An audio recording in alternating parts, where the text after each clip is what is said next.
it's 20 different people that does not know how to use it. No idea. Yeah. Oh, it's totally always just a comedian working that big box back there to try to get a spot on whatever show it is. Right. It's in the place. So imagine that. I mean, that's every week, 20 different hands. That's 52 weeks times 40 fucking years. This place, that room has been. Yeah, they keep on blowing speakers, replacing them with like 80s boot boxes or whatever these are. These are iPhones, old iPhones that they're using here. But we're getting it all figured out. Yeah. The master disaster with that shit's heavy cord. Yeah, see, cords are changing. Girth. Wow, hello. Check. Okay. It's been a crazy week since the last episode. Last episode, I'm pretty sure, was definitely undisputedly our most buzzworthy episode. People are saying that's the best episode we had, and we were very nervous for last episode being the first of volume 2. We hit number 1 on Stitcher in some category at some point. Oh, that's a first every. Oh, no applause on that. Okay. Thank you so much, everyone, for your support. I mean, number 1's not that big of a but there's other numbers. So who cares, right? Who cares about being number 1? Why would you work towards that goal? Just the fucking tweets, the everything. It's the outreach and support of the show has been unbelievably awesome. It's great. Like I think I've only heard a few negative comments. The negative comments were all like, "Hey, us people that like to fuck dogs are very disappointed in Death Squad." Right. Yeah. And I'm telling you, man, it's amazing because the podcast world is one thing, but there's also this crazy Hollywood land thing that I like to delve into during the day with like auditions. There's just everything. It's show business that we're in, and there's an amazing amount of buzz there too, which really surprises me for a raw renegade type of podcast that takes place in the belly room of the store. Like, it's so funny to hear people talking about listening to the episodes, this and that, like pretty high up people. So we're rattling the cages, so it's very fun. It's really exciting. And to think that we did it after getting stabbed in the back, that's what it took. Yeah. The betrayal is what it took to push us to number 1. It's just to push us to the best that we've ever been. So that's an exciting thing. And, last week it was fun. We tested out the Iron Josh. Yeah, Iron Josh. And maybe we'll give him another chance. But in the meanwhile, I think we should keep testing out different types. That's right. See what we got. Tonight is something very special. This Iron dude is pretty well known in the Death Squad community. Very well known. Been in many episodes of Death Squad, especially Ice House Chronicles. He's been a friend of the show for a long time. He's been there since the beginning. Let's just bring him up. Let's do it. Ladies and gentlemen, our head of security tonight. Put your hands together for Iron Patriot. Wow, look at this. Wow. Wow. Stronger than ever. This is great. As we can tell, there's been some upgrades. No longer does he have the iron penis snake. He has an advanced wireless mic system coming out of his crotch. Yeah, that's a hot mic. It is a hot mic. Heck yeah, some IKEA lights on your palms. That's pretty cool. That's right, too. What was that? Oh, I gotcha. Yeah, that's true. Oh, yeah. You gotta really gotta stay in one spot. Patriot. Is it the Patriot or the Iron PDC? What do you think? Well, I'm thinking about Patriot. Patriot it is. His name's Pete. To the patent of Pete, it's the Patriot. So what's been going on, Patriot? What's going on? What's your world like? Tough deal. Hard day. Yeah. Got to the final corner. Hey guys. Trying to get my tickets. Get that one. Bullshit. Exactly. Now you had a band too, right? What's that called? I did. It's called Filthy Lobster. Filthy Lobster. Yeah. I've called Share My Papaya. Share your papaya. Yeah, Share My Papaya. Oh, wow. Heck yeah. Really weird because it's like him looking over at me really seems like we're looking at the original Iron Patriot. Yeah. That's pretty nice thinking about it. Yeah, it's slowly getting there. It's like if the Iron Patriot. This is what the Iron Patriot looked like on Halloween when he was 6 years old. Or it looks like the Iron Patriot's like on the slumber party. Yeah. He's in his little games, a little sleepover. When all else fails, just make those noises. Hell yeah, you've done your research. That's great. Well, I'm glad to have you here, Pete. What do you say we get this thing started, huh? Yeah. Oh, yes. Wait a second. What is it? What is it, Pete? Oh, well, absolutely. But in the meanwhile, to stand in for you while you use the restroom, we are going to bring up the Iron Patriot, everybody. Our first ever homosexual head of security. Wow. It's Iron Justin Martindale, aka the Iron Patriot. How you doing today, buddy? I'm good. Wow, this is amazing. Right, exactly. I'm glad that you were able to be our backup head of security today. A lot of people weren't able to do that. I had to call. This is podcasting kryptonite. I'm sure he's used to touching tips also. It's not a really hard thing. You got it right there. Last time you had this trouble with the mic, it was a guy actually named Mike. Yeah. I don't know what I'm doing. He's just turning it on and off. Just stay on. Oh, He's doing some sound effects for us. I'm going to hold on to it, Jeff. What was that, at number 32? Yeah. Okay. I got it. So, Patriot, what's going on? Anything going on? I just have a hot tub this weekend. Oh.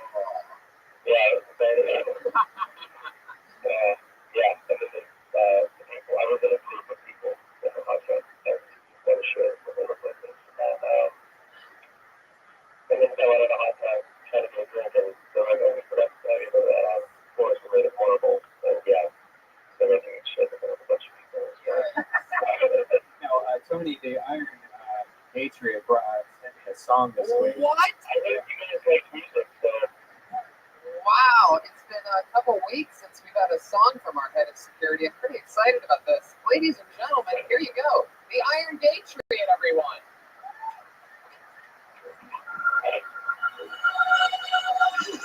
Whoa, what's this going to be? It sounds scary.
Guys, give it up for the Iron Patriot!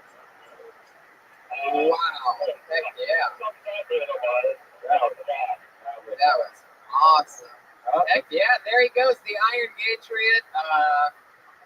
That was amazing. Justin Martindale, everybody. Heck yeah, unbelievable performance. Thank you so much. Everything come out okay, Iron Patriot? Yeah, we're just fine. Fantastic. I don't know if you guys noticed it, actually, but this is the first episode of Kill Tony that's ever taken place during Black History Month.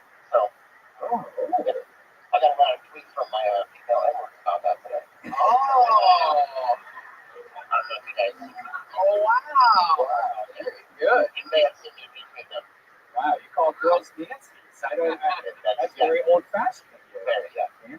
Real quick before we jump into it, we are at the La Jolla. Kill Tony comes to the La Jolla Comedy Store on the road for the first time ever on March 1st. So San Diego, if you're listening to this, it's going to be March 1st, and tickets will be available online probably by the time you hear this.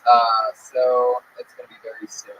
It's going to be March 1st at the La Jolla Comedy Store, the first ever Kill Tony on the road. So very exciting. Also, that's it. This is Tom Segura's t-shirt. That's available at tomsegura.com. Yep, tomsegura.com. Special birthday shout out to Marie. Yeah. Water boxers in the house, everybody. Yeah. My favorite person. He's a fan of me, but I'm a fan of him. Very good. Yes, exactly. All right, so let's get it started. You guys ready? Kill Tony 36, motherfuckers. And just as always, it's super duper special. In no particular order, your two guests go like this. Truly one of the first people to ever take me on the road with him or work with me. One of my favorite people, one of the funniest people here at the Comedy Store. It's Steve Trevino, everybody. And also, coming with him, from the Big Lebowski, from Seinfeld, another one of the best comedians in the fucking world. Come on over, everybody.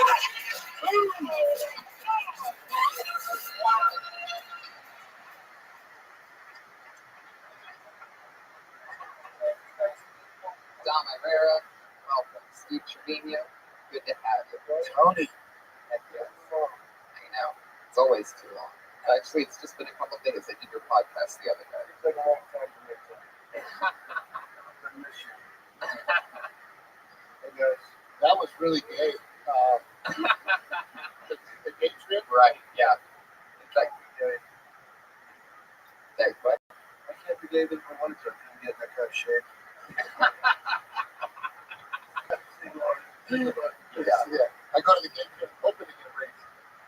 That way at least I know I have a nice body. You know what I mean? There you go. I tried. See, it's not on. It's on. This weird belly room is getting crazy. Yeah. Yeah. It's like Can you guys hear us? really All right. super clearly. No, we hear you. We just don't like it. Still, do you guys want a drink? Josh is going to make a run right now. You want anything? Josh, y'all have a beer bud? What do you want, Dom? I got a Jameson. Put your hands together for my fucking guest. We're going to have fun tonight, guys. These two guys know comedy big time. Patriot, you got any questions for our guests? I'm doing a research there. And Steve, you started comedy in Texas, right? Yep, Texas. Then you came to Hollywood. Yes. Writing gig and folded up for Carlos Mencia, right? Oh, let's protect yourself. I'm still trying to shake off the steak, buddy. Well, I heard you on Mark Maron's podcast. Yeah. Talking about Carlos Mencia. You had some contact. No, I haven't. He doesn't talk to me much anymore. He doesn't talk to anybody fucking much anymore. Apparently. I just like the way that the questions are coming from your dick. Yeah. Yeah, that's for the voice box. So yeah, it's a good question, Patriot. How about anything for Dom? He's been in The Big Lebowski, Seinfeld, Golden Girls, Everyone Loves Raymond, The Late Show, Tonight Show, Conan. So my question for you is, what's your favorite breakfast cereal? Say it's Mr. T, please. Okay. You know, I actually stole the chair from Carlos Mencia. Nobody would believe it.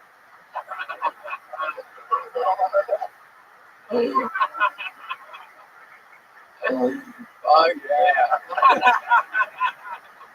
You just jinxed on that one. That's a great move. So you guys know how the show goes. I'm so happy that you guys made time to come on this because I trust your opinions up there with, absolutely fucking anybody.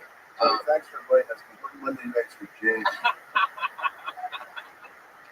I slipped into my schedule because I love you. You are the best. You've been conscious that you're one of the top 50 comics in the world. Top 100. I was number 79. Holy shit, I really blew that one. No, let me tell you. I'm not bitter, but fucking Cedric the Entertainer was 78. And how can I compete be an entertainer. I mean, all you have to do is stand up, be entertained, gets people over, it's a nice spread.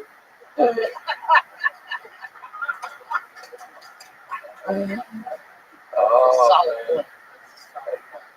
that is great. I was So, voted top 10 of comics in Gregory Fork, Texas. oh, that's a very Yes, I was number 9. How big is that zip code? There's about 2,000 people there. Yeah. That's pretty good. My mom was on the committee to vote. That's how I got number 9. hell yes. Thanks, bud. I like the attitude. Awesome. So you guys know how the show works. As always, over 30 comedians signed up tonight for the opportunity to do 1 minute of stage time in front of our lovely guests, myself, and the show. We try to help them out or talk to them, find out information about them. They go from comedian to guest on the show as soon as the minute's up. And you know your minute's up when you hear that sound of a kitty. Aw, how adorable. That's when you know you've hit a minute. Now, don't go longer than that, or else she'll be running the light. You'll bring out the angry West Hollywood bear.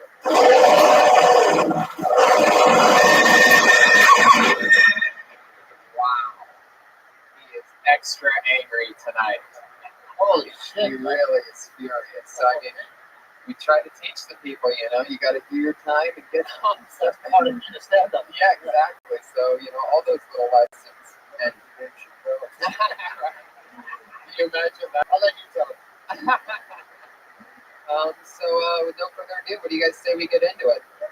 Here Yeah. we go. I have a bucket full of comedians. 2 of my Oh, favorites. please pick Dane Cook. Please. Just stop by to do a quick 90. Just a tight 90. You correct me? No, sir. Also, it's number 79. Don't forget it, motherfucker. I won't. Oh, I'm sure you'll remind me a couple more times. but here we go. Your first comedian goes by the name of Tracy Greenwood. Wow, right there in the front. This is mistake number 1. Is this thing on? Yeah. Actually, turn on the microphone. There's a button on. Is it? Okay. There we go. Gotta talk into it. Sorry about that. Okay. Well, actually, my daytime job, I was an attorney, so I got fired. I was really shitty at it, so I didn't trust any of that. But I worked with a guy who used to bring his phone to the bathroom. And I didn't like that, so I came up with a public service announcement to tell them that I didn't like doing that. And I wrote it on the phone from home. Don't use your phone on the phone. Don't put that image in my phone. You can text, you can sext, you can tweet me some tea, but don't call me from around horses. I think that my concern's legit. They just don't know your shit. So if I hear an echo or a grunt, hang it up. Some things you just better not do alone. Don't use your phone on the phone. Thank you. That's it? Wow, okay. 37 seconds. That was a lot of tone. It's okay. So you don't do stand up. This is something like you're trying out right now. So, is this your first time on stage? Second time. Wow. Who was your first time at? The improv Hollywood. Wow. See, that place just puts anybody up. That's the difference between the comedy store and the improv, by the way. If you pay for a class, you get to do it. Oh. All your material like home based, or is it? Do you have jokes? Like I have jokes, yeah. I hear joke. Sure, I have a joke about being a father. Here you go. Let's tell it. The great thing about being a father is you don't have to be very good at it. Just be very positive, set your sights really low, and just be very enthusiastic. That was more of a statement. Maybe a tweet. That could have been a solid, pound inspirational. You know what I mean? Something like that. Thank you. You know? That would be great on a calendar of father advice. Yeah. With a kitten, something like that. Sure. Absolutely. I'm not a laughing, but you had me fucking crying. Thank you very much. Oh, I have a little bronchitis. I was wheezing. And I think Cedric the Entertainer did that rhyme on Def Jam in '93. I'm pretty sure they killed him. I can't break them up. That's actually original. That's fine. The Def Jam where That's totally original. Are you thinking about doing this for real? If you want to do this? Absolutely. Good for you. It's hard to say anything. It's the second time on stage, so right. the only advice I have is fucking keep doing it. Yeah. Maybe make it funny. Right. Yeah, probably more. And 2 times on the stage, I'll tell you this, just so you nip it in the bud. You want to do poems? That's great. You gotta, I mean, if you really want to be like a poem type of comedian, it's gotta hit hard. You gotta raise the stakes. You gotta start rhyming with crazier words. You know what I mean? Like, I really gotta go for it. Or, and what I'm basically saying is if you want to do stand-up, I would immediately lose the poem. Yeah, because you don't want to get. It's my first time. That's what he was trying to get to. Don't do the fucking poem. Yeah, Frost is like, Yeah, Frost wants his poem back. yeah. That's what, I mean, like, Donald said that. Dice Clay is a good example of doing a poem right, even if it is like a nursery rhyme or something like that. Did you really? Yeah. What's that? Wasn't even inspiration. Wow. Attila the stockbroker, who was a poem in the 80s. Russians were the DSS. Well, if you're going to do that way, you might want to start off with the poem side because stand-up comedy comics will just start beating you up. If you can't do poems. Right. When you say you were inspired by Attila the stockbroker, is that an actual stockbroker or is that a comedian? No, he was a punk poet. But not a comedian. Right. No, but he was very funny. I think you're very likable. Yeah. Thank you. You're very likable. I think that I like the way you started out with the mic not working. That was funny. No, I couldn't.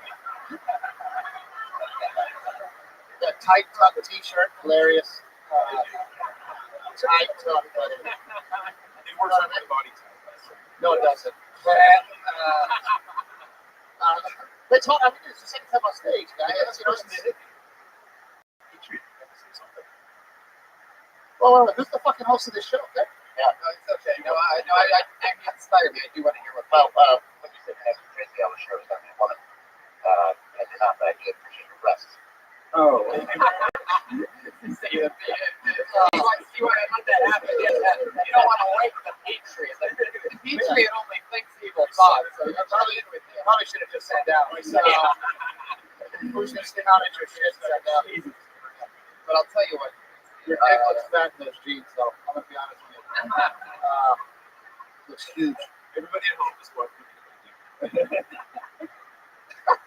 One of my favorite things about this show is getting to watch people really finally, whatever you've been through in your life, the fact that you're finally now taking a chance and trying to chase a dream that is so hard to accomplish, yet so fun and unorthodox to try. It's so fascinating to me that you're doing it now, and that's great. So if you're into it, work hard and have fun and knock it out.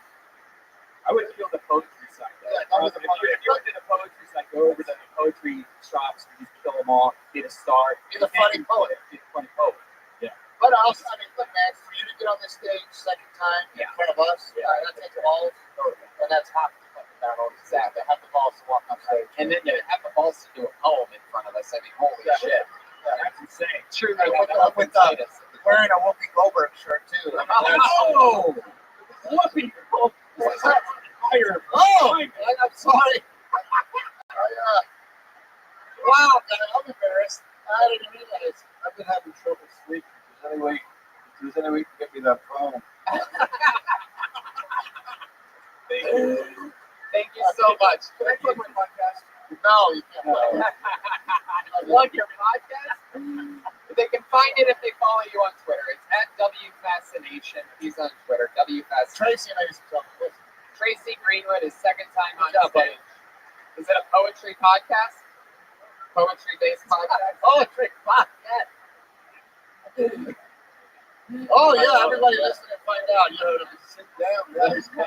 That was hockey. You're cocky now. You sit down, motherfucker. You want that cocky up here.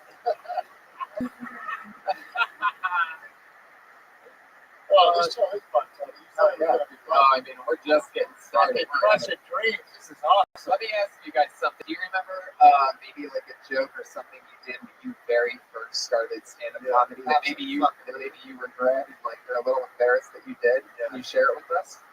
Two giant purple dicks walking to a bar. True story. No, the joke that I hated that I did, that I really fucking hated. That you did. I did Yeah, yeah. but I hated it. It was so jokey and it made me sick to my stomach. I go, the guy stood up and my act said, "I hit you, son of a bitch. I helped you drop that." This was the owner of the club. But you remember those things. I mean, there's jokes that I did 5 years ago. So I'm like, what the fuck was I thinking? I don't even like your new stuff.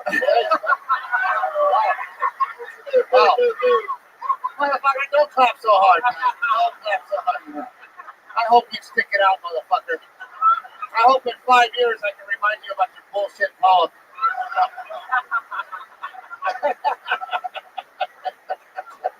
Hell yeah, baby. That's what I'm talking about. We are playing with fire. Wait, did you answer that? Well, here's the first joke I ever wrote. Yeah. I go, my father used to take me and drive me around the nice neighborhoods. And my father would go, look around, son.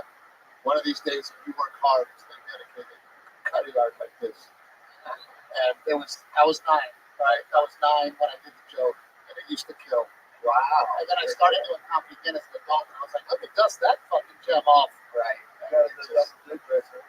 I thought you said joke you hated. I mean, the first joke I wrote that I actually liked was, No, I did say joke. Joke that you were embarrassed that you did on stage. my father went to him when I was in second grade, never cheated on my mother, he used to cheat on me.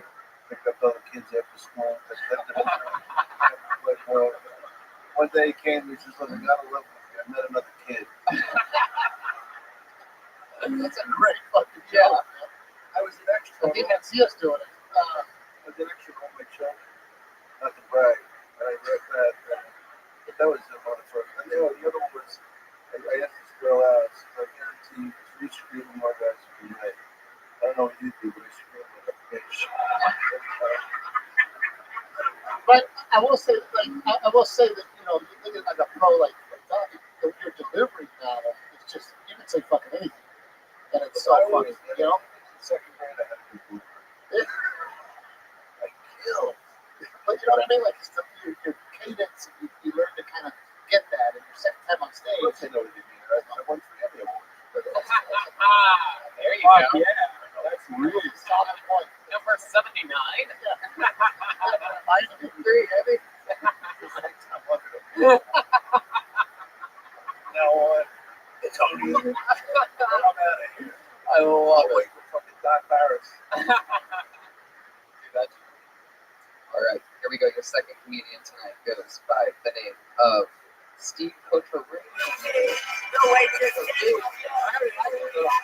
Cotrone.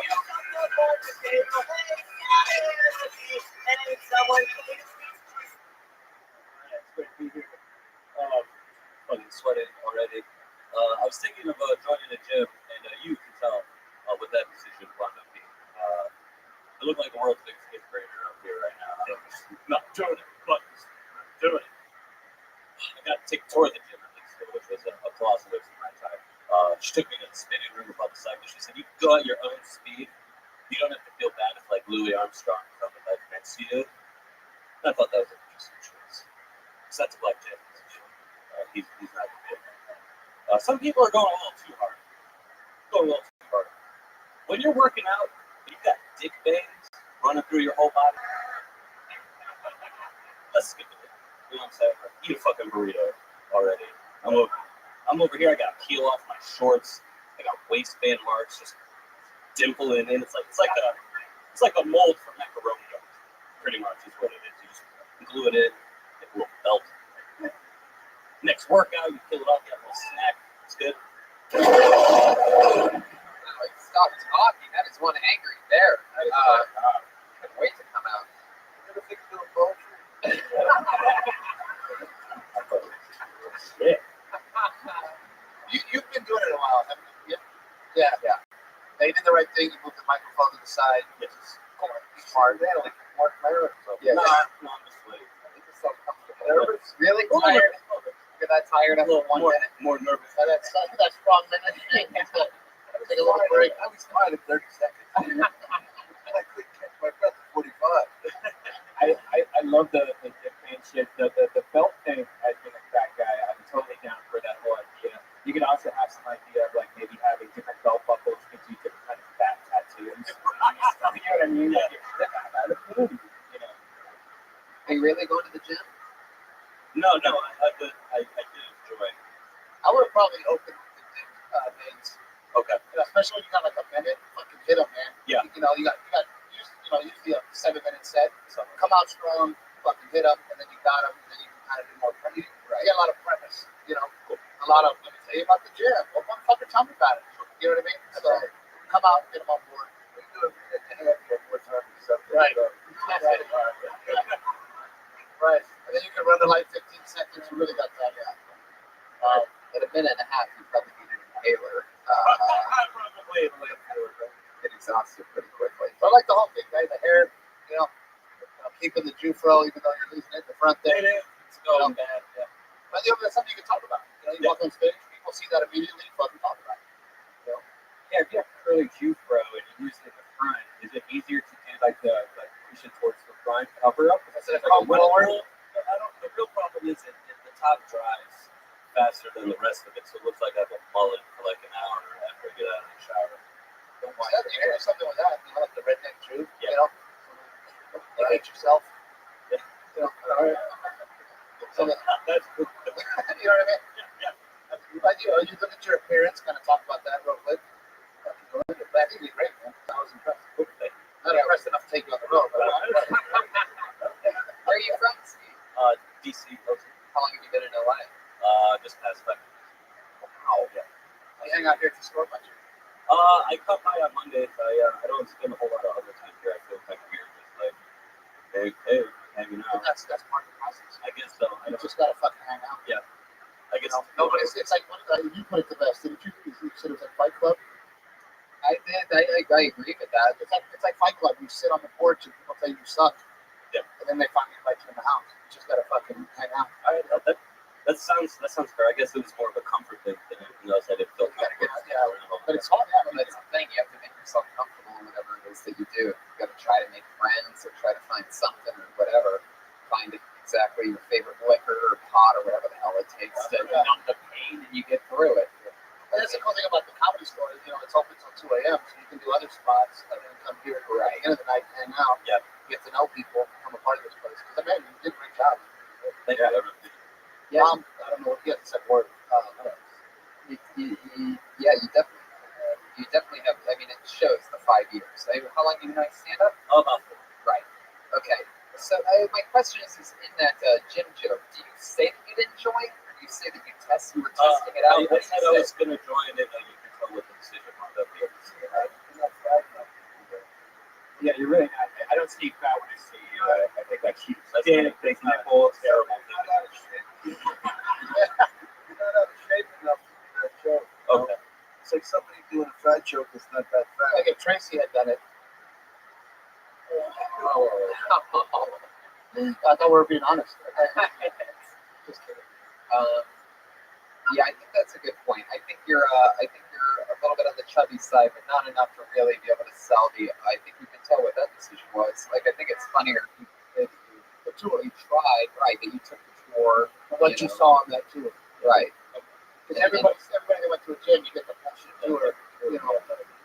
Something like, I went to the gym and I started exercising. I would have done more, but I get so out of breath. Just something that you're in bad condition because you're not fat. Yeah. Okay, you're actually kind of cute. Every time. Took the words right out of my mouth. But I definitely, like Steve said, I'd start with the Dick Van thing. Then you're cooking with fire. You already have momentum going into anything else. Yeah, right after that. I like the belt idea. Too, It could be cutter shit. those are the two big punchlines in the joke. And you really get the Louis Armstrong reference. He's dead. You know that, right? Yeah, she met Lance Armstrong. Gotcha. Now it's funny. Right. Parallels. That's what fucking hilarious. Tweak some words to make that work better. Yeah, make it a little more obvious that she fucked. One thing lately I've been noticing that like in my head, I think I'm already being obvious, but you actually have to dumb it down. You have to. Like, I think the hardest thing is dumbing it down because it pisses you off. Like, you should get this. You should be at least on the dumb level that I am, but I'm a retard. But no, like most of your audience are even dumber than what you think. Like, even if you said Louis Armstrong, he's black, and then you kind of let him into, he's black and has both his balls, something like that. Yeah. So you let the audience know who he is. Because when you said it, I didn't immediately go, Okay. All right. I think you did great. Steve Petronio. Petroleum, thanks. Thank you so much. He's Yeah, on buddy. Twitter. He's on Twitter at Steve Petronio, Cotroneo. Heck yeah. This is fun. I didn't have to crush it. That was good. Yeah. No, it's fun to start off with the Tracy Greenwood. You get that out of the way. The guy that's just starting, it's good, Tracy, because I mean, the $1 million question. When I said you're new at this, and you go, "This is my second time," that means that's like the complete get out of jail free card.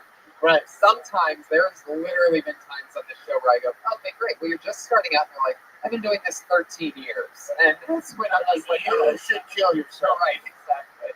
Where it's just like, yeah. So heck yeah. That's a good thing about your set. There's nowhere to grow. You started, you know what I mean? Right. You have to get better from there. Definitely starting from the bottom. How'd the set at the Improv go? Well, this is not great for a One person came, exactly. Perfect. That sounds about right. You that one person a ticket. Perfect. Which, by the way, for young comics, that's the worst thing. Like when you're a young comic, you want to invite your family, you want everybody to come see. It's the fucking worst. Bring your show shit. Just Yeah, just don't. I don't even believe in that concept. That's a scam. That's a guy trying to make money off you guys. Do not fucking do that bringer show shit. Yeah, it's better to do any open mic. We didn't have that bringer show thing. I swear that was only that many people on Earth. Not that I'm old. Get off your high horse. Heck yeah. Did you ever do like an open mic with musicians or anything? No. I didn't do it. I was an actor. I was already polished by the time I could stand up. I just didn't have the material. I couldn't believe you had to repeat material. Right. That was the hardest thing for me because I coming out of improv, I thought, fuck, these guys saying the same shit they said last night. I didn't realize how hard it was to tweak it, Absolutely. That was the exact same thing. I mean, I was totally amazed. Obviously, not the first night I was here, but the second night I was here, when I saw them again, I'm just like, wait a second. What's the deal with that? Yeah. One of the first people I saw was Pablo Francisco and Trick. And you think there's no way Yeah, that he could do that. made all of that shit up. Right. So the next day I go, I gotta hear what he says. That's the trick of it. And I came back to see him, and I'm like, wait a minute, you motherfucker. And then if they can But it was make you still laugh, brilliant. right? Yeah, it was still brilliant, still loud, But I mean, we realized that every fucking motion, everything that he did was worked out somewhere. You add it, and you notice, if you notice quickly, like a real good one, in my opinion, is Al Madrigal. Like, you can watch Al one night, and then the next night you'll see him do the same thing, but it'll be bigger. Right, It'll better. be better. I don't mind that, but what I mind is the fake laugh. Oh, Something that, about the fake Laughing at laugh. yourself. It's like you crack yourself up. yeah. Like, really, Sometimes it's my number one bed, right? Sometimes it's real. That's yeah, sometimes. But I usually get a laugh from somebody in the audience. Like sometimes I'll say something. Yeah, I mean, no, I'll say something, and then somebody will react to the audience that'll make me laugh. Right. Like somebody will lose their shit or they'll fucking pull their glasses off. Because I have a lot of fun on stage because I love looking at girls' faces when I say things. That's my favorite. Right, thing. you enjoy it with this. But let's see how disappointed she looks now. All right. It's gonna be hard. Show in Knoxville the other night, not to brag. And this woman, Humble brag. I was asking them the difference between hillbillies, rednecks, and hicks. I was asking them, and she said she was a hillbilly. And as we were over at the show, I've never seen this before. She got a standing ovation in the middle of the thing. I'm not going to judge this, but I said, "No, are you married?" She said, "Yes." She says, "I'm here with my brother." I said, "Well, now I know what hillbillies are. They're fucking your brothers." And they fucking stood up and clapped for her. And I said, "I can't follow you." Follow the audience member. I can't follow Angela. So I know it. When natural.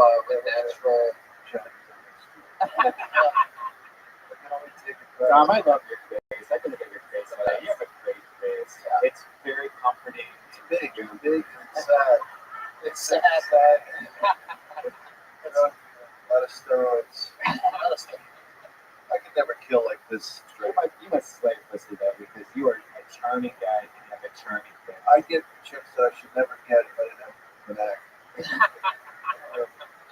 God bless the ass. The best. I can make them come just doing setups. Look at these two. I'm gonna fix it and done yet. All right, your next comedian tonight is Kevin Jones. We already have that. A lot of the critics, these are all cute names so far. Wait a second. I do believe Kevin Jones was missed his spot, which means he's blacklisted. Very good.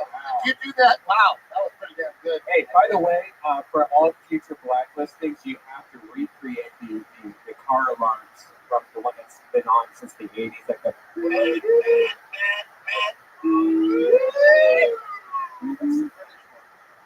That's the British one. Well, Kevin Jones is blacklisted. He's not going to be on the show. Which, by the way, that's a horrible way to start your comedy career by signing up for a fucking open mic and not showing up. Yeah, That's horrible. Exactly. How about Jessica Blankenship? This is the dude I'm gonna be pissed. Oh, here we go. Oh, here he is. Jessica Blankenship.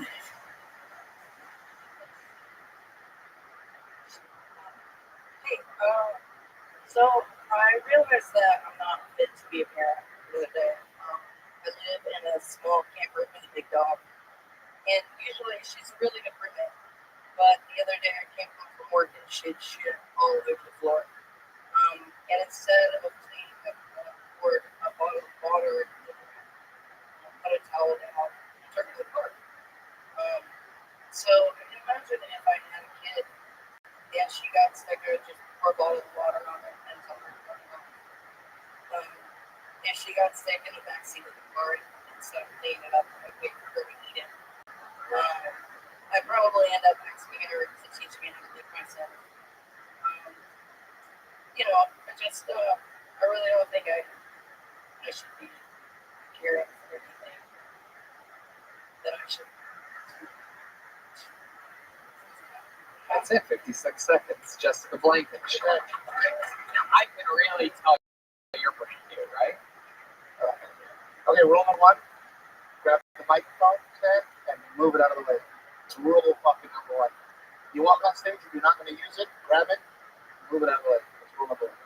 And then another dead giveaway is that I noticed that you slowly moved back throughout the entire minute.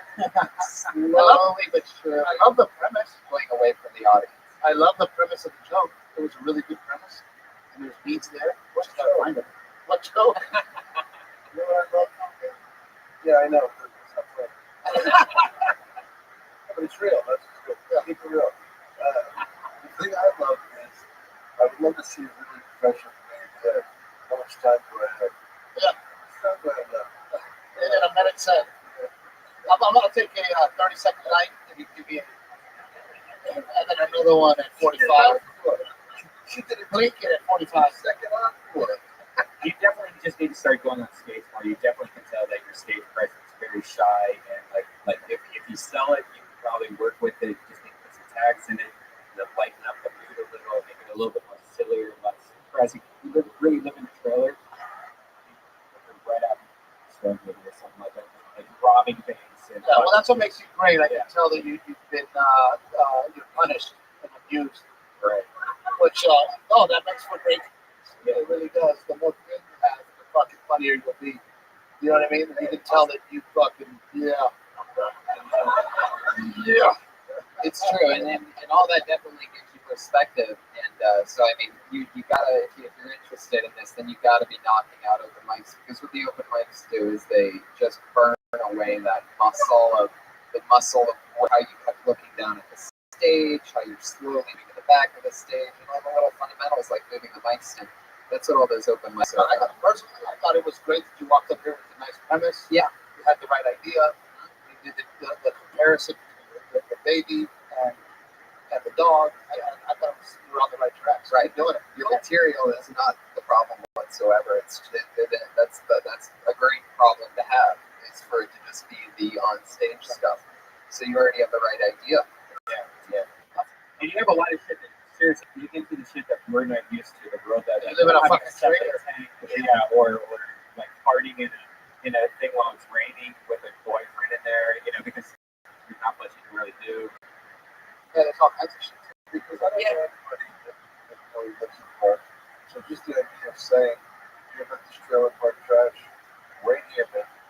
You know what I mean? Like, Right. it really is an island. You know what I mean? Yeah. I'm from Texas. I've done several. I guess it's just, to me, it's regular. It's not.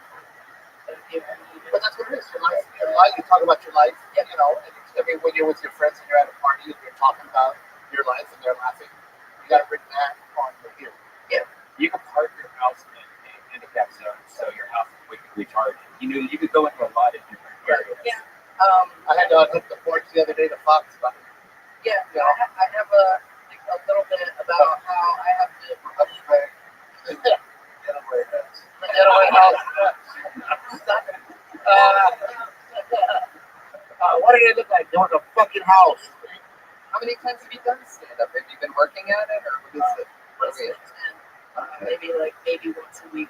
There you go. And have you ever had sex at your house where you have a donut on your house? There's I've got a little bit of working about the house, about how I have to move. But this once a week shit's got to stop. right. You can't do it once a week. Yeah. Well, I have You got to you have to figure it out. If it ends up an everyday fucking thing, you got to figure it out. Yeah. Whoa. If you put the black guy, you have to put the emergency brake on. That's just racist. All right. It's just racist. Yikes. Because he's going to pound you. You know what I'm gonna do? Oh. Jessica Blankenship, everybody. Thanks, Jessica. Have fun. Got to dump down. Great premise.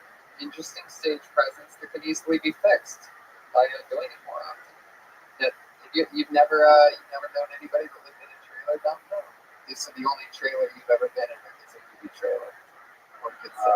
I've actually thought about It's not buying really a joke. It's true. I've thought about buying one of the silver trailers. Because I'm never home. Why don't I live by the beach? Let's even what? No. Oh wow, one of the One of the lights fell off the- Patriot is falling apart. Oh wow. Yeah, seems like some companies are cheap, right? Well, I'm sorry. I have a lot I do every week. I think the upper body Maybe structure you was should pretty call me and show us a little later. And but you're gonna put a better concert. Wow, you do a great Patriot impression. crimes did a perfect job. Yeah, this hot front, all that stuff. From the computer to the front door in less than 2 minutes. Yep. Your next comedian, another new name. Put your hands together for Best Skull.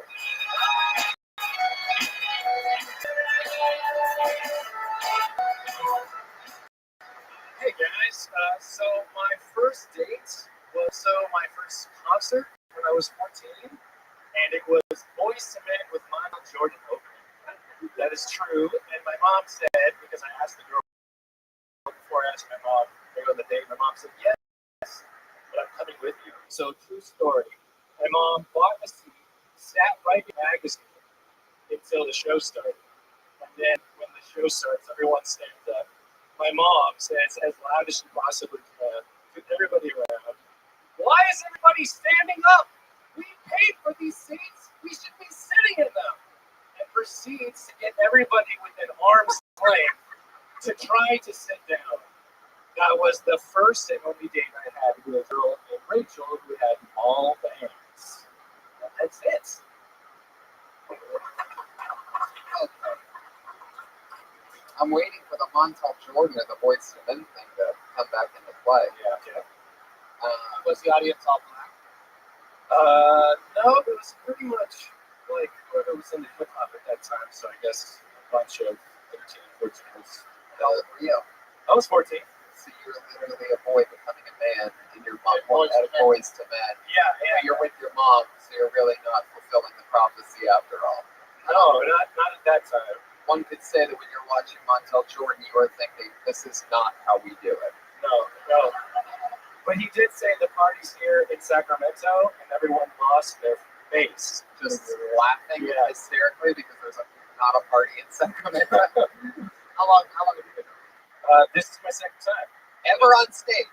I do a lot of sketch improv. Yeah, you're an actor or something. No, it's stand up. So I'm trying that this year. Well, what's amazing is that it's really interesting how bleaching great your stage presence is, because even Dom, and I agreed with him when you first came up, the way that you moved the mic stand and started talking, you leaned in and said, "This one's a pro."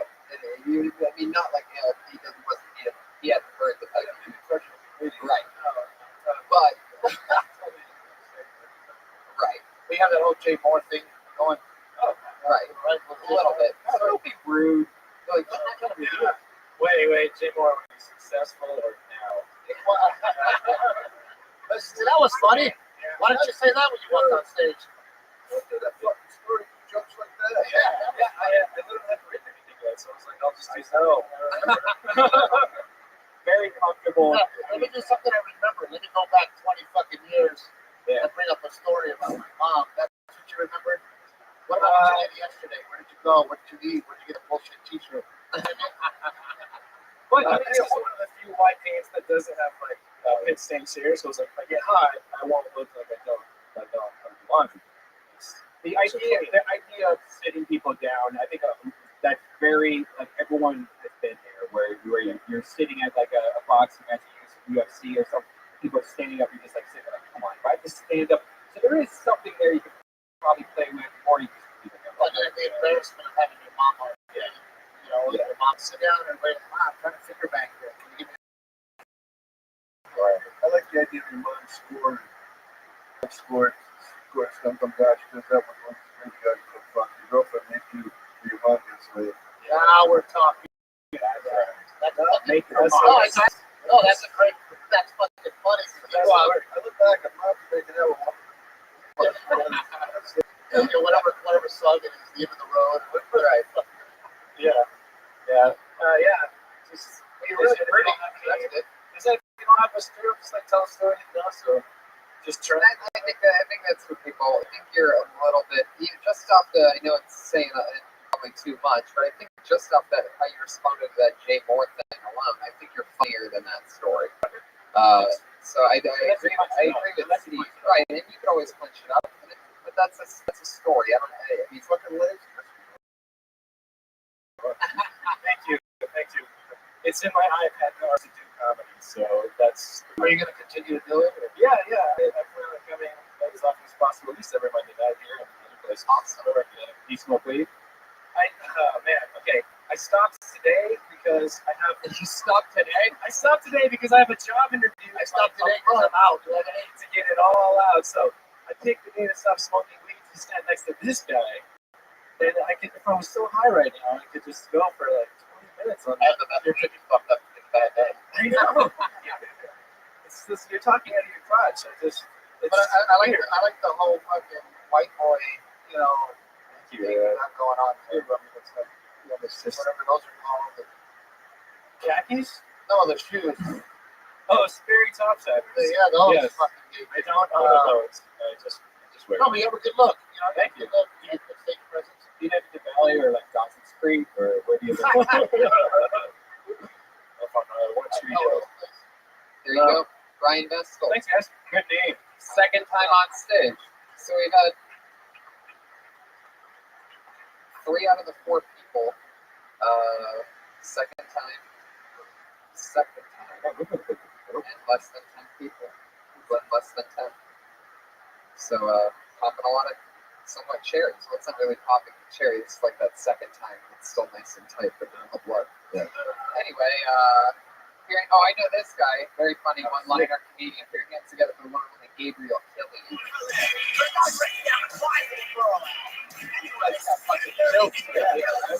Sells his voice loud and strong. Yeah, talk you motherfucker. I was watching some porn online, and much to my surprise, I came across a 40-minute video featuring my girlfriend getting gangbanged by 6 black guys in Puerto Ricans. Jesus. I don't know, man. Let me tell you this. I would have been so fucking pissed. Thank God it was just a movie.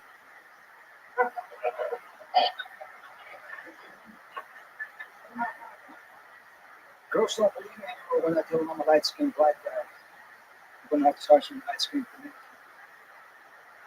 They don't believe me anymore either when I say I'm black from the waist down, but it's true. It's the price I paid for sending children from grade school when I was 19. I used to think that urban legends were really cool basketball players who lived in the hood.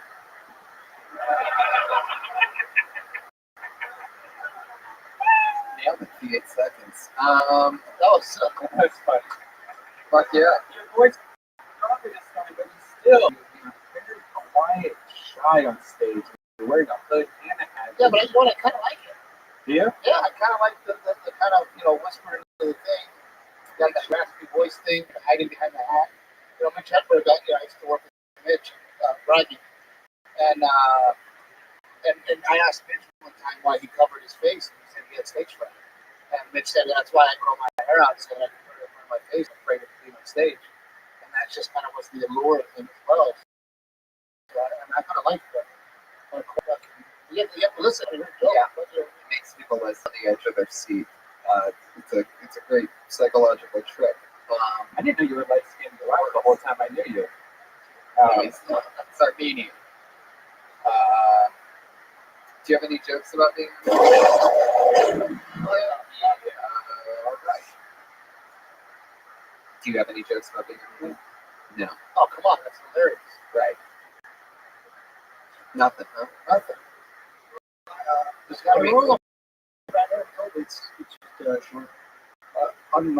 as opposed to the other. Half broken, half Armenian. I wrote that. Half broken. Half broke and half Armenian. Full Armenian.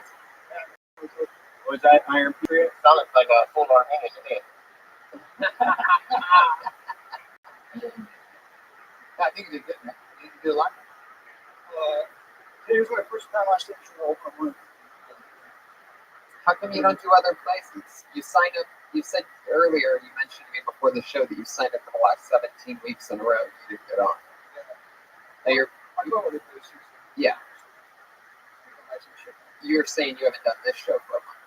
It's, before this, I went at the pop-up downstairs in 2000 my first time. You really get nervous. You are so excited. What if I kiss you on stage? Do it. Do it. I'm going to kiss you on the Do lips. it. Oh, shit. A little Oh, 10. wow. A little 10. Boy, let's touch tips. This is a kill Tony first. Oh, Wow. There you go. Now, what makes you nervous on stage? Like, because I can tell by your hands you're like going like this and stuff like Yeah, that. the way that he Who breathes. cares about his stupid faces like that? Who gives a shit? It's weird. I don't feel nervous. My body reacts that way.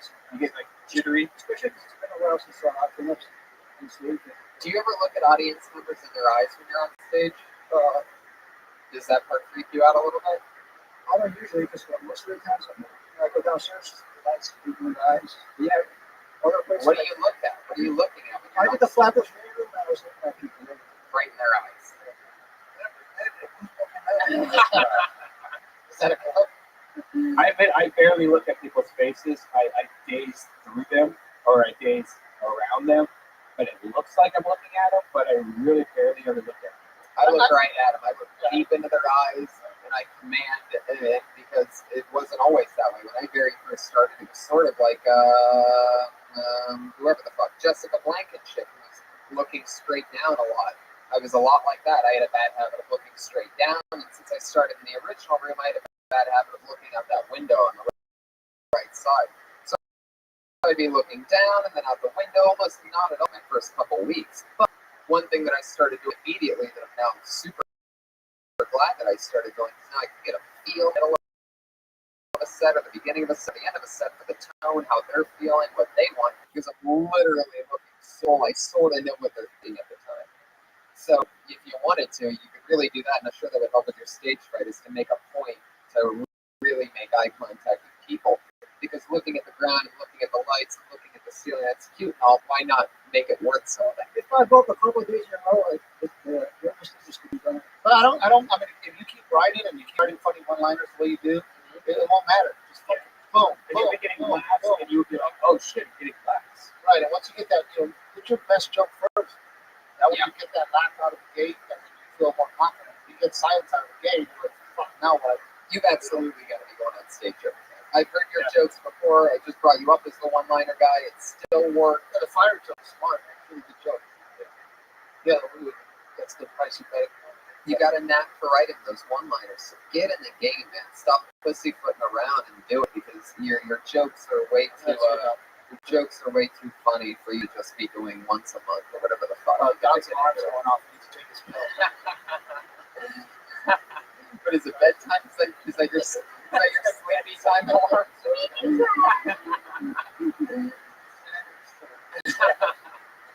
think it's great, man. Yeah, awesome job as always. That's Gabe Killian. He's on Twitter at Gabriel Killian. It's GABRIELKILLIAN. I disagree with the thing about having to look at people. Yeah. Yeah, because I see guys that see Stephen Wright, guys that don't look to be looked down. Mitch, It's funny that Mitch, he's not looking down much anymore. I was saying that literally, I said I use it to know sometimes where to go, but I'm talking about his stage fright. Right. That's what I'm saying. you more personality, but he has no personality, so. No, okay. What they're saying is if you guys would get together, you'd be one good comedian. Oh, thanks, Steve. I do wish I could write jokes. If I could only somehow find a way to make a living out of doing that. No, but I agree with Mr. Wood right there. Oh yeah, totally. I was telling you about the stage fright. It's something that I know helped me. It was just real. I remember a few weeks in, I was literally just staring at people, which is a bad extreme. But I was trying to break the habit of looking down. Right. So fuck yeah, we're really getting to the roots of shit tonight. Let's burn through some. Yeah, we're playing Whatever really. funny is. Your next comedian is Mike Roberts.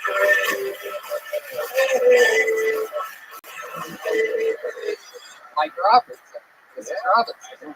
Simulation theory, guys. All right. Anyway, I'm just gonna get straight to it. I've been divorced 32 times, and nobody knows but me. And my wife doesn't know. It's all in my head. And I walk past her in the living room. I look at her on the couch. You know, fuck you, bitch. Smile on her face. She doesn't know. I had to realize one thing first, that she's crazy, I'm slimy. The reason I'm slimy is because she treats me like slime. Alright, I'll just stop. So the reason she treats me like slime, the reason she treats me oh, you guys making me laugh at myself. So let me go back to it again. I've been divorced 32 times.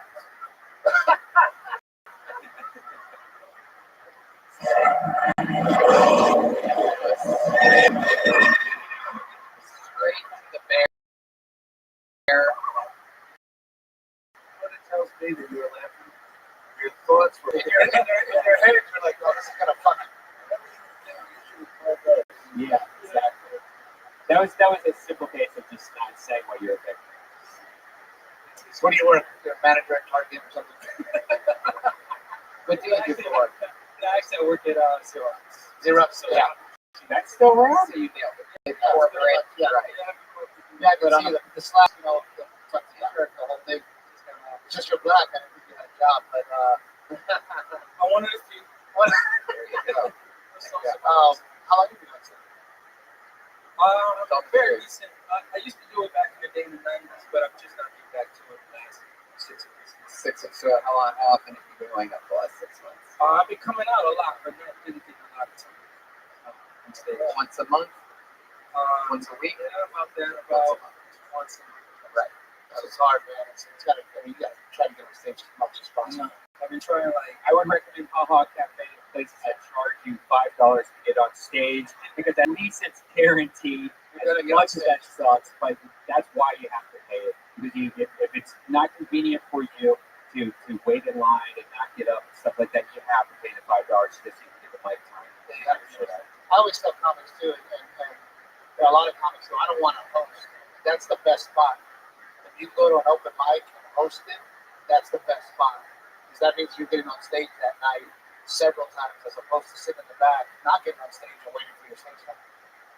Sounds good. It's the best Advice. spot. How much do you hate your wife? I'm sorry, refund? How much do you hate your wife? It seems like a lot. I'm getting a vibe of a There's lot. a percentage of it, but I don't really hate How long have you been married for? 19 years. Oh my god. That's your opening line. Yeah. I've been married 19 years. Painful. I don't get it. How's it going? Do you have kids? I have 3 kids. So. Wow. How Oh old yeah, are you they? have a pulp. Really? They're in 9th grade, 11th grade, and first Oh, You just about that shit nonstop. yeah. And the fact that you work at Xerox. There's got to be funny stuff in there, right? You said Xerox? Trying to get people to stop emailing.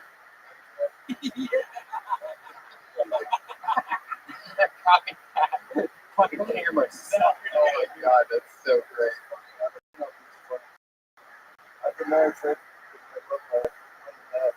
like to fucking kill him. I hate him.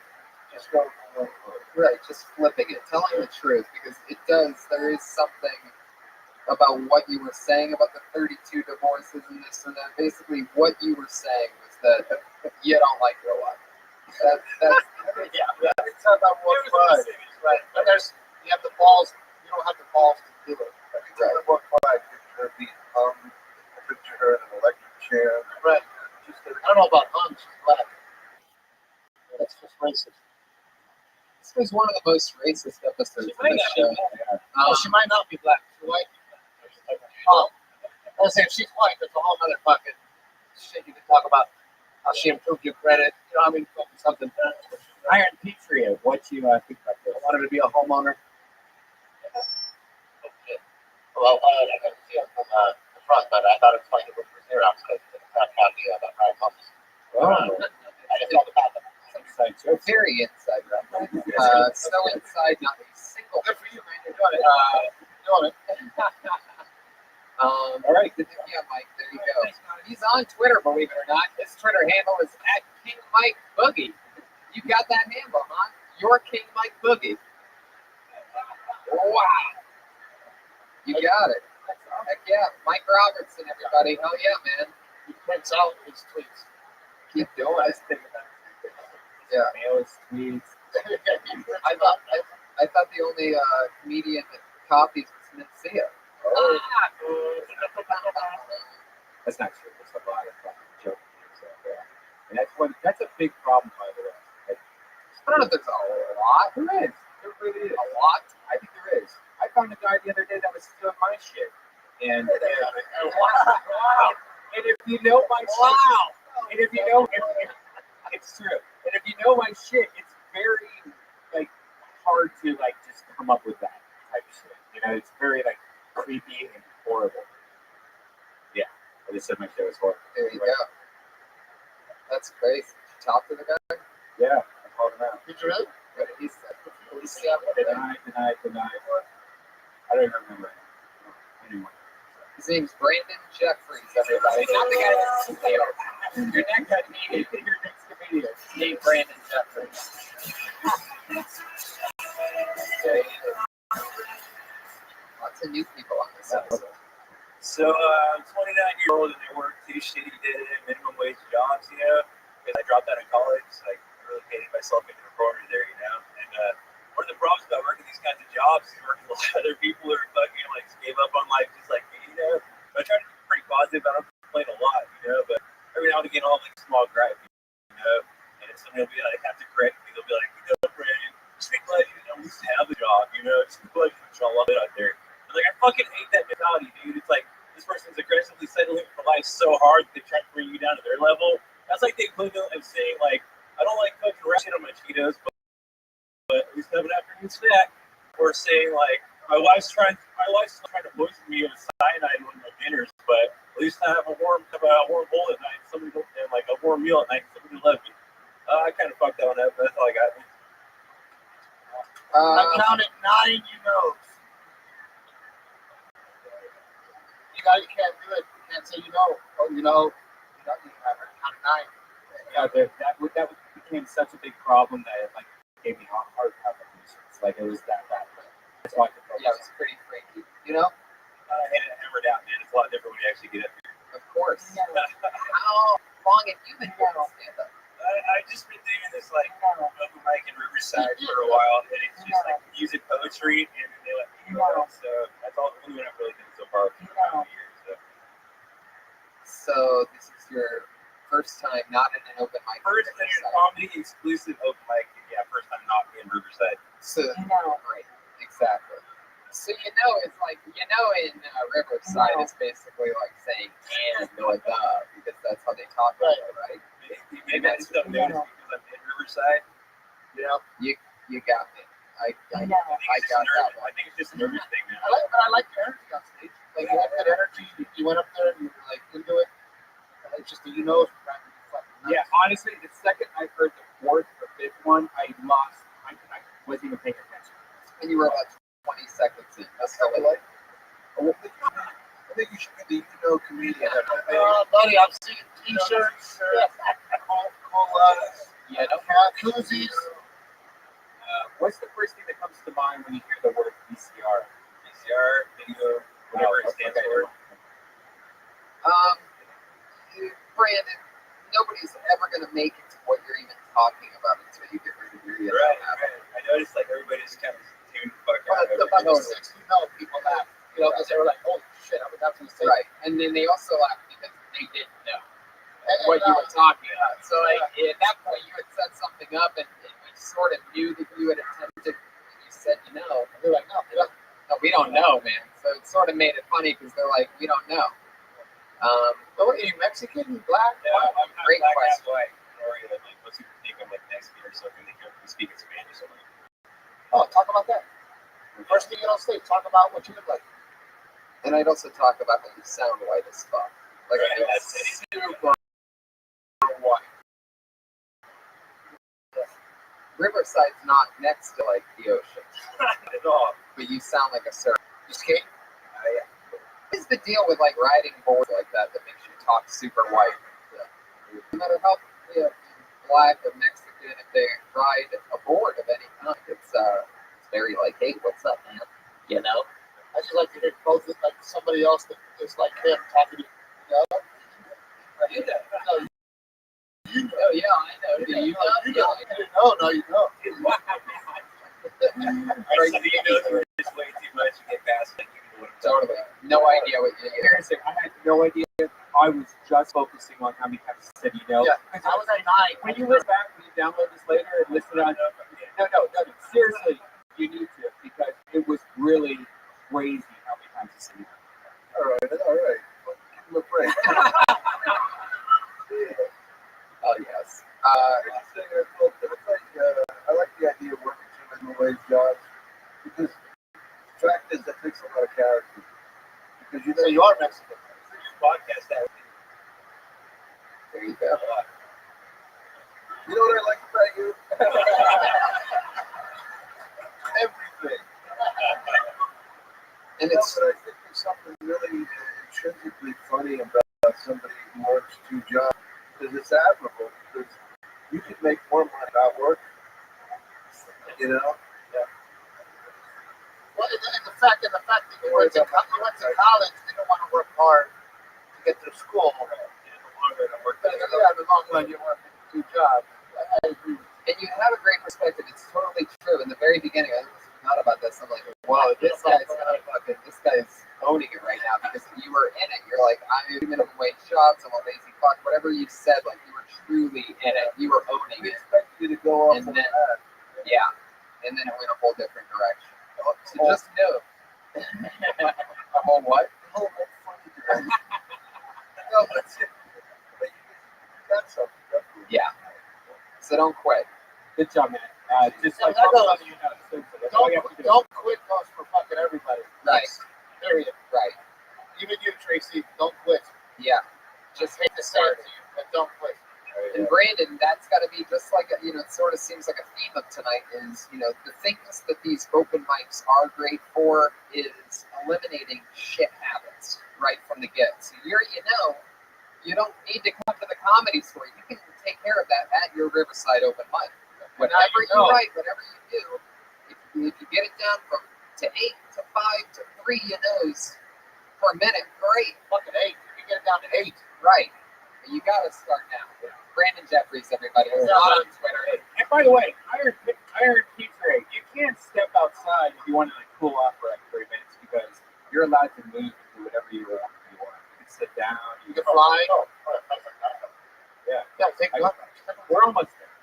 Heck yeah. We're actually going to move on to the part where we get our 2 regulars on. So we have 2 amazing regulars that have been writing a new minute of material every single episode, if you know what I mean. It's always fun. It's always exciting. And right now, your first comedian tonight, the regular, you know, from the Pony podcast. She, just as the other one, will be in La Jolla March 1st for Pony on the road. Put your hands together for Kimberly Congdon, everybody. You know what I mean?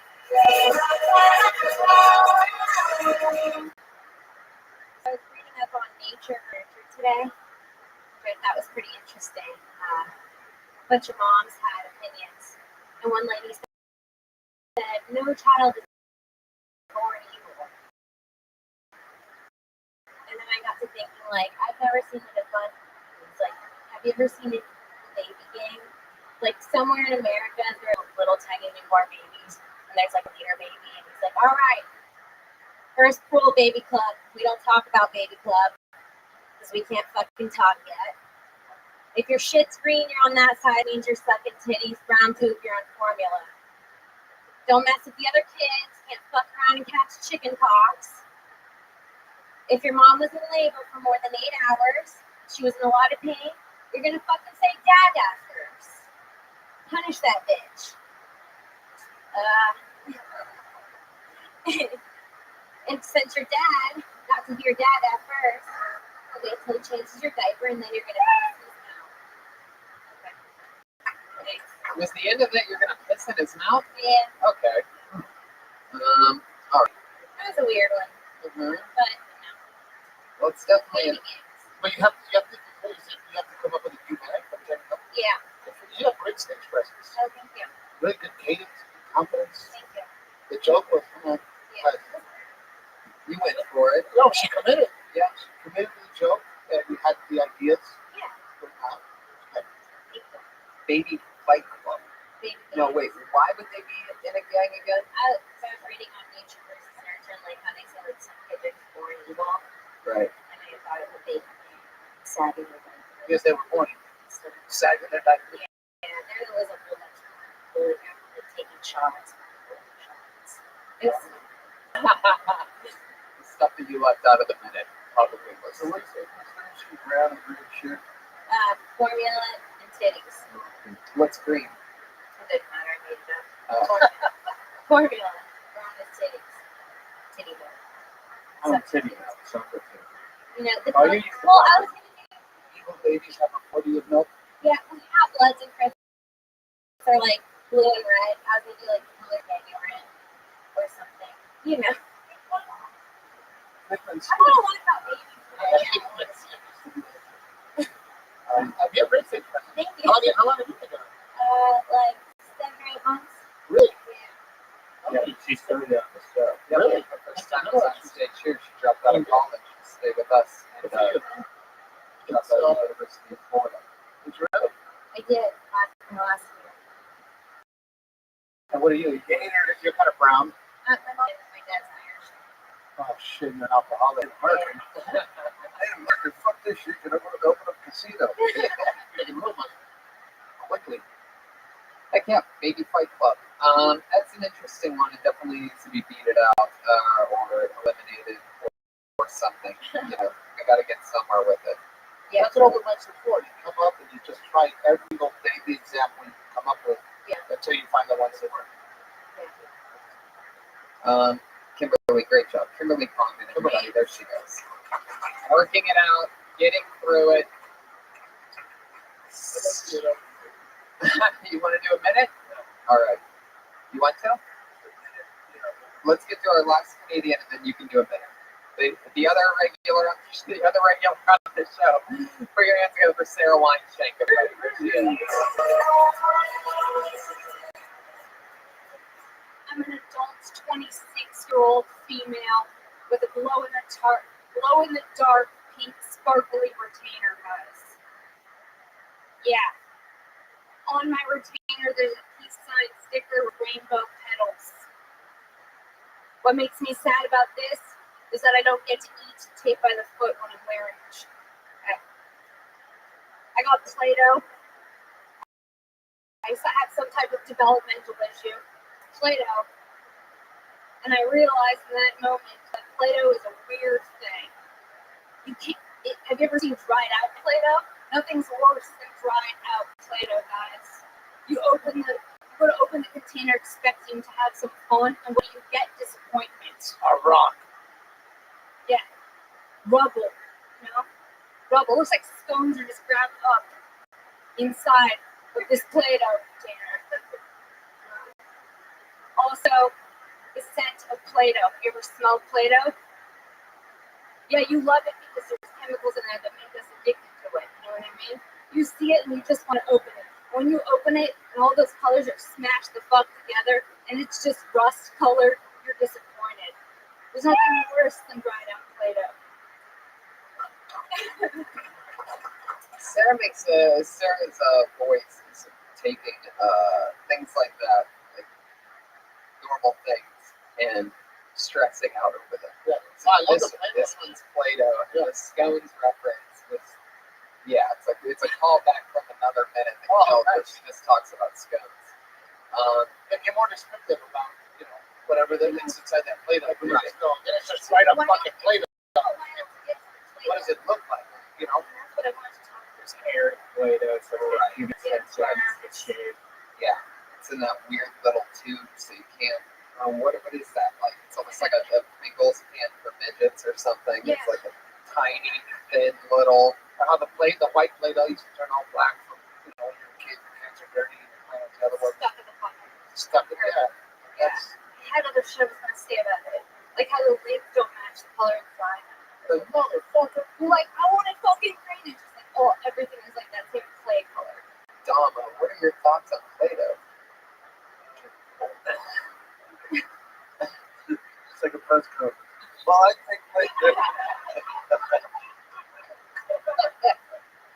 should be used for good, not for evil. I like the way you can actually pick up fish pretty well. So you're that was after. I got 4 fucking months left to live. But I like the way you play like the little I have the retainer with the. Yeah, that was weird for me. My normal voice, but I have a retainer. So Do you really have a retainer? I do. I have to take it out to something. No, but I want to talk about dicks. Like, I want to. I want you to. Straight fucking up. No, I prefer to talk about Play-Doh. No, but I thought it was funny. Martin, because you went with the, it's hard for me to eat the. The tape by the foot. Yeah. That's the only 12 inches I put in my mouth. That's See? Oh, thank you. Yeah. I think it would be the biggest left turn ever, knowing you as well as I knew you, seeing all the bits that you put together. All of a sudden, at some point, you just make a huge left turn and start talking about dicks in your mouth. Or go from seashells to whatever, to this, to that, Play-Doh, stones, dicks in my mouth. Everybody. All his guys put Play-Doh on their dicks to hold it, to look at it, stuff like that. All us guys do that? But don't look at you. There wasn't enough Play-Doh, motherfucker. Oh! Costco, bitch! I thought you did great. There you go. Sarah Wineshank. Good job. Did it again. We did it again. Do you want to do a minute? Okay. Here's Dom Irera. Very close to this. This is the friend of the club, Razor. Okay. Ladies and gentlemen, your final comedian of the night has been performing here, auditioning here, since it was the Business Club Open in 1972. He's very close to being cast. Put your hands together for Razor. Razor!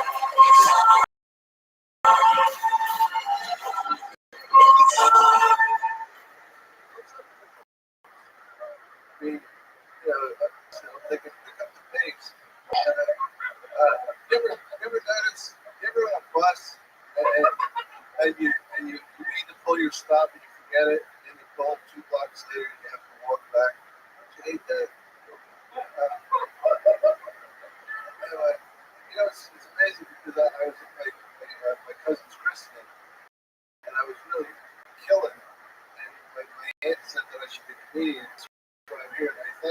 staying.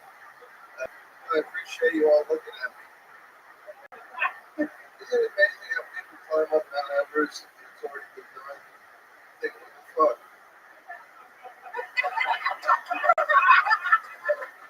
Thank you. Razor, everybody. Couple things. Yeah, couple things, Razor. Anybody that looks like this, not gonna make it. Yeah. I'll tell you, Razor. I know you've been doing this a while, and that you're almost past here. But I mean, you have the stage presence of a guy that's number 79 in the world in stand-up comedy. Wow. Guys, we gotta wrap up this. The turtle premise. Dom Irera has an amazing podcast. He's Dom Irera on Twitter. I just did it, and you just did it. Yeah, we both just did it, so you're gonna want to listen to that. What's it called again? You can find that on iTunes. Steve Trevino, Mr. Steph Trevino on Twitter. You got something huge coming out. I'm a second 1 hour special coming out February 16th. Yeah. It's going to be on Nubo TV. Very nice. Nobody's ever heard of it. I saw your last one. It's fucking great. I'm really proud of this one, so hopefully people tune in. Is that the one you shot at Corpus Christi? Yeah, I shot it back. The arena. Yep, we have 1,000 Awesome. people in there. It's So beautiful. there you go. We're making magic happen. Thank you guys so much for being on the Dom show. Irera, guys. Iron Patriot is at PEC on Twitter. That's at Pete EC on Twitter. Stick around. The Ding Dong Show is next. See you in La Jolla, March 1st and 2nd. That's right, in Traverse City, February 14th and 15th. I'm going to be there at the Traverse City Film Fest. And I got Omaha and Dallas, Texas coming up. There you go. Denver and Columbus, Ohio. Look us all up on Twitter. Find out where we're playing near you. That's Irera. Thanks, everybody. You know?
How did that go?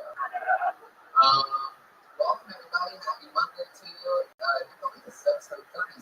Happy to be here. Another Monday in a row. A lot of fun stuff happening. I just finalized everything today. We are at the Fullway Comedy Store on March 1st.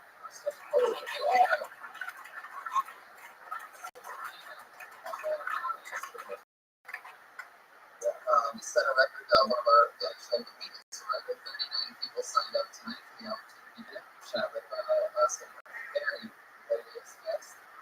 So, what's happening with you, Brian? No, I've been a little disappointed here. Because I'm still on 20 year old. 20? So, how did she not get another comedy? So she's 20. Yeah, I got it. Yeah, it's good, man. And Asians, I know. But yeah, a lot easier for them to get good ideas. Not going there. I just said too much. Oh, you can say all the same. No, I didn't say it. But it was really easy to do. Just, That's so sad. It's good. it sucks. The story of it. I'm showing up. It's that one right to Set it up on and down. we should bring up a friend of the show, friend of Test Squad, Missy Martinez, has been in the hospital for the last 4 or 5 days. She has like a minor infection in her mouth. Her face is all pumped up. So hit up her Amazon wish list. Yeah. Tell her some love. Fire up. She made her stand up debut on this show. She's been on twice. She's destroyed those. Very specific. So shout out to Missy Martinez. Always fun person. What else? I had a big audition today that I can't talk about. It went so exciting. And it went so well. You know what might happen? I can't talk about what it is, but if you get this, you have to figure out what's going on until it's done. Right? That's probably your place. Well, if this thing happens, she'll tell me it's going to happen. Right. We can do it. Sorry, my name. Wrong. You're going to have to go. She'll tell me it's a Staples Center. Yeah. Well, I mean, yeah. There's 2 months until we call back for this thing. And it's like 2 months to prepare. But if I fucking game over, it's the craziest thing. And there's so many people that knows me because how right the notions I am, how bad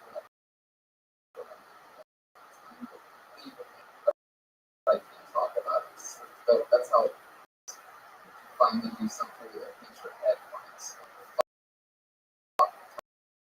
Talk about it. Insane. Happy how things are now. I'm content even if I don't get it. And for those all the show a few weeks ago, our head of security for 34 episodes said he got too big for the show, that when Comedy Central wants to have the show, that he'll come back and he'll be waiting by the phone. And until then, he quit the show. And so what we decided was that we start having replacement Iron Patriots each week. We had the Iron Josh, we had the Iron Patriot, our friend Pete. And this week's no different. Ladies and gentlemen, I would like to introduce to you our first ever African American Patriot. It's the Dirt Patriot, everybody.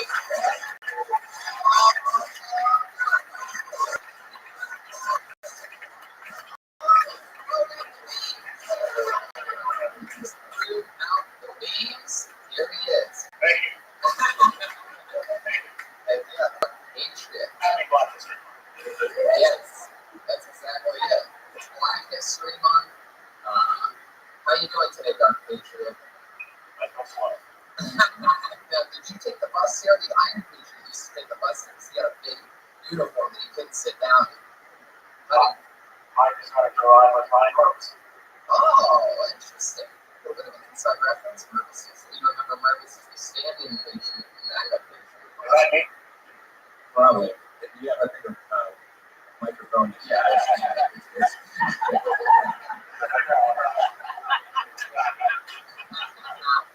The first African American Patriots bringing the feedback. I absolutely love how your throw sticks out of the top of the helmet. If the original Iron Patriot with his racist antics was still here, I think he would literally blow a fuse. Is that really how long your arms are? Because they're like, my arms almost touching your knees. Really?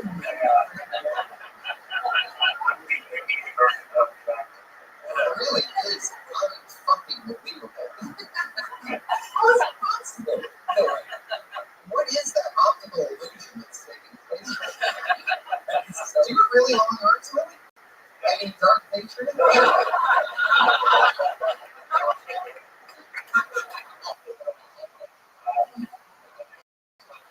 long moves.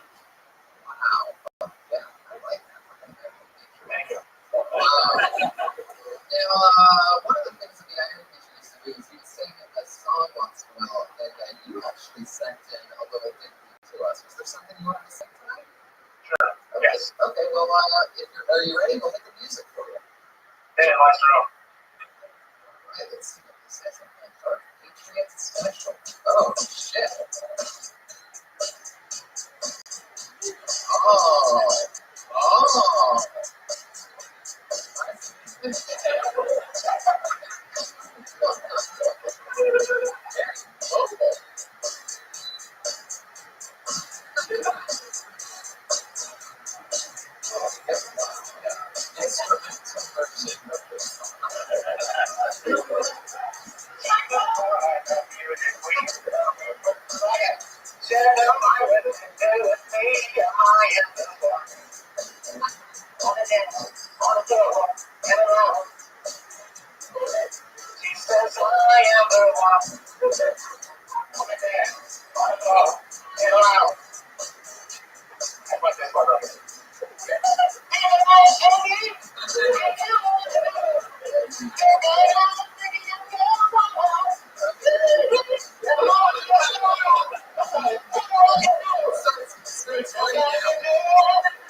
Your neighbor stayed in the pocket, but that YouTube version of that karaoke song was a little misleading.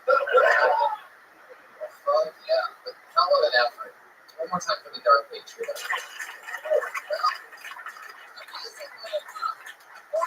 Show isn't even about our head of security. That's just an added bonus. What really happened here is a bunch of comedians that signed up for the chance to do a minute on the stage. I always have two of my very funniest friends join me to help me along with that process. This week is no different. Two of our favorite guests that we've ever had on the show. Two of the funniest comedians that I know. Put your hands together for Mike Lawrence and Fahimi Lawrence.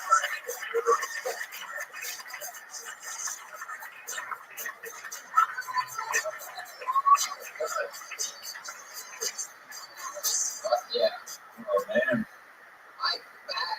Thank you. Give it up for Tyler Perry's Straw, everybody.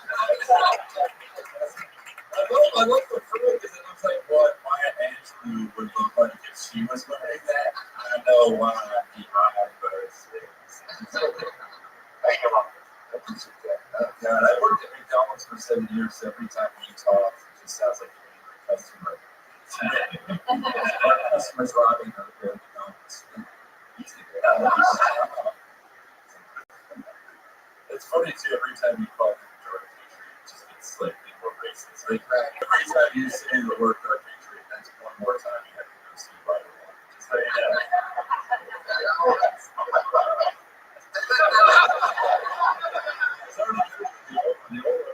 I saw the old one walking here, and it might have been one of the saddest things I've ever seen. Like walking on the freeway. That's it. Like two iconic LA moments are someone face up driving and a guy in an Iron Patriot suit walking at 7:30 p.m.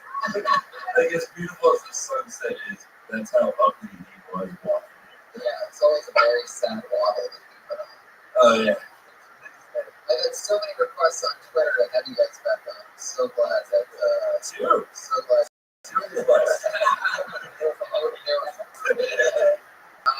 Dark Patriot, do you have any questions for our guests tonight?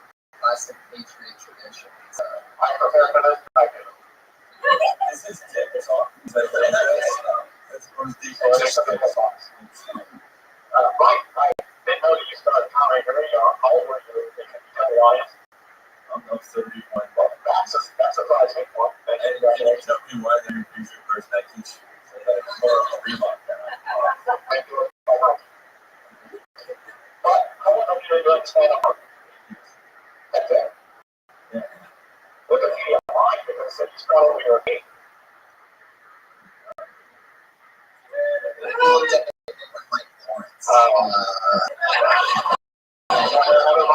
I think he's using the Wikipedia interface and it's the scene right now. And that's who he was. That's a good question. Yeah, do one. I do. You dance a lot. I think I might have always like to stay in my dance. You're living in space. There's something like that.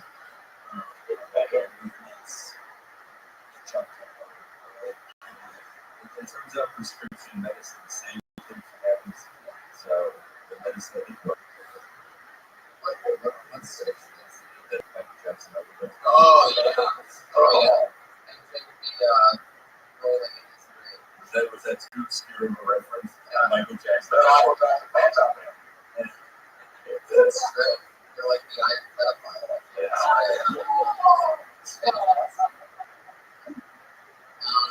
That's what it's funny when you're like, I've got this gig and I can't talk about it. And I have to like a defense attorney for Woody Allen. Like, what? I think so. If I get that gig as Woody Allen's defense, I mean, that's Because the prosecutor has the easiest job. He literally just to go look at him. I'm done. I know, that really is interesting to me. Like, I always think, maybe Woody Allen, maybe the wife, maybe that's just a way to get back into litigation. But then you look at the picture, an HD picture of Woody Allen, and it's like, this doesn't look fire. I mean, what makes it, if you do the opportunities that Asian women in films that he doesn't cross, it's kind of feel like the world. It's great, everyone just sighed, but then like one person ripped up their notes and have fun. Eat DMs. I mean, it's like this magic Woody Allen just talking to like what it feels. This place like, when will this be over? He's like, soon. Soon.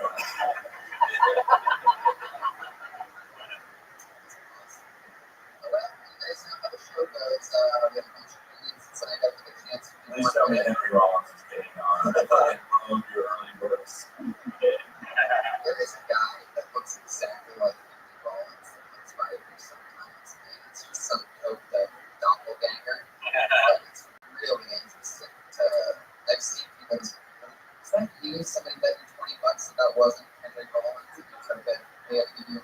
What is that on your? Is that the Franken berry on your arm? What is it?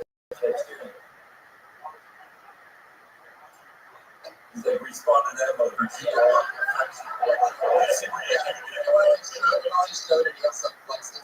Like, do you really want to fuck with this guy? And then afterwards, he's like, it actually is Franken berry. I'm like, why did you say this for your daughter? Because I'm a liar.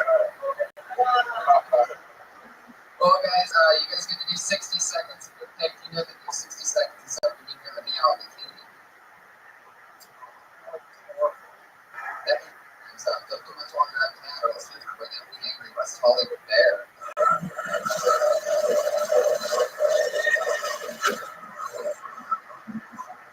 Yikes. That's something more intense than last time. Yeah, you did. West Hollywood Bear is legally able to get married now. He's still angry. That should be angrier for some reason. It's very bizarre. So let's do it. You guys ready? Get this thing started.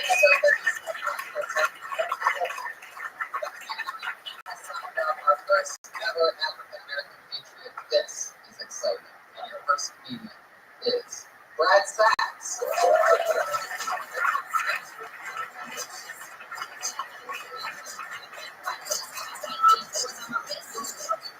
Thank you guys. Thank you. Last year was good for me. I got engaged to be married. Thank you. Thank you.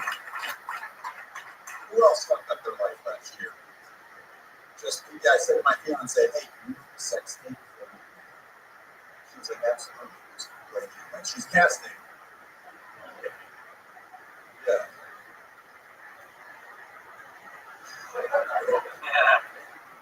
I've been engaged for a year now. Well, yes.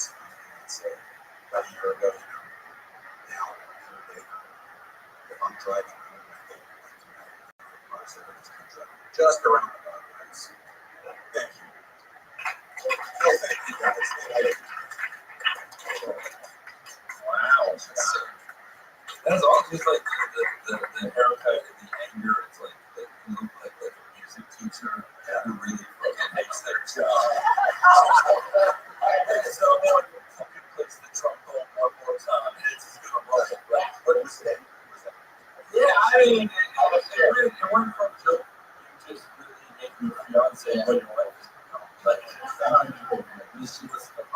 I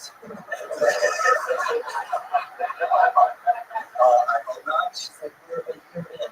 Just a year. No, it's not that bad. Sometimes. It sounds horrendous, man.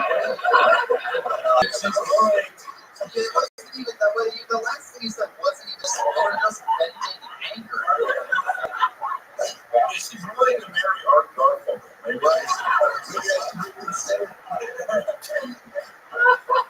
is this a girl that you met in Ohio that you came out here with her? Oh no. She's like, I go to the open mics to make fun of her, and she goes to her narcotics and anonymous meetings to make fun of me. And that's how we stay together. So how long have you been dating? We've been dating over 40 years. No, about 4 and a half. How long have you been in LA? I've been here about 17 years. Okay. Why are you engaged?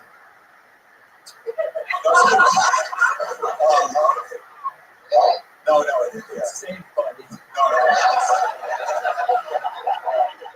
He's like, why are they questioning the hate speech I just speak?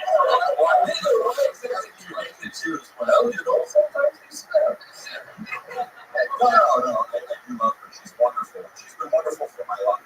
It really is like a Hitler situation. Like, I feel like if you pulled Hitler out of this bucket, pre-Holocaust, he would just do material about, I'm not saying I hate the Jews. I'm saying that when I see one, I just drive around the block for a few She's willing to take the last name Sachs. I would not judge her so harshly. If you're watching this at home, you can't tell if the camera's like behind you, but you are winking at us when you said that you loved her.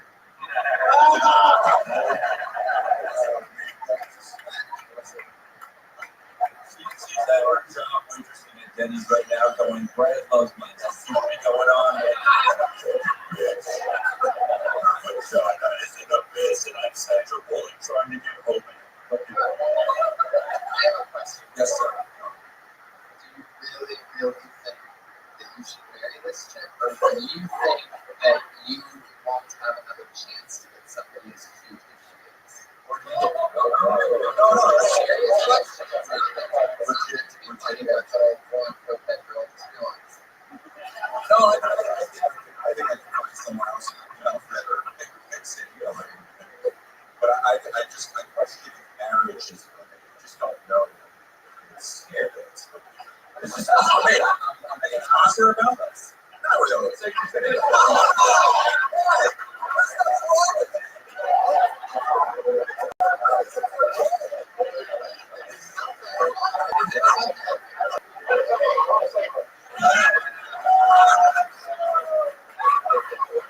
I love that you didn't open mic the proposal when you're already open micing the divorce.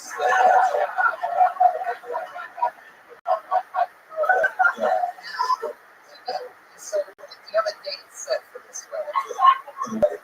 No, not a year. 1 year from now. 1 year, probably mid-March. No.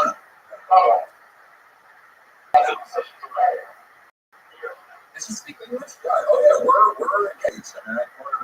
Does she speak English? She does speak English, right? Is her native country United States? She was born in LA, right?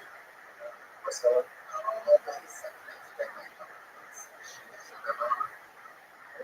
No, I think she does better. She does a little better. She's supporting you doing stand up. No, I think she You have absolutely got done this bitch.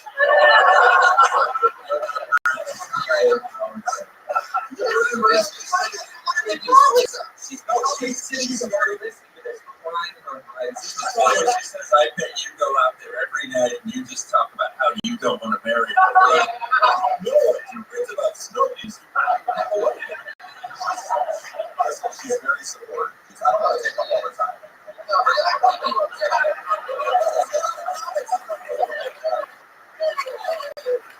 This might be the longest relationship you're in. So teaching you about commitment. No, I truly think it's just hard. I don't think I just try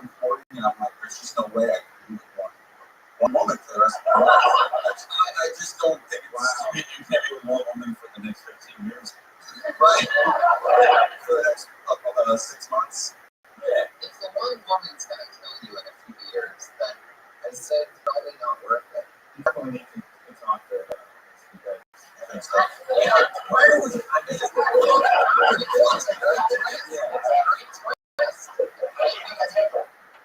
you know what? She does not. She's so even tempered and calm. That's What's the most negative thing about it? What's the thing? Now all of a sudden you're backtracking. You're not gonna find out about this. Did she like the Red Hot Chili Pepper Super Bowl performance? Because she didn't leave her. Yeah, That's a deal breaker. totally. There's, I don't know. I don't know what. What's the best thing about it? Wait, here's a good question. How many times a week do you have sex? That's one of the things. When there's not much sex. It's not. It's a problem. I'm more of a sexual person. A sexual person. That was that. Yeah. Look, there's once a month. Well, you know, it depends. It's a complicated story. There's so much going on. They already saved the date for when they have sex next. So that's about it. I think it's all the comments. I love you keep trying to dismiss yourself. I'm sorry to tell you. So do you think you're going to do something very soon? I mean, because obviously you're telling me that. You know what? I don't know. I'm not going to do anything. I'm not jeopardizing anything. I'm just viewing my thoughts. That's all. I want to. I try to be honest. I mean, you come up here and want to say, I love that. You need to make yourself as vulnerable as you can. And I can't live my life if I can't be honest about my thoughts. You know, the greatest thing would be for her neighbors in this book. If she was such a patriot,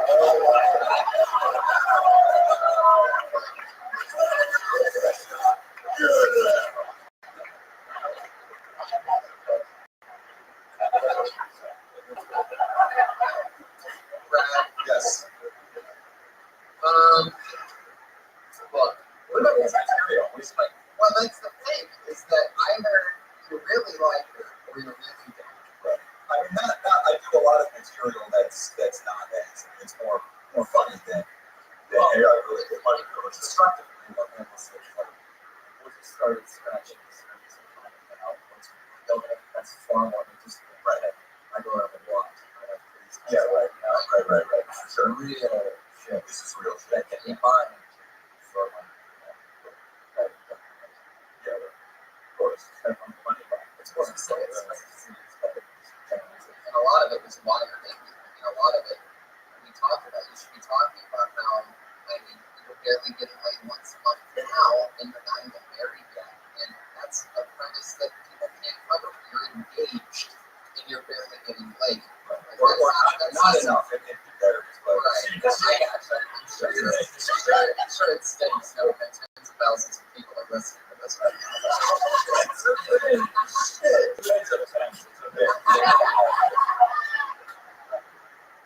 Does she make you happy? Are you happy with her? Look. Well, you think comedy never will. Comedy will never make you. I'm engaged, man, because this will never fucking fulfill you. You'll always be sad, angry, depressed. You got somebody that loves you. No. I totally agree. I wanted to see what he would do if he clapped. Yeah, if you clap it, it start an electrical fire. It just comes out of it. Does she not have a penis? No, what? Oh, no, I'm not sure. Brad, I would delve into all that real stuff a lot more. There's a lot going on there. Yeah. Instead of beating around the bush. Yeah, exactly. I would write down all the stuff that you don't want her to hear and make that shit fun. And then right here before you went. I do that 60 seconds to your therapist tomorrow, right? There you go, Brad.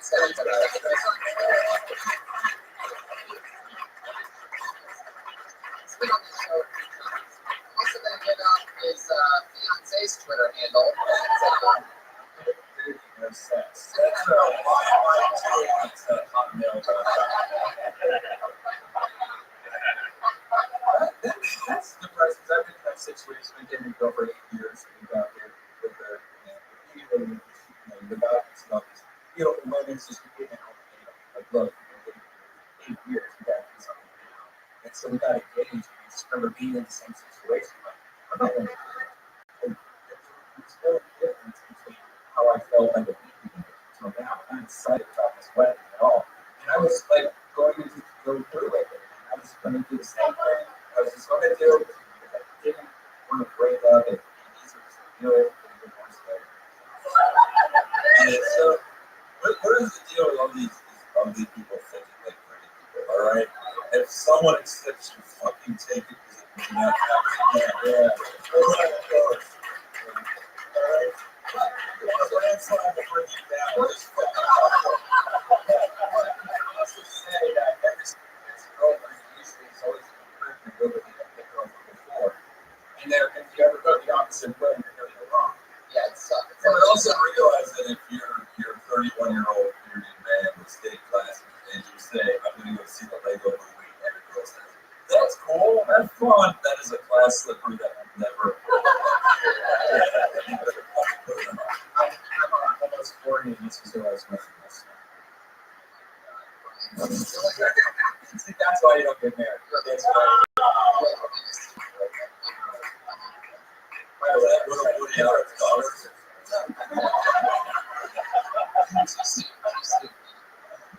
It is to me, everybody. This love story. Thanks a lot, Brad. That's pretty shitty relationship. They're getting together 26 seconds.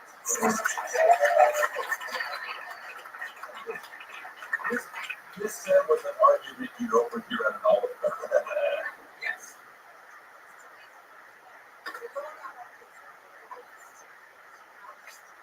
So my son practicing.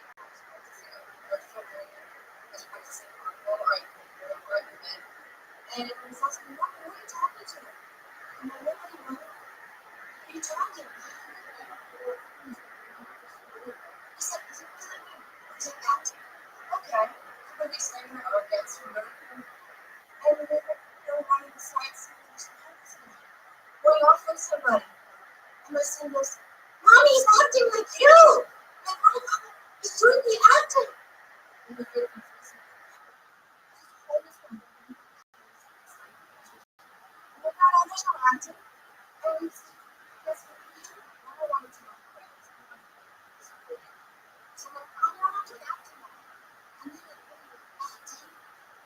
It's like acting like the people in this one is a lot of best works and doing acting. And I thought I just got away. So then people were putting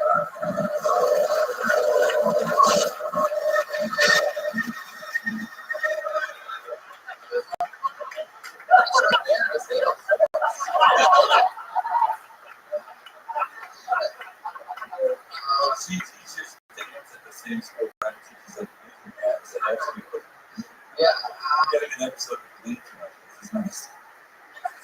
Terrorists. Yeah, how are you? We talked about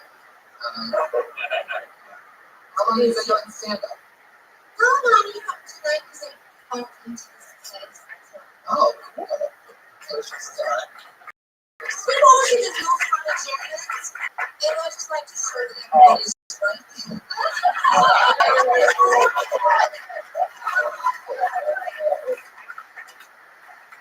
The closest thing we've ever done to an apology for the Holocaust.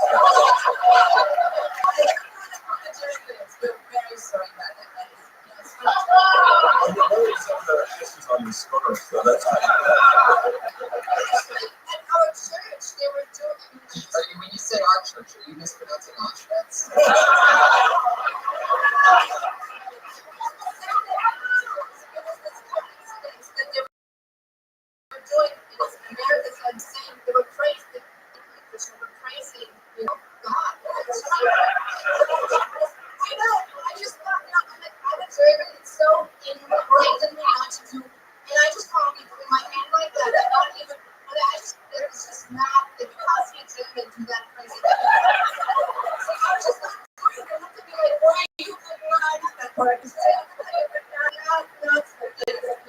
I give that show 99 red love balloons out of 100. Love that.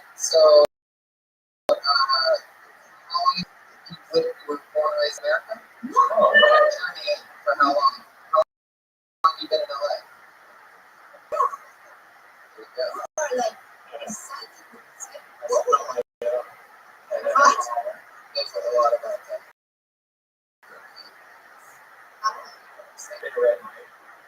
What?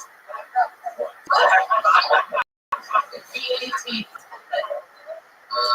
Okay, how do you pronounce Wilshire? Oh my god.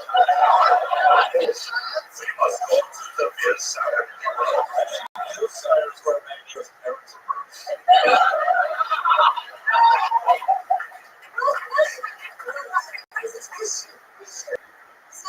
It's Wilshire. When I tried to go to Pizza, I said, no, Wilshire.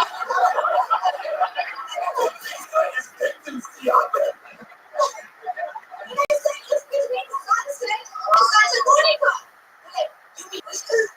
I'm like, it's Wilshire. So I go to my favorite pizza shop. It's in the corner of Wilshire and Wilcox. Look,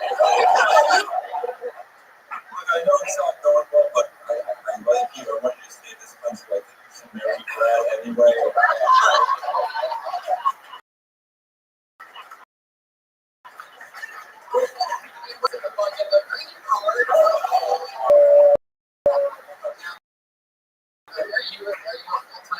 Are you a citizen?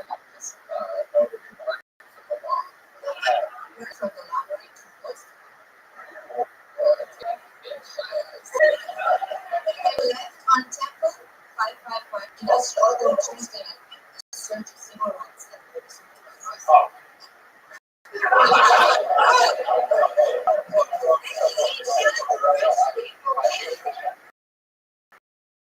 They hate none of the rich people. I always find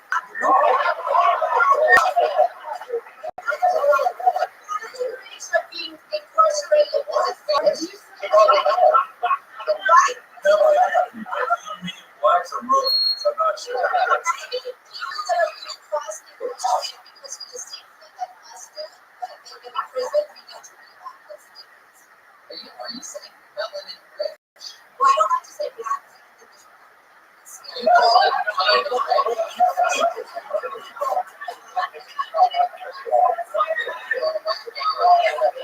you guys see the name of women's personality?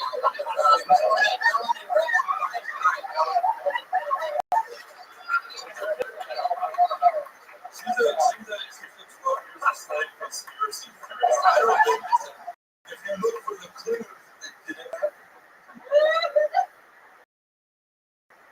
Patriots glaring at you right now. Are you celebrating nothing? It's like there's lots of things black persons, none of them rich. In our literature, black is a symbol. So if you call white people melanin poor? Yes, in fact. Really? Yes. Oh, this is celebrations. No, that's just reserved for albinos. That's right. It's really best to put it.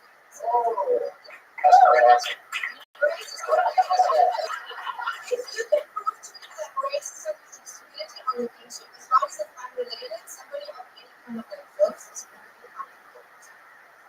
You got it.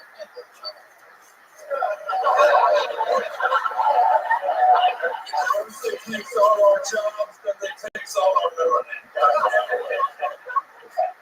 Well, it's funny, they all try to look like that, you know.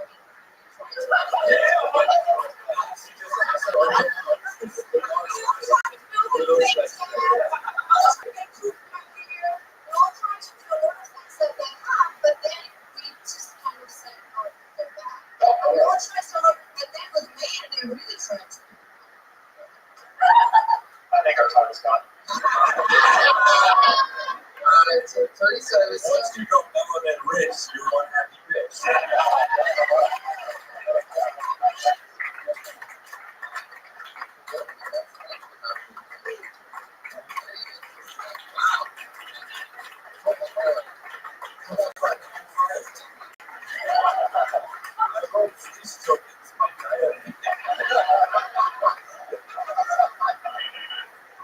those are definitely the two most interesting openers we've ever had on the show. This is like fucking amazing. So, was two really different types of sex. She really did apologize about all of us for moving out. You guys caught that because we are really sorry about that.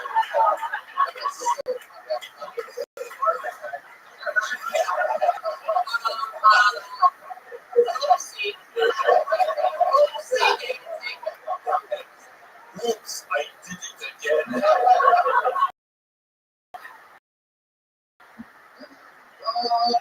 You really didn't do that. Did I do that? That doesn't know the English characters, Broco. We're against together from Mike Roberts.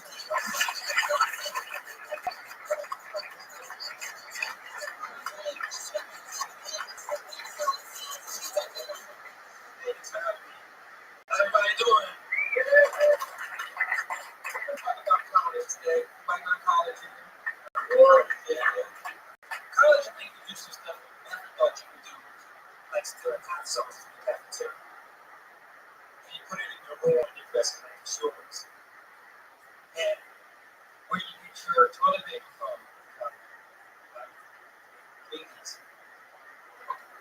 You can yell at apples and follow up in your bathroom. College was a trip for me from the beginning though. My dad wanted to make it a road trip. So he made my mother drive so that we could just drink on the way.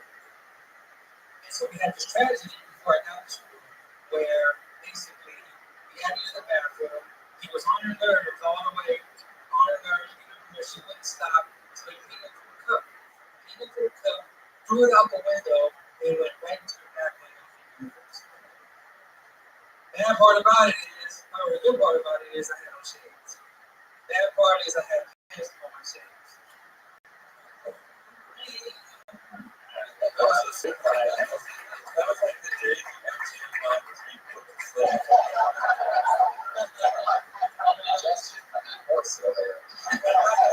Well, I don't know.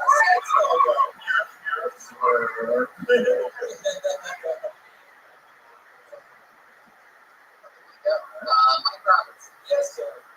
Did that really happen? No, it did. Wow. It wasn't quite as bad as his Saturday only a few drops got on me, so but it did happen. I felt like there was another twist coming. He said the good news was that I was wearing sunglasses. The bad news was that he don't wear sunglasses. I feel like that was sort of the known thing I suspected. Yeah, there was. I know, that's kind of on purpose. So late. So, I don't know what to call that. I knew you would know. But there was so much useless information to get to that point that, like, in being drunk, what did that mean in the story? All these different things that you kept saying about college and all that. But when in college, you have to do these other things and everything. It's like, you know, when you, the SATs, they always have that section where it's like, circle which part isn't relevant. To that story, you should do that when writing jokes because only then that you just got cut off, right? You didn't get to finish. You just read so much unnecessary. And then also, irrespective of that, what is each people like? It's not like none of us people like it's not.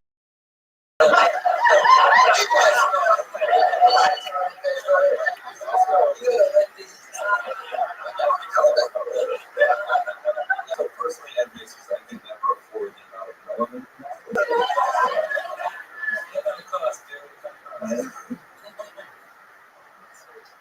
It's said to be just like this happening. No, I did. You know, like basically, when you run out of toilet paper and you have fast food place, you just kind of like get extra tissue to take home so you can have tissue in your house. These are simple things. I'm not going to say much longer, but you say, you know what I mean? Yeah. That's more true than yes, no. Yeah, Or maybe add something about how you wouldn't need as much toilet paper if you had something better than what you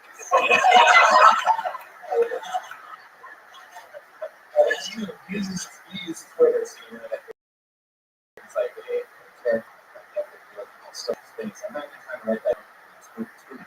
Like Twitter's really good because you're not trying to edit yourself, get that point across.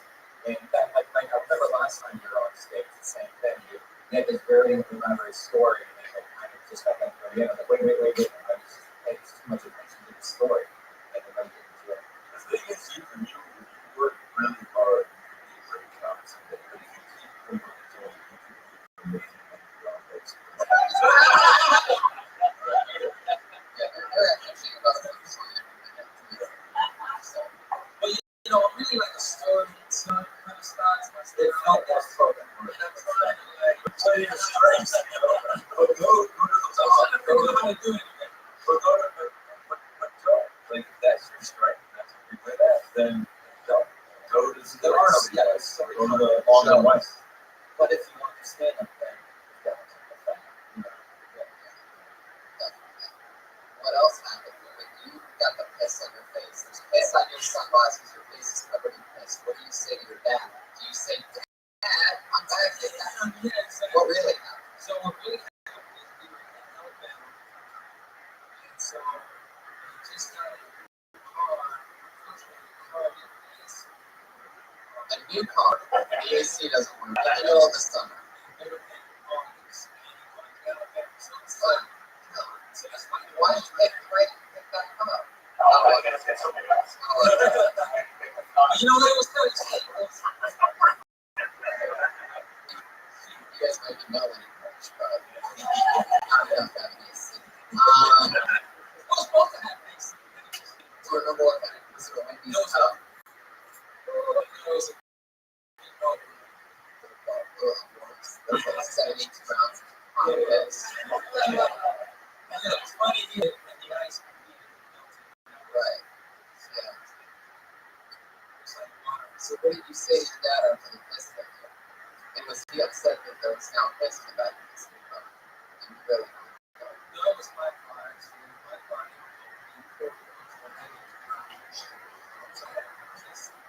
Really, it was like piss water.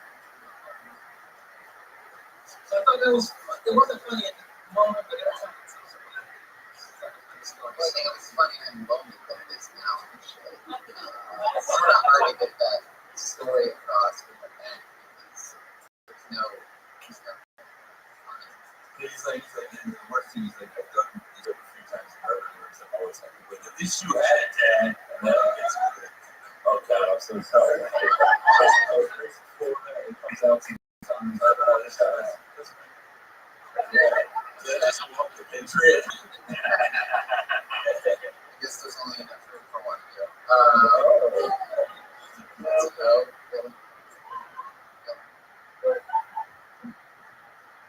Shit is out of control. Thanks, God.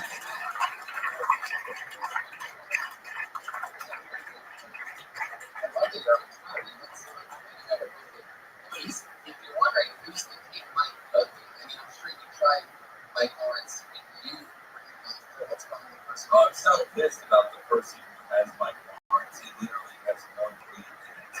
When are we going to go back to share it? That's so awesome. Yeah, somebody in I think it's like Uruguay or something has the that kills him. It's just a totally different language, so I have no idea how to even ask him for it. What is that? It's just look like that. What is that? I think it's what people want to compliment and should come up.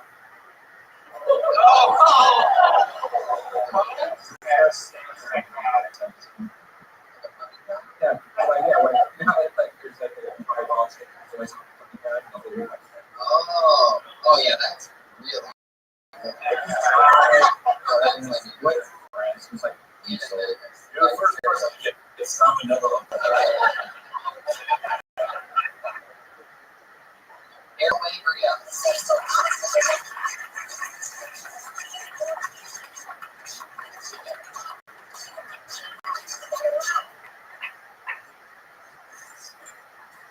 All right, this is my impression of Gordon Stevens as a strip club DJ. All right, guys, get out those dollar bills.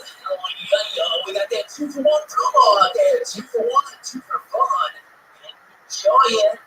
That's right, guys. We got that promotional going on right now. It's the 5 for 3. You get 2 free lap dances. Love it and enjoy it.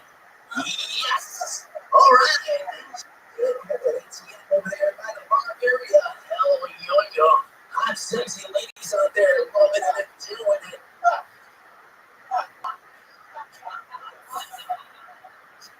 This is Christopher Walken in Spanish.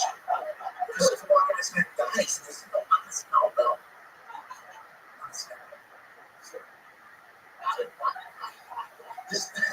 Hey, yo te digo, no te faltaron el respeto, todos los respetos. Yo, thank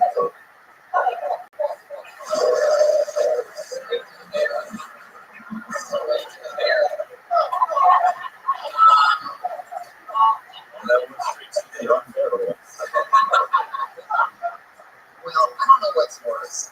Maybe do the 1000 Christopher Walken impression or the first Brady Stevens. That was a good second itself. Yes! Loving it and doing it. Hell, yo. That's like if you do an impression of someone, some insider, like not about the good one, Yeah, we have a little bit of this. The impression's got to be very good. what about interface? Hickory, keep that to one of the week.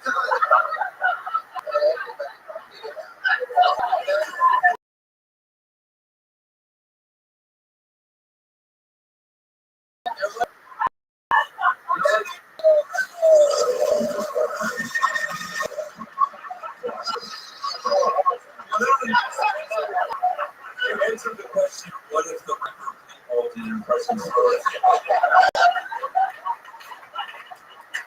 You guys like good tone impressions. This is Robbie Dangerfield, sorry. Oh, right.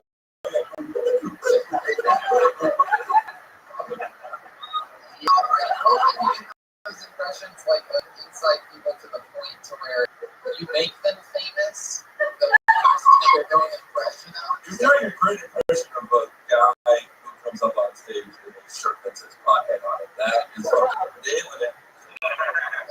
Did you make that yourself? No, it's like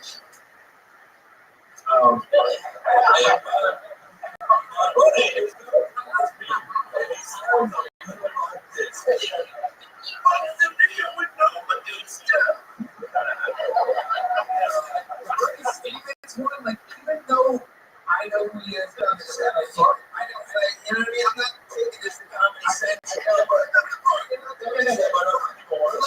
it's just like, it's all like, no, you're doing it, who cares? I know, what I'm saying is that it was a really good club DJ. I mean, it was dead on. As a club DJ was.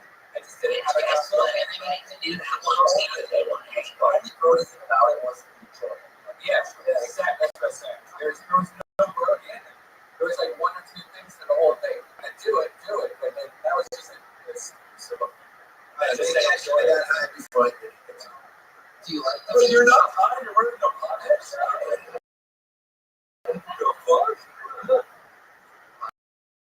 It's North Hollywood, just represent. That's my thing. Alright, lights are over in North Hollywood. We smoke, J1, we put a bunch of bags on. No, I had nothing to do with the potheads in North Hollywood, man. We wear vests like this, they're crazy. we would find your last impression worse than the ones you did.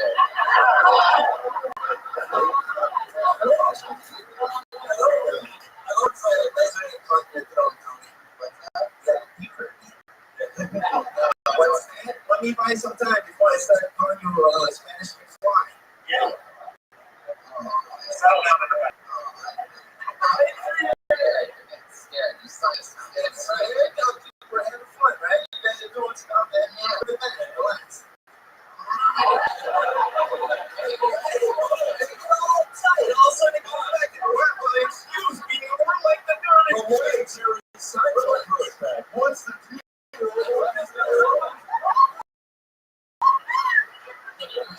what's there now? Come on, bitch.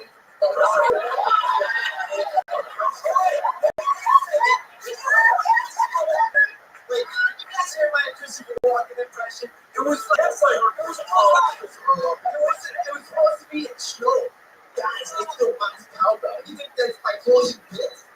You had 60 seconds to go. 60 seconds on a freaking podcast, all right? Yeah, for people to show up. That's your phone. Oh, what if they hear it? Oh no, what if they don't like it?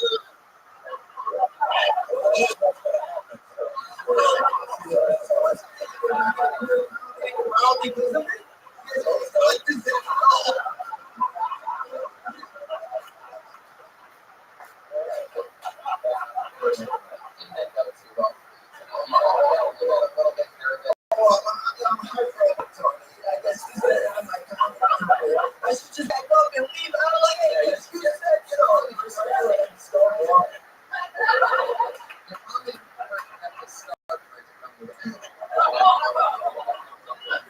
all right, Tony, it'll have to come to an end, I guess. That impression is as good as your other impressions. I'm pretty excited that I sound like Erica. You're pretty much completely unbearable. So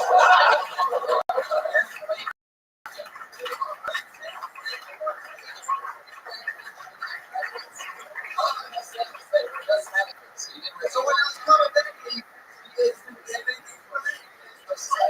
material. You said yourself that you don't do that on stage.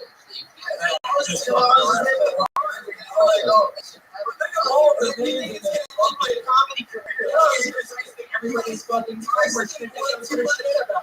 you think way too much of this podcast. I just think this is gonna make a great place for my career.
Tries and fucking wants to make that was terrible. Yeah, I'm pretty sure he just burned at least 80 bridges. And I was thinking about Telemundo.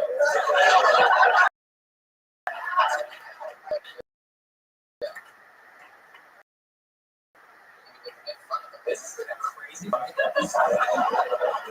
We need some Germans up here. We need Germans to light up the mood.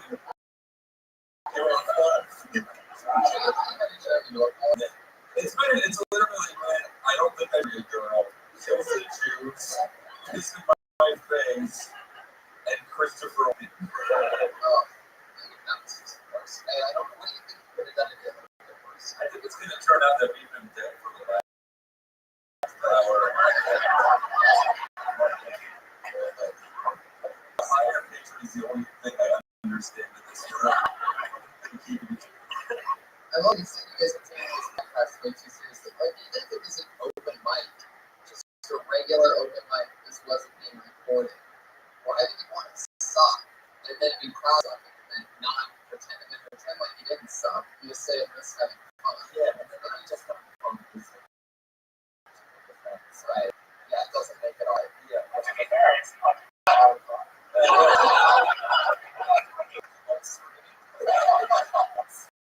He did kill himself under that. And that weird crying thing at the end, and tried to make it funny, but like, oh, that was a joke. And it's like, okay, that's real. And I know because it happens sometimes when you fail so terribly something that you try to like exit on a joke, and you kept trying to do it over and over again, but there's no real good exit after all that.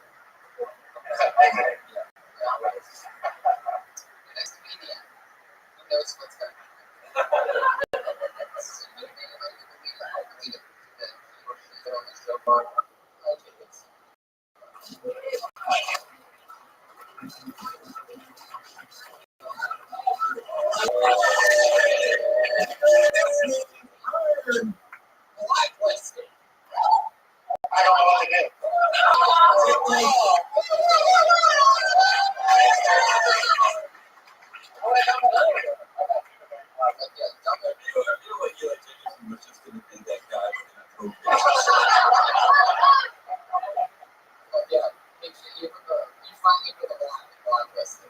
just want to. How would it be if that guy was Philip Seymour Hoffman dealer, so you could hate him on two different levels?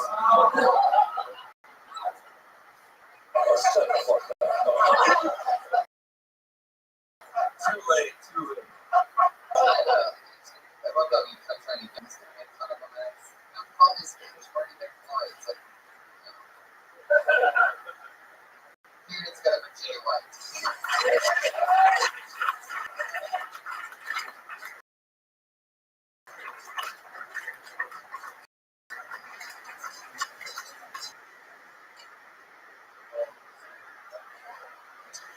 So, I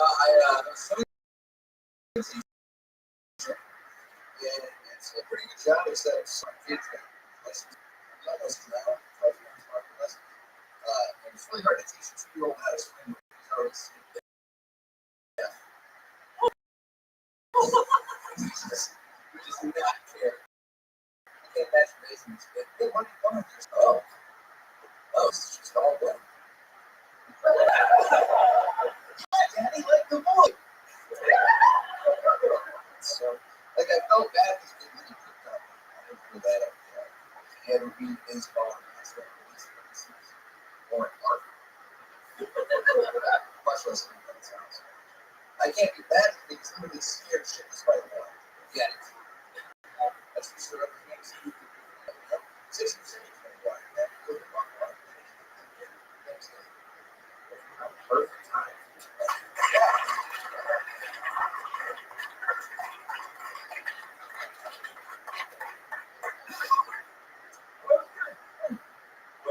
Before you, Eli Jacobson, I had to say the name.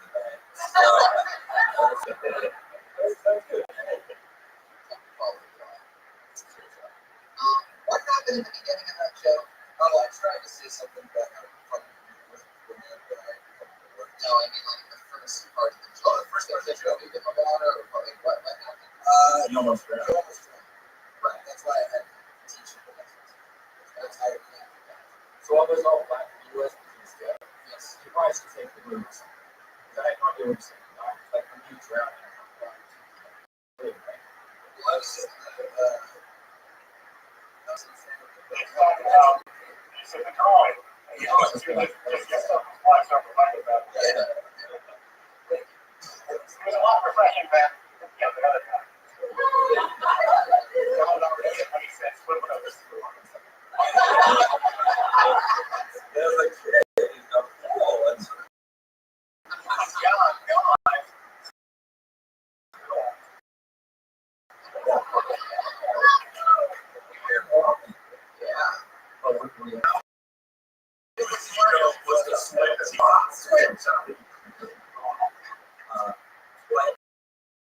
Legitimately, I was there. I like confidence. You have to check with us. It's like you look like comfortable up there. How long have you been there? Okay. Yeah, I'm very comfortable on stage. Jokes are great, I'm sure. How often do you do that? Well, usually I've been like boats and I for like first 2 weeks I watch. First 2 weeks. I think once the writing becomes sharper, because the company has something like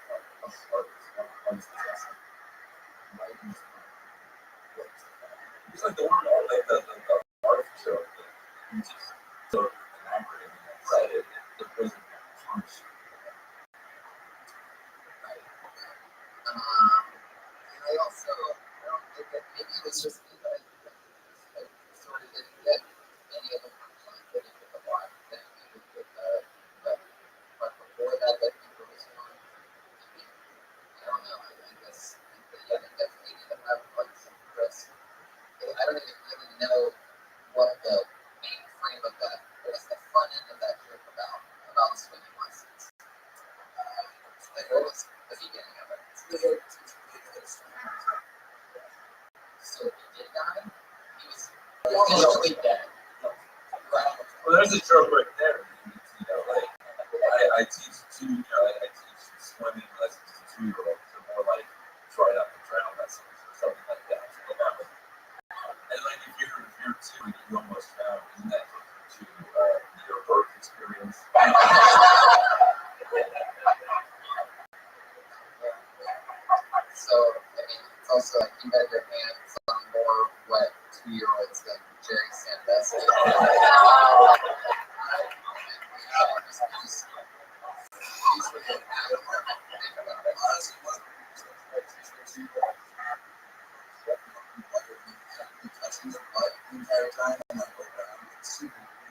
Oh, yeah, a lot of Vietnam good too. A lot of Yeah. a lot of this one of them that was pretty good.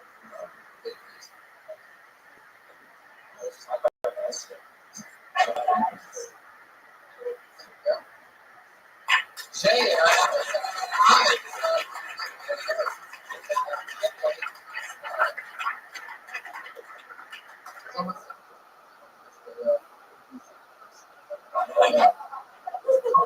Thank you for saving us with every part.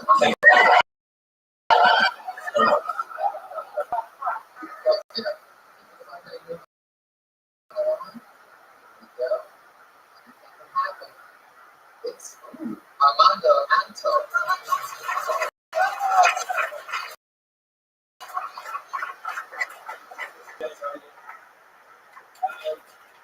I was born and raised in France, and after all this time, I still don't know French. And that's because my parents come from a touristic place called the Village.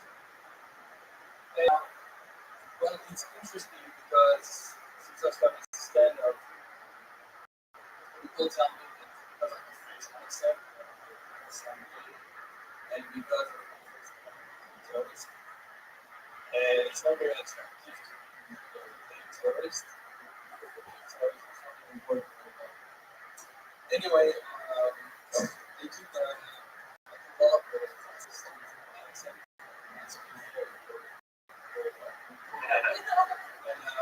And I found a way to put my accent in. So alcohol is the solution, especially when I have to and there's still some work that I can't. You know, it's one of those weird instances where I actually work near the end of it. So, what instances? No, I wear my shirt, so I'm a teacher.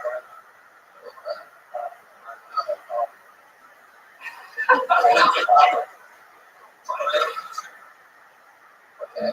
So I have a hard time pronouncing some words. So that when I ask each guy to concentrate, all right, Jonathan is fine.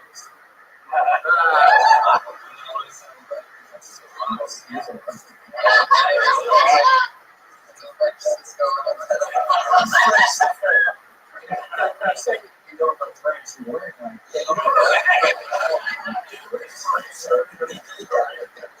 Do you mind out you Yeah, you look so embarrassed.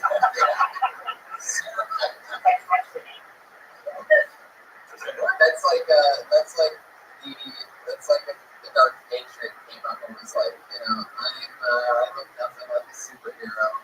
So wearing the costume, I mean, the striped short sleeve t-shirt, dress very French. Yeah. No, it's not saying where you don't look French. So you want to tell me that when you get a beret on, let's nobody that's not French wears their American who wears that tilts it to the forward and sings for Smash Mouth. How long have you been in America? I've been trying the last 10 years.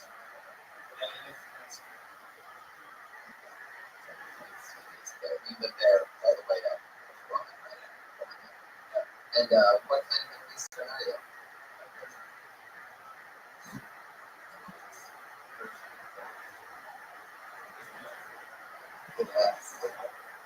Interesting. I mean, there were definitely, obviously, this is, second language and learning. I feel like at times there were some, barriers of that, of communication, of work and all that. Well, but just being honest, like, the way, like, you would say things factually, but not, in a complete, funny question. The joke about the audience not drinking or not, like, that's how I sound. I'm not good at impressions. Which we've learned is a good thing to that. Actually, a bad thing. But I felt like at times do it. I mean, yeah, it's very impressive. But the second language and the same as you. But still no reps. Syntax, what you're trying to say. Just want to get that. I have a question. I've done this set. Last question. That's good. That's the. I did my season show. And so I just lost. But I didn't know what it was. Yeah. Last week? Yeah, I think How much of the 6 minutes was the violin? Did you go with it or close it? It's great too.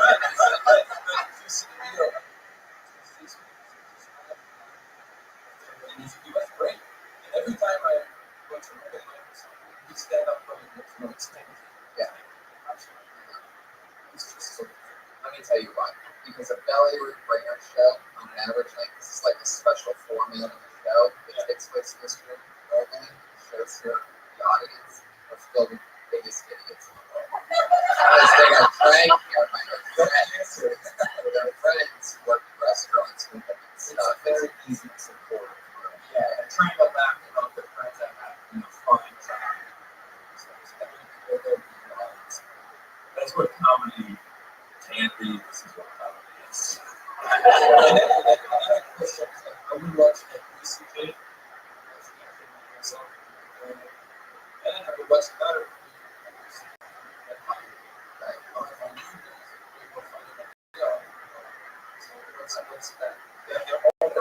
Everyone has their own taste. Yeah, it's always that way. Not always like everybody, everybody's different. So are the comedians. So it's all about finding your own little, like, nobody has the exact same content. And the thing is too, because I know at times, and there's nothing wrong with it, you're nervous, or you would expect a reaction, and then there would be like kind of a sign. Yeah, and that's fine. I mean, it happens all the time, but the thing is, you should be performing as if you're on that show all the time. Right, and that's what the open mics are good for. It's like burning away that fuel of, oh shit, they didn't laugh at that. Like, that's exactly what you want to be used to. And don't give up on us. A lot of comics will avoid shows with that stuff. It's one of the things with shows. You're not good. Oh, yeah. That's hard. How long has it been set up? Exciting. I think my favorite part of that set, by the way, and I don't even know whether we're trying to be sarcastic or not, but was when you said they've been taking French classes and you can tell they work. Right. But it actually is true at the same time. Yeah, I can't imagine thinking set up in a second language. This is the hardest thing to do, in my opinion, if you're in normal language. You have to change time, cadence, and beats, and everything, especially just words. It seems like fucking nightmare, like a final. Right. Impossible. Impossibility. Yeah, you should talk more about that. Like, about interaction and stuff like that. I don't know. It's totally about it.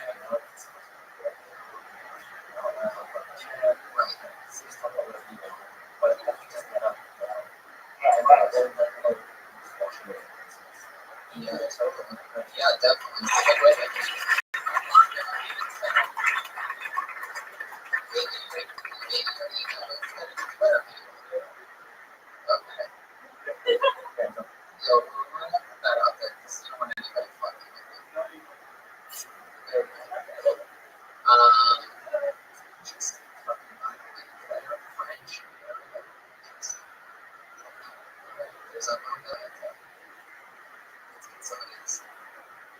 Hey guys, got having fun.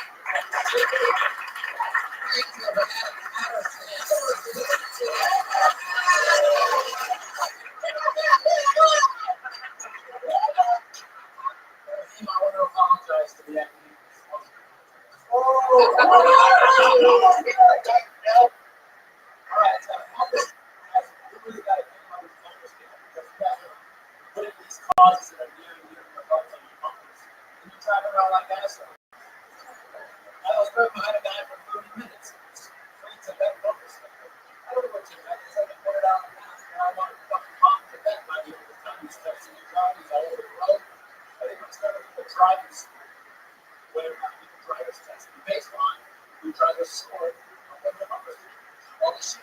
2018, 2016 bumper sticker. Only good job. Coexist bumper stickers. And let it go. That's all I had.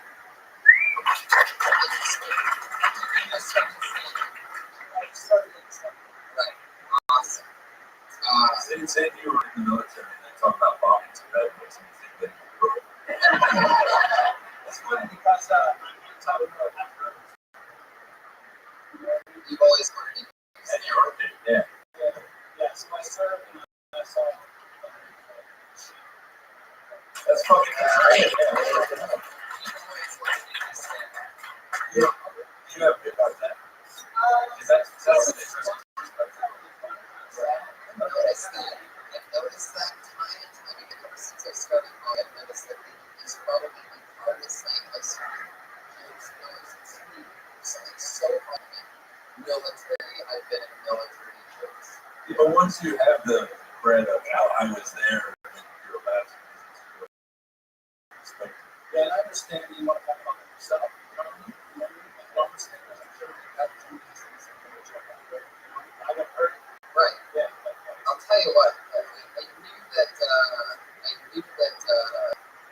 You're in it to win. The fact that you made that Afghani 15 joke right from the top, I mean, that's sort of like pro shit. You know what I mean? You acknowledge something that you and your background, where the direction you were going in, which is the military. You made the sorry about the Afghanis, and then you were in and you're trying to fire. I could tell you, I knew by how fast you were.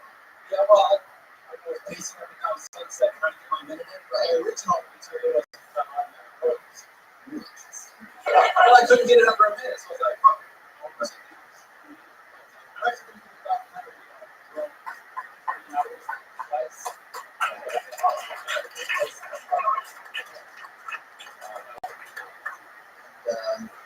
So you saw drums in place of the star.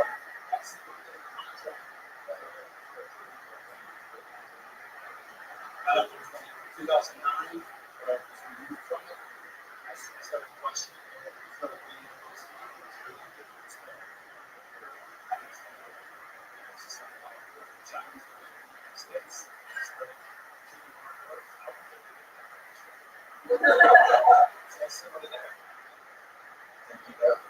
Yeah, exactly. That works. That's I mean, if you want to go that, if you wanted to go that direction, you could. But you can also, you know, Somebody still worried about the following the French government. American thinks of you. Somebody thinks about Rothschild. I'll be in France.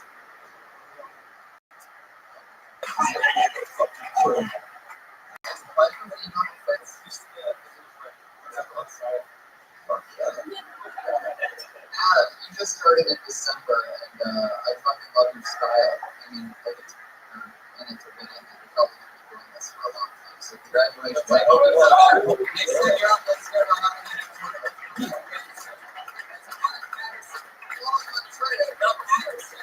unlike our Homeland Security, this has an actual patriot. So, I mean, come on, you're wearing a pajama costume for a 6 later. I'm trying, man. Oh, man, that's not you. That's on Prime, by the way. That's the saddest thing I've seen in shoulder pads since the Denver Broncos.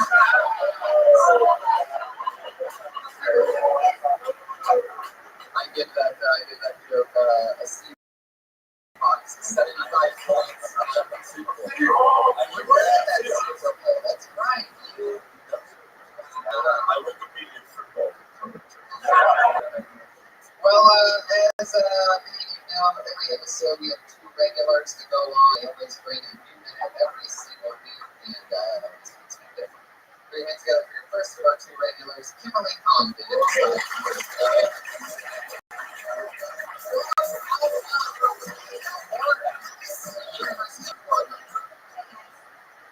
So I was thinking the other day, I was walking, and a guy walked by and I was explaining to him how I got.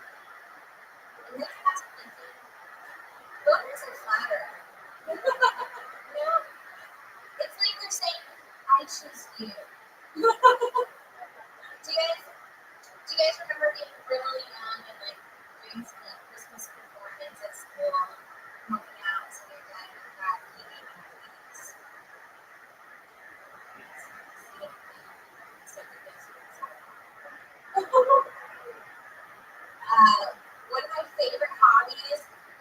watching my high school friends fluctuate in social media. It makes you feel good. Okay, so people have friends that commit suicide, and they always say, they didn't show signs. I had no idea. People show signs that they're giving up on life. Like girls become very play consultants, and guys get tattoos that say bless.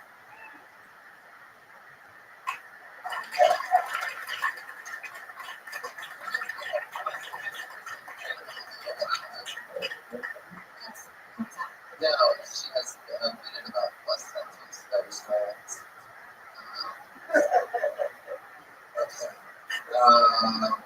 I already had some ideas. What's the first person? That's right. Okay, I didn't understand that ending part. I think there was a little bit of something there with the flattering thing. Like it's almost like the bone is something. Like a compliment. It's kind of that like what if you're flattered by it and then you realize that it just happens all the time for everything but you. It's not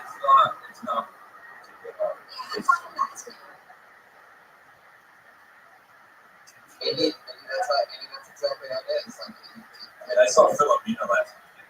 Judy then started crying. That was kind of around, Judy did. I can't comment about watching Judy did. She cries at the only 6 minutes of Shakespeare in love. So. And then the second part is the premise that I like the most. I think that makes sense coming through. That sounds like something that the young female comedian just dropped out of college and talk about. So watching your friends fluctuate and stuff. I really know. I was going to add at the end of that, I talked about how the girls that were really high in high school, they peaked too early, and like they wasted their success. Like they're still the same hotness, but like they just never fixed it. Just got really hot in high school. Those girls, like hot in high school, but just stayed that high school. Yes, I've been to Applebee's. That's interesting. Regular Facebook movies like a hot dog contest about the hot dogs or something like that. It's definitely something. Yeah, It's a good premise. Totally, exactly. You can really think of much right now. It's almost like when you read their status update, they can put whatever they want as their status update, but you're looking at their profile pic and that says 185. They're fat as a pig. Right. Yeah. There you go. Or, just look at everything. Analyze Facebook and figure out where the fat joke is. Whether it's fucking there's so much there. I am black the other day. And I don't feel so bad there. Did you have something that has it? Well, my viewers usually let me know more effective about how she comes back. That's a big all the teacher. I want to all one more time. Thank you. Maybe the pictures aren't of spring break in a bikini, but All the pictures start getting shorter out. there you go. Yeah, that's gotta be a fun one.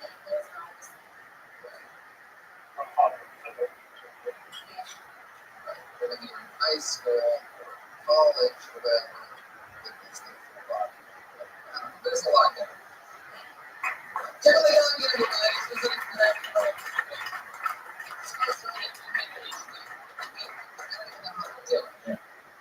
It's gotta be always fun, always goofy. It's Sarah Weinstein.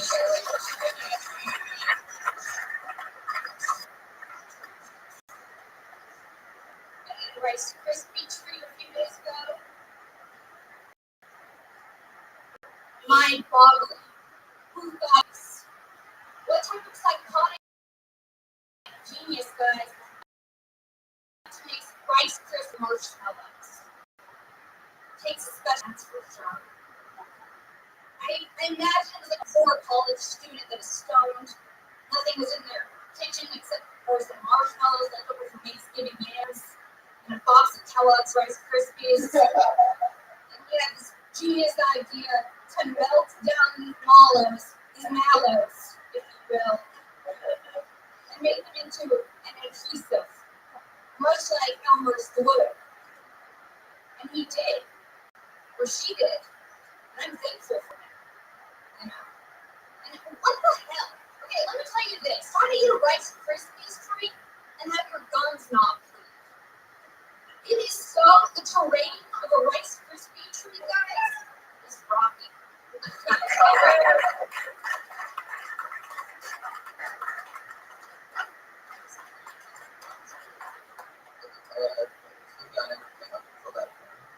Yeah, got it done like 5 minutes ago. Threw it in there, and I'm full of regret.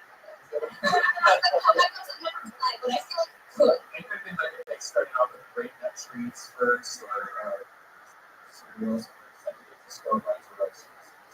Yeah, well, and then I wanted to do this thing about like snack crackle and pop with you guys. If you pissed off about Rice Krispies treats because they don't want to respect themselves too much. But I was like, is that too far? Like, is that too far? You know what gums bleed? Yeah. Yeah. Like the Rice Krispies treats that then just like snap on the concept. That's the thing is that when or they say that like, you know, your gums have never bled and that you don't even really know if you have. You said your gums always bleed and it shows if you're using like generality and absolute, then it has to be. Well, like, okay, I eat a Rice Krispie treat before in there, you know, sort of rough, rocky, and like they hurt my gums. So I said bled, but that was an exaggeration. Yeah, basically actually is. I love the premise. It fits with everything else you're doing. I love the mono, if you will, all that goofy stuff that you do that makes you unique, that defines you. That was all in there. Definitely pushed up. Great job. It's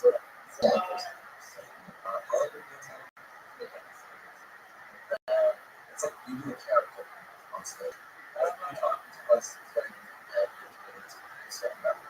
Yeah, but like it's how I feel that well, that's so fast. Yeah, Yeah, it is. It's like you really balance each other out into this WB. Right. I was confused about the theory about the Rice Krispie treat and why it's so what's yeah, no. are you pro Rice Krispie treat or I'm just actually confused at Rice Krispies.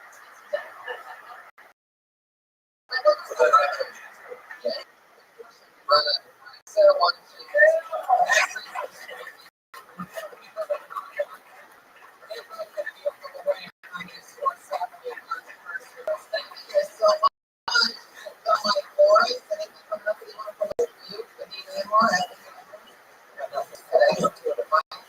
Yeah, I've had Mike Lawrence, comedy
Thank you. Yes.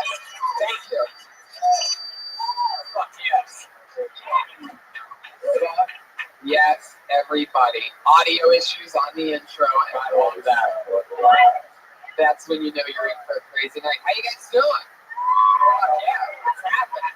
It's an electric room right now. I'm pretty excited about that. It's Kill Tony 38 here with the great Brian Redband. Jesus Christ, you can tell this is already a crazy audience. Yes. I'm kind of nervous from if you saw last week's episode, that was like traumatic. That was crazy. Yeah. We had some aggressive foreign people. We had a complete meltdown from one guy. I mean, a true meltdown of mass. I mean, it was the only time. What's it? 38 episodes times we say 15, 20 comedians. But last week was the first time that a comedian ever freaked out so bad that he left out of that door. He exited episodes not even. Right. I'm pretty sure that if that was just like a rooftop and not a stairway, that he still would have just jumped right out of there. He was out very quickly, no hesitation. Yeah, it was a crazy episode. A lot of fun feedback. A little bit of audio magic. Yeah, we had a MP3 recorder that I have been using for about 5 years decided to go out in the middle of recording last week's episode. Thank God we had a backup. Not only did we have some crazy things happen, but like I even focused in on the MP3 recorder on the video, and it was showing it was recording the whole time. It's so fucking weird. Could have been the ghost. You got the ghost. Now I get what Tennessee Tuxedo from the Ding Dong Show always talk about. Yeah. Ghost here.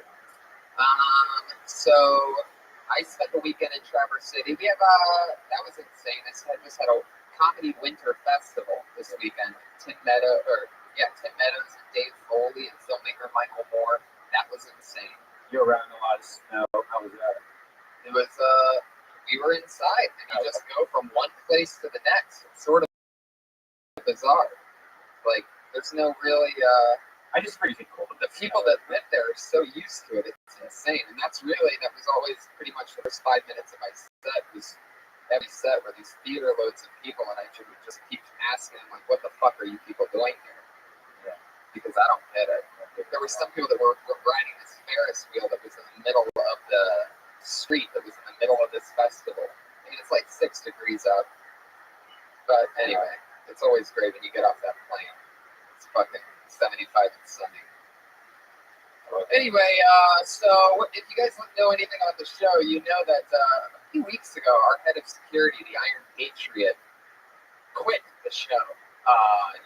In a devastating move, he said that he got too big for the show, and that he wanted to move on to bigger things, and that if when Comedy Central picks up the show, that he'll be waiting by the phone, which I'm guessing, all right.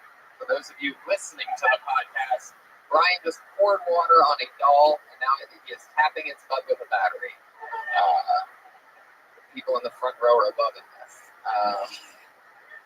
And so anyway, since he quit, we've been replacing him each week with a different kind of patriot. Our first patriot had a speech impediment. The Iron Josh. Our second one was the first ever Iron PDC. Oh yes, Iron PDC was great. And last week, we just in a band called the Filthy Lobster. Yeah. And then we had last week we had the first African American. Yeah, and also we had a surprise appearance by the first ever homosexual patriot, the Iron Patriot. Yeah. And that was very exciting. Well, this week we are debuting yet another new patriot, everybody. I present to you our first ever Mexican patriot. Ladies and gentlemen, it's the Trollo Patriot!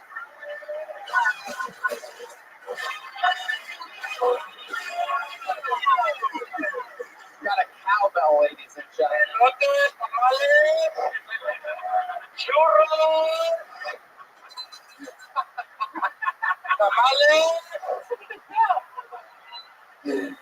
Yes, you do have lights there. I love that. I like the bill. I love that cowbell. That's fucking great. I love the bandana. You have your own take on this character. I really like that. See. But yeah. Is that a gun? You have a gun? Oh yeah. It goes down. That's a first.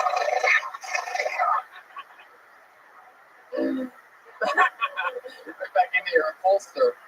Almost seems like there's naturally just a hole in that thing from perhaps you putting it on earlier, and then it. No, we had a black Patriot last week. Oh yeah, the African American patriots that they'll put a hole in your pajama. If you know what I mean. And I mean, put a hole in your pajama. Yeah, something like that. So you want us to? What are we calling you? The Cholo Patriot? Is that what you or? Just Mexican, that's fine. Okay, Mexican.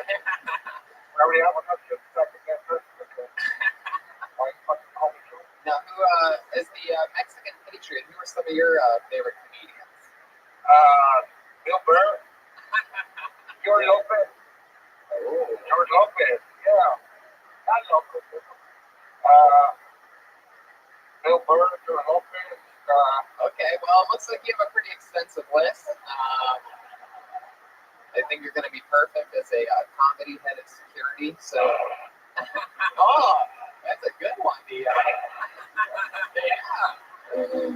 Wow. Oh, that's very good. Almost off my cousin. This is great. Next week we might have a Mexican woman be the Patriot, and she would be the ironing Patriot. Oh, it's their maids. You get it, everybody? All right. I hate it when people make that noise. I'm sorry about that joke. I shouldn't have said it. So let's get this thing started. Thank you. Put your hands together for the Mexican Patriot, everybody. Well, let's get it started. It's episode 38 of Kill Tony.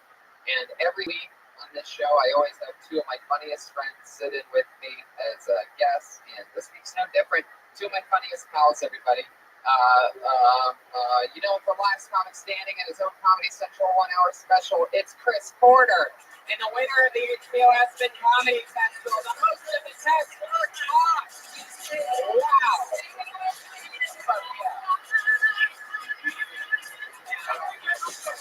So awesome to have you guys. This is Eric's third appearance on the show. Really? Yeah. I got to get things going on so that I'm not so famous.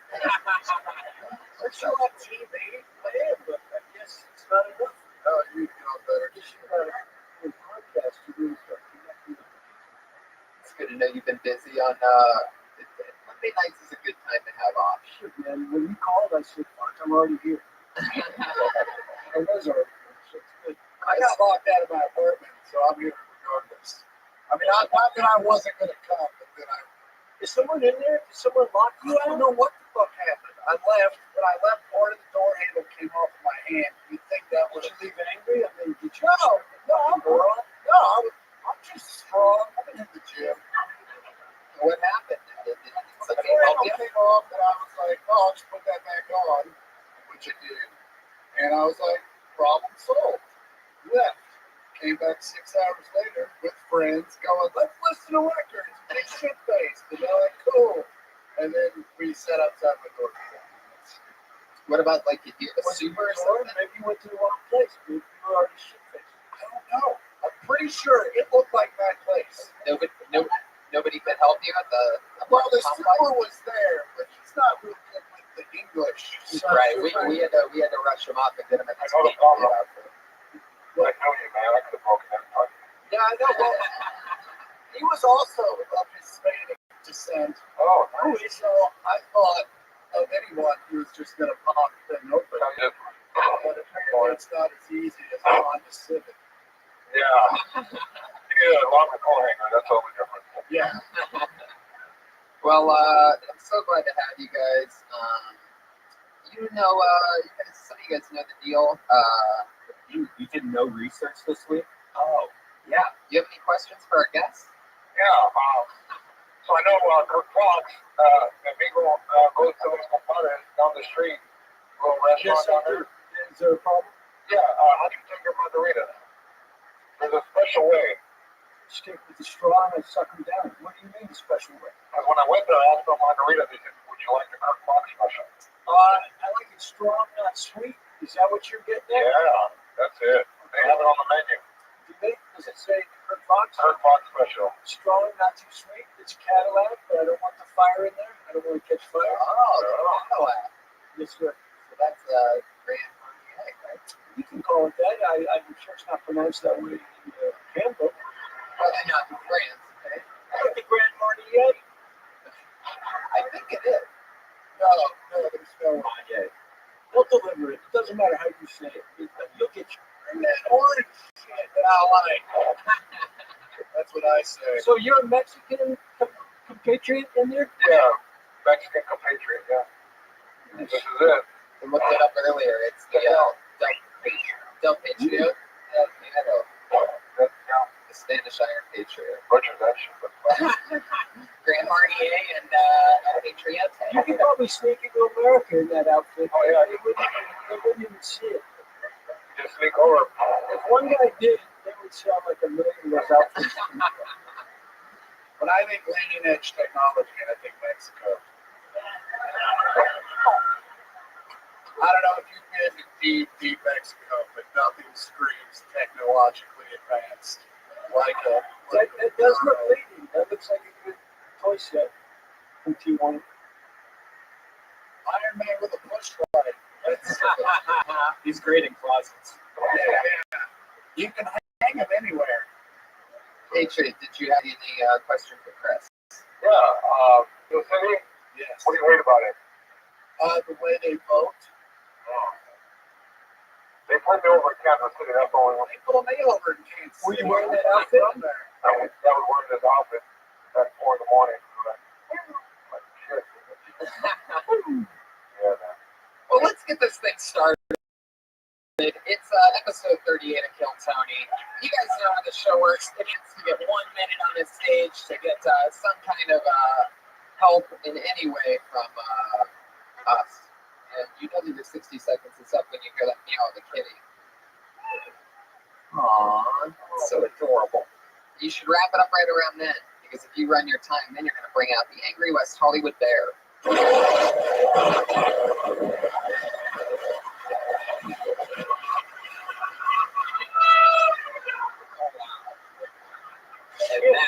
the bear fucking an elephant? I'm pretty sure. The bear, was that longer than a minute? Like, It's my kind of bear. that's a long bear. Yeah. It's longer than your set. The elephant gave a bear the minute. Yeah, I'm pretty sure he made an elephant come at the end of that. Anyway, so let's get it going. Your first Imagine if an elephant. I mean, I would have never imagined it until That's you like brought a, it up. that's like a, And that's I don't like have to think about it. Yeah, it's something that I don't want to ever I'm think gonna go about. change. Does it swear on us? Is that what you're playing? Oh, I don't know. Shit, I hope you get back in your mother suit. If you're thinking this shit, you've been outside too long. Well, elephant coming. I don't think that was a real far stretch. They should have a zoo where it's only animals that squirt. It's called the Spearmint Rhino. Thank you. I'll close on that one. I'm going to head out of here. Well, we got momentum. Let's get our first comedian up here. And they go by the name of Gian Whitney.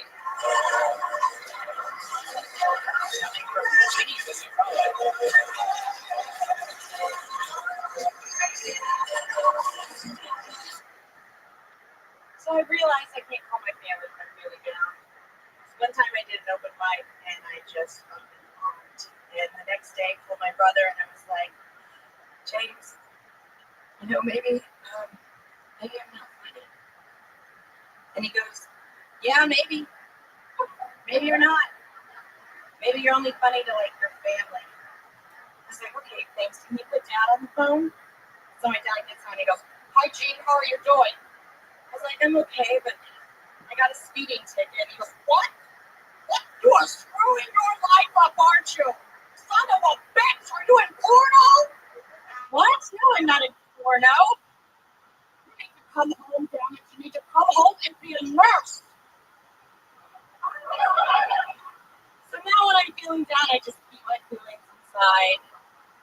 I don't call them. I don't miss them. And they go fuck themselves. Thank you. Wow. Look at that. Exactly a minute. Exactly.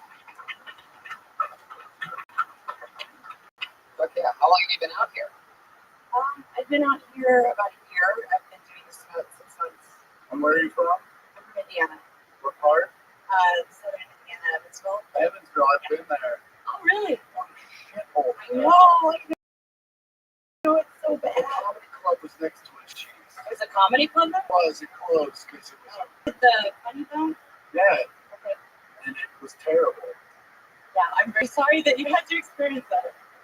Did you go to that? I did. And one of my worst experiences, I showed up to do the gig, and there was a giant, like, Wheel of Fortune on the stage. I go, what's that all about? They said, oh, everyone here is in a raffle to win a ticket to the Super Bowl. And right before you go on stage, they're going to select the winner. And I said, you mean after? They said, no, before.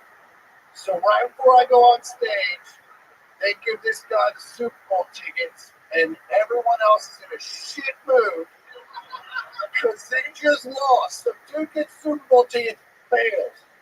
And I walked up, and I'm a dick, so I just went, what's up, losers? And it was an uphill battle from that point on. So it's probably good that you started comedy out here and not there. Yeah, no, you would have written it out to your parents about how you ended it. And that's why. I like the fact that your dad just went right to asking if you're in porno. Yeah, he worries a lot. Did he not know? Does he think you might be? I mean, did he really ask that? No. Do you have a video on the internet that we should know about? I don't know, do I? I would I hope not. There's still time. You've only been out here 6 months. But no, he worries about me a lot, and he always jumps to the worst conclusion. Porno's not the worst. Yeah. There's a lot of money in porno. Yeah, just Like, if he had jumped you up, you fucking elephants. I mean, that'd be a joke. Oh, okay. There you go. I think you're funny. Wait, that's just a sound effect this whole time? I thought we actually got it. it was genuine. We stopped by an art before, which is rare coming from a young comic. And you could have gotten into it a little quicker. Just you don't have to set up the whole picture. You just have to tell us what we know to get the joke. So you can just be like, my family are dicks, and I have a bad set, and my brother's like, maybe I'm not funny, but just get through it as fast as possible. Brevity is key in what we do. So it's just what I try to do is I'll write out what I like word for word, and then I just take out all the words that I have to do. So it's just bare minimum. Because as comics are conversational anyway, you're going to add the words. You're going to make it cut on. You're just going to go up there and be like, even sentence fragments. Like you're going to make it so that they can fucking understand it. So you just really remember the punchline and shit and get to it as fast as you can. And I always feel like I've got to set it up so No. they understand. It's hard You to did it more like acting. Like you're not talking to me like if you told me the same story, you tell me like how you just did it. It's like the way that you were talking to us right now and listening, that's kind of how you want to connect with everyone. You just kind of want to tell them that story and then get those punchlines. So that we're listening like you're talking to someone before. Yeah, that's what I think. I think it should always feel like, man, I was just talking to my brother and God, he just jumps on my ass and my dad got on the phone. Told him about the speeding ticket. He thought I should be asking him. It's just, whatever you want to do. And you can reset that and tell them like you told us that your dad always jumps to the worst conclusion. And then you could even have more things rattling off. Yeah, also, that's a good way. I'll also say this: even if you have a minute, I think you should always find your spot, take a breath, let the room adjust to seeing you for 1 second, say hi, and then just go for it. And, you know, it's better to do like a sorry, that was my penis. Everyone saw it. Listen, when I feel I'm talking to a girl. But just a slow ride. Don't try and squeeze 2 minutes into 1 minute. Squeeze 30, just have 45 seconds of it. That's what I do. It's true. Like if I'm doing, I line up 25. The worst comes to worst, I leave at 28 minutes. Well, what if sometimes when they're like, oh, you can't leave for 28 minutes. That's Yeah, you have to do two. Just stand there. Yeah, I've never been to a club where they're like, you went 28 minutes stretcher. Yeah. I heard a story once that 30 minutes and they only did 26 and they tried to get on stage in 4 minutes. Oh, yeah, no, it's like if you're doing 45 and you bail at 30 minutes. Listen, you know, comedy. It's one thing if you do it 1 minute, you try and get out of 50 seconds. Yeah. Like you don't have to stand up for 10 seconds. But yeah, comedy club ladies just have drug problems. They want to get the fuck out of there quicker than anybody else. So it's like 2 minutes earlier, great, let's do blow. For 6 months in, you're really comfortable on stage. Do you have like a acting or theater background or something? Yeah, I went to acting school for 2 years. There's an acting school? There are plenty of them. Yeah. There's a lot willing to take me. I went to Ada, just on the break. Oh, yeah, she's a thief. Oh, she is. No, okay. Sounds great. You have nice lips. There you go. There's Brian always has the most. Brian's the chairman of wisdom over here. Unfortunately, he was looking right at me when he said it. Yeah. Gian, thank you so much. That's Gian Whitney, everybody. Our first time on Kill Tony. She's on Twitter at Gian Lenora. Well, what's that? What's that last name? What is that? Well, what is that? Your last name? Leonora? What's wrong with your last name? Oh, yikes. Gian Leonora, Just everybody. do it. You just change it like that. You just say, here's my last name. Let's stick with it. And first name for the Twitter. I can't change my name. I've already told someone. You've been on before. I swear to God, remember those lips. Jesus Christ. Maybe she is important. Maybe her dad's right. I would know. Yeah, I love the point that you hit. I think that's definitely something worth noting on this show because I feel like that's often something that I hear people say is, oh, I think I was often the note is that people are going too fast. And there's nothing worse than trying to squeeze in a minute and 20 seconds worth of jokes and punchlines into a minute and having nothing hit because nobody really knows because you feel robotic.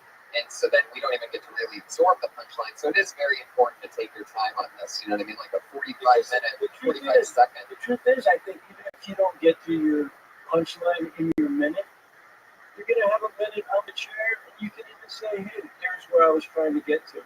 I mean, As long as it's a real conversation, right. I think in that you should just talk about it and say, fuck, I didn't even get to my punchline. Or maybe you were a little slow. It's right. better. That's what the bear's for. That bear comes out. Okay. Your next comedian, everybody. Here we go. Amir Khalil.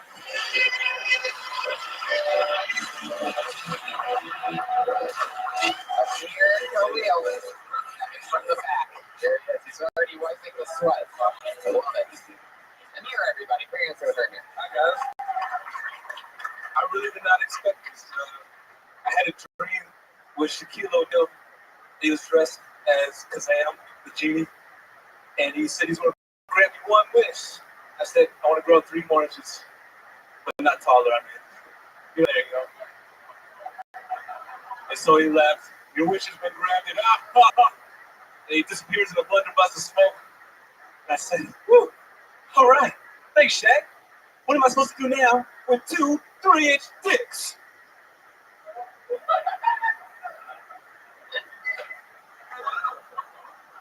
You're looking at me like, I know what you can do, but All right, that's my 1 minute, fellas. That's 42 seconds. Fuck yeah. Get back out there and do your 18 seconds. No, I'm kidding. All right, well, it's interesting. Okay, well, let's begin it. That's a good place. I like how you went right into it. You know, if they don't get that you're referencing your dick, fuck them. Like, you know what I'm saying? You don't have to stick, down there. Like, it just kind of feel like it cheapens it a little bit. Just let it sit there. Because if anything else, it shows confidence in the joke. So I can just sit there and go, yeah, I just said, I like it. It's great. I think there should be more. I think it's like I'm waiting for there to be a shack thing. Well, and I like the turn. I like the 3-inch dicks like that. I didn't see that coming. Yeah. Here was my problem with it, because I think you're funny, and I think you're smart enough to know that, but it was a joke. So when you come up on stage, it almost felt like you could have been doing a knock joke.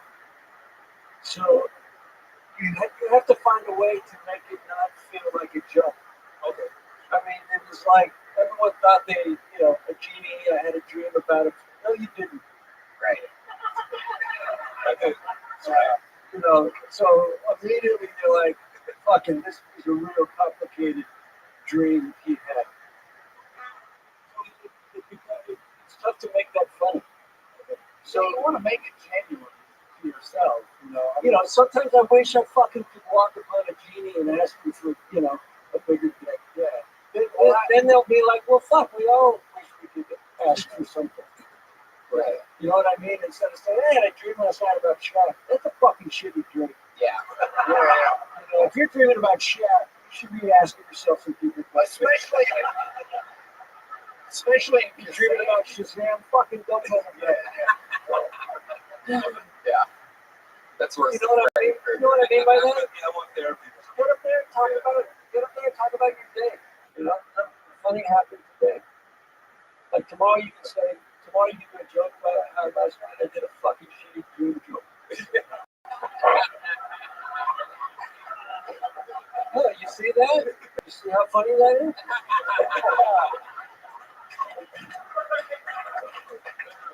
Thank you. I'm glad you said it. I didn't say it. No, but he knows. He fucking knows. Especially when you start attacking someone in the audience at 4 seconds in. Thank you. That's great. Yeah. Just talk about your day. You're funny. Just get some material. Okay. Yeah, I really did not expect to go on tonight. That was fun. I love that you said that. But you did sign up for the show, and you know. When you get your car to drive somewhere, I was like, I didn't expect to drive there. Like, I mean, I You win the understand. Academy Award deep down, and you're hoping to get on that podium. So don't come up and you don't want to be here. We know that you're here for a reason. Yeah, definitely. Now, me personally, I do not want to. Okay. Thank you so much. That's Amir Thank you Khalil. guys. Thank you, everybody. Amir Khalil Comedy on Twitter. That's at Amir Khalil, K-A-L-I-L Comedy on Twitter. But yeah, Kirk, you and I did the Travers Fest. You were there with me. Yes, I was. Traverse City, Michigan, correct? Yeah, in a winterland. 3 or 4 days, I saw you every day.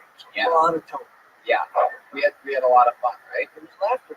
Heck yeah, You drank at night, you slept during the day. that's right. Drank very heavily. I told jokes Yeah. at night. Yeah. It's cold. It's creepy when you go to a place that's on the East Coast and you're having that much fun, like a comedy fest, and you're around comedians, because all of a sudden you feel like you have a very serious problem when you're drinking at 5:30 in the morning. But the night before it was 2:30 in the morning, But it's like you look at the clock and it's like, God, I'm still having a blast at 30. But First off, geography, kid, Michigan is not on the East Coast. it was more that It is if you're drinking at 5 in the morning. Well, if Even you're for drinking at time 5:30 in the afternoon, Nevada is on the East Coast. You're going to get that fucked up. it was a time zone thing. Yeah, East I Coast. like that. It was about the freedom. So basically, anything you can get anywhere you want.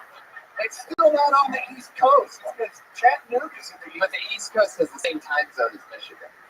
The East Coast depends on how far. It depends on how far you want to go. Like I'm about as far east as I'd like to go, so this is the East Coast. You don't do regular Hollywood. And it really is. I'm telling you.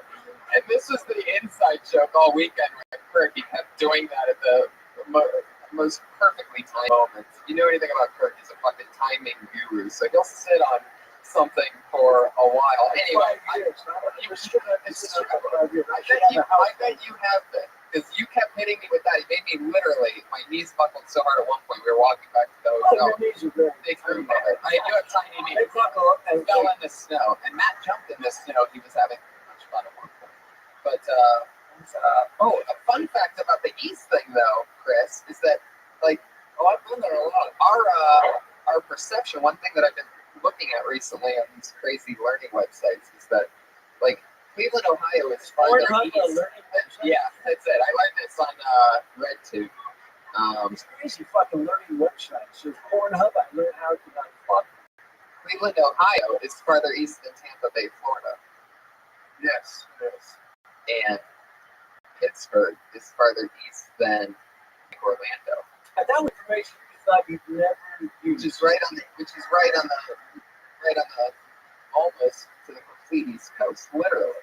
But because it's a fucking circle, our shit's thrown off. Fuck yeah, I'm obsessed with this shit lately. Like another one is Reno, Nevada, is farther west than Los Angeles.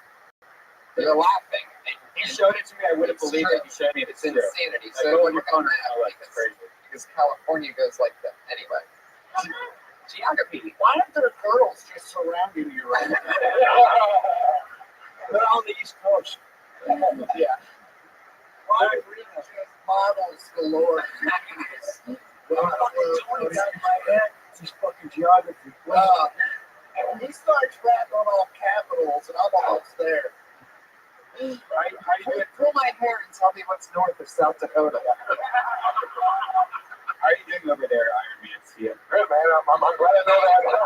That's the best part of the joke. Good. Speaking of sitting on a joke, look at this guy, fucking 40 minutes in. I'm just glad I got the information, Tony. Now when I take the citizenship, guess what? I'm going to pass it. I love that. Citizenship. Here we come. All right, let's get another comedian. You really want to get citizenship? Keep that microphone next to your dick. Yeah. Your next comedian's name is Brett Banton.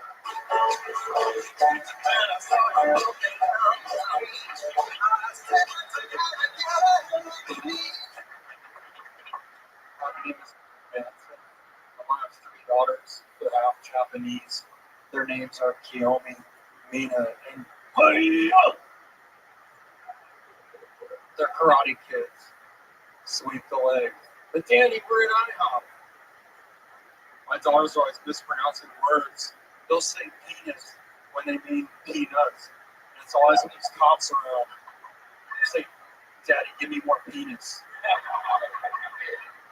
Now I just feed them almonds. Isn't that nuts? I have a twin brother. He has long hair, blue eyes. Looks like a movie star. I look like a POW. I don't sleep very well. I don't really brush my teeth, and I lie for help. Do anything for my brother. I take a bullet for him. I also have a half brother. I take a bullet for him too, but only from the waist down.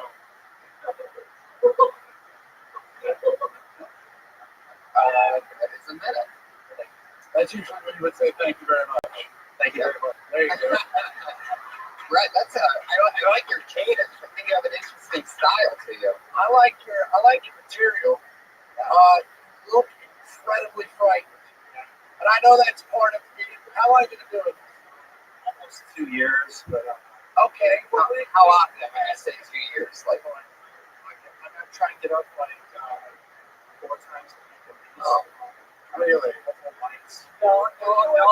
Are you nervous though? Are you just kind of working that angle? no, I'm nervous. yes. You look like you know, so it's like people, like how well they're treating you, now that you've been captured by the enemy. Like, that's the kind of demeanor I'm getting from you. And it's like your material's really funny. But you look so front up there.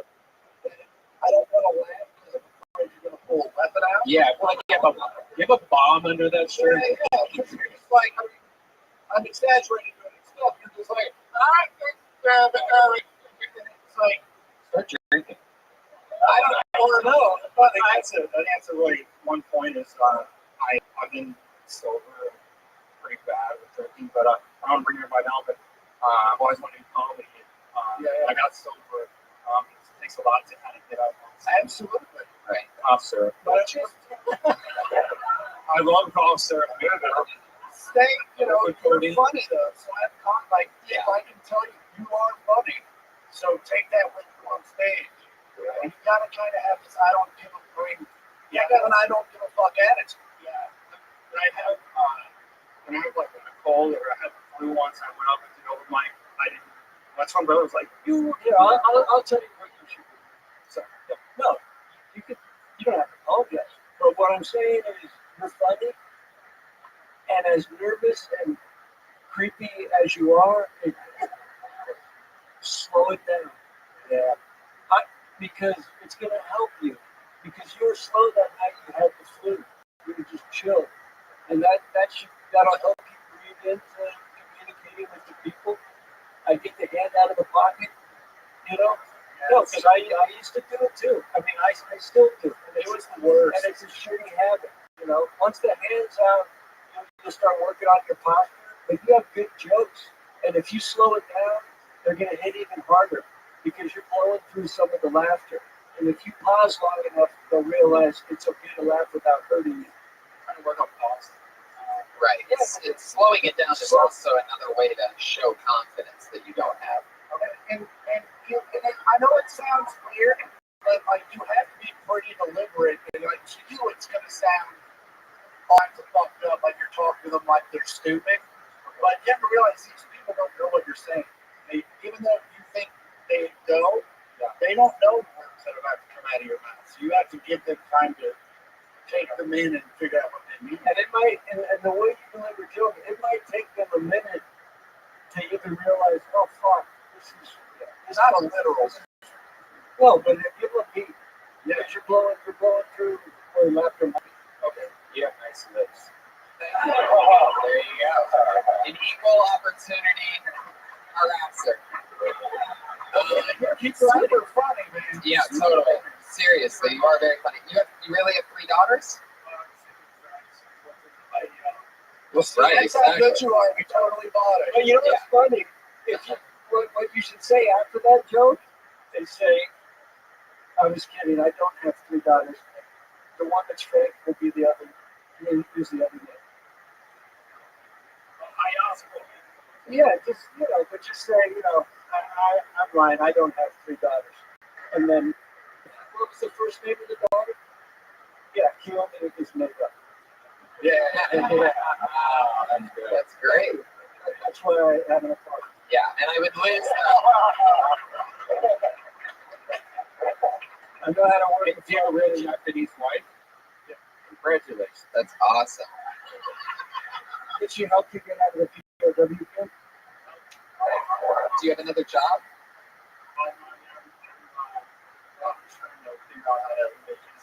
Still go up everything. So Good, man. Just keep riding. I love that Chris is asking for another beer to Josh, who's on the other side of Brett. He just wants a drink so bad while Chris is holding up this glass. Listen, I'll have a beer too. This show's driving me to drink.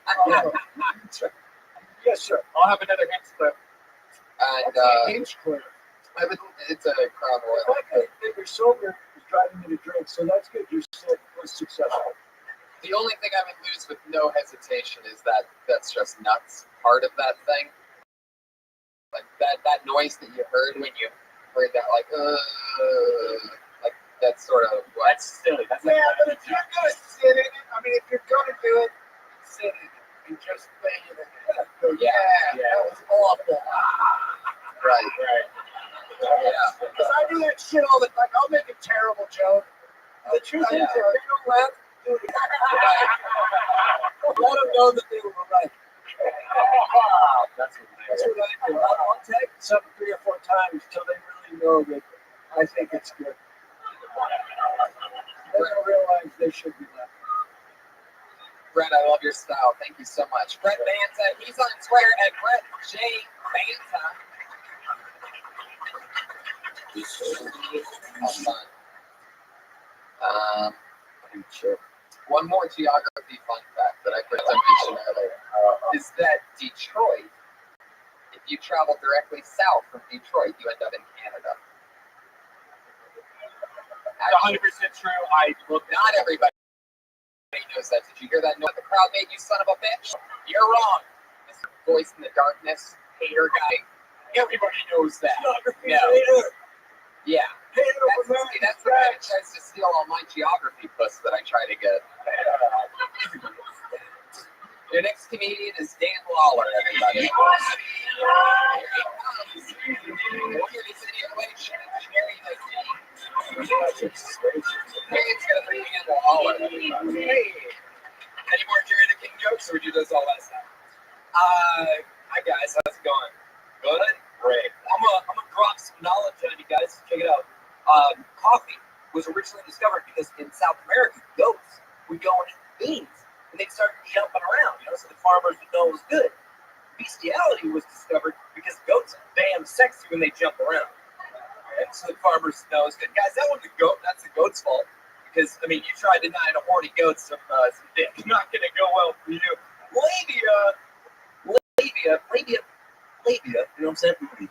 Labia is actually both the plural as well as singular form of the word, like deer, So if one of your friends just mentions deer labia in casual conversation, then literally you talk about an infinite number of woodland vaginas, right? It's a lot of deer pussy. It's possibly too much Bambi box to even hear, but just watch your ass, watch your labias.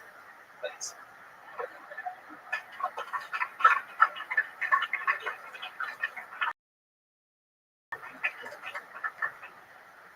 I gotta tell you, if you could get your material to catch up to your delivery, you'd have something. Because you have such great confidence and your brain's working. And you didn't know the jokes. I didn't hear. I mean, and I'm not saying this to be offensive, but I didn't really hear a punchline. Like, I heard a lot of, you're saying funny things. Funny words. And Kurt's absolutely right. Like, I mean, I was into it. Vagina. You had a lot of get words. somewhat of a laugh. You had a ton of funny words that just weren't in the right order. Right. Yeah. Okay. All right. I mean, it's I know everyone wants to do shit, but a joke requires a punchline. That's just how it is. And in order to have a punchline, you gotta have a setup. In order to have a setup, you have to have points. And so it's math. And so you're going somewhere. We just need to get there. That's all. That's exactly what I meant. And I know we only have a minute, and you may be going somewhere. I mean, if there's somewhere you were going, is there a big punchline that we didn't get to? No. Yeah. So it's we're on a journey, but we need a destination, and that's what a punchline is. I feel like you could use that as a setup, but like that could be a long setup, and then the punchlines need to come out. Yeah. Fucking, I was reading about coffee and goats, and there's a lot of fucking going on in Brazil. Right now, I feel like you read into something. You made out with they fucking goats because they dance. They're fucking dancing because they drink coffee. Yeah. But I'm in the labia. You think the goats have labia? I don't know. Yeah. Yes. Oh, yes. That's how that joke works. For $5,000, you can really order it. No, but you know what I mean? It's fuck, you have great confidence and a great voice. You just got to tie it into something that so it's leading to something. Yeah, just sort of tie together two bestiality jokes. Yeah. But yeah, maybe they Which isn't a sentence. Well, maybe you don't need to tie two bestiality jokes together. You should just work on one. Yeah. Or have a bestiality chunk. And just work it all together. Or a coffee chunk. You decide. Yeah. Right. I really think the coffee chunk would lead into the bestiality chunk. Yeah, you always gotta have coffee before you fuck it. That's Yeah. as well. Yeah, You want to be alert for that because they're kicking. Oh yeah, the goats especially. Yeah. I'm from Kansas. Trust me, I know. When you fuck an animal, you need to keep your head on. I'm from San Diego, so we drink a lot of coffee. It's two different worlds. And then once the humans are drinking coffee, they want to fuck the animals more. So the two things just keep feeding into one another. The goats are jumping more. The people have more energy to fuck. Yeah. Our job is to confuse you to the point where you don't remember if it's ever fun. We're there. That's what we're at. I can tell you this, go get a girl stone. She won't fuck you. That's all I got.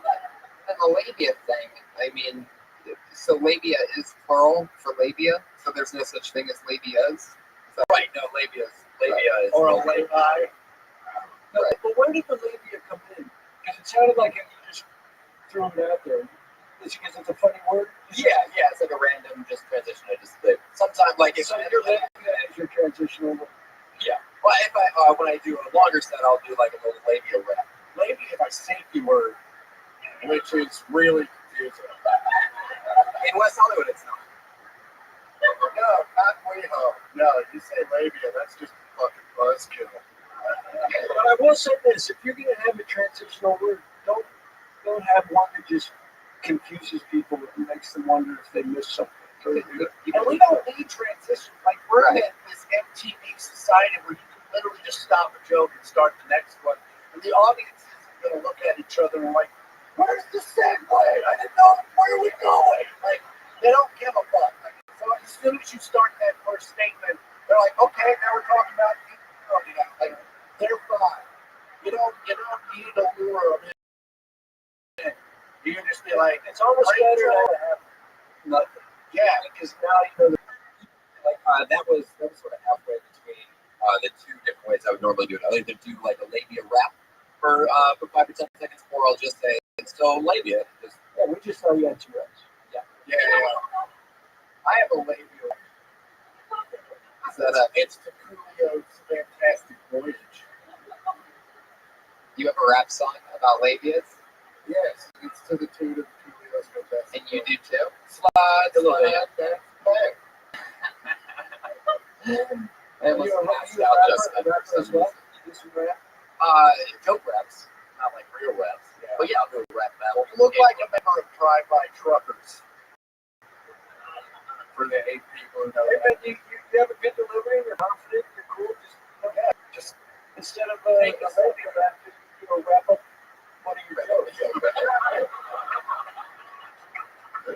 What? We're all family here. Shoot, I wish I had someone like me. Maybe there's something in, mentioning that. Cooking tomorrow, doing a fucking labia coffee, animal fucking jokes. Such a bitch. Yeah. Maybe there's something in mentioning that,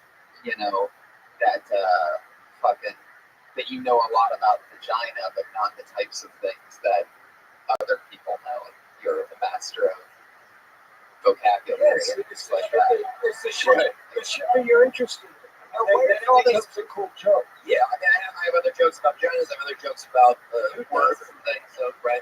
I just happened to put together 2 BCL jokes to make this minute. Well, where's all this vagina knowledge lead you? I think that's what we want to know as an audience. I sound a fantastic voyage. And I want to hear about that.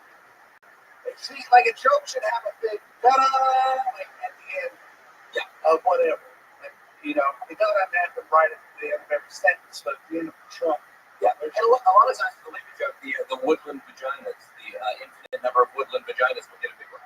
Right, and I can see why that would be, but again, that's just funny words. It's just woodland vaginas is funny together. I mean, that was the first thing I thought of when I read that. I'm just like, that's the epitome of not a joke. I mean, it's just really 2 funny words. You're just saying woodland vaginas, which is a great trick to do in between punchlines and setups and things.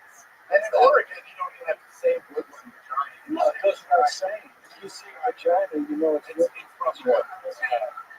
True. And they get their hands on their coffee. Anyway, Is this having foreplay with an animal illegal, or is that still considered a piece No, of it's property. all illegal. Like, you can't even fucking ask a goat out anymore. I mean, if you Sons of bitches, it's like if you kiss your own dog longer than a minute, somebody kicks the door. The rule is it can lick you, but you can't lick it. That's the rule. Different states are different times. Like you're allowed to kiss your dog for 3 minutes in West Virginia, but in California. Oh, in West Virginia, you can marry your fucking dog. As long as it's not, you can marry your goat in West Virginia as long as it's not the same sex as you, right? isn't West Virginia the exact? What angle is that to a different city? Yeah, believe it or not, West Virginia is actually east of most of the country. They should call it not quite as east as the other Virginia. Dan Lawler, thank you so much. At the Dan Lawler. That's fun. Maybe Funny word. I think it's cool. Is it a funny word? I don't know. I don't think it is. Maybe it's a beautiful word. What about pussy lips? that's the most American use that is. What about pussy lips? I'm the Mexican patriot. You ever seen pussy lips so big on electricity when you're talking? Yes. There you go. I lost your pussy. Brian loves those nice It's not my clips. favorite. I don't like that. Pussy. I don't even say it. I don't either. Like, it's fun when, like, in the heat of the moment when girls I don't ever say it. I just point. No! Give me those stimulants. Put your hands together for Hey Wiggins, everybody.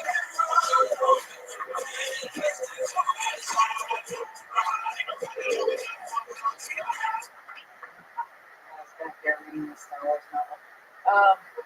Not paying attention to the show. I decided going full retard is to white actors, but going full slave is to black actors. But so good luck, 12 Years a Slave, because you're not gonna win with full slave. I actually cannot watch those kind of movies like 12 Years a Slave. I don't want to hate white people that much. I still need you. Because I'm not famous yet. And I got a screener of it, and I only made it like 10 minutes in before I was just like, yeah, this is going to make me never want to see a white person alive again. Like, it's the same reason why I can't watch The Color Purple. I don't want to hate black men that much either. Every morning when I brush my teeth and I go to brush my tongue, I start to gag, and it makes me wonder, like, how come I can suck the dick so expertly, and I cannot brush my teeth? I feel like I want to gag a whole pizza of it.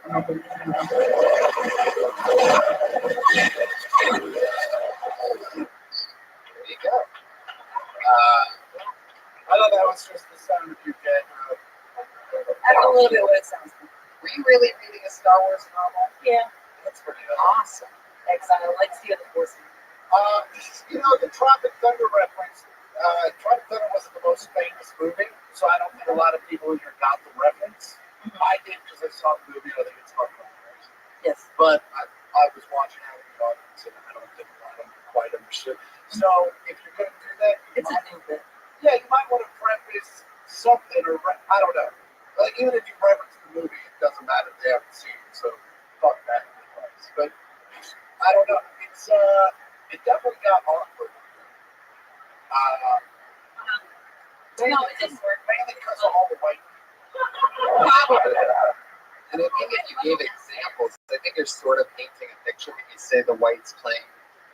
Well, yeah, I have a longer sort of version of it than if I do, because But at least throw a couple of examples. Right. Throw an I think example in there, throw Gilbert Grape in there, just Right. something so I know that Forrest Gump, Gilbert Grape, you can hit it, but you got to sort of just, because if you're only mentioning the one side, the one example, I feel like if you don't compare the two. well, it wasn't working, so I switched gears. Well, that's, I decided to abandon it. yeah, but we didn't know that, Right. you know, I would never, don't abandon it too soon, because the punch might be right around the corner. We don't know that it's not supposed to be funny yet. And some of the biggest, No, it went very well downstairs. some of the biggest biologist silences. Yeah. Like, that's what's great about what we do is if you say something completely outlandish, something where the audience can look, and then you follow it with something that ties it all together and it's hilarious, it pays off tenfold. Because the audience, they don't want to be uncomfortable. So they'll be uncomfortable for a minute, but then they're fucking hoping you say something to let the room get their air back. Right. So, But the second that you switch topics, because you're abandoning it, then we know that you were done with that. But up until that point, and you're still blowing up this balloon that if it pops creates laughter, but then you're just letting go of that, letting it fart away, and then picking up another balloon. You know what I mean? Where that balloon had air in it. Yeah, meanwhile, the white people in here think they're racist. Right. Totally. We feel really guilty. 2 centuries ago. Yeah. Well, the fact that you watch 12 Years a Slave and you could only handle 10 minutes a slave, I mean, that's a joke. There's a joke in there. Oh, there it is. Yeah, it's definitely. And you can do it. I can't, because I've tried it. You know, because it's like I saw 12 Years a Slave. After 4 years, I got it. You know, I can't do that joke. and the fact that you're the type of chick that's reading a Star Wars book, you know, I mean, there's so much there. I read a lot. I have a lot. Awesome. That I've been doing for a while. So you're easy to listen to. You're easy. I would trust that you can make that funny at any minute. Yeah, it's newish. But I think the key is to making a joke that doesn't work is finding out what the audience is. There's obviously some sort of logic bridge that you're not crossing, that you're not helping the audience cross. So it's finding out what that is. I also think there's a ton of examples. Well, I just want to let him know he's on the right track and that I'm about to do it. Yeah. But it's just like you have all these examples of white guys playing, mentally challenged. Yeah, so You get shot, you get everyone. They all get Academy Awards. And then the black guys who play the slaves. I think it sets up a good world, but you didn't set up the world, so we were just you just assumed they'd all seen Tropic Thunder and then you would get the reference. And I mean, we didn't really do it well in the theaters. In Color Purple, 80s, right? Everybody. But I feel like it's like, even if you've never seen the movie, like, it's like one of those, like, I've never seen Braveheart, but I get the references to. who the fuck has never seen Braveheart? What the fuck you doing? Reading sports books in the back of comedy clubs? Yeah, basically. Yeah, I've never seen Braveheart, but I can go back and take our freedom. You know what I mean? I figured it was on that. But to some extent, you need to relish in the audience not liking you a little bit. Tony does it all the time. Yes, one of my Literally made a living out of it. Yeah. And I know you have only a minute and we're sitting here judging you and it's fucking weird. But, that's the environment. And it shows you that these 2 minutes after the joke, we see your twinkle, we see your charm.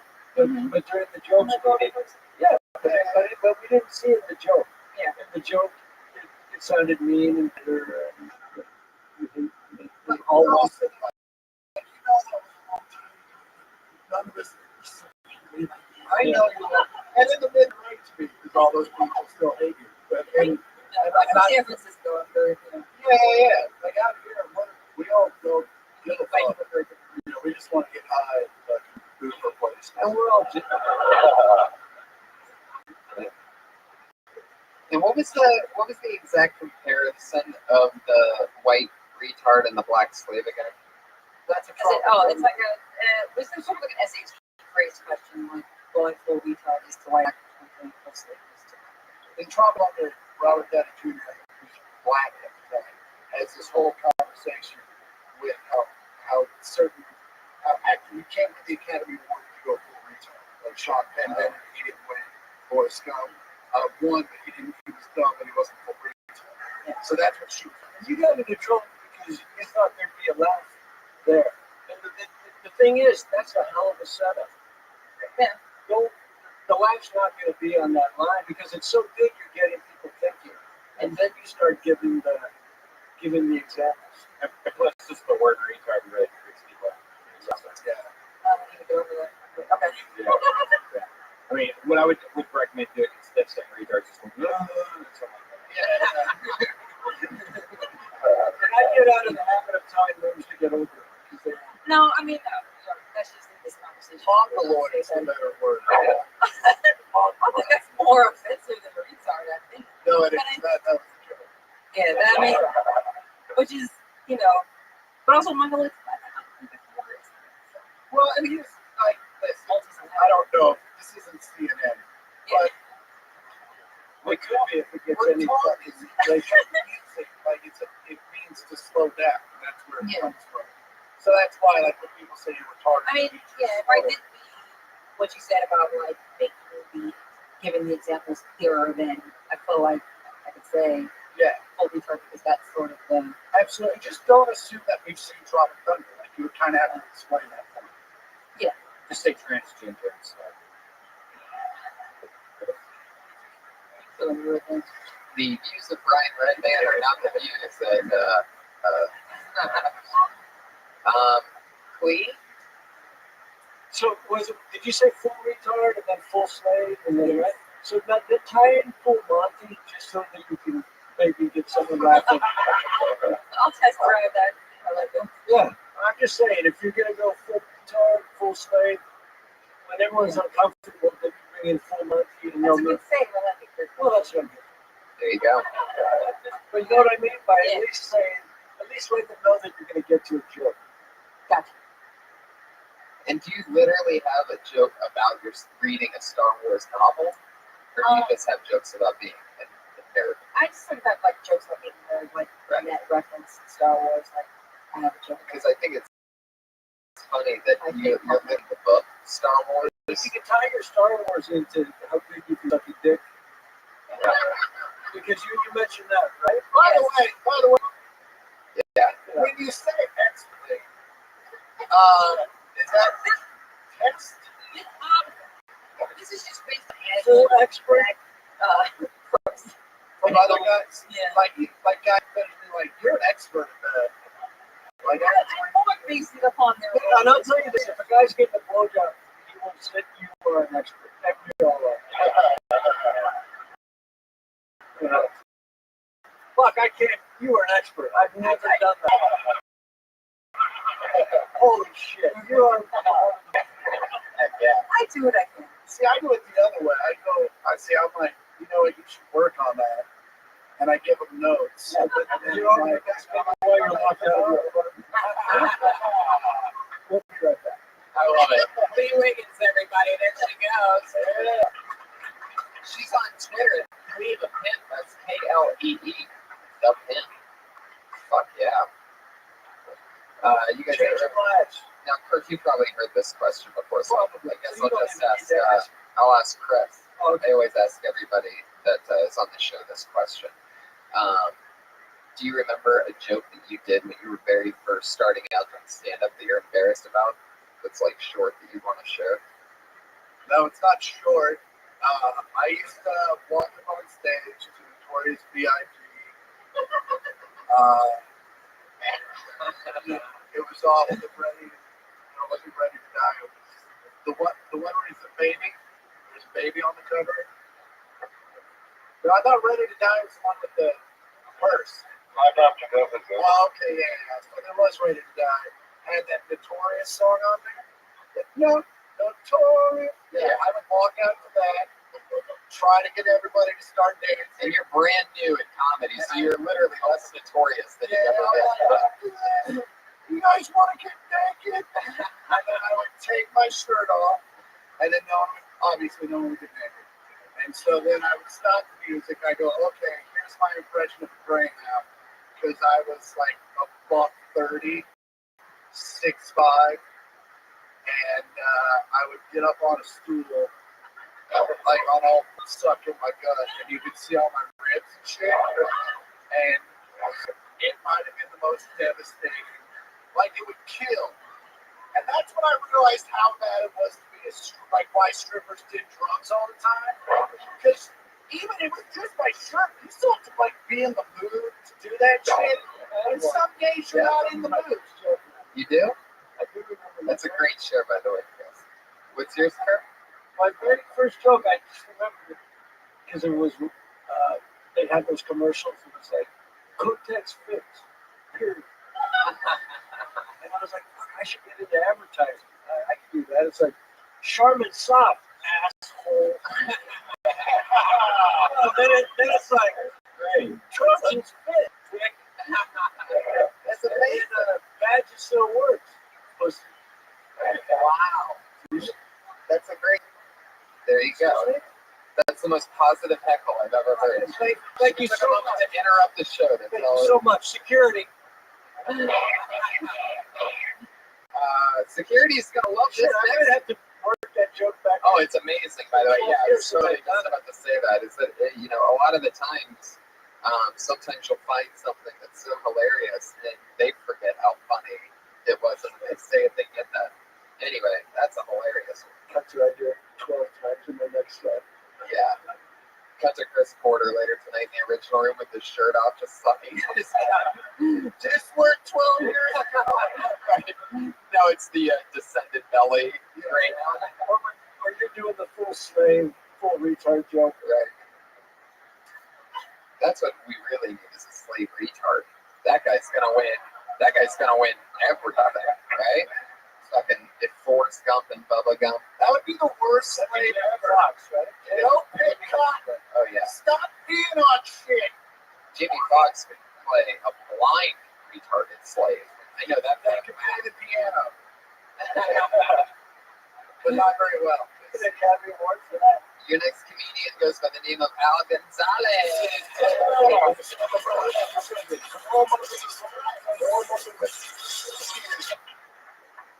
Congratulations to the United States hockey team for winning over the Russians. Apparently, Putin was so upset he put his shirt back on. My friend asked me if I was upset that the NSA was listening to my phone calls.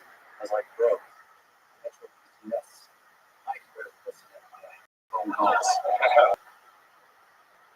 I got into an argument with a white supremacist. That was pretty intense. At some point, he said this to me. He goes, just because you're Mexican doesn't mean you're tough. Folks, I was very confused. I didn't know whether to be insulted or thank him for not stereotyping me. So I said to him, you wouldn't like me if I'm Mexican. And then I stole his job and gave me his sister, Chupacabra. Thank you. Big Al. Al Gonzalez. Big Al just featured for me in San Jose this week. Oh, really? Wow. What are the odds of that? That's so cool. Yeah.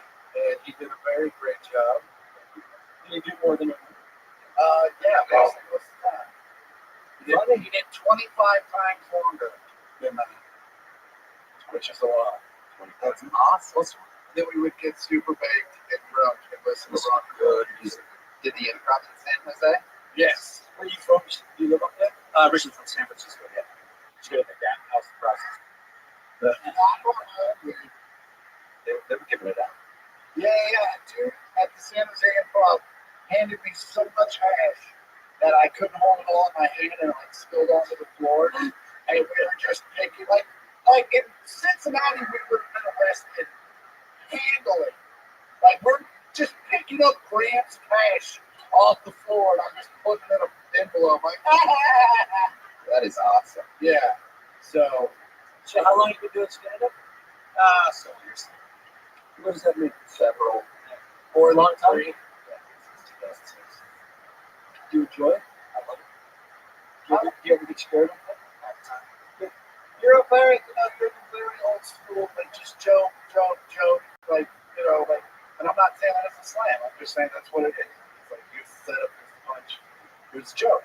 It's like boom, boom, boom, boom, and there's something to be commended for that. Yeah. It's like, meanwhile, Tony and I go up, Kurt and I go up for 30 minutes, we have to remember 6 things, and you have to remember 48, probably.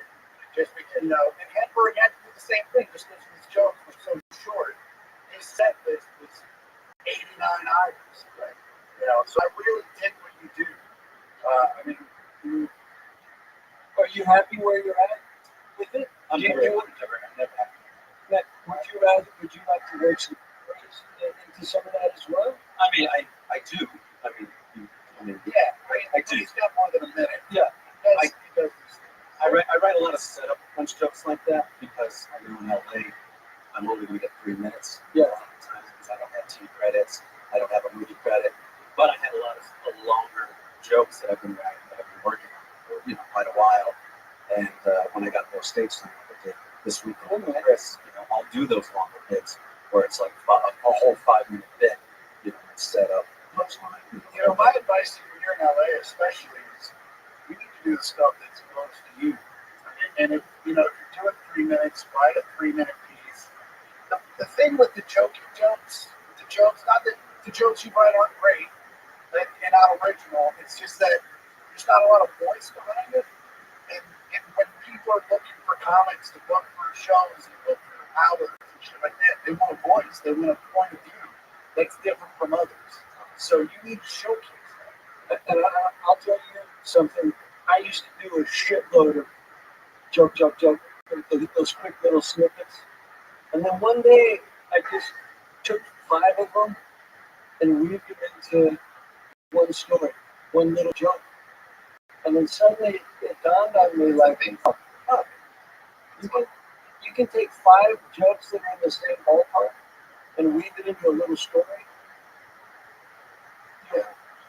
It'll blow your mind because suddenly you're telling a story and then you start adding little things in there and then you start hearing your own voice as opposed to jokes. Because when you're just doing jokes, they're fucking jokes. They're just well-constructed jokes, which they are. But even Mitch, he was doing these jokes, but he started connecting them and he'd get those little moments in. It's those moments in between the jokes where we find out who we really are. So take 5 or 6 of those little snipers, fucking connect them into a little story, and it'll be exciting. And it's just like, it's like the music we were listening to. It's like the music we respond to is music we can attach ourselves to. And the comics the same way. The comics you really glom onto the comics and you're like, I can fucking have a beer with that guy knows where I'm coming from. And so your audience wants to know, where's this guy? I like this guy's jokes. Where's he coming from? That's why like the music you love is because this guy's saying shit that he's putting words to feel. They want to know who you are. They want to feel your vulnerability if you're scared. And when they feel that, and when they know that, and when they feel like they're invested in you, that's when they start following you, wondering where your next performance is. Because they want to know what you have to say. So just show them. I mean, you're a great joke writer. Show them, show who the guy is that's writing the joke. Absolutely. Yeah, that's been something that just recently happened in the last year. And it comes like, trust me, I found out some shit about myself I didn't like. And it's like, it's kind of a therapeutic thing. Oh, we're all Very funny job, though, Al. Thank you so much. That's Al Gonzalez. He's on Twitter at Big Ass Comedy. You actually got that Twitter handle, huh? At Big Ass Comedy. That's that guy, Al Gonzalez. It's pretty good to be able to do comedy, feature around Cali. 7 years in, Especially San Jose. 8 years in. Like a small theater. Yeah. You made more money than we did. Oh, put your hands together for Kill Tony favorite, Kevin Christie, ladies and gentlemen. Saying hello. Very nice. We also have another friend of the show that's here tonight who's going to do a spot right now. You get to judge that? Yeah, whatever we've been doing, whatever you want to call it. But she is an awesome friend of the show. She had her first stand-up appearance ever on this show, and she's been back a couple times since. It's always fun. Put your hands together for Missy Martinez. Very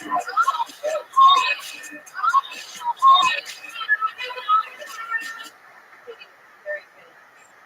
So I never realized how much being born affects my day-to-day life. Besides not being allowed to do arts in school, I can't go to heaven, and my vagina looks like a twice baked potato now. Just little things. I go to the movies to get up and make fun of me. I just put both my legs behind my head. And it's convenient, but it's really awkward at funerals and family functions. And then even little things like I go out to relax, like with my girlfriend, she took me to the spa, and they said it was time for my facial. So I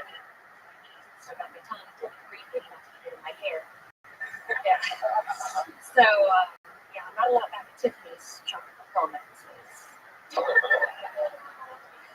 Fantastic. You know what I love about the way that you do it is you always make sure that you set up who you are and what you do first, and that gives that fun perspective, and then the jokes follow that. I mean, that's sort of like what we were talking about staying in the same sort of storyline and pockets, and she's talking about that. Those are funny. That's another one thing that I don't think was. I did dig it. And it was funny when you walked over those pants. The first thing I was like, we should talk about those pants. My chickens? Well, the thing is, like with chicks, man, it's like you're in sexual beings, and so it's like, especially with dudes, like if you go up with pants like that, like we're all just staring at your legs and your vagina and shit. But consciously made a decision to be fully completely clothed. Yeah, but so did I. Sucking in on God it. damn it! I see your vagina. you made the wrong fucking decision. But then, I'm like, where you want to be comedy, but you make your own fucking decision. Yeah. But and it's like, my point is really, it's like you want them to focus on the words that are coming up. And it's like, and there's so many things that can distract them. Like, I say the same when comics use a word incorrectly, and I'm like, you're fighting the audience when you talk to this thing, right? And so, like, if you use a word incorrectly, they're going to be looking at each other. I'm like, yeah. So, and it's the same way, like, if you walk in those pants or jeans, they're still like, can you see your fucking vagina? Can you see your fucking vagina?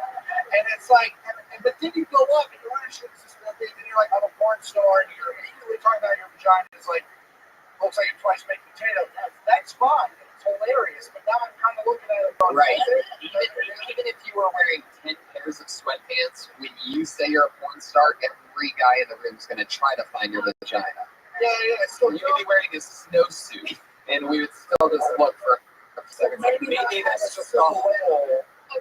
You know what I'm saying? Maybe just wear. I do something when I count on 6 Right. And that's something that we've never been afraid to share that with female comedians on this show. Is that because it's just an honest fact of life. Is you can walk a line, and I could tell that you tried with the shirt. It's probably hard to cover up a lot of the magic that you have going on, and yeah, Yeah, what are some of there's some other tags that you can use, like you said, the pro, right, almost like an ATM, like if there's something, yeah, like cash machine, right, out, or, right, yeah, or maybe. But I think the key. Yeah, like I always just cash my checks because I refuse to even go to an ATM. Like if that's something that. Well, and I think, but also you need to limit the number of taglines. Like you don't want to have a giant 8-foot tail on that joke, where you're just like, here's the joke, and now here's 97 other taglines. Like, let's narrow it down to the 3 best ones of the 97 we have, and then just nail those. And if they're still left, then maybe nail out a few. And do you have a lot of jokes that aren't porn related? Yes. Get rid of them. Right now, I'm focusing on bringing the concept to life because, again, it's something funny. I have an interesting perspective that no one else has. Absolutely. And it's usually check structure. Yeah. Which is awesome. Try to project your voice also. Okay, I try to be more like this today. Yeah. Well, no, it's not.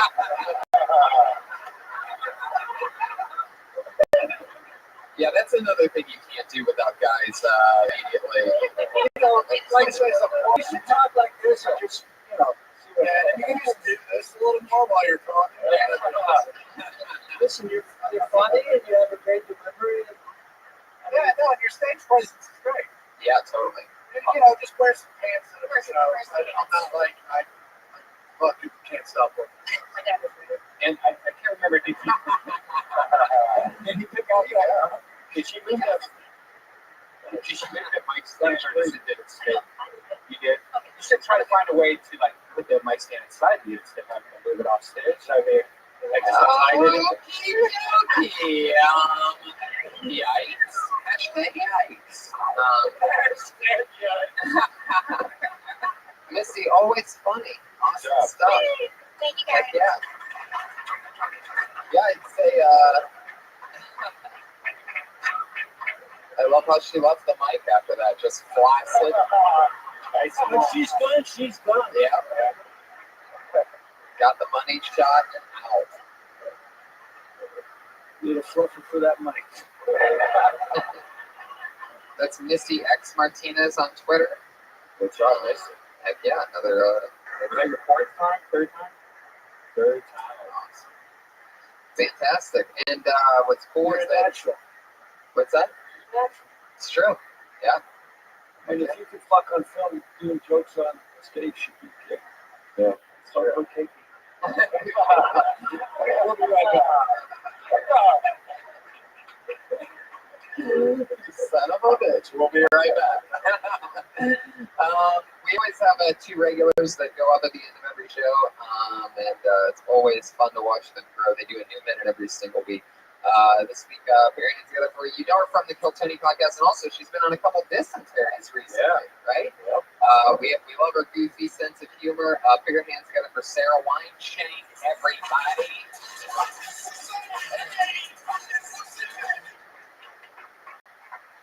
Went to a mall. Wasn't fun.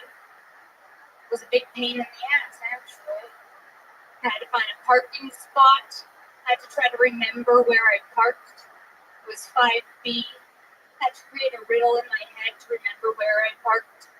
5, like how old I was when I lost my first tooth. B, like a butt.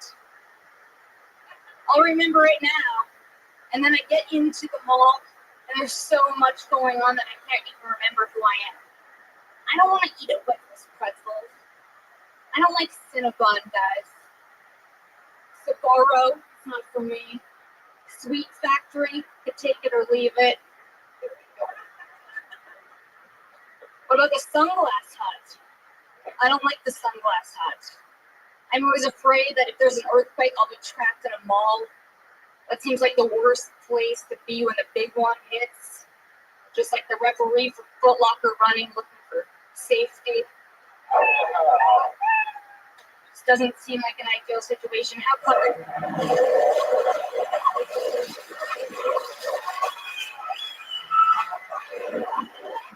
The noise you hear when Brian forgets to hit the kitty at first. No, I did. Oh, you did? Oh, I missed it. I did so quiet. I didn't even hear the kid. Yeah, I haven't heard the kids all night. Promise you I did. no, I believe you. I just if nobody hears it, if nobody hears the kitty in the belly room, then what's the Did anyone hear the kitty? There are two This people looks like Congress right now. you hear it. The tree falls. Hey, I admit I just like questioning the bear, but Of course. I really dig your persona, man. Like you came up. I've never seen you. First off, on that. Like I just thought you came up here and you owned it. Like you were like, and the way you said it, like it was all very. You were saying sentences that are just setups, but they were funny. Just the way you were saying it. you should. There was parts though that it was like the sunglass hut. I wish you would have went into why you don't like the sunglass hut. Like what? Am I on vacation? But I'm in a mall. Like there should be. If you just said like in sunglass hut, I hate that. There's so much stuff. Maybe it's just like you don't want to be seen there. See, Yeah, I is don't there want to be sick. sunglass But if there's so much mall stuff, just pick a couple. right? Help your shit in the mall and they expand on it. But find But there's something goofy about all this. Yeah. Now, granted, it's a minute, so there's not a lot of time to get real expansive. But you know, there's shit there. You're definitely you're one of the strongest characters of the Yeah. Thank you. Yeah. I mean, are you really that angry? Yeah. Yeah. Sensitive. I just don't like a lot of things. 26. Yeah. Yeah. I mean, it is You true. know, and I told you this last time. Like, I really think if you can be sweet and still hate all that I shit, was thinking that. I was But thinking I I was think being it- sweet tonight. no, it still comes off angry, which is cool. But to me, you know, we're friends. It sometimes feels like a character. It's like you're trying to be tougher than you are. You can be pissed at everything and just be telling them a matter of fact. Because the way you look and the way you dress, I think it has more effect if you just say, you know, I hate everything. I hate mall. I hate you. And then have it build. Because if you come out out right away and you're that angry, there's no place for it to go. And I always think with you, it's a funner climb. So they at least see you for a minute, and then they're like, "Why is she so pissed?" I'd like to find out why you hate her. So Why do you hate her? build up to it. I just don't like malls. That's like one of those things. Well, then that's how you start it. It's just like, fucking hate malls. Everyone in here hates malls, but No, that chick definitely doesn't. but I always think you're so funny. And your brain's always working. But I love this. Do you ever go back to A little 5 feet? climb, right? For like the roller Yeah, coaster. Right. yeah, 5 feet, because then I can't remember it, even though I thought like this whole complex thing of how to remember 5 feet. Right. Maybe there's things that annoy you that you, by the time, maybe it winds up so that by the time you get back to the parking lot, you forgot the parking spot. You can't remember whether You it's can't see. You can't even see your car because you were wearing 4 pairs of sunglasses. You know, Right. it's just like you buy shit so you get out of the mall. Yeah. Like maybe that's your angle. It's like everyone's trying to sell you shit and buy it to shut people up. I mean, you're funny as Thank you fuck. so much, Sarah. Sarah Weinstein. She's at Princess Shank on Twitter. Very funny. And put your hands together for Kimberly Congdon, everybody.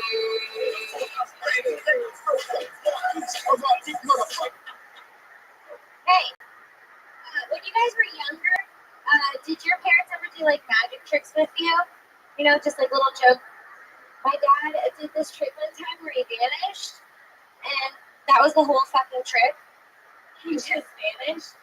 I mean, like he was around for a while, but then he decided to switch careers, and his friend introduced him to fishing. You know that saying, give a man a fish, he'll eat for a day, but teach a man to fish, and he'll move to Cape Canaveral full time and stop paying child support. I don't know, my childhood was weird, you know, like my dad didn't let me watch rated R movies because he thought they were too violent, but he didn't have a problem hitting my mom.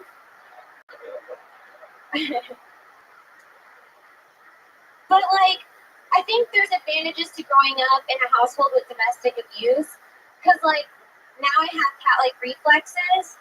You know, anytime anyone starts yelling, I run to the nearest TV and put the volume. On extra loud key. That's awesome. I love that. I think that especially the Cape Canaveral fishing, like I love that. And I think you could probably sell that magician joke from the top if you tried a little bit harder. I mean, I think it would be more like, my dad was sort of, whatever, in your own words, but you want to sell the fact that he was a good magician. Like he was such a good magician that in fact he made himself disappear. And I haven't seen him since. Right. I have a huge problem with rhetorical questions and comedy acts because my philosophy is, are you not going to tell a joke? Gotcha.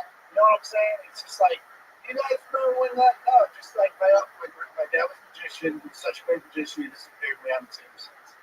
Like that's the joke. Like and when people ask me a rhetorical question, that's the question I ask them. It's like, if I had never seen that movie, were you not going to tell that joke? And they're like, no. Well, then fuck it. Don't even ask me. Just go. Yeah.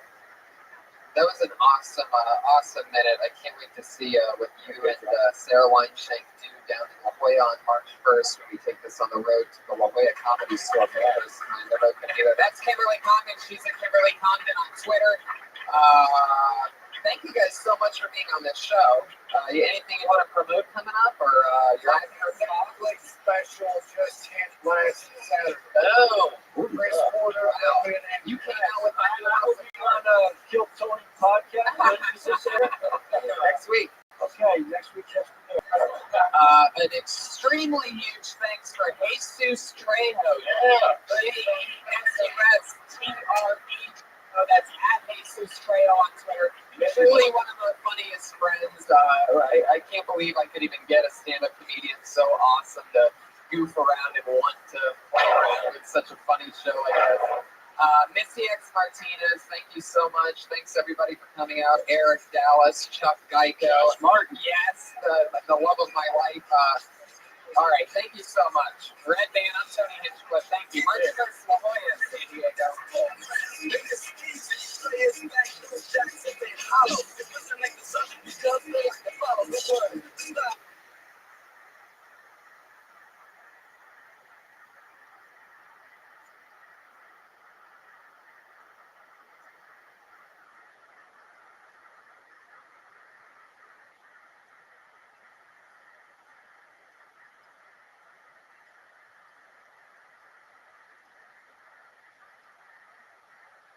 Tony Hinchcliffe.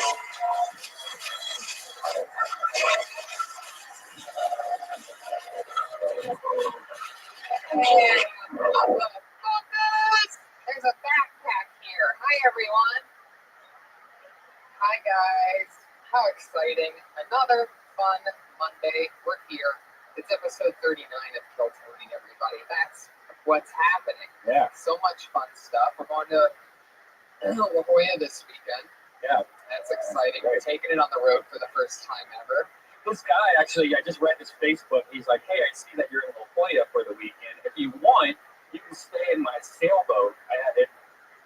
It holds 4 people. I'm not using it. It's right on the water. And then I was like, what? Who is this guy? And he was like, oh, he's a private investigator. Now I'm thinking, oh, he's just hiding cameras in his boat so he can watch me fuck or something. What should I do? I think you should take him up on the offer. If he's a private investigator, it's have a guy like that on your side. That's true. If you turn him down, then he might start. I mean, if he's a private investigator, then he can already look through your windows. Yeah, I guess so. So you want to keep him close. And then this way you have a private investigator in San Diego where you might need it sometimes. That's true. Should we talk about the other possible thing, Sandy? San Diego? Oh, yeah. Is that? Yeah, I think we already said that. But Comic-Con 2014 will be at the American Comedy Company for 2 shows and another Kill Tony. So San Diego is getting all the Kill Tony love right now. Yeah. Comic-Con 2014. That's a pretty big announcement, right?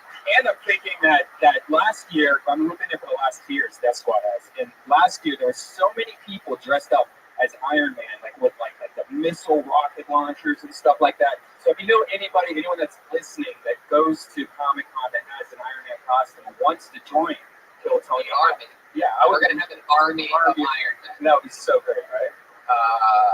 And if not, you can get tickets to Vancouver and Seattle and Portland right now at DeathSquad.tv. All tickets went on sale. We're going to be in Vancouver for 420, and we're playing a casino, and it holds 300 people. It's a humongous fucking like. We get to do that. And speaking of the Iron Man and our always, the Iron Patriot left us about a month ago, and every week we have been replacing the Patriot with a different type of Patriot. We've gone through the Iron Patriot, Justin Martindale, the Dark Patriot, Willie Hunter, El Patrioto, Jesus Trejo was last week, and we're going to keep the diversity going. Tonight we would like to introduce to you right now our first ever female Patriot, everybody. It's the Iron Hot Chick.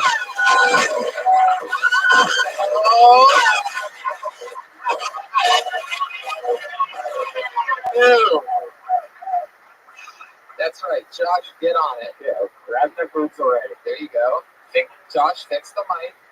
He's nervous around her. There you go. He's so nervous around the female Patriot. Look at that. Oh, Damn. Josh. Come on, Josh, get on it. Now, is it the Iron Patriot or the Iron Sex Bot? Look at it.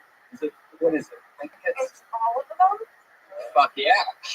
You call her anything you want, people. That's how open-minded the female Patriot is.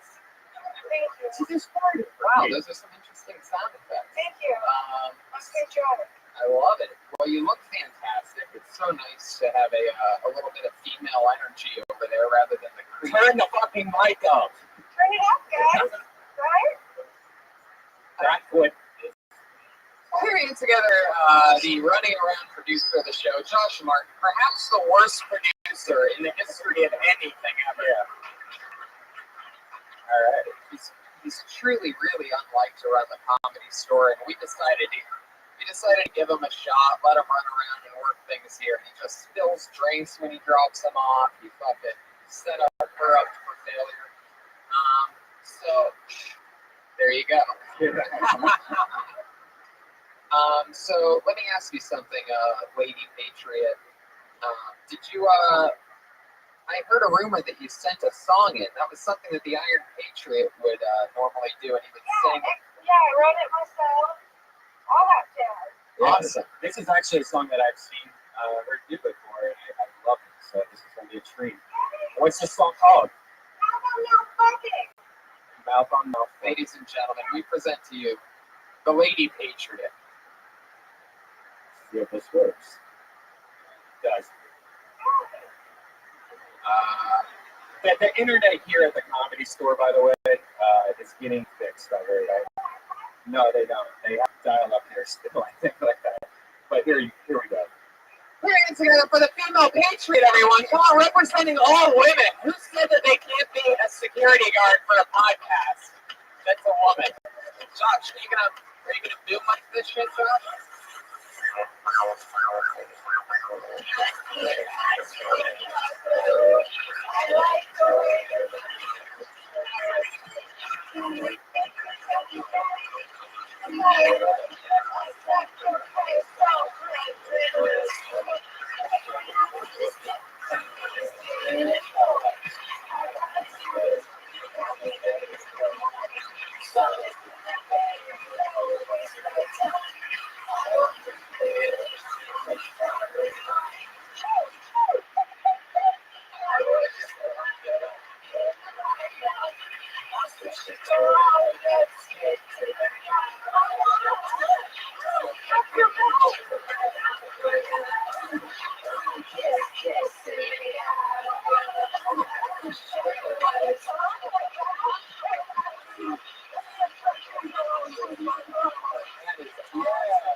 That is unbelievable.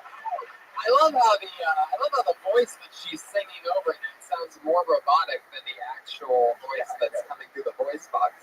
Yeah. Hell yeah. Okay.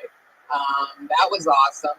So, fuck yeah. What do you guys say that we get this thing going? We have our new head of security for tonight, the Iron Lady Patriot chick. Iron Sex Bomb. Whoa. Fuck yeah. She's a wild one. So let's get into it. You guys know what happens. A bunch of comedians sign up. Me and always two guests talk to them afterwards. And this week's no different. I have two. This is both of their, I believe it's both of their third times on the show. They are two of truly the best guests to have on this. Two of the funniest pals that I have. Put your hands together for Rick Ingram and Kevin Christie, ladies and gentlemen.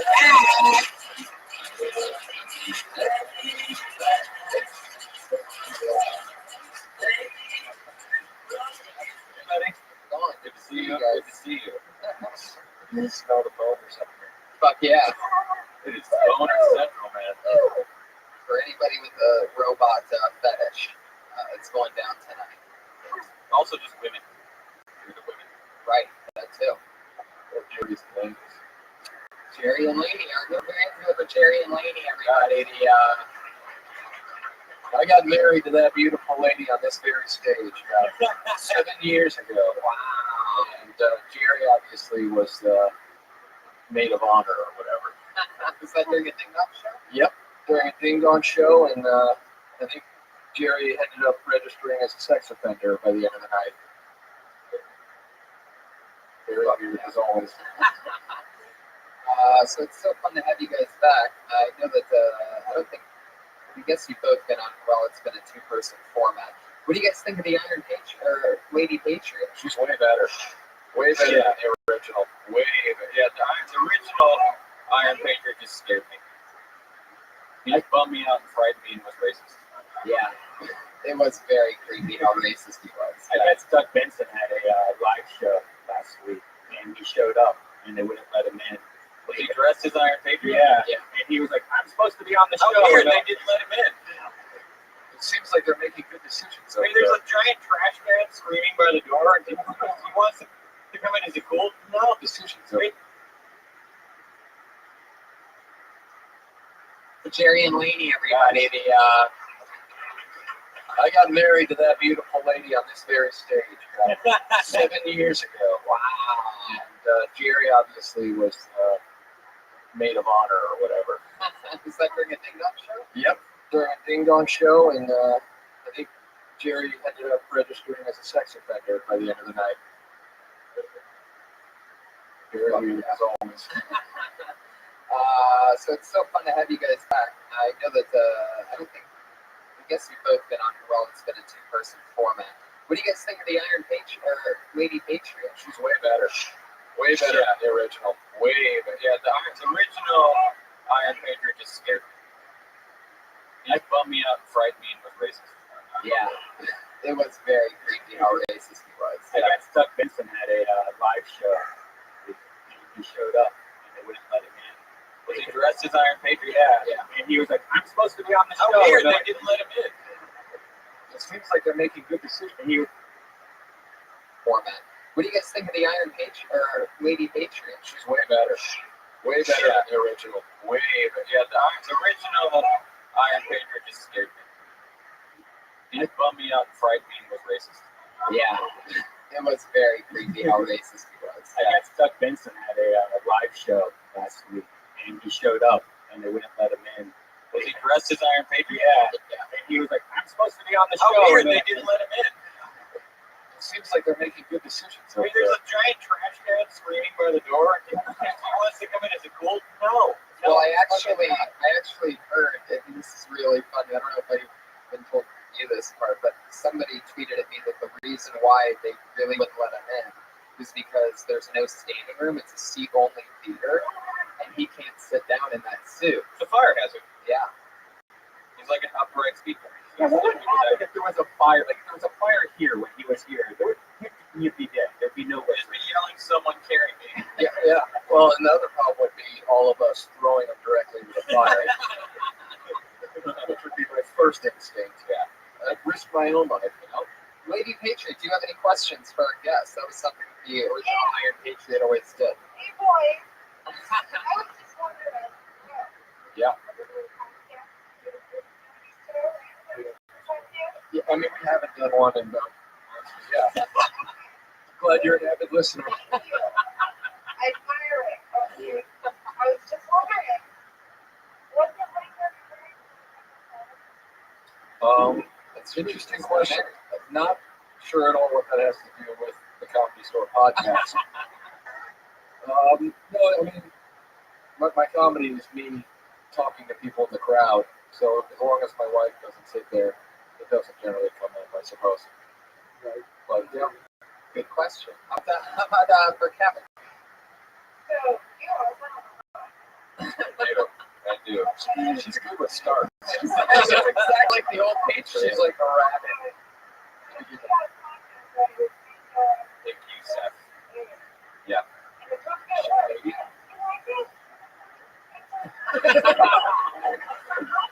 All those things, you nailed it. Yes, I like it, good, and good times. Yes. I mean, that was the best question that Patriot has ever asked. Yeah. Do you like that?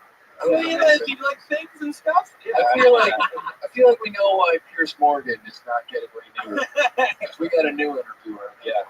Alien. Is the Iron Sex Bot wearing underwear? What? Yeah, underwear. Is it patriotic? Definitely. Can we see it? Want to see my patriotic underwear? Get on stage with you.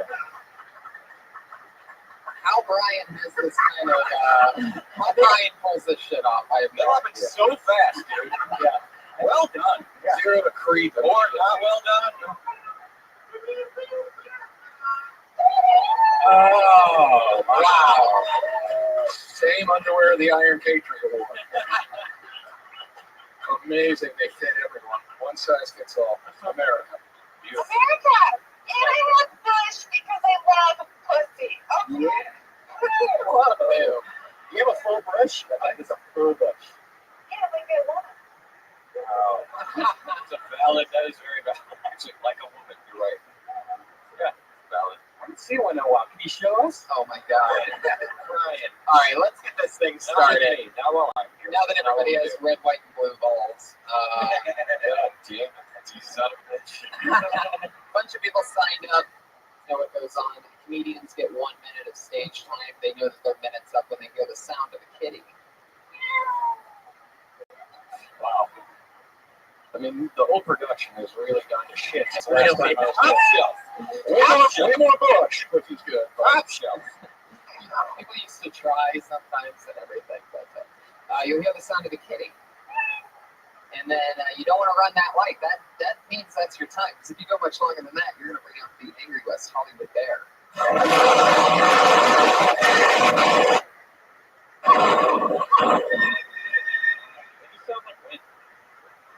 There you go. You say it sounds like an episode of Wings. Just like a lot of wind. God, I wish it sounded like an episode of Wings. I feel like if you go over, you should play an episode of Wings as punishment. What's Wings?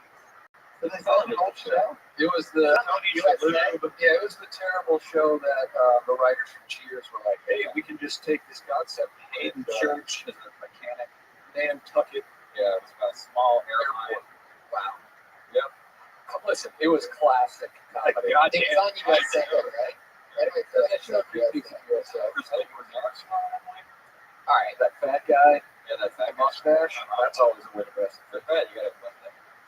Your first comedian tonight, everybody. Doing stage time is Jake Beck.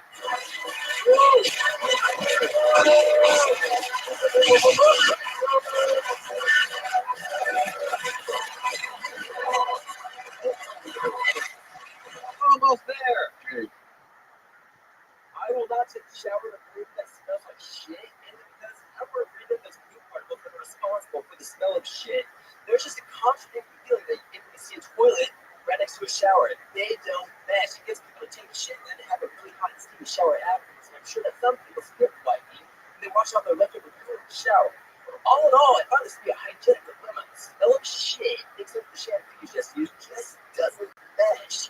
If you took really big and really messy care and then right afterward you had a really hot and steamy shower, airport poop particles that are responsible for the smell of shit and mixing with the steam, it will soak into your walls and your skin. And that is why you will have a random instance later that day when you smell shit and you don't know where it's coming from. Worst of all, it's coming from you, and you are your last suspect because you showered. Wow. Huh. How much actual time is that? That was about 40 seconds. Okay. It showed up as 58 on. I downloaded it on iTunes, but I wrote it on iTunes. It showed us 58 seconds, so it's somewhere in the time range. It reminded me of a hybrid of Spicoli from Fast Times at Ridgemont High and the Micro Machines guy. I know that. Actually, if you see one of those videos on the internet where it shows a guy just drawing really fast, like trying to sell you something, like this is how like stomach acid works, and that's what your voice sounds exactly. Yeah, like. it feels like you're gonna get hired as the guy that says the stuff really fast at the end of radio commercials. Yeah, you were the legal ramifications of leasing a Toyota. Must be 21 people. Were you nervous? Do you usually speak with this quick of a pace, or you just trying to get the time frame? You didn't want to hear the bear? No, I didn't. I mean, at some point I was impressed with the memorization.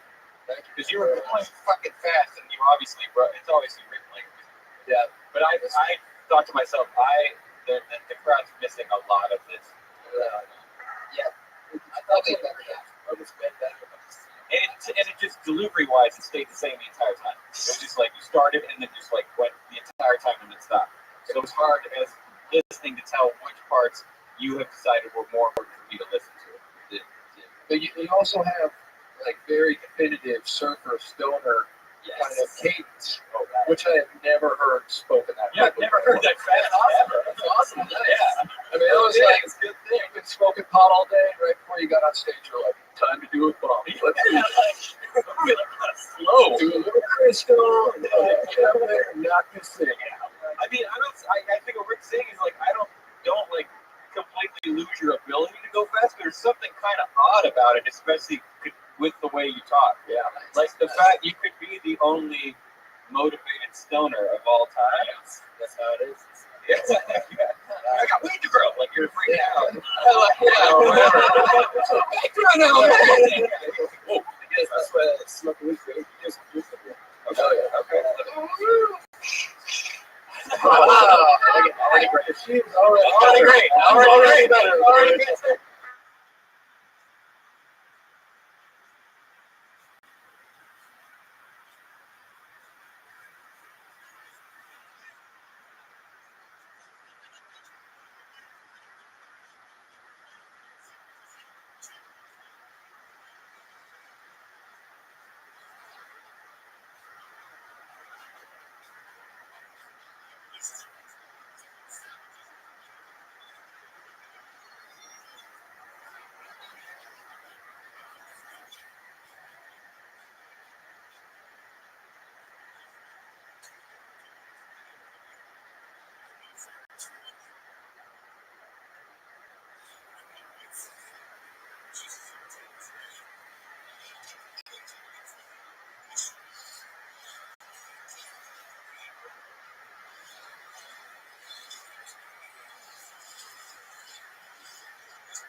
Zoot, you ready? I'm gonna look you. You ready?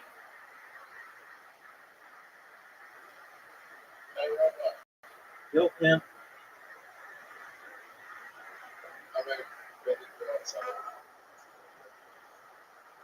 What'd you do? Oh, very well. That's great.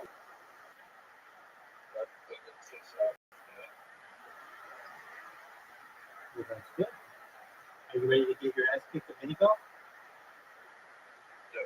Excellent. That's great, man.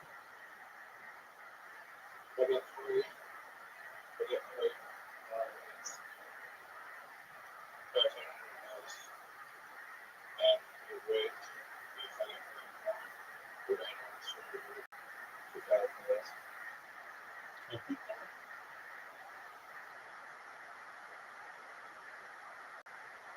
What are your thoughts on cryptocurrency? It's been sucking so much dick recently.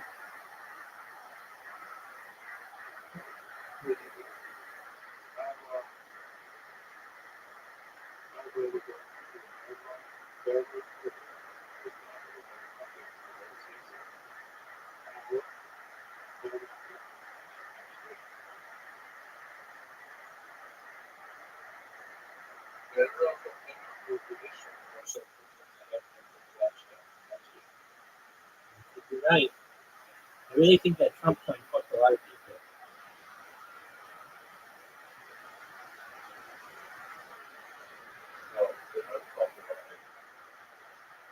Yeah, I mean, it basically took a lot of the liquidity out.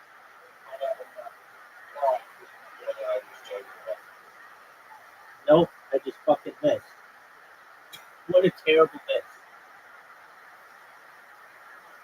But you made an amazing shot. I can't believe I fucked up that Yo, 10. That's a 10 out of 10. 10 out of 10. That's not good. Oh, get the fuck out of here. Get the fuck out of here, dude. What the fuck was that? God. Dude, that was fucking mean.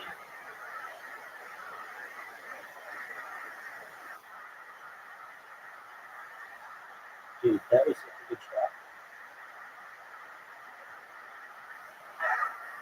I don't know what movement.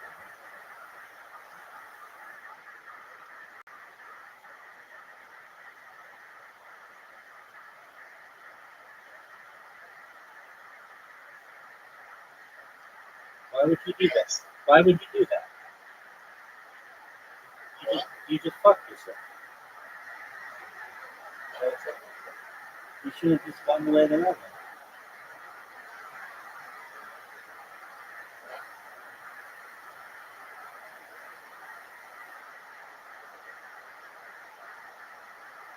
No. Did you ever see Family Guy? Yeah. When you did the same shit. Do they have Family Guy in Australia?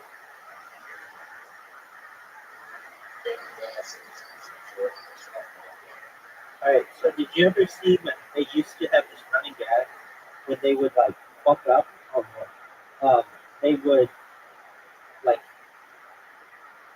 the neighbor across the street, England, they would like take out his wall and he'd be in the bathtub and he'd be sitting down and go, no.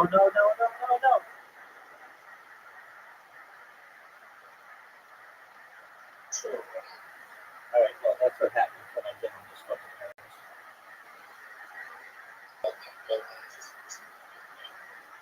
The thing that's secure. Incorrect. So that doesn't mean it's better.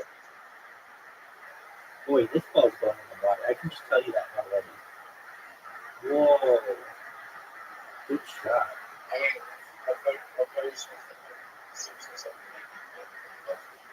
Yes, it does. It's called The Family Guy Movie. It's called The Stu Griffin Show.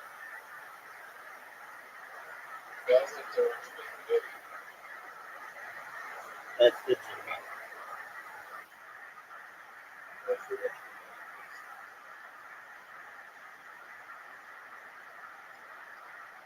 Family Guy has better cutaways though.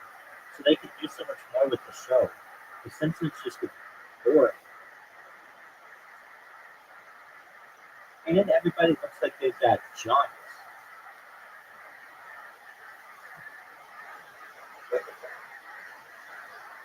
Look at this shot. What are your thoughts on this shot? Could it get any better? 10 out of 10.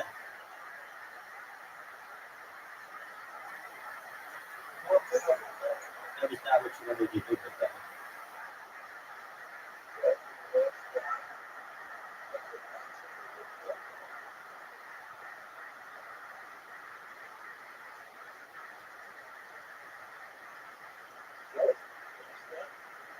What?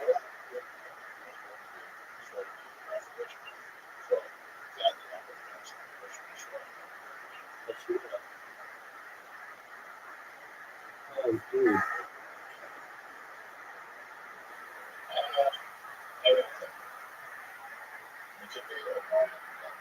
Oh, no. I was out.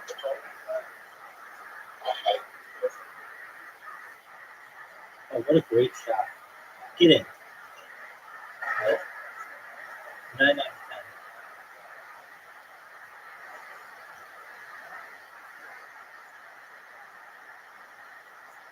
608. That's one in a row. I know you don't like when I say that, but it's one in a row. But it's yeah. It makes complete sense.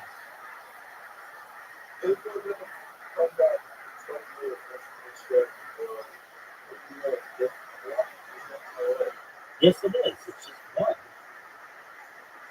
You're going to do exactly what I did.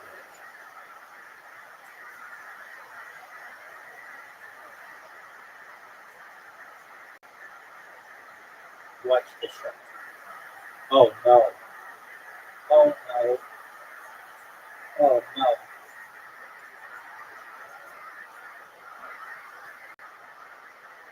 I'm really going to have to play catch-up game.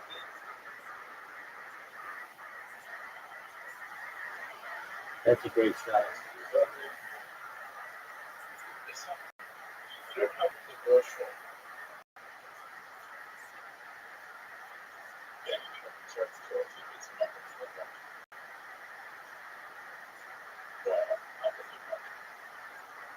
Too hard. Yes, you did. I like this. Big cut. What a miss. What a miss. You fucked up. You fucked up. Oh, fuck it.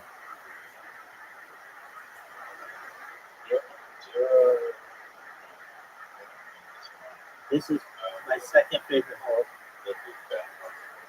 I taught you everything that you know about this hole.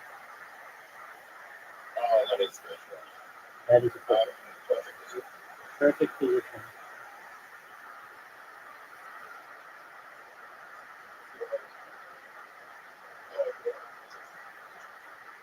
Dude, we're going to be at 2 games to none. Miss.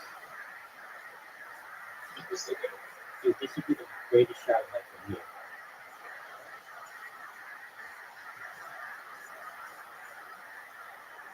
Down 0-2. Don't call it a comeback. You're getting your fingers. Oh, and to have this hole where I actually have to do some work.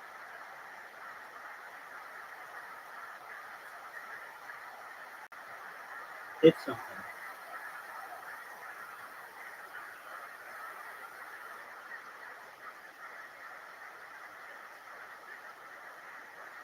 And I gave you the hole.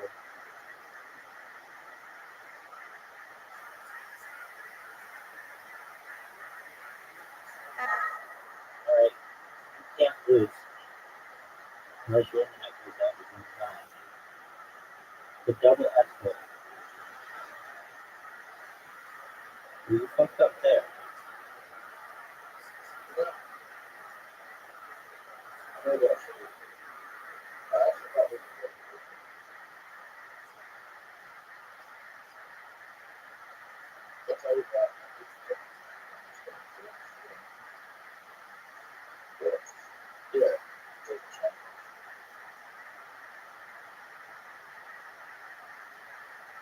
Have you heard that? Have you heard that? Think happy shot. You're talking my original shot. That's a good shot.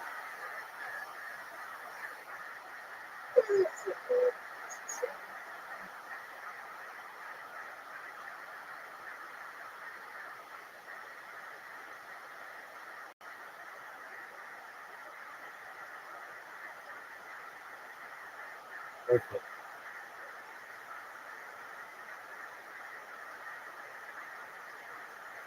Oh.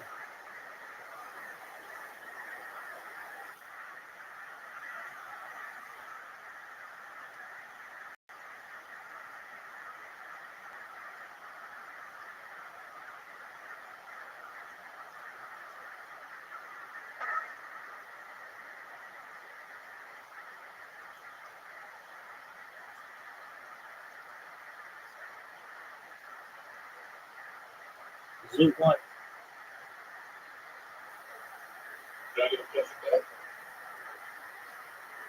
Oh, I just couldn't resign, but no. I won't resign because I'm going to stop you from it. And I want you to be able to get it.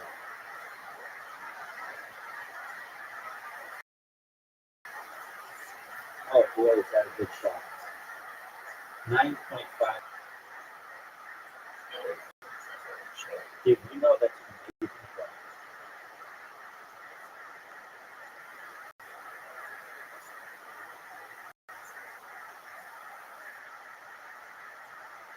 Perfect shot. I'm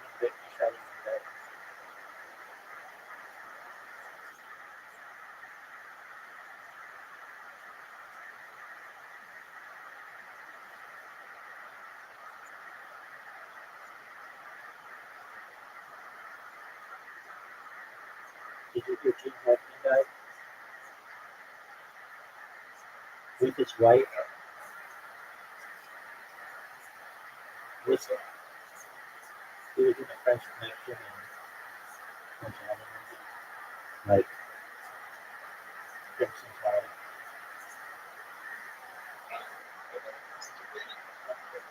He's not a dude.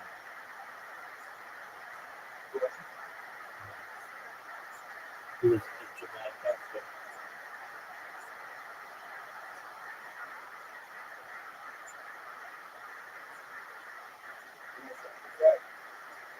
There will be that. All right. Private game. Let's try the easy questions. I don't know what those mean, but we'll try it just easy. You consider this an easy burger? I bet easy means no black shit.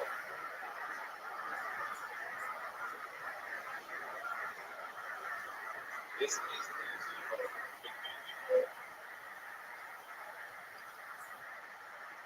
No, it's not. You went home. it's just that the ocean It's just a difficult free shot. Once you're out there, it's usually pretty easy.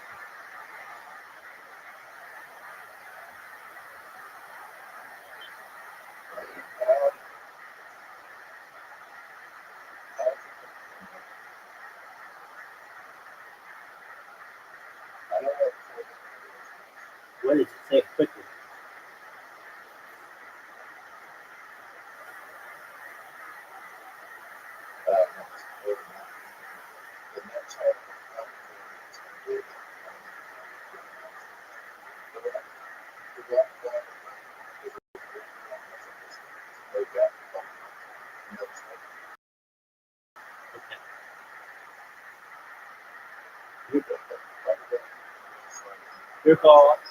Your ball might go in the hole.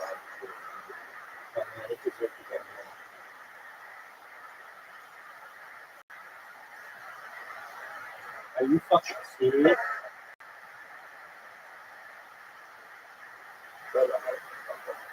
Are you just fucking around?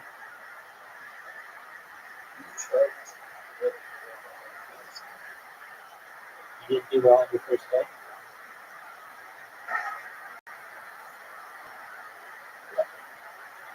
Because you're doing really well now.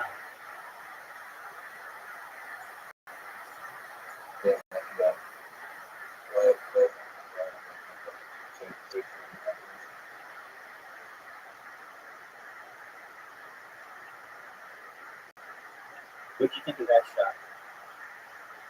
I don't think it's very good because of the tree.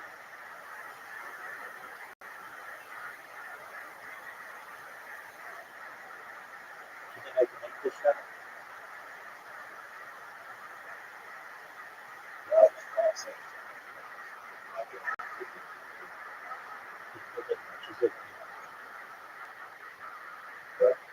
Nobody's watching it anyway, so anything you could say, oh, stay on the, stay. No,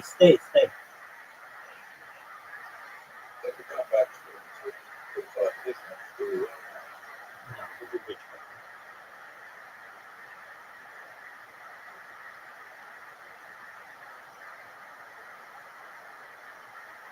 One of the greatest shots you've ever seen. You're tied up on the easy holes.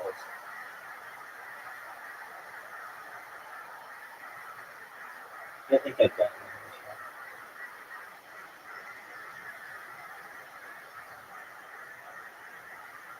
Just a perfect shot.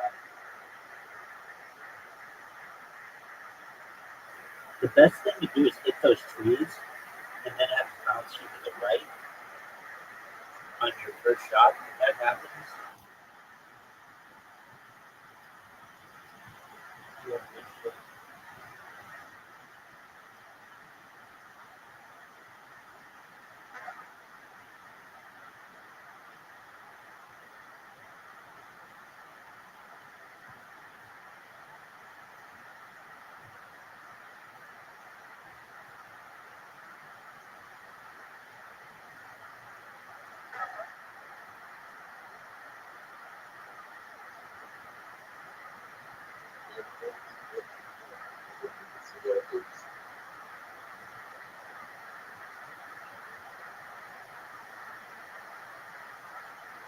You were right about Bonnie Blue. She was not pregnant. Yeah. You're not the father.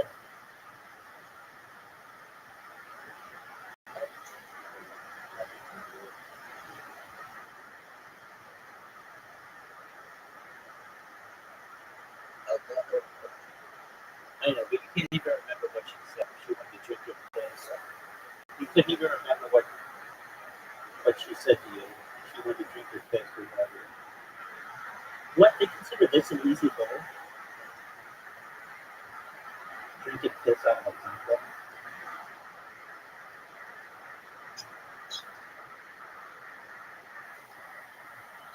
Are you going to go for it? You're going to go for the straight up win?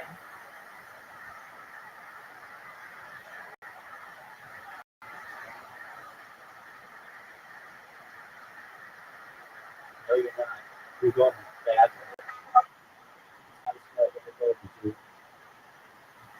You're going to lose because of that shot. Perfect. You're fucked.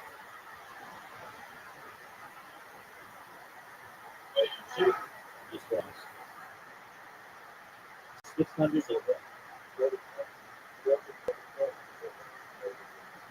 Yep. All right, back to normal first.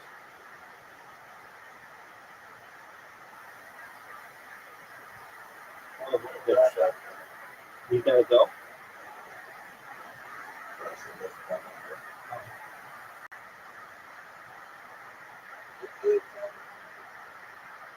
That was good. What a good shot. What a good shot. You know this could go in. You know this could go in.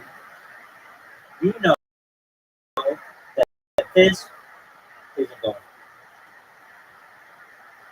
You have a different shot.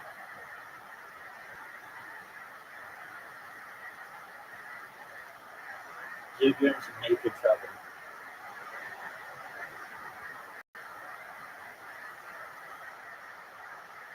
You need the best shot you have right here. Right? You got it. What a great shot. One of the greatest shots we've ever seen. That was amazing. I'm very good at this.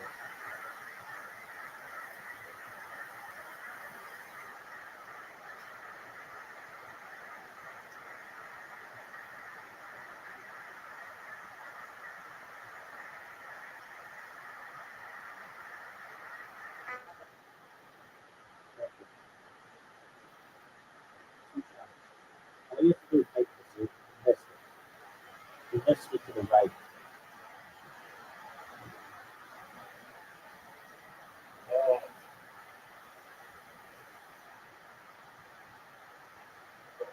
Yes.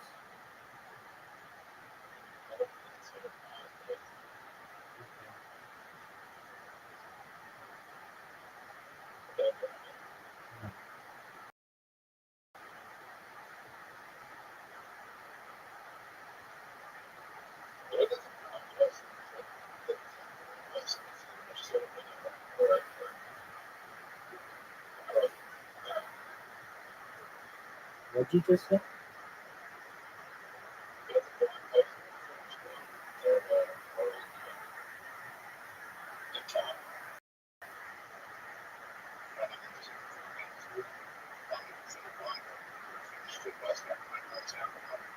Okay.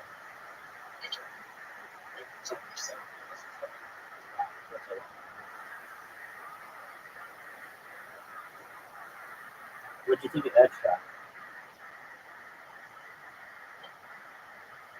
Are you gonna have a better shot than that? Nope. You're in the water. You're fucked. You're fucked. Yes,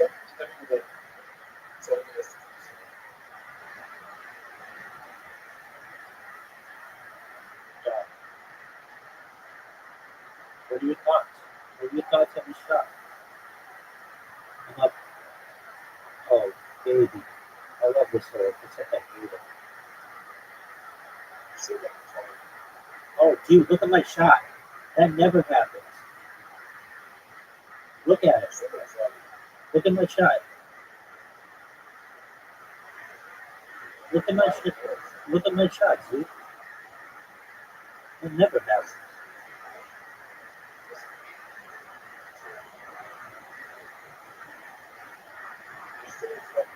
Well, that wasn't my fault. You're the one who had a shitty shot. Two of them. Oh, you got fortunate. No way. You'd be so fortunate to make this.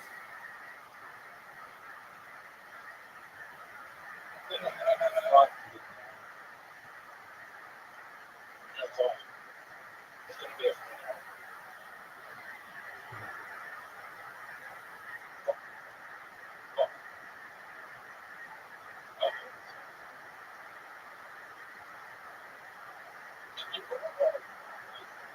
No, no, no. Look at my ball. Oh, you could be fun. You could be fun. What's up, man? There's only random. What was the point of that? No way!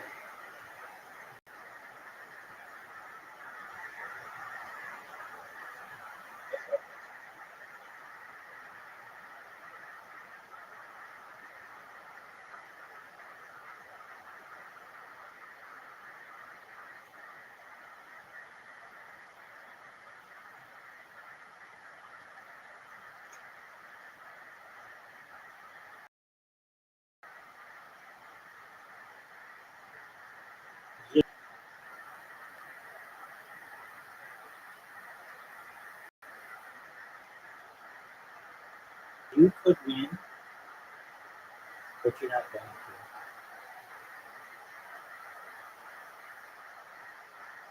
to. You would need 3 of the best shots of your entire life. You're just not going to hit them. That's one.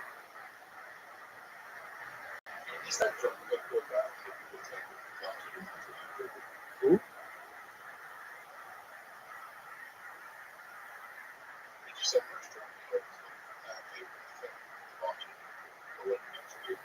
No. I would probably say that drug dealers are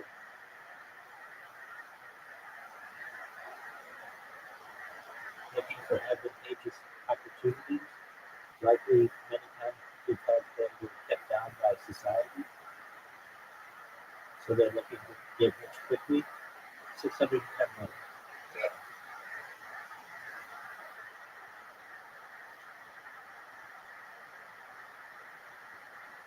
All right. What are your thoughts on this vote?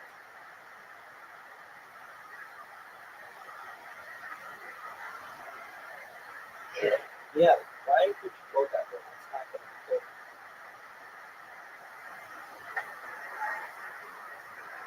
I don't know why you vote that. It's a bad strategy. That's an excellent shot. Better. See, you're still in the first little section. Hi. And then the second section.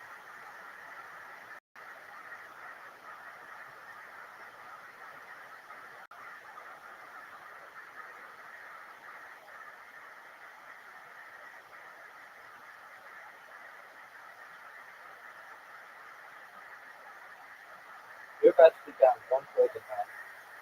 So you're down 5 now.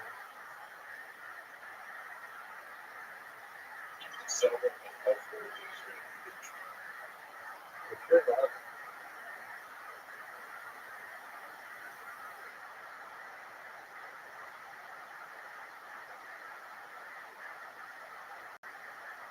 Let me think.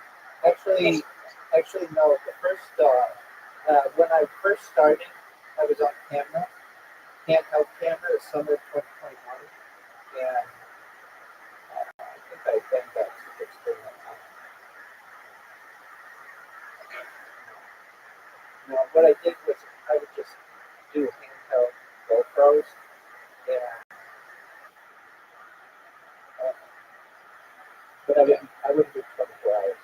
I would just do it when I would go outside.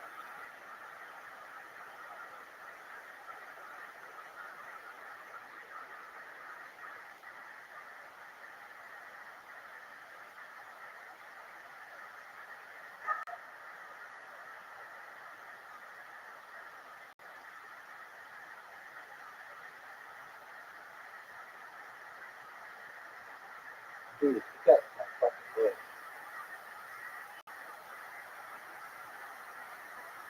Oh, no. Dude, you might be able to. Don't miss.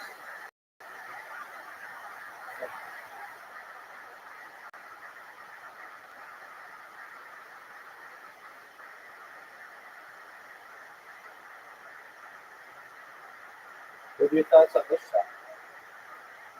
Nail it. 0 to 10.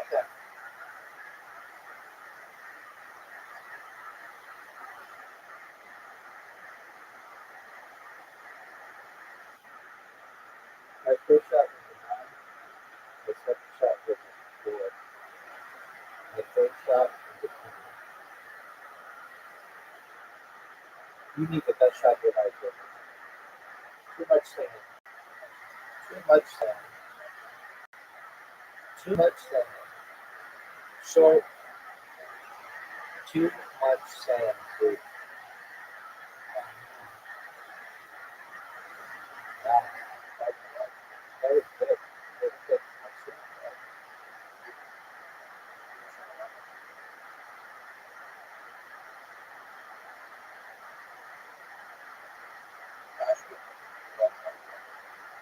Oh, God. That's a great shot. I think it was a oh, fuck. Fuck yourself. I fuck myself. Oh, no.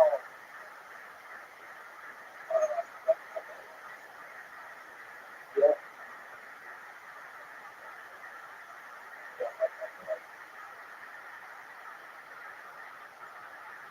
You have 2 shots to make. You take the lead. It's not worse. That one with all the water in the beach for itself.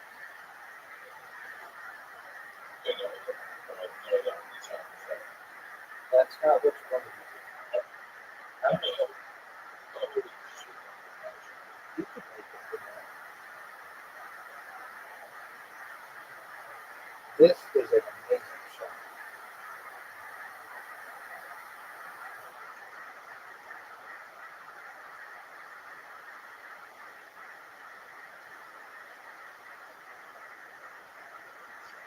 You're fucked.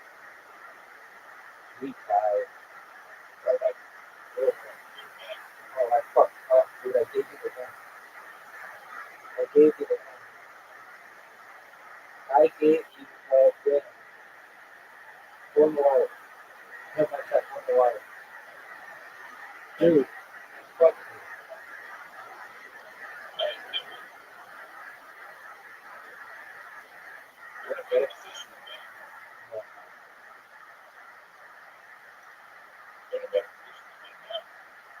What an amazing shot.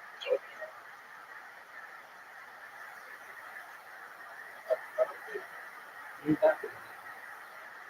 I'm amazing at this game.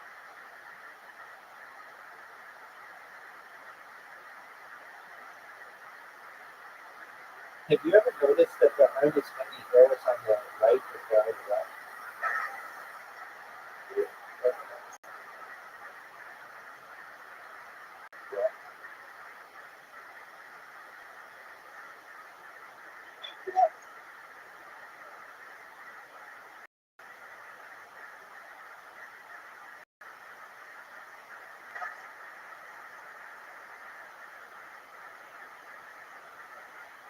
You think that was the most perfect shot ever? You obviously didn't see my shot.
There's no way for you to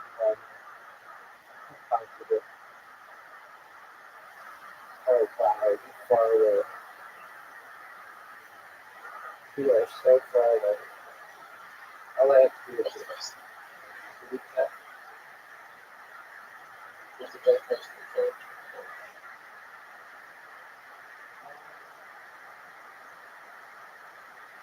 I'm sure Los Angeles, San Francisco's nice, San Diego's nice, the whole coast is nice.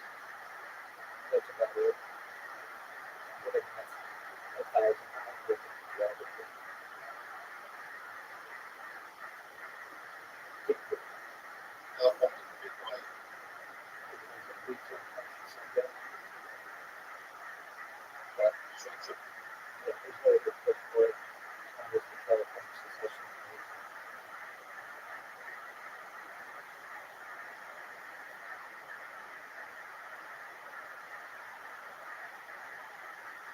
Doesn't Trump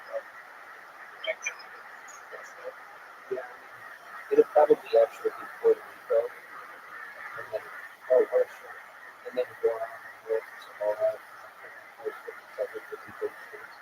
But eventually, California probably will come. New York State probably will have. Long Island might become its own state. Texas will become its own state. The Dakotas will combine.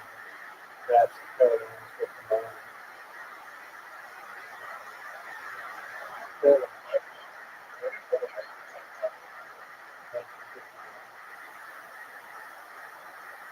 Same as Alaska.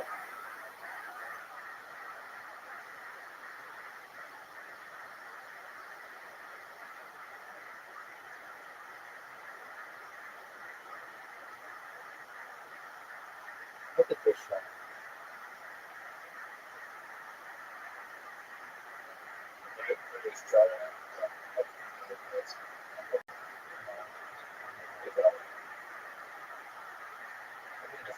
Americans and all of them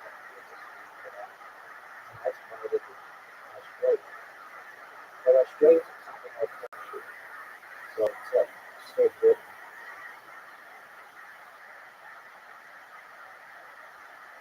Oh, I think it's I think do that. Oh, I know that.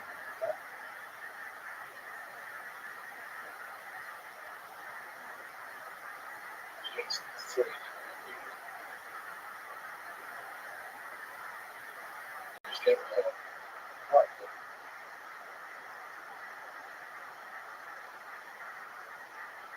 You need to bounce it. You can make it. Oh, what do you do? Sure.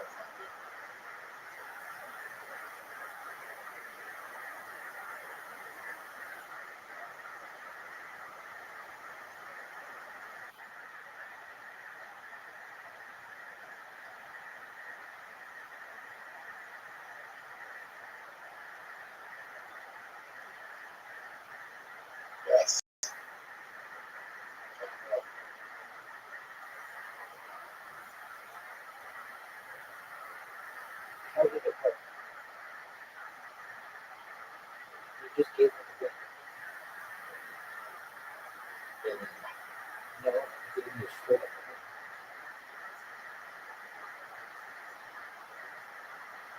Look how amazing this shop is.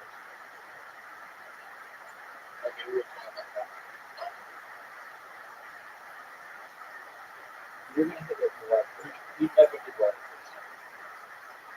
You're gonna hit it in water. Yeah. Wow,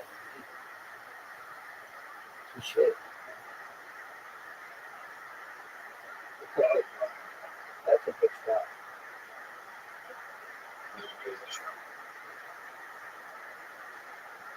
Oh, you water back.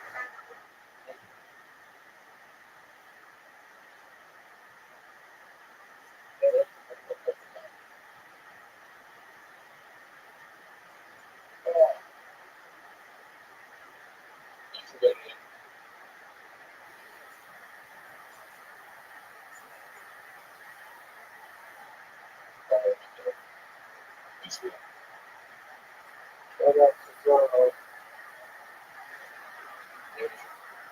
Yoshi. I don't know why I Yoshi, that's right. There you go. All right, I'm gonna get my 613th win right now, and then we're done. I would have beaten you too many times. You need to play this next game like it's Squid Game. I'll play it like it's Squid Game as well. Is it Squid Games or Squid Game? And why is it called Squid Game?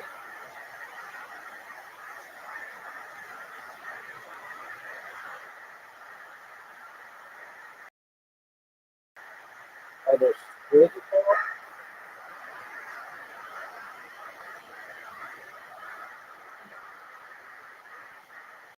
Oh wow. What a great shot. Squid Game. Dude, it's Squid Game. Dude, it's Squid Game. I can make the shot. Take the lead. Absolutely. Bad shot. You have to make the shot, basically. Are you going to?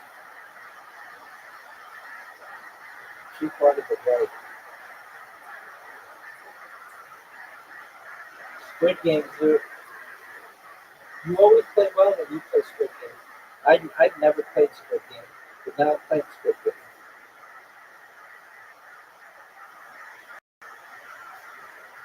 Oh, what? What? What a crazy shot.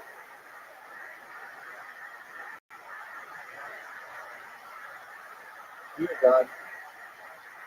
No way. Dude, Squid Game.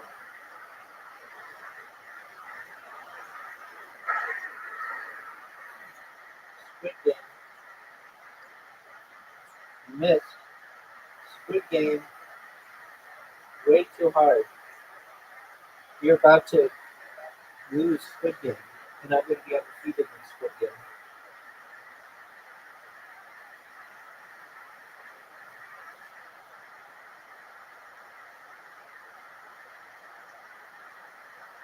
That is amazing.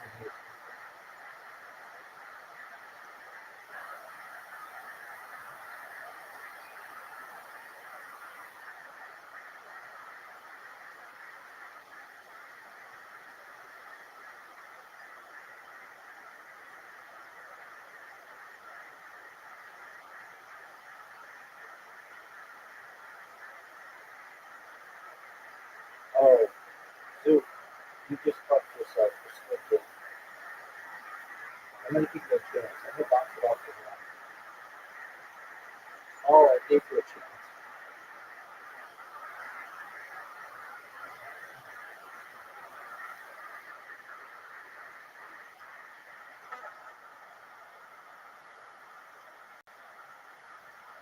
I'm guaranteed now to lose Squid Game. Unless something happens.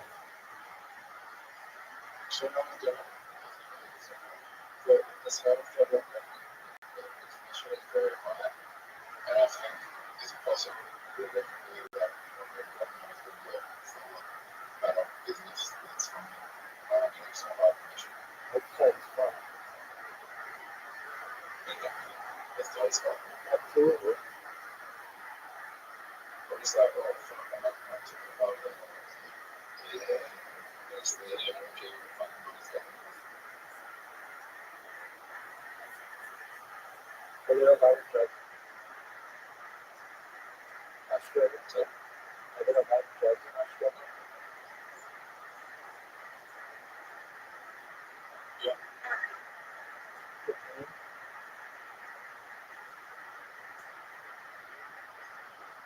Yeah, but it's not really like that.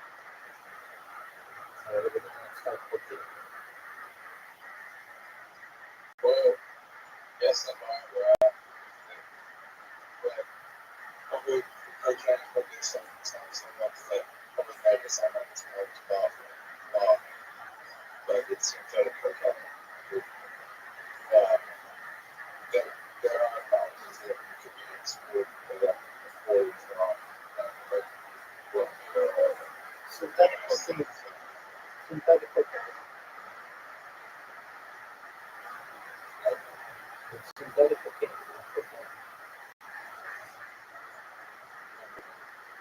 I mean, like, from the cocaine. Plant.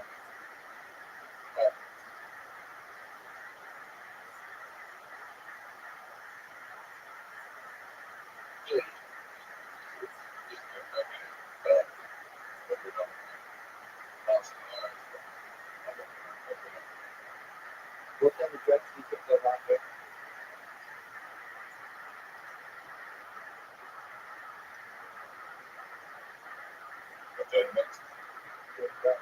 Okay. Synthetic cocaine.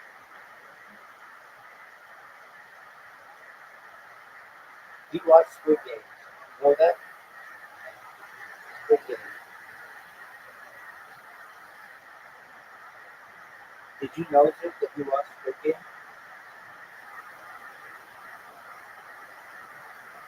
Yeah. I don't know if they would.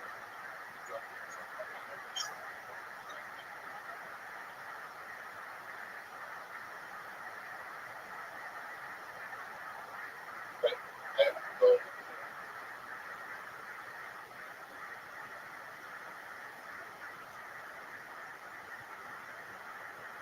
This would be an amazing shot.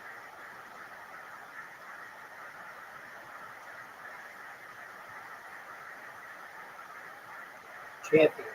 613 wins. The biggest win of all time. Like 20 seconds right now. Yep. It's been a high on the years. Okay.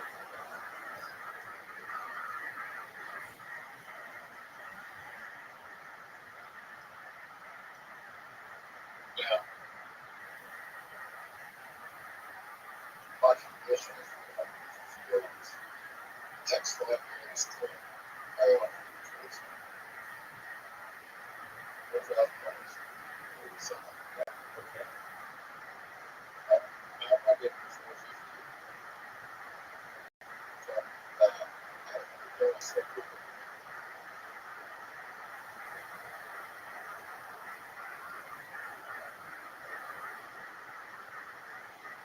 Okay, so it could be they get $800 right away. They give you $450, so they make $300 for them, and then they make another 3,000 or another maybe 200 for the next four years. Yep. The next 3 years. So that's how that works. Basically, if you get a sale for them, they make $800. Of that, you get 450. They get 300. So that's a big factor.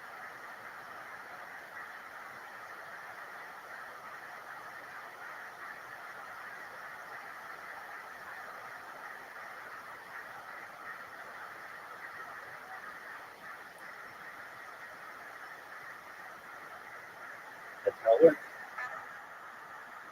That's it. Yeah, so good. So our underwear just did that. I mean, but yeah, I just think you're kind of you almost wasted a lot of the things you're saying because they went by so fast. You define the stereotype of Jakes, though, which I like. What is the stereotype? Most things just what you did right then. When you said, "What is the stereotype?" What is the stereotype? Generally, Jakes are, pretty close to retarded in general. Like, no one ever's like, dude, my buddy Jake is the smartest. Yeah. It's a fucking 2.5 minute, wasn't it? You gotta But be like killing Jake the scientist. That's Yeah, this not a thing that happens. Oh my god. Jake Ryan, 16 Candles. Great dude. It's that fucking Jake in 2.5 minutes, wasn't it? Luckily, luckily, don't watch that show. Yeah. Good. And on comedy in general, I wouldn't bring it up. Okay. Good stuff. I was done. How long have you been doing stand up? I just moved here about 2 months ago, and I just came from Colorado. Okay. Can we discuss what appears to be the baboon heart inside of your chest there? There's some sort of an elevated. What is it that you keep in there? Oh, your sci-fi? Just my wallet. Oh, okay. Yeah, Smart. You're at the comedy show. That's smart. Yeah. I want to find it, but I'm like, not the worst idea. Considering where we are. Yeah. Yeah. Good joke. I got a 42-minute album on iTunes. I just started hitting ground running, going into LA. In 42 minutes, I guarantee you can do 70 minutes of comedy. Yeah, exactly. You have a 42-minute comedy album out? Yeah, on iTunes. Wow. Yeah. That's amazing. The Jake Beckman Mind Bunch. Fuck yeah. All right. And wait a second, you've been doing stand up for So Jake, 2 months. wow. When did you put the album out? January 5th. Wait, 2 months. Stop. What'd you say? So what's the best website to change the flavor? So using ChatGPT, I don't think that's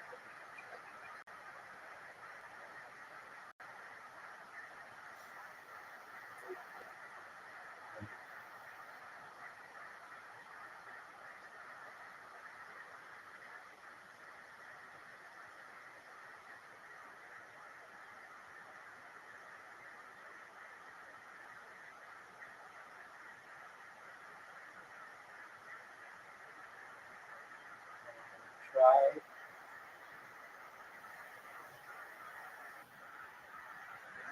SCRIBBI.com.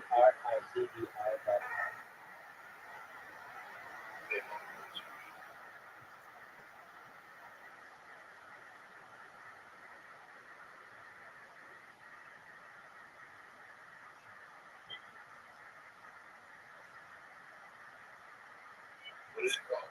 SCRIBBR.com. Scribble. Yeah. Squid.com. No, Scribber.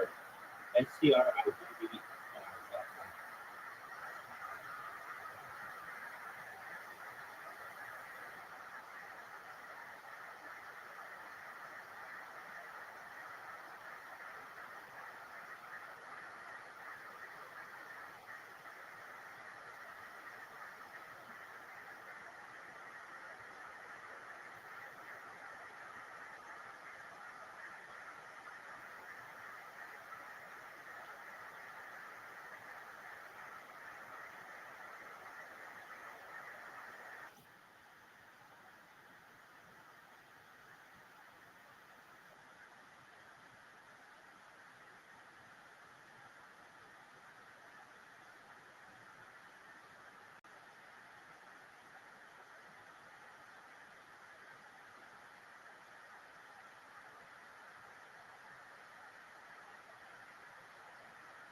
Stop. You've been doing comedy for 2 months and you dropped an album 2 months ago? Yeah. I feel lazy as fuck. Just let that crowd running. I can't wait. Ladies and gentlemen, the new Louis C.K. Give him Yeah, shit, all the time. That's hilarious how fast he put out an album too. You just must sit at home with piles of cocaine everywhere you go. Just marijuana, dude. That's One thing besides maybe definitely I agree with everyone. You definitely need to slow down. You blew past so much stuff. I was just trying to figure out what. Yeah, maybe try an indica. Yeah, that's what I stick with, man. Yeah, that's all I got. And lots of particles. That was a nice touch. Yeah. Also, don't forget the microphone stand. Just slowly try to put it behind you when you go on stage. It's one of those odd things, but like it is distracting. People just stare at it. It's like these guys are like it's right in their sideline, which is a bummer. So just get it out of their way. I guarantee you're the first guy to do a 42-minute album with a mic stand left in front of him. Well, I still got to get that first step experience, man. Imagine Pryor live on the Sunset Strip. He just I like his priorities, though, from what he just said. He said, you got to get the stage time to learn where you put the mic. All these little things. You don't need stage time to drop an album. Right. No. It's just like, before I do this on stage, I'm going to make an album real quick. What I gotta know? What's the album called? Like I be reminded to look into this. I wanted to just fast forward through it here. Don't fast forward it. The Jake Beckman line. You'll think you're fast forwarding through it when it turns on. Normal. Slow it down. Yeah. And how do you spell Beckman? You spell it K-N-A-N. Is that your Twitter handle, Jake Beckman? Yeah, that's spelled differently. You spelled it differently on this. It's Beckman with M-A-H-N. Because somebody fucking stole it. And I had to use the So wait a second. Your actual name is Jake Beckman, but you have the Twitter handle Jake Beckman with an H between the A and the N and man. Yeah, because somebody stole my. Why did you like Jake Beckman comment? Somebody took it. The real Jake Beckman. When you say they took it, you mean there's another guy named Jake Beckman? Yeah, there is. There's this guy, Steve. It's just my identity. And instead of just this one with Jake Beckman, so I'm fucked. instead of adding a number to your actual name, you decided to throw an H in the middle of your last name. Come on, Nick, you're a French or something. Made your birth certificate a liar. Hey, do you guys want to play a little sample from his? Oh yeah, hit a random. Just give me. We'll try and legalize cannabis. Just do a little iTunes. I feel like this is going to sound like Alvin. Solution. Unfortunately, our society no longer practices or promotes self-assessing, so either a good amount of you won't know what the solution is, or you won't agree with me. This solution can provide a marketplace with more food, medicine, clothes, plastic, papers, furniture. Well, you're talking slower in it, though. And what I like about it, why have an audience? You know what I mean? Yeah, you gotta drop an album and charge 99 cents a track. So Spicoli when you slow it down. I'm just waiting. Those dudes are fine. Why an echo track? You just make it sound like you're in a place with less of an audience. Right. Again, it's important. First guy to do comedy from space. No crowd. This primarily just protect my material, and then just also to have something to show for the industry, so that I have something established. Jason, that's what you I said. love you already, but no one is stealing my material. Better not. I like that you couldn't help but mouth it if it was playing. Yeah. You had to sing along. That's just like you went Britney Spears on us. Yeah, you really were like, perform. It's just ingrained into my brain. But you can do that 42 minutes again, exactly like that. Is that what you're saying? Probably just as fast as I just did that. and go. Yeah, okay. I really think we're going to do a great job. That's very pushing. And stop. Oh my God. All right, Jake. What a first impression. Yeah. On us. The first time I've ever seen you drop an album before starting. I cannot wait to see where that leads. Solid goal. All right. Well, thanks for Jake Beckman, everybody. It's on Twitter.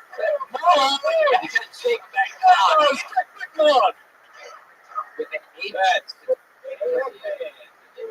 That's Jake Beckman Town on Twitter for no reason. They never touch eight numbers. There's a hidden Alan Beckman on Twitter. And 6 in the middle. Well, here we go. Good luck to this person. Where's your album next year? Antonio Houston.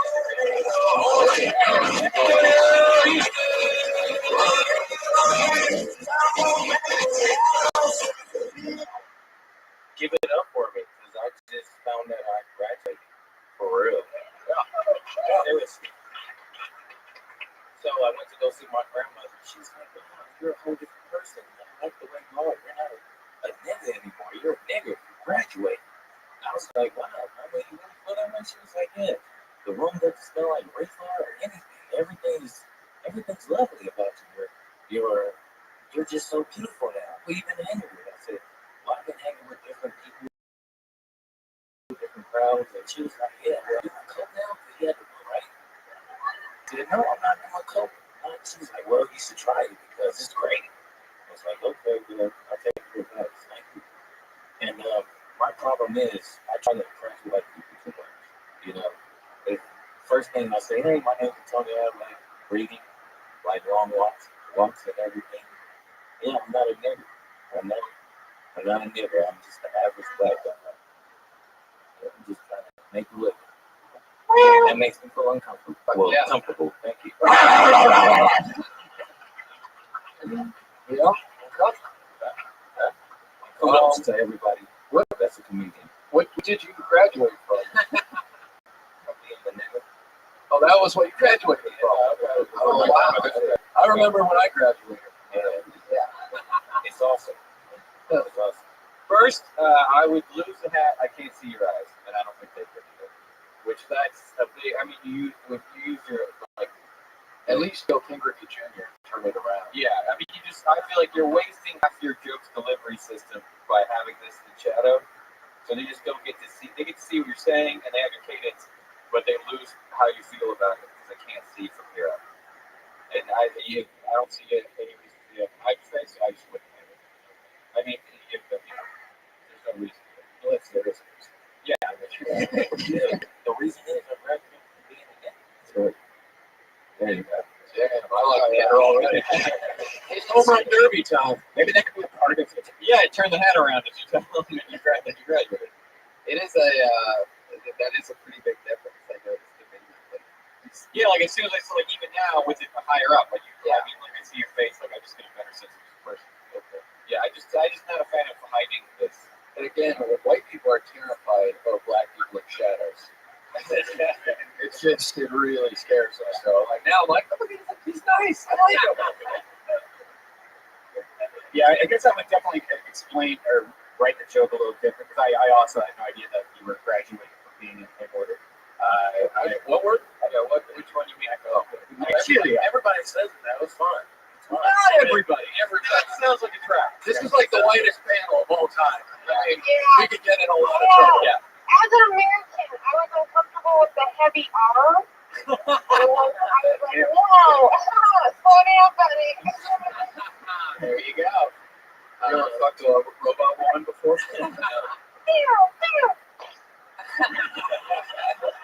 The best sound effect is the queen. Always a queen at the end. I love that you wrote the topic down as crazy as family. Now, okay. I thought it was all right. You just know Jake Beck. You know what I mean? Big question. When's the album coming out? How long have you been doing stand-up? For about 2 years, on and on. But I made a commitment this year that I'm going to stick with it. Okay, this is my A, B, and C plan.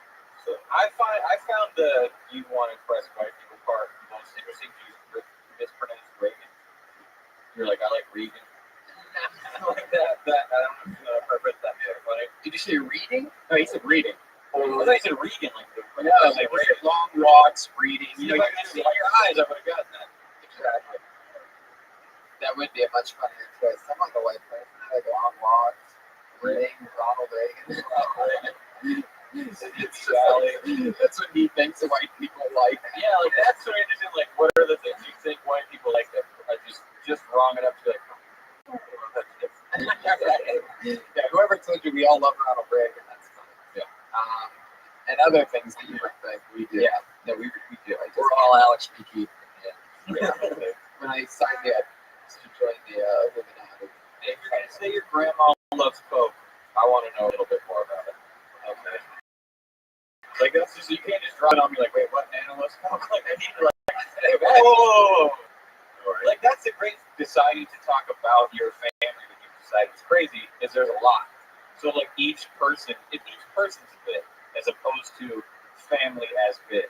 You know, like you can go, you can stretch everything out, like your relationship with them, your relationship as a young person, as an older person, you know, with that. Like don't try to paint us a broad swath of just making it my family's crazy.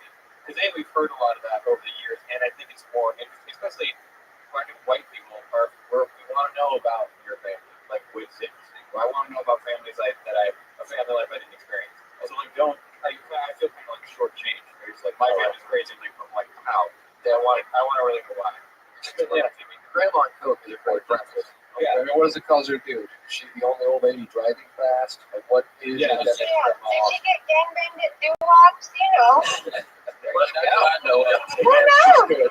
It's a great Grandmas go wild too, guys. But also, that's like a generation thing where just age-wise, my grandma's dead. She's like way older than you, but your grandma was alive during when, you know, the Coke generation. So it's like grandma did Coke and your grandma still does Coke. So like that's interesting in and of itself. Whereas like probably was the same my uncle who did Coke.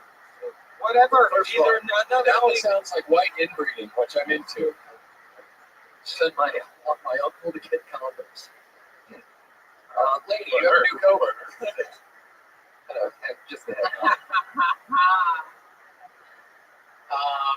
But yeah, does your grandma really get Coke? Did she tell you about it? Or no, but I just, as I got older, I just figured out like certain things. And I was growing up with that rule. So I just noticed certain things. That'd be funny if your grandmother does Coke, she probably doesn't like use the CD to snort it off. She probably uses like a record or a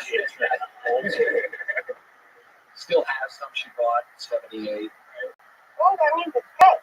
Oh my God. Great. Well, thank you so much, Antonio. It's Antonio Houston, everybody. Spirit AG 777. Crazy Antonio Houston. It must have been a Spirit AG already. We're at 776 of them. It's a good name, too. And yeah, it sounds legit. Easy to remember. Yeah. Adam Triggers. Whoa, that's the DR word. Triggers. If you missed it, it's rig up. Adam Triggers with a heavy R. Hey, everybody got smartphones? Yeah. They're tracking us with those, you know, the GPS, they're tracking us. I don't care. But I like to mess with it every now and again. I like to set it from automobile to walking. So every now and again, Google thinks I'm fast as fuck. Because I'm in my car and I'm like, they're like, he's walking, but he's going like super fast. Let's not mess with him. Have you guys seen the show Hoarders? Great show, great show. Since you've seen the show Hoarders, have you watched the movie 101 Dalmatians? It really changes the way you look at your childhood. That couple had deep psychological issues. Let's just get one more. Sequel. The sequel was called 102 Dalmatians. That's picture. I used to be married. I'm divorced now. I like to refer to my ex-wife as Plan A. Plan A had sex with one of my friends. I was forced to improvise. It turned out to be a real thing.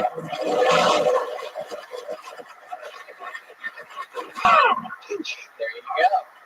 I didn't want that to end. Yeah, I didn't want it to end either.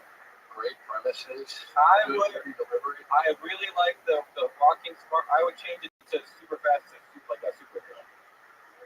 Yeah, it's like, you know, like that, and it gives them more reason to start tracking.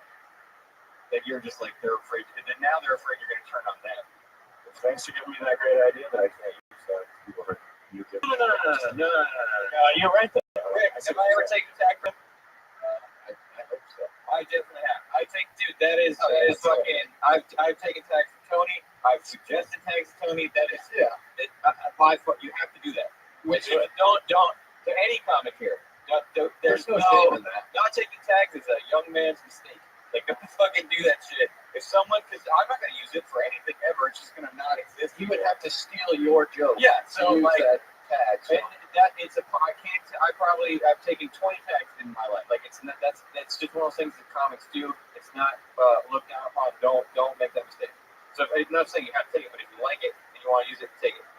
Absolutely, that's totally a part of this. Yeah, like try it if it works for you. Yeah, of course. And the fucking 101 Dalmatians Hoarders thing's a good angle. Yeah, I really like that. One thing, it's a beginner comedian thing that just happens. By beginner, I mean like the first 5-6 years of doing comedy, is you ask the audience if they have seen or heard something every time you start a joke premise. You can just start the premise. They don't fucking matter. You can literally just be like, that show Hoarders. Like, if you're at a comic club and haven't seen Hoarders, you're fucked anyway. Yeah. So, like, if they're like, no, you don't want to stop your joke. And you're going to explain within your joke what Hoarders is. Like, the last one's pretty self-explanatory. Yeah, don't engage them if it's not necessary, because then you're begging someone to be like, yeah, I fucking love it. And you're like, oh, now you got to talk to that guy, and now you can't tell your joke. So just, like, I watched that show Hoarders. Plus, I really did want to hear more of your jokes, and by asking them each time, it took away 25 seconds. Right, yeah. I took out the end of that last one, for sure. Yeah. And then everyone has smartphones. Yeah, they do. Yeah, so, like, this is not necessary. And definitely everybody's seen the other things. They have. Yeah. Anyway. How long have you been doing it? What's up, big guy? Where are you from? I'm from Florida. I've been here since October. You're really good. I mean, like, all of your bits were like, I really don't have much advice except what they said, because it was comfortable to listen to, and I liked your material. So, and honestly, it's easy to add a tag to a pretty good bit. Like, when you see like a bit that's not going to go anywhere, you're like, maybe just a little. Like, you can't. It's easy to like. You're only like you see there's only like one small thing missing. It's like, oh, superhero would have worked better than super fast. I just thought the Flash. I'm like, oh fuck the Flash. Oh. Yeah, maybe after you see Hoarders, you realize that what's her name, Cruella de Vil? Oh yeah, he's more of the good guy trying to break that shit up. The villain that she's been painted to be this way. These two supposedly nice white yuppies that have 1,000 dogs. House smells like shit. Yeah.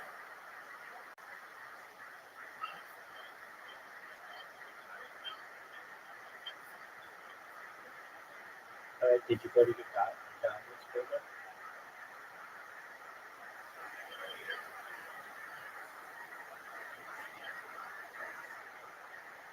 Just take the information, copy it, paste it in a notepad, and then upload it. Yeah, that's right.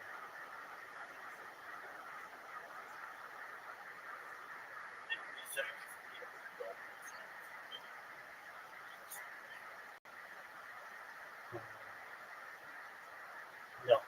So then, open up Word, put your information in there, save it, where you know it's saved, and then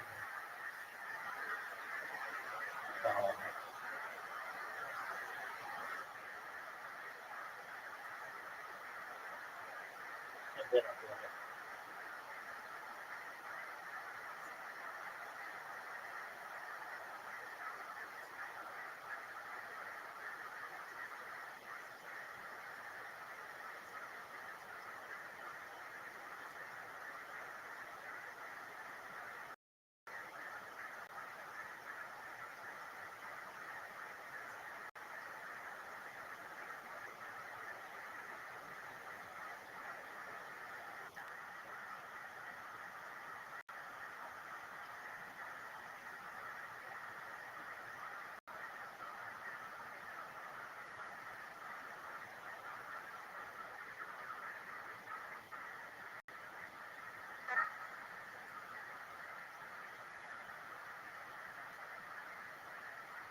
I can imagine. House smells like shit. House is made of shit. And that should totally be in that too. Since you're connecting those two things, I'd spell out the stuff that you don't see that you would have to do to support 101 Dalmatians. Yeah, just Like, unravel that film. Like, thank God they didn't have any fucking kids. It would have just been slave labor shit shoveling. Right. In the trough that they must be eating out of. I mean, there's no way each. Did they have their own? I haven't seen it since I was a kid. Did they have their own like bowls and shit?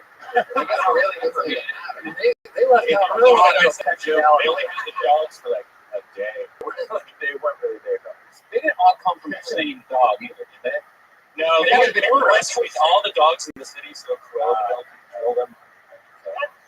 Why were they all Dalmatians? That had to be some inbred shit. She wanted a Dalmatian coat. Yeah. I'm really into this movie. Okay. Stylish woman. Everyone should have a Don't ever have a different patriot.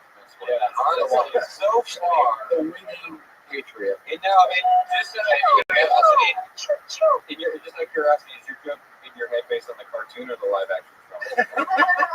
One close. I've never seen the live action, but I guess it would fit more. But live action written by John Hughes. Really? Yeah. Oh, I think that is a bitch. Or Beethoven too. I really thought he was doing the 101 Dalmatians musical, but I guess that's a little confused actually. Nothing on there. All right, made it weird. How fun. Sign up again. You have one liner style, and you talking so we could understand every word that you were saying really helped. And Shame you don't have an album. I do, but I have a Twitter. Got a Twitter? That's absolutely true. Oh, look at this. Adam C. Triggers. That's figured it out. DRIGGERS. Even if there was another Adam Driggers, you just put that middle initial. Look at you. There is. He's a famous weightlifter. He's a famous what? Weightlifter? He's like a world champion. Adam Triggers? And he has a Twitter. Wow. I actually reads all of his tweets. I have a guy His name is Kevin Chris. He's a famous weightlifter too. What? I had to go middle initial too. And I can tell you two never lift weights. So no connection with the. I like how someone thought that was going to hurt my feelings. Still over it. Just making noise. Get off it. Push-up contest. First one to.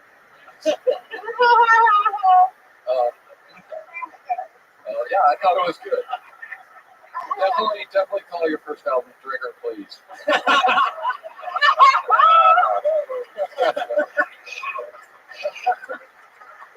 There he goes. It's Adam C. Triggers, everyone. Damn, I liked him. Yeah, I want more of it. DWA Triggers with attitude. Those are great ones. Those are great jokes. Yeah, it was all class. Even had comedy glasses. You're welcome. Fuck yeah. Ryan Dune.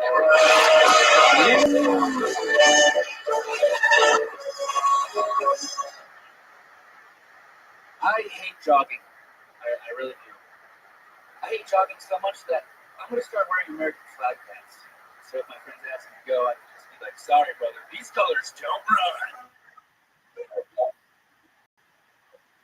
Lazy and beach. Guys, I like to drink. Sometimes I black out. It's still great. It can be a problem. But beatboxing for 12 years, I black out. Beatbox. I didn't realize I did that. It's probably very annoying. I also been working with Jay-Z impression. So I black out, beatbox, and talk to Jay-Z. And those are close. Like this. Yo, it's your boy Jay-Z. Then I drink more, I start getting a little hungry. Yo, your boy needs some Chinese food in this piece. You got any Chinese food in this piece right quick? Your boy's mad hungry. I'm getting horny now. Yo, your boy Hogan needs some pussy.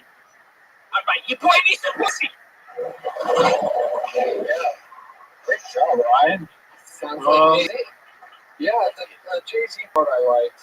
It was everything that's ever existed about beatboxing that I don't like. Yeah, You're pretty white guy. It's kind of like you'd be 9 and you were very sober. People would be like, yeah, he's beatboxing. But I feel like a lot of people don't even know what that is anymore. And I couldn't agree more. I think that the Jay-Z impression is so good, and I don't hear anyone else doing that, that I totally feel like the beatbox weighs it down. Yeah, it just kind of got. I mean, I get that you have to like figure out a way to get to the thing, but it didn't help, and it feels a little too like music-y to me. Like it's like, oh, you just think you're good at this, you want to show it off a little. Yeah. Which the impression is going to get you the laughs, and the other thing is just like, oh, I learned this thing in my house, and I want to like show it off a little, which I don't think that helps the joke. Right. Since the beatbox thing isn't funny, you can use the Jay-Z in any way you want. It might take a few minutes to think of a better premise than the beatbox thing, but I don't even think it would. It just seems like Jay-Z can be explaining himself out of any situation with anything. Yeah, your inner monologue with Jay-Z for some reason is so much rap music or whatever. Yeah. So much you can do with that voice too. Right. Exactly. So, the beatbox, doing it in a beatbox form is like doing it in a knock-knock form. On stage. Yeah, it literally has dated a little. It makes it feel like 90s stuff, because there was just a lot, like Rosie O'Donnell used to be like a beatboxing rap routine thing in her stand-up. Yeah, I don't want to be the guy who puts on my raps. Yeah. Way more chicks probably would sit on her face after she did that. Damn. Wait, so we're saying don't be Rosie O'Donnell. Gotcha. Yeah. And the other thing was one-liner. One-liner was good. Yeah. I mean, it's in a minute, you have 3 very disparate things. So, like, I don't know what the one-liner is going to lead into. It's not like that one-liner about running is going to help you do your Jay-Z impression. But that's, it's fun one-liner. Okay. Yeah. The thing with the one-liner is, it's like, it just exists in a minute total space, so you can, it's not like, oh, it's good, so put it wherever you want, but it's not, unless you're going to build on it, it's just going to be used occasionally. Do you do any other impressions other than Jay-Z? I do it just to make yelling. Then you could make it that. Then you could even slide in that way by saying that all that you do is the only things that entertain you anymore are Breaking Bad and Jay-Z. So bobbity bob, weigh in if you want to. There's just ways to go about it that you can utilize those things. They're more than one approach. They meld them together. They're like, wouldn't it be weird if, like, I always wonder if this, Jay-Z was in an episode of Breaking Bad, it would have been like this. But that's how they. And then those things are funny if they're having a conversation. Yeah, it's funny. But also, you might be able to get away with the beatboxing thing if you're doing 30 minutes or if you have more time. Because that's why, there's lots of comics that do essentially, stage tricks or whatever as part of their act. Yeah, I mean, if you're doing 10 minutes though, then it's just, it really does, like, right now, most of what I remember is just beatboxing. But yeah, that's part of it. So there you go. Anything else? Why was it so short? You beatbox. That's what happens with beatbox. Well, the first joke, there's nothing. I mean, if you had a longer premise that you could go into it or something like that, that makes the first joke, but by itself, it's kind of weird. Like, there's not really anything to add to that part. But the Jay-Z voice alone, like they were saying, it's such a good voice. You just need to find a way to just. Instead of a beatbox, there should be a longer premise to justify the Jay-Z impression. That should be the whole thing. And for the red, white, and blue pants thing, I would open by saying I hate running, because then you're stepping on your punchline if they don't run. So make it exercise. Or is it jogging? Jogging. Yeah. All right. Oh, then I'm making it. Brian actually is from New York City. We just had him on a podcast. He's a very successful viner. He's with almost 2 million vine. Wow. You know what? Here's a fun fact. I've never watched one Vine. You don't like Vine, do you? No. You don't like Canada or Vine. Listen, here's the thing about Vine. For as long as I have had knowledge of film, the worst thing on earth are short films. So why would I want to watch a shorter film? You like animated gifs? Fuck no. I like the ones that butts. Like butts? Yeah, I like one that butts. I mean, you like corn, right? Sure. There's porn vines where it's just the girls gonna go, and it just loops and it never ends. You can just sit there and just, Yeah, I mean, cool. I don't need 6 seconds. What's really cool is that he takes his Jay-Z voice and uses it in those vines. That's pretty funny. And that's how actually. Oh, I could see how that would work. Like I'll do a Jay-Z goes to a market. Yeah, see, like in chats to Beyonce. Right. Wow. Yeah, that's amazing. That that should be worked. That there should be way more of that worked into. Right. If you're that adept at the voice, it should just be. Like, I wonder if this is what Jay-Z did yesterday, and then come up with a ridiculous day for Jay-Z. Yeah, 10-minute bit. Yeah. Huge. And then that's your closer when everything happens, and you're sitting on that. And then if people know you from your vines and they come out to see you do stand up, I mean, 2 million's a lot. So if that happens, then make them want it. Sit on Freebird till the last song and turn it into a monster. There you go. I don't know about Freebird. I love how you actually negotiated 4 times. Yeah, I can see how that's a first. Oh, that's it? What the fuck? You guys are making fun of me more? Yeah, but follow him on Vine also. It's Rydoon on Vine and on Twitter, Rydoon, RYDOON. Yep. Thanks, Ryan. Thank you guys. Thanks, Ryan. Awesome. Dude. Congrats on the Vine. Yeah, that's awesome. I was actually the one that showed him, or he learned about Vine improvement, and now he's like, relaxed. Wow. This guy created Vine over here. No, I was talking about it. I told him about the internet. I think he should go with the last comic, and then that way he can be the trigger man. Oh, put together. Very good. Trigger. Hey, I know this guy. It's Brad Saxon. He was on a couple weeks ago.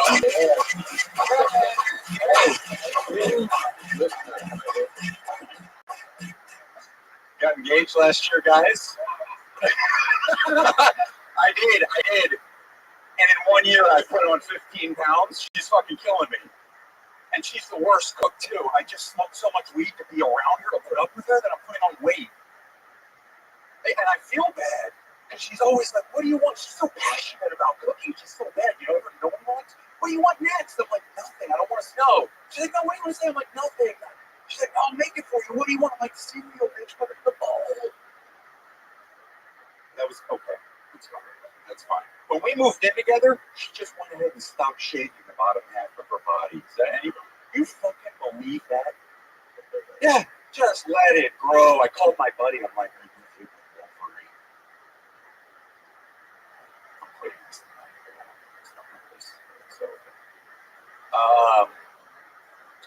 Yes, my fiance is so uptight also. Fucking like, I'm like, look, we're engaged now. We need the sex date. She's like, absolutely. Who's gonna play you? Who's gonna play you? Thank you guys.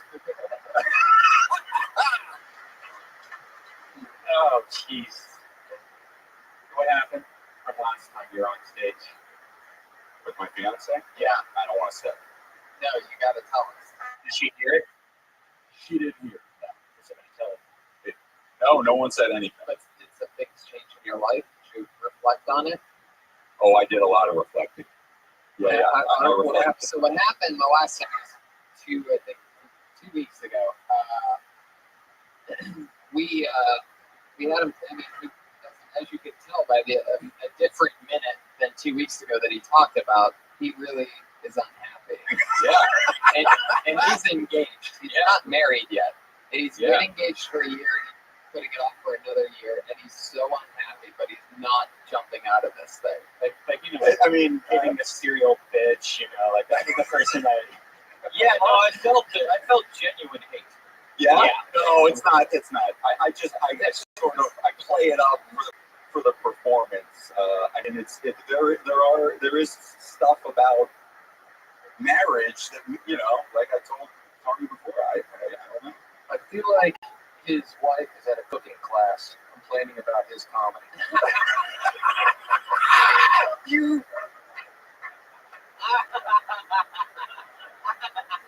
Oh my God! What did you compare her to? The hair-wise, you said a Wolverine. brain. Maybe something like what's a centaur or something like what's the half horse? Yeah, Mennonite. Yeah, there you go. Not a Mennonite. Not a Mennonite. Very fine line between a centaur and a Mennonite. You said she stopped shaving for what? Which is, sort of true. I mean, when you move in with somebody, shit gets comfortable. Yeah. Well, if you're with, I have an experience. yeah, if you're with somebody who really doesn't want you to have sex with them, then that's how it goes. Right? That's her plan. She's like, I gotta stop this fucking. I know. I'll just get gross. Absolutely, that's one way to people that have that is an interesting psychological technique because those are people with real loneliness issues that are so afraid to lose somebody that they don't want to break it off, but they don't want them to like them that much. Getting so deep. Yeah, I've heard of this happening before. I do it all the time. Dr. Drew. Have you heard of it? I lived in this one time. I do that though. Like when I'm in a bad relationship and stay breaking it off, I just you stop shaving your legs. No, I just gained a lot of weight. Like I've gained like 30 pounds. Just to break up. Yeah. Wow. Twice. It's like a Scorsese movie. Yeah. 25 pounds. Well, you won't move as that. You don't want to break her heart, but you'll damage yours. Yeah. Easily. You do the anti-machinist. The reverse Dallas Buyers Club. Yeah.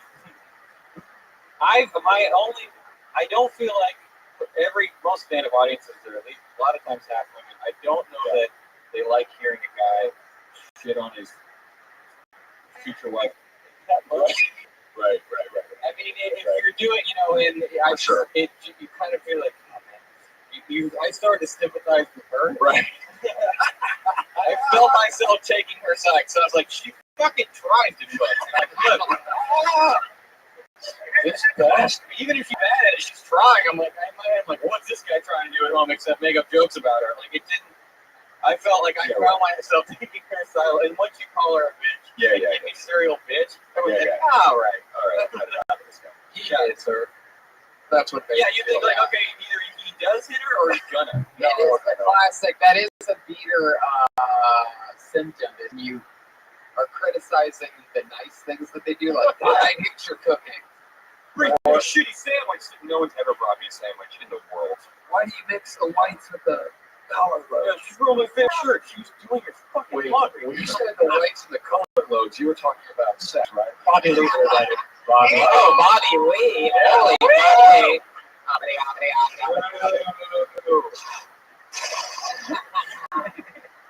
Fuck yeah. Yeah. It really though it does like they said it makes even last time it makes you feel uncomfortable. But we call it bitch. It's never like the whole bitch women hating thing that a lot of people do when they first start off comedy, like calling women bitches and just going off on them. It's really uncomfortable to listen to. It's uncomfortable to listen to, and it's not genuine. I don't think you're. Yeah, like if you're gonna go No, a bitch, of course I'm not. the only way it's gonna go off well is if they think you're psychotic. So it's like it's your issue, not her issue. Yeah, of course. But I mean, to me, the more interesting angle is you love her, but she's so bad. Like if she is terrible, but you're like, I read her, but I try to eat it. But it's sort of like I want to say it, but I don't. But if you're actually being abusive, you're like, oh, cool. So you're just an abusive man, or they're sweet. No, I mean, soften it up. Yeah, I get it. Make it more about you and not about being angry at her. Right. And I'm not really not angry. I think you're right. After hearing 2 different minutes of you hate your wife material, fine. And you know what? I'll flip my belief just for you, and I'll say, and I'll listen to you when you say that you don't really hate her. But then in that case, I'll say that maybe you should start writing about something else. Right. Yeah. If you don't really hate your wife and you're trying to paint this fake picture, it's not gonna come across because you're talking about hating your stuff he doesn't really like. So he hates his wife and he follows that up with it's tough being a black guy. Right. Hard up here for a minute. If you're not angry about her, then I'm not. It's But you have to be. I got so real. I mean, you're like, I stare there like, You got real 2 weeks ago. I did a 2D guy. I mean, it did. It sure did. You guys living It's happening again. it has. I could even. Why don't we call her right now? Oh, yeah. On Oh, no. We know it. That's a good idea. Would anybody in this room like that at all? No. We only text anyway. We're Oh, yeah, you're protective of her. Yeah. Now you want to protect her. Now she's not bringing you cereal like a bitch. Now you know what I'm saying. What does your wife think of this material? The way she fucking heard it. She, you know what? She, in a week, she kind of stopped coming to see it. That is so weird. About the time she stopped shaving, maybe, but no, she stopped coming. She didn't seem to mind. She minded in a weird way when I would kind of try to take that material and like put it on Twitter or Facebook. Then she minded, but when she would come to a show, because afterwards it would. One second. You put it on Facebook. You're engaged. Absolutely. And I'm guessing her family are Facebook friends with you. Well, that's why she's like, hey, some of my people. I think your joke is so funny. My dad, on the other hand, is going to pay for this fucking wedding. Right. Didn't let me get my cereal bitch aside.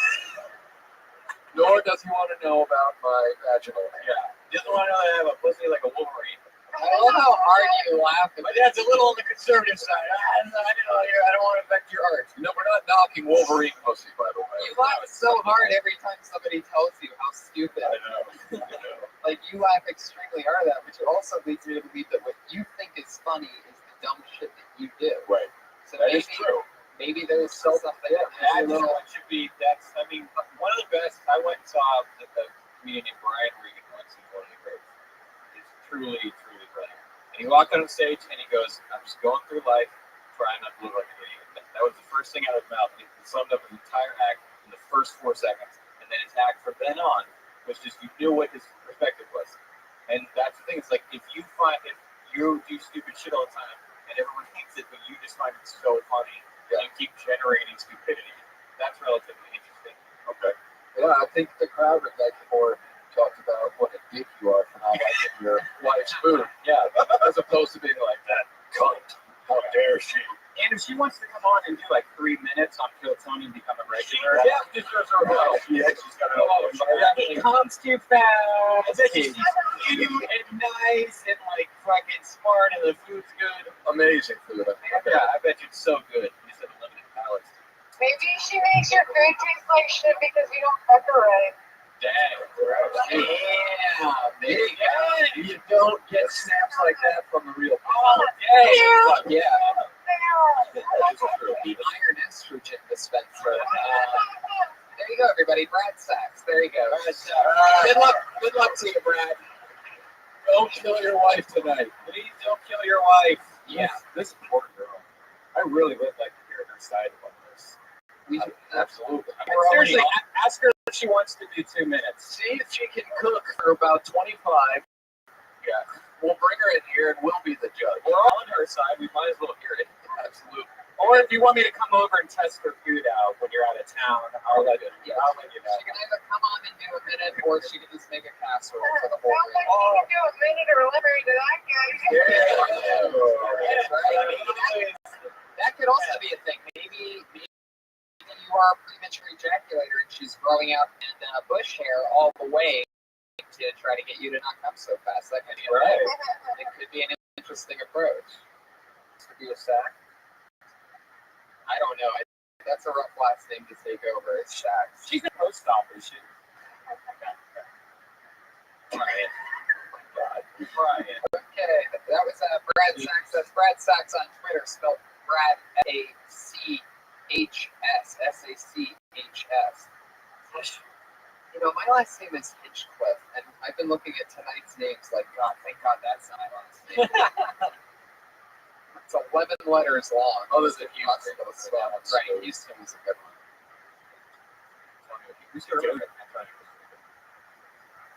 You want Everett Fanor.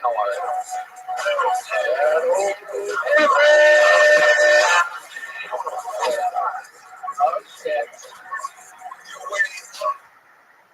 Hi, everyone. How are you? So the other day I saw a guy snort Oreos on a baby, and I was really surprised. So I joined in and snorted the Oreos with him. Now I'm here.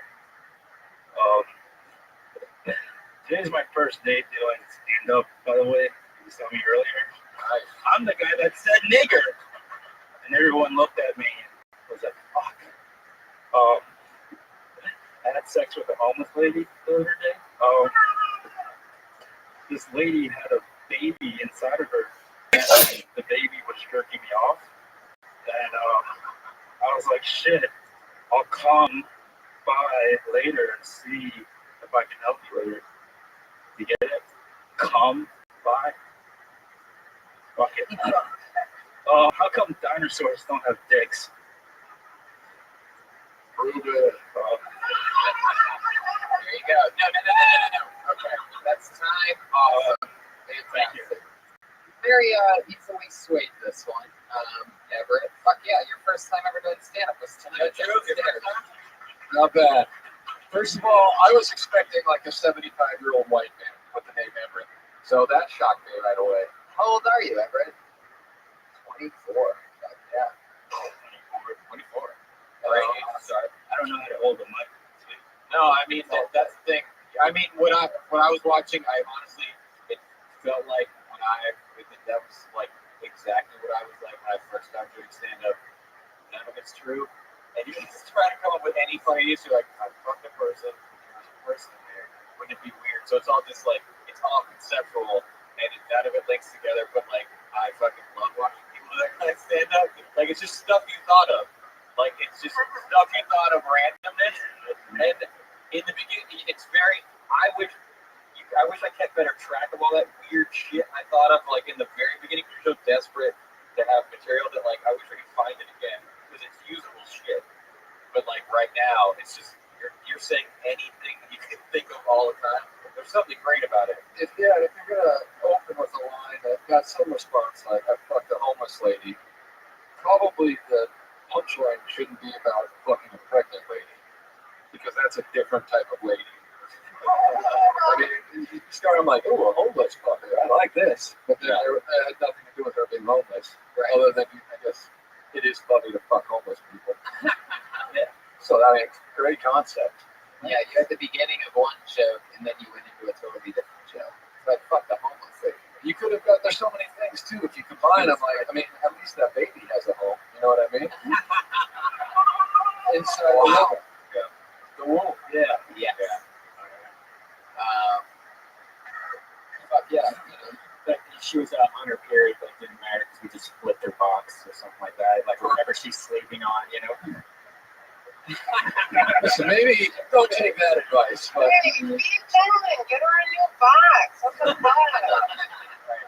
Get her a new box. Is that Minnesota here deep in that stuff? No, baby, America. Wow. Fuck yeah. But yeah, initially in the beginning, you're just trying to think. It's almost the beginning of stand-up is so interesting because you can literally say anything you want. But it's so you're like, okay, I can literally say anything. But like, start off, try to make it as personal as possible about your particular life, but then don't lose that weird random shit. When you find a place in a bit about you for a thing about snorting Oreos off a baby, like, and it makes sense, it's gonna be like, holy shit! Like, how did you fucking justify that reference? Like, don't lose that sense of oddness. And like people who know the Comedy Store and comics here, when you came up on stage, you just started with a high-pitched voice. It's very, very dynamic. Just like it makes you like, why is he doing a weird voice? Because it obviously is the way you talk. Right. I was about to be real bummed that you were going to do it the whole time. I was like, oh no, he's crazy. Like, but then I was like, oh, he was just doing a funny thing. But like, yeah, don't. I mean, it's going to be a thing. Don't do it. It's not going to turn into anything. Just go up top. And because you weren't super afraid that this was your first time. You felt relatively comfortable. You just went up and talked. And like, I was uncomfortable. Well, yeah, but you hit it well. I mean, everyone's uncomfortable, but the first few years you're terrified, but it's how good are you at hiding that terror? You know? You from LA? No.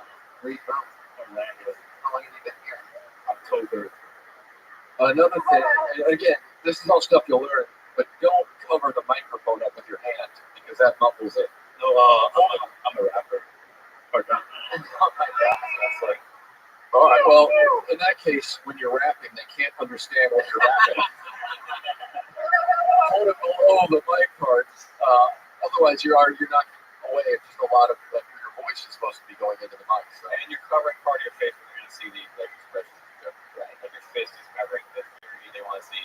Don't cover your face. And also, comedians are fucking disgusting, and there's been homeless people that have touched that mic. You don't want to touch it. Wash your hands.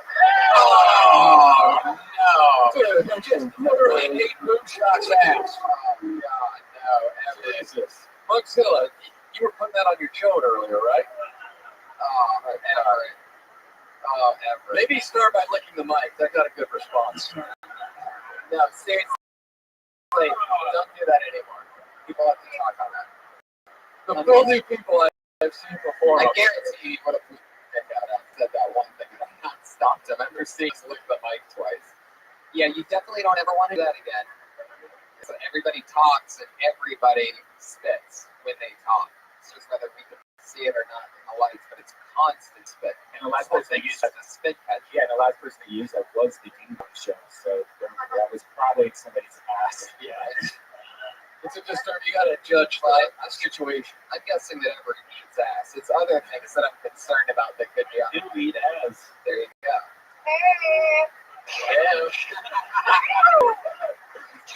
Oh, okay, Everett. You are slightly crazy. Everett, thank you so much. No Twitter? No Twitter, huh? MySpace? You can find him at Tom on MySpace. Yeah, where do we find the Rabbi? We got Josh, alcohol swabbingly. Oh my God, Everett just knocked over the table. Well, it was Lady Jerry, nothing to worry about. Is everybody okay over there? Awesome. Fantastic. One more time for Everett Fainer, everybody. Everett Fainer! Just started comedy today. I can't tell you that reminded me so much of when I first started. So many jokes had nothing to do with me. I just about being an alcoholic after the drink. Anything I thought of that had made sense joke structure-wise, I would just tell it. Totally. So that period of time is so interesting when you first started. Such a fascinating time. I used to be really bad at crowd work because I would overthink it instead of just communicating with whatever is going on. Where are you from? Maybe like once. Ain't never heard of that. It was never that bad. It was never just Pittsburgh. That's cool. it's so true. Where are you from? St. Louis? I don't speak queer. What? It used to be the best. But yeah. Well, this is the part of the show. We have a special guest here tonight who, whenever she's here, she does a minute. She has done it, I believe this is her 4th time on the show. Very, very funny young lady. Put your hands together for her. It's the one and only Missy Martinez, everyone. Yeah.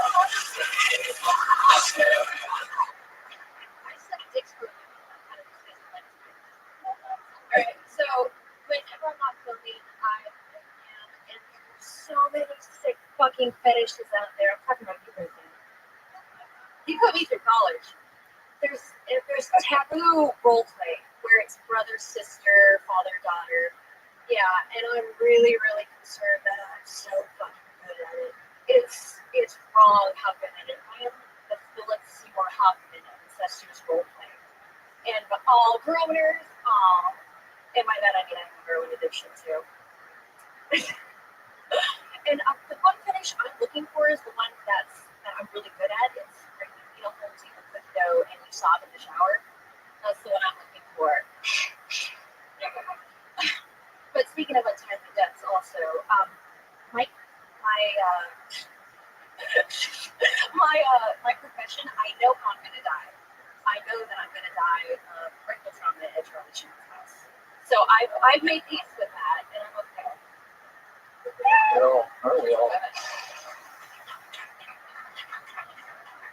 I like the Philip Seymour Hoffman thing and that whole thing. I think that was that written before or after he died? It was after, not like immediately after, because it was going to be Daniel Day-Lewis. I think since he's alive, it makes more sense. Because when you say Philip Seymour Hoffman, unless it's a really killer bit about Philip Seymour Hoffman, everyone's just gonna be like, he died. Yeah, okay. And like we really like him. You just start going, man, Boogie Nights is good, right? It was. Yeah. With anything that you're doing at this point, I noticed that like when you said Philip Seymour Hoffman, 1 or 2 people sort of groan. It wasn't like a real blatant, loud groan, and you got distracted and it took you from the thing. You go, oh, groaner, but they're gonna groan at that part. Yeah, if you're dropping bad those, stuff, yeah, you're gonna get it. Right. And once you fair, say, oh, you don't groaner, want- it makes it seem You like can you're thrown out of dead bounds. people, but I mean, it has to be an unlikable dead person. Or if you're gonna get a groan, you want the whole crowd. Yeah. So that you can make it a thing. But like pockets isn't enough. Because then some of the people like it, some people don't, and then you're gonna react to the people who didn't like it, splitting the difference. You either want the whole crowd to be like, hey, and then you can make it about them, or don't, or just nothing. You know. But I found that it did throw me a little bit. I usually ignore most things like that. I just ignore. Most of the time, I'm always ignoring that kind of shit because like you'll have people that chat too much, and there's the comments that would attack that immediately and stuff. I'll just like make it seem like, hey, this doesn't affect me that you're doing. Yeah, they usually would just shut. If you let them know it did affect you, then that person that knows that they want to, they can affect you. Yeah. They're like, oh, she stopped. No fear and no apologies either. Yeah. If you apologize for like weakness, and then they don't care what you say after that. So what else? There was that part. Philip Seymour Hoffman, Charlie Sheen. I want to hear more about the trailers or body of things. Like senior. There you go. Seniors in senior high school. Senior students. Yeah. Have you ever had a pink sock? That might be funny. Okay. Are you talking about prolapse? The prolapse. Everybody prolapses. The title of my autobiography. Really? I can't write. Also, you think? Oh, damn, that's good. That's a good line. That's awesome. That was funny. It's funny. Yeah, so you're obviously funny. So Yeah. Also, I feel like when you started, you make the assumption that everyone knew what you did for a living. You're like, when I'm filming, and I was like, and then I kind of got like, oh, that kind of filming. But like, you gotta let them know in a certain way without overdoing it. I've seen people that don't feel people when they overdo it. They go, I did more, and they oversell it. But just let them know. Hey, you say, when I'm filming, it's like, when are you a documentary? Like, I want to know, like, what exactly. I work with children.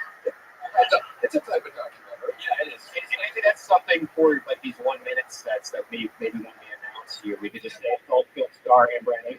Yeah. And yeah. So you don't have to do it every week. Because my last 3 minutes were adult heavy, so I was trying to not like just jerk off a dead horse. No, it's just very. All you have to Don't say ever is that. stop that. I mean, it's certainly not for free. Yeah. Right. Just a But simple. I like the angle of realizing you're good at something you're disgusted by. That's interesting too. Like I rule at this thing. It's so gross. Also, Charlie Sheen. Well, it's not like I guess people understand. He's kind of played out at this point. There's got to be a new celebrity. Yeah, that's Shia LaBeouf. So into it. My original was Rick Ross, but I didn't think a lot of people would Great understand tits. that. Yeah. Yeah, he does have great tits. A lot of white people here would have been like, "Is that the painter guy?" Yeah. No, that's his brother Bob. Yeah. Great afro. Thank you so much, Missy. Thank That's you. Missy X Martinez on Twitter. Always funny. Always fun to have you here. Thank you, Missy. And our next regular tonight, you know her from Kill Tony and from Episodes of Dysentery. Put your hands together for Sarah Weinschenk, everybody. Always fun, always different. Laundry is exhausting. Do a load, then there's more, you know. You can't mix darks with whites. It's a whole to do. What else is it? You know what else is exhausting is trends. Every time I'm in my laundry basket, I see all these trends. Am I still going to wear this? Is this still acceptable as an adult? Should I still be wearing leather? How do I wash leather? I have to get this dry clean specifically at a special place. I can't mix all of this stuff together. And all of these like old mismatched socks fall out of my hamper. I see some neon. Adults should never wear neon. It's like basically telling the world you're under construction. We're not gonna lose you, bro. We can see you.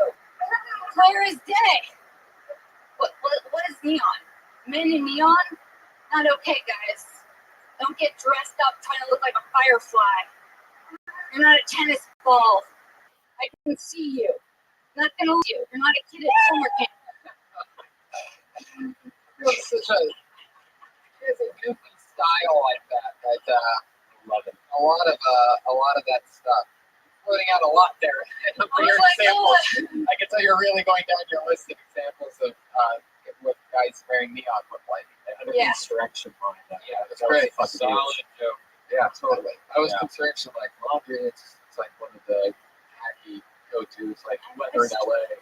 But the joke was great. Yeah, I feel like I didn't get to the neon part earlier. I wanted to do neon, but I didn't want to just go into neon by myself. I wanted to do neon, and I probably had 30 seconds of neon. So then I was like, well, what the hell can I put with that? I'm just going to add laundry and trends because the best part of neon is under construction. I don't know. It's best to get to the good stuff quickly. Just try to add on. Also, your delivery, you get away with going slower than I notice a lot of, especially the comics here. You get away with you come up and you're like, this happened, and then you pause. And a lot of times people just laugh at your cadence and the way you say stuff. So I don't feel like you have to rush. You get laughs on things that aren't jokes because you have an interesting delivery. Like the way you kind of just talk, I just noticed they tend to laugh at the way you just kind of blurt all this stuff out. So I don't feel aggressive and soft. Yeah, it's like I don't think you should feel the need to hurry. Because you're just the kind of the odd way you deliver your jokes seems to get laughs. Okay, cool. Maybe more about how it's exhausting. Like you set that up, but you never really get through it. You jump to trends almost. But a basket full of regrets is really interesting, though, just conceptually. When you look at it does it represent heartbreak or just it's all mistakes? It's just I shouldn't be wearing Peter Pan colors anymore. That's not a thing. Plaid. Am I too old for plaid? What is that? Yeah. Did you buy that for a guy? Did you buy that for you? For someone else? What's the real reason for all this stuff? What does it represent? Do you have laundry on site? Do you have it in your place, or do you? Yeah, I have laundry on site. Have to have $2.50 available in quarters. So you share it with other Paying for regret is too. Right. Yeah, I have to come with 250 coins to wash a mistake. Yeah, I like that. And also maybe some other trends that were big too. So you get to be so many silly teas.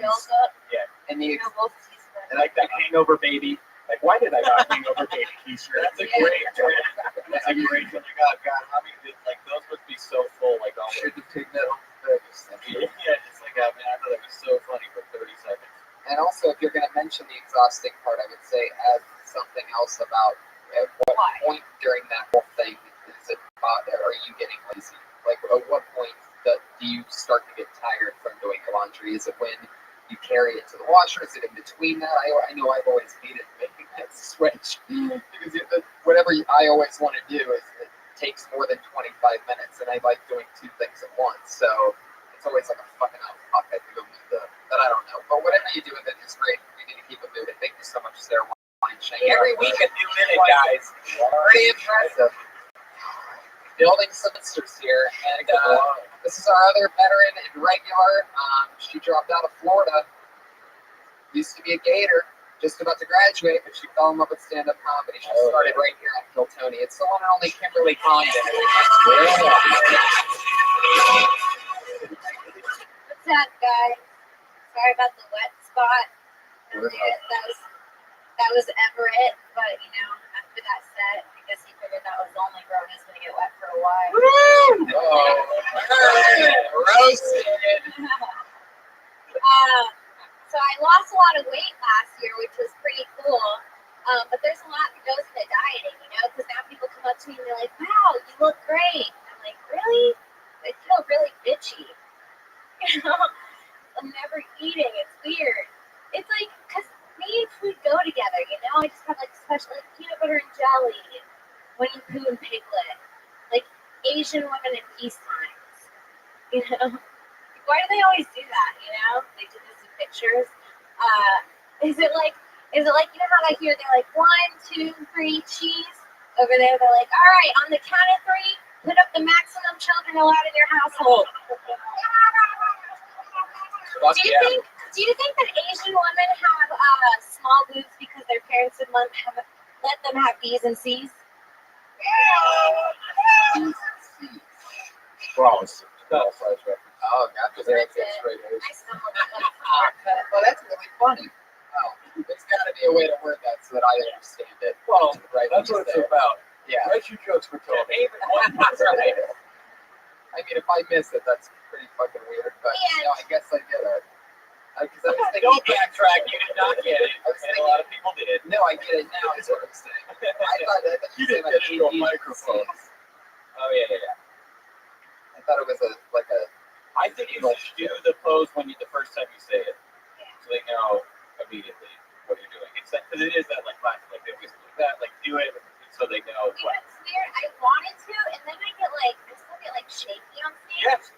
So I'm nervous to even put my fingers in, like, oh, everyone's gonna see me shake. Yeah, so and you have to be doing more open mic spots throughout the week. So honestly, I mean, you have to just play that out. Think about comedians that do lots of physical stuff because the first time they try every bit that's physical, and it must be terrifying. But the payoff of finding a joke that works with words and selling it is they're way more effective than just a orange joke. Yeah. So, but there is that first time.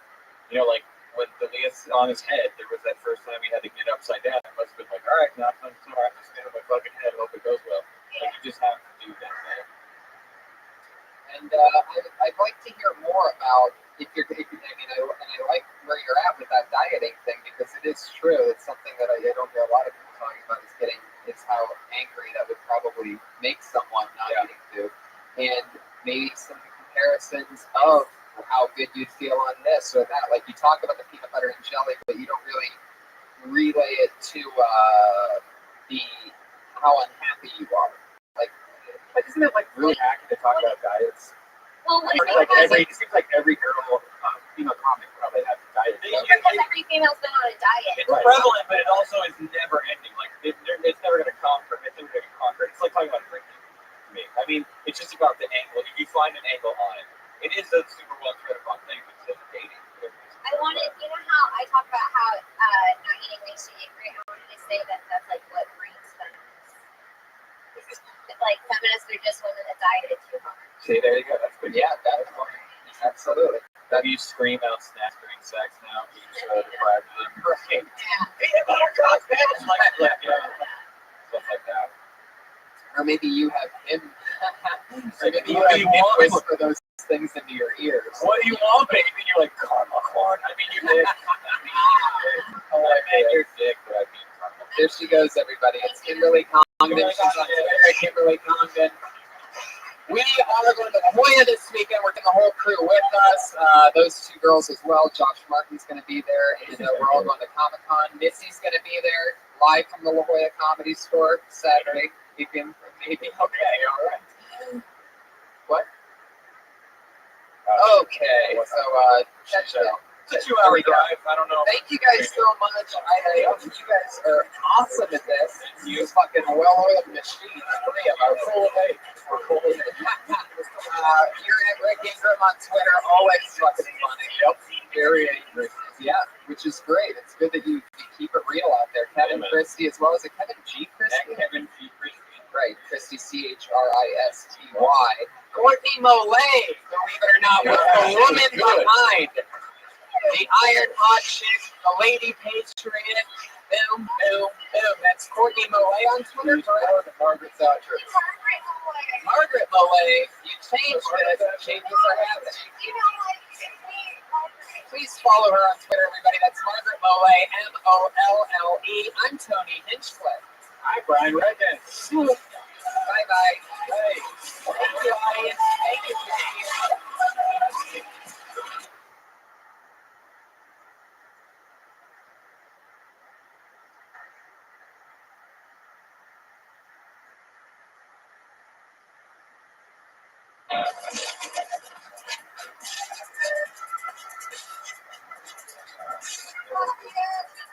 Everybody,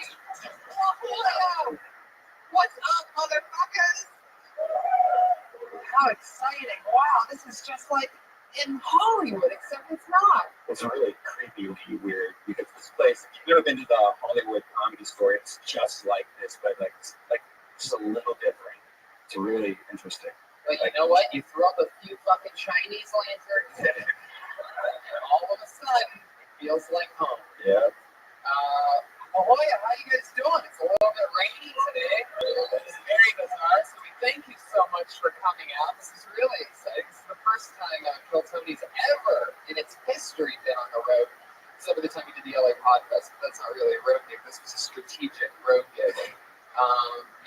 So it's so exciting to be here, guys. Fuck yeah. It's like an old, cool comedy club. And we're happy to have you guys. We had a lot of fun last night. We had 2 shows here. Yeah, it was awesome. Yeah, it was great crowds. We wasted last night. I was one of those mornings where I slapped my forehead. I was like, oh, did I do that? Do you remember what I was doing at Denny's? Is that why you left last night? I know. That's funny. I forgot about that, actually. Yeah. We went to Denny's last night. I have a no Denny's policy. But that's how much fun we had last night, is that we ended up at Denny's in the middle of it. Like, my anxiety's just building, and I'm just getting sort of like, I'm just not feeling it.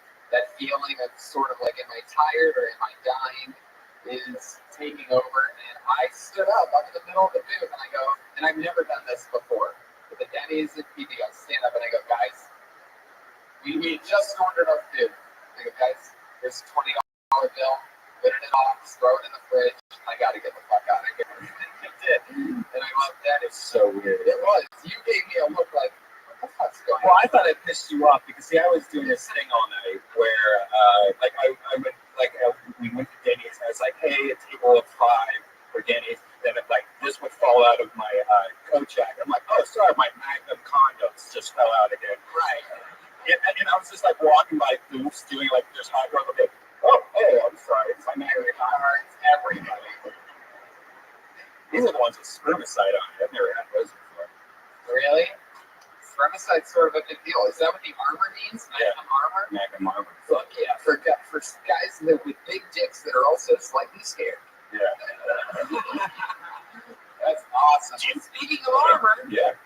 Yeah. For those of you that listen to the podcast, you know that we always have a head of security, just to keep us safe for no apparent reason whatsoever, because nothing really ever happens. But this night will be no different. We will have another Patriot, and I'm very excited to announce it is the return of one of our favorite Patriots ever. La Jolla, put your hands together for Iron Josh!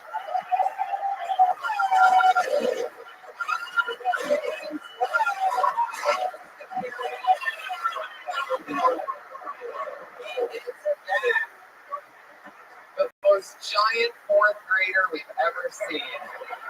The Iron Josh is back with us. What is happening, Iron? I'm just trying to go. Well, you're wearing the right pajamas for that. Fuck yeah, man. Something doesn't look right on you. Something just don't look right on your costume. Right.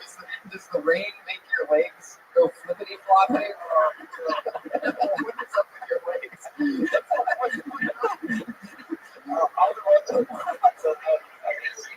I'm pretty sure you put your knee pads around your shins. You have them backwards or something. It's like a true walking oxymoron, a robot in a fucking onesie. Yeah. It's like so not intimidating. Yeah, what animal has their legs like that? It's like praying mantis that has backwards legs or something like that. It's a human with cerebral palsy, I do believe. Not right now. We're doing a podcast. Yeah, there's a little tear in your outfit there in the middle. Oh, what's been happening? Yeah. Oh, that's it. But we're in La Jolla, so we have to explain what a black guy is. It's an African American. Slightly darker skin, really good athletes. It's like a tan Mexican. Fuck yeah, Josh, you're looking good. How exciting. How's La Jolla treating you? Having fun? Anything crazy? It's really hard to spend in this class. That's a good message. So, Wait, you can't talk normally, Josh. For those of you that don't know, Josh has a slight speech impediment. But one thing that we realize is while he can't say ours in his normal voice, one thing we just learned, and even you were surprised about this, correct? Yes. We learned this on the drive, or when we got here yesterday, is that if you do a high-pitched voice, you actually lose your speech impediment. Can you try that out? Can you say, who's the guy that leads Santa's sleigh during Christmas? It's the most famous reindeer of all. Rudolph. You heard that hard R, everybody. That was a hard R on the Rudolph. We found out how to make the speech impediment disappear. And, that's very exciting. Well, thank you, Iron Josh. Put your hands together for Iron Josh. Yeah. He's going to be keeping an eye on us, making sure that we are super safe the whole time. And with no further ado, what do you say we bring up our guests tonight and get this thing started? This is episode 40 of Kill Tony, everybody. Live from the Royal Holiday Store. And since we're in San Diego, who better to bring up than the first-time guest on Kill Tony and the San Diego native, Billy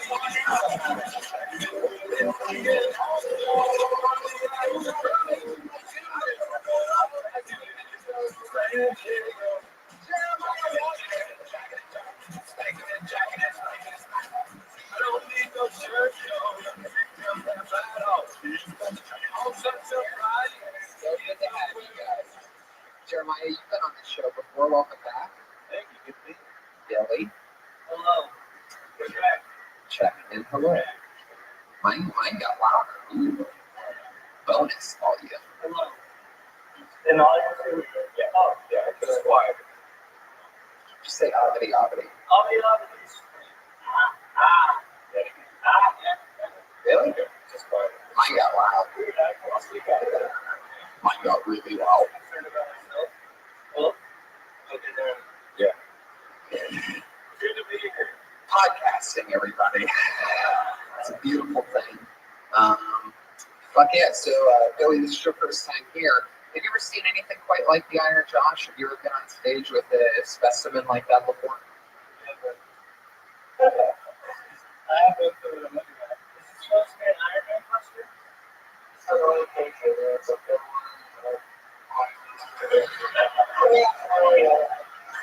Your mic's way up there. Yeah, just stand close to it. I think it would come out the same even if it said it's like, that's what it's a Well, there was an original Iron Patriot on the show that had a big explanation for it, and then he quit the show, and we decided to show him exactly how replaceable he is by having random people dress up in an outfit that Brian was nice enough to buy off of Amazon Prime. And, free shipping right, for $11. 2 days later, we had the most elaborate pajama costume. That's how I probably disagree with them. Yeah. Well, knee pads are supposed to go on the knees. Are there That's what knees? That's what fails. What about the other one? Where are your knees at? It looks like Iron Patriot got in a bad football accident. His ACL is just like torn, like and all the ligaments are messed up. Yeah, the lights are still shining. You can't put out his IKEA water lights. Very good. Oh, those are add-ons? Yeah. Every week I try to add new shit on That wasn't only $11 package? No. Those are extensions. Yeah. But every time I add something new breaks. So it's just, I need to do a better job. We can even Breaks. It doesn't seem like it has a lot of moving parts except for the human inside of it. Yeah, he's the most broken part of this. Oh, by the way, son of a bitch, I just realized the bucket's in the green room and the names are on the clipboard. If somebody wants to cut those up and throw those in that bucket, yeah. Oh, wow. Oh, yeah. So are you Okay, Iron Josh is going to go do that, everybody. Sure. Why not have one of the... No, it's okay. Josh, stay up there. They're going to take care of that. just one of the most important parts of the show. Right, absolutely. It's amazing. I mean, Weren't you outside just drinking coffee and writing poetry or something? yeah. Usually I wasn't, but that was one thing that I forgot to do. Josh, you normally have questions for, the Iron Patriot normally has questions for our guests. What are your questions? I do have some questions. Billy first. You're from San Diego. You drink a lot. I hear. He's sweating right now because he hasn't had enough drinks in him yet. I can tell. No, I said right after that you drank a double shot of espresso, which is a terrible idea. Yeah. And then I ordered a hot toddy, which turns out that might have caffeine in it too.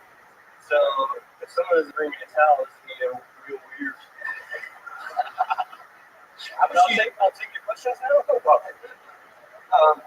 question is, do you like cheesecake? Yeah. That's a stupid question. I That's fairly like cheesecake. Bacon's more cheesecake. So what's it? Really, I might get cheesecake in your mouth most of the time. A lot of people think it's not cheesecake. It's something so. It's kind of erotic. Like this. Yeah, like this. Couple of dicks. There's a black bucket on the, in that green room. Perfect. Thank you so much. Thank you. Okay, so yeah, that's a great question with the cheesecake, Josh.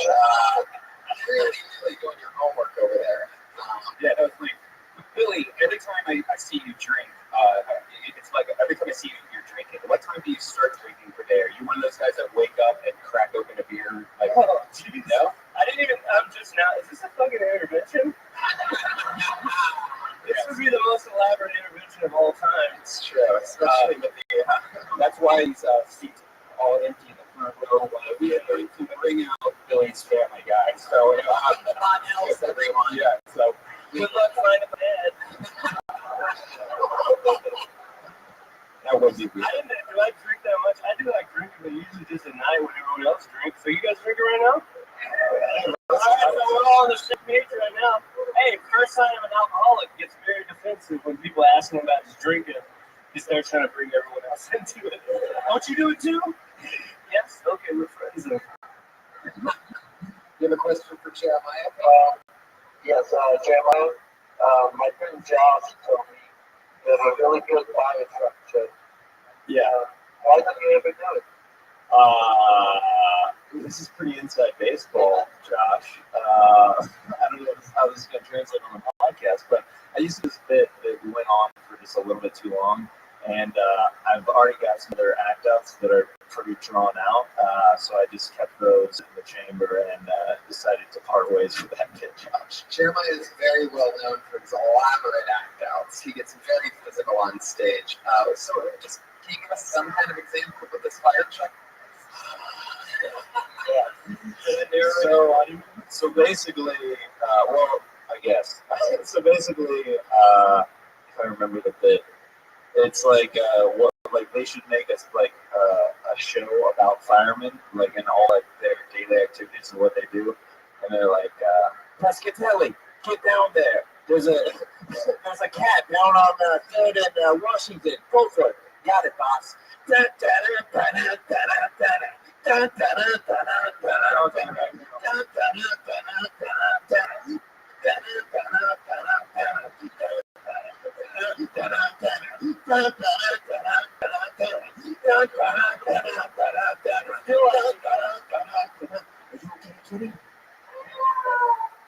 Come with me.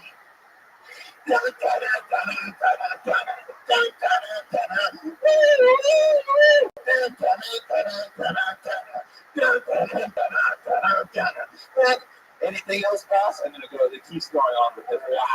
I can totally see why you stopped doing that. Right?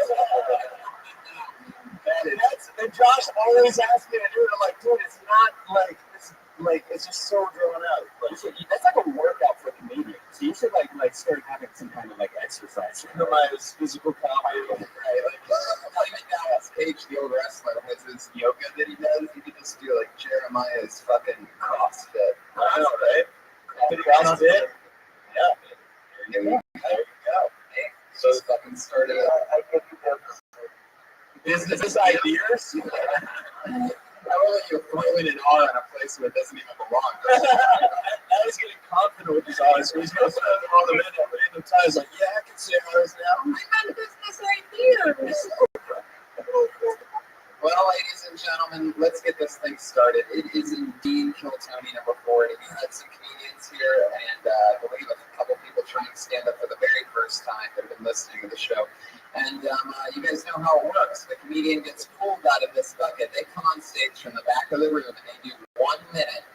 And you know that your head's up when you hear the sound of a kitty. Aw, how cute. That's just always adorable. But you better let up then, or else you're going to bring out the angry West Hollywood bear.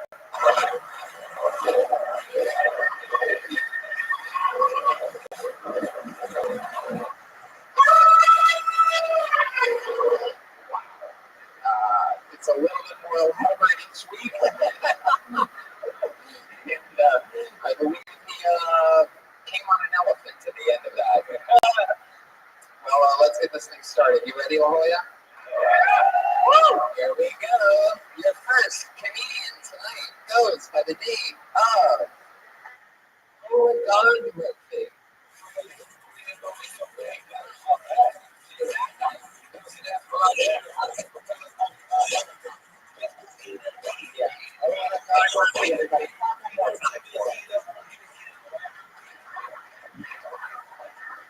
So I was walking my dog the other day because I proved my girlfriend wrong because she says I don't go outside enough.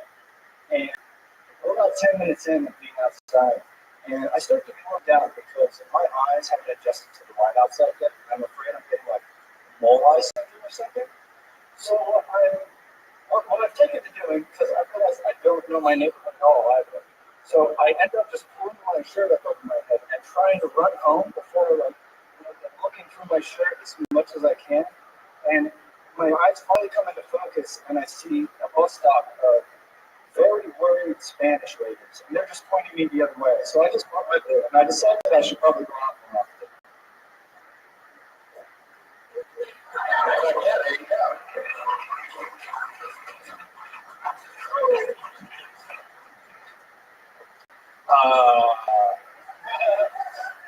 They're definitely like I like the story. There definitely needs to be some more punchlines in there. I've not, and you said mole eyes, so you said Yeah, it's like okay. I've been living in the country a little bit, and if you've never seen moles, they're completely blind. So they're just like moles? Yeah, moles. Like an animal. Yeah, like a golf ball. Okay. Because they're always underground. I guess I know a little bit too much about moles. I want to hear about that more than this walk and Spanish ladies. All right, so I know a lot about moles. It's like moles like on skin, perhaps, and then you're off of The fact that you have this extensive knowledge of moles That's awesome. is really awesome. And I feel like it's better to collect weird information because then you can just throw it in and people just frank that. Absolutely. I don't think you're going for frank, and obviously if they get past that, you're like, oh, you're too frank.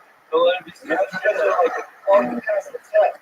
You past the friendship. One, you really need to spend less time with moles, learning about moles, and look more about how to use a microphone if you want to do comedy. You need to really project, talk the microphone like really close to your mouth. Because I mean, right now you're supposed to be holding it. You know, it's like when you were on stage, this, and it was really like I was trying to pay attention and learn about moles at the same time. I guess. First time on stage? Yeah. Oh, that's Murphy, everybody. That's great. Learning the ultimate host lesson of mic technique. You gotta get on that thing. Even now, you're so too far away. Yeah, I just look at it like this, like an inch from your mouth. Don't touch it. But I started doing this because I was watching the podcast and I got really inspired. That's awesome, man. Well, that's fantastic. That's great. That's okay. I think with comedy, you just have to. I mean, it's awesome that it's your first time doing stand up. Just get up as much as you can, and stuff like the mic that will become second nature, like pretty quickly, and then you'll get super comfortable on stage, and then you'll be talking about moles in no time, and it'll be awesome.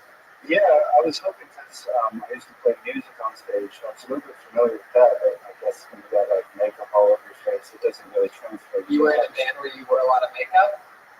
Yeah. No, it's kind of like Kiss. It was like straight like black metal from Norway, with like blood all over me and like Wow. interesting stuff to talk about, which is great. So you can pull from that. Were you the singer in the band? Well, I did a little bit of singing. I started off playing guitar, but I was. Can you give us an example of one of your lines that you would sing during the black metal doorway thing? Just like one quick snippet. I come from the land of choices.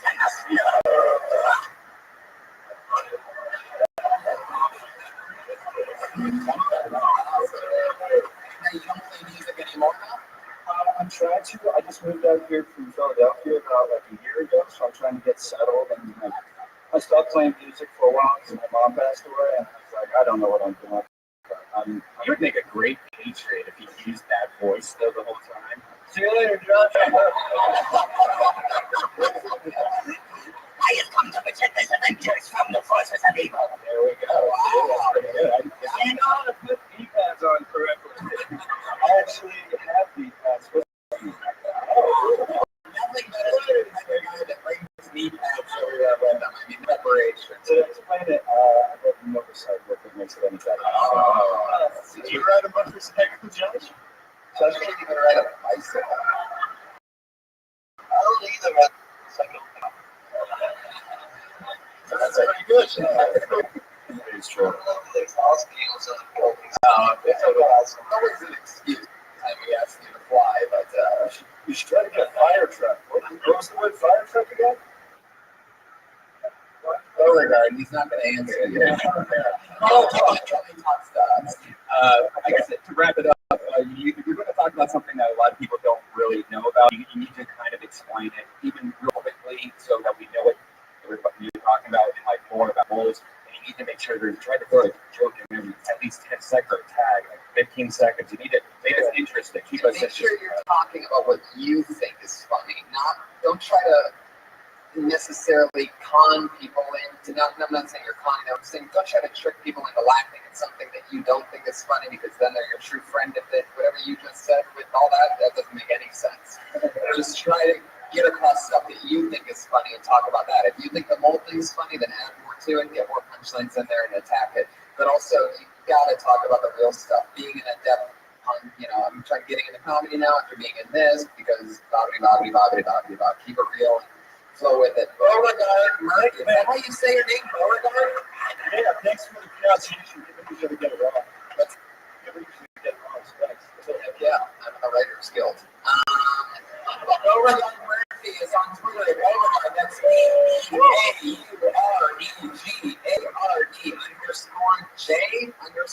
Is that right? There you go, Beauregard Murphy. It's the first time on stage. It's right now in front of you. Doing comedy, at least. Interesting. Black metal Norway stuff. That's it. I was like, oh, that's that.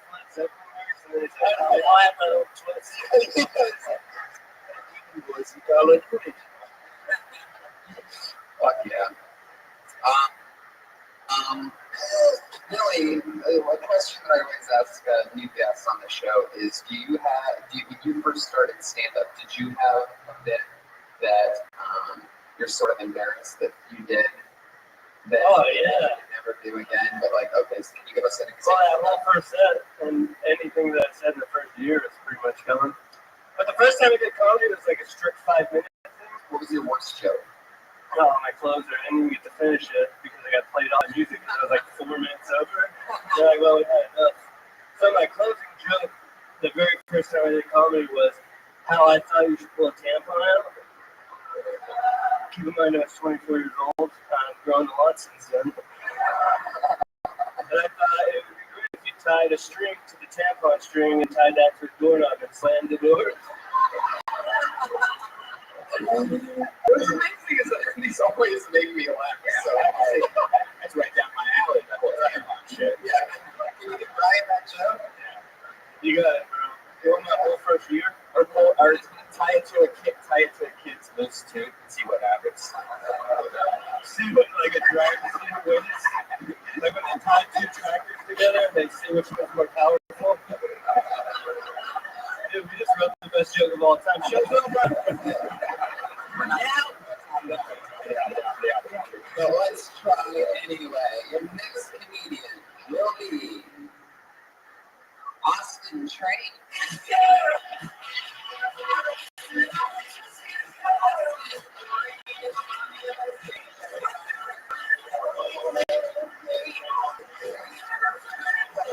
Is that his Twitter handle? Sorry. You want my Twitter handle? Do you say? One more time for Austin.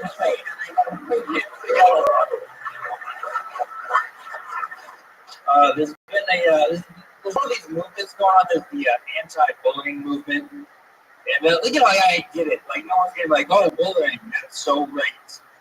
But like I feel like bullying is a problem you have to solve yourself, right? So if you're getting bullied, don't shoot up your school, don't kill yourself. What you got to do is you got to focus. You got to get good grades. You got to work hard. Graduate. Go to a community college. Get a liberal arts degree. Become a moderate success. Go to your high school reunion and shoot up your high school reunion.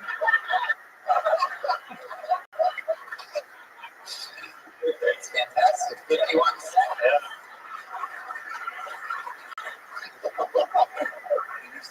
What was the setup of that? What was your first 10 seconds of that? Just about like the anti-bullying movement, and like that's a thing now. Right. Just trying to think of how we can pepper something in there.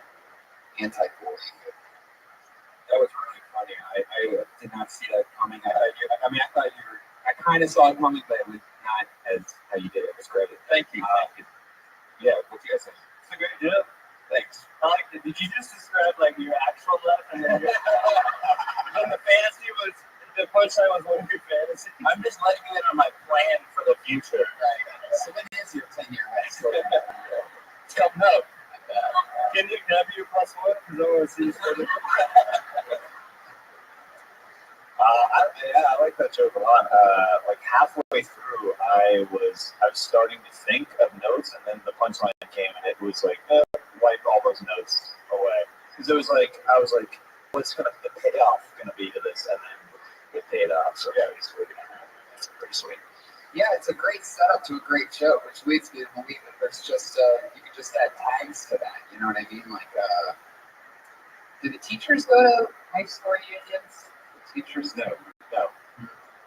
Unless you fuck one of the teachers. Really? Is that true? I had a teacher that fucked everybody. I was pissed off because I wasn't fucked, and then we had another. And then this was hot. And then we had a gym teacher, Mr. Phillips. Sorry, Mr. Phillips, that molested all the guys, and he never molested me either. So I was getting no action. Phillips. That's what they call it? Yeah, fill me up, Phillips. So we're like fifth graders calling him fill me up, Phillips, and the other teachers are like, yeah, just what I'm talking about. Wow. That's all they said. Hey, very clever what you're saying. It must be pain behind it. He ended up getting caught like 5 years after. But your joke, yeah, you're right. It's already pretty much done. Just if you want to add tags to it, there's not really any. It's just a good joke. You think it goes on a little too long in the middle?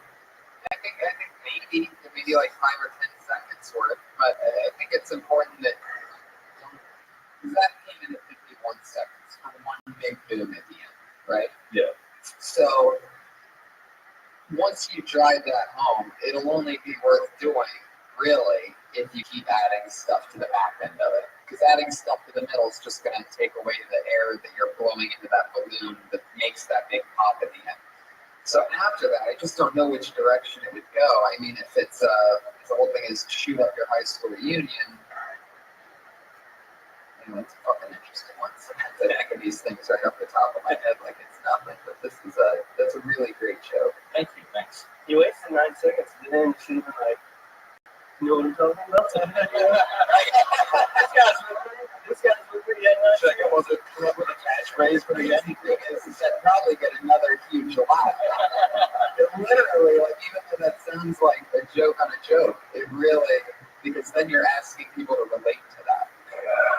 And like, right, guys, you're in your high school reunion, like that actually, that anything like that, whatever you think, is a way to try to relate to people. But obviously, it's only your own crazy thought.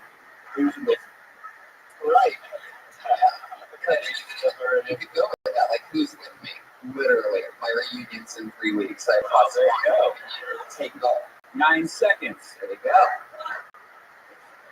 Austin, that's awesome. How long have you been on stand-up? About 3 years. Fantastic. How long have you worked here? About a year. Awesome.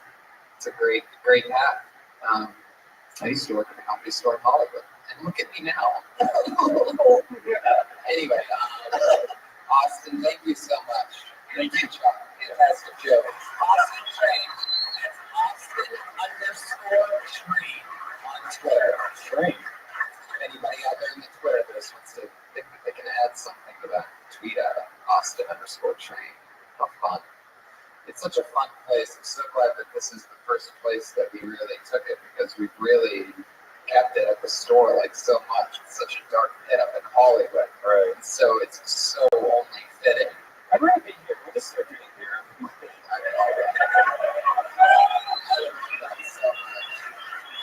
So much more like the people wanted to. Josh, how would you feel about that? Talk out of your camel toe.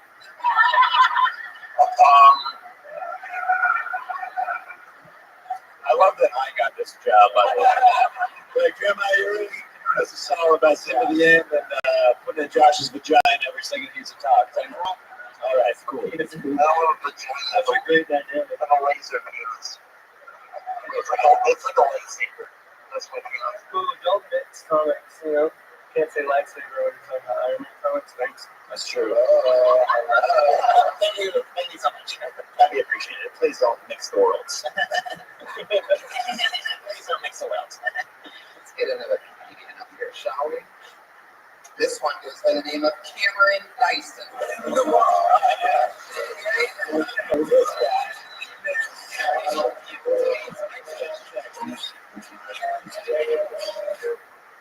Hey, folks. I hope you had a good day today. I had a very strange day. Earlier today, a black guy called me a Triscuit.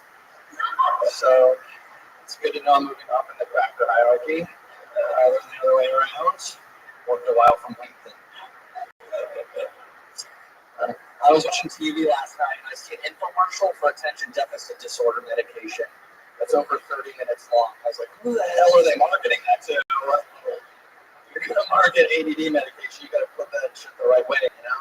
Put it on the back of the bus, or a blimp, or a fucking scroll, anything that's distracting. You're going to get that message across. I recently had to break up with a woman because she was so bad at role playing. Like, that bad. I was like, okay, this is done. Because whenever we were about to do anything, she'd be like, okay, this time you be my brother and I'll be your sister. What? You're my cousin. Do we have to make this any weirder than it already is? All right, that's it. Also, 15 seconds of thunder. Oh, yeah.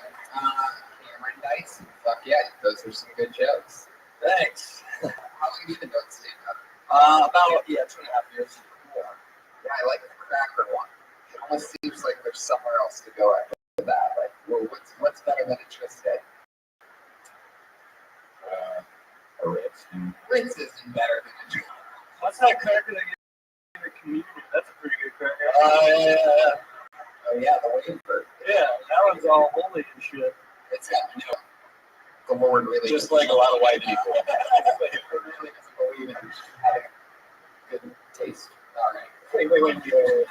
You like Ritz? Or you like Triscuits? What are we talking about again? You like Ritz? Ritz sounds like it'd be the fanciest. Let's go and take it into the Ritz and the Ritz Hotel. It sounds fancy. Ritz is a very plain cracker. No, it's really so Ritz. I got Ritz ahead of Ritz. This could be a 3-hour debate. Who has Ritz ahead of Triscuits?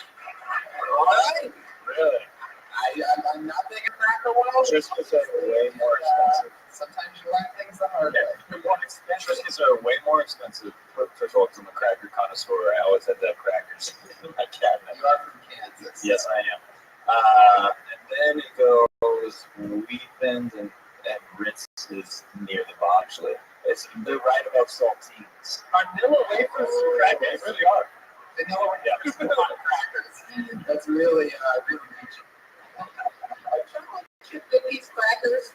I don't know. That's interesting. You can really tell that you have the luck of having a lot of skill, because that is one thing. Like you can pretty much say almost anything, and I think you would be able to do it well, because and that's something that's like starting off as an open micer and stuff. If you really want to do this, work at a comedy club, because these are the luckiest sons of the bitches ever, because they get fucking stage time all the time, and they're really. It's pretty much you're going to college by working at a comedy club. Yeah, they barely have to clean up puke ever. It's true. I can't believe Ritz is considered a better cracker. This is like blowing my mind. It's not, right? Ritz is below Tristan and what? Yeah, as well as Bryce. As well as Bryce. Oh, a good cracker. What's the fanciest cracker? Ryan, you got an answer for this?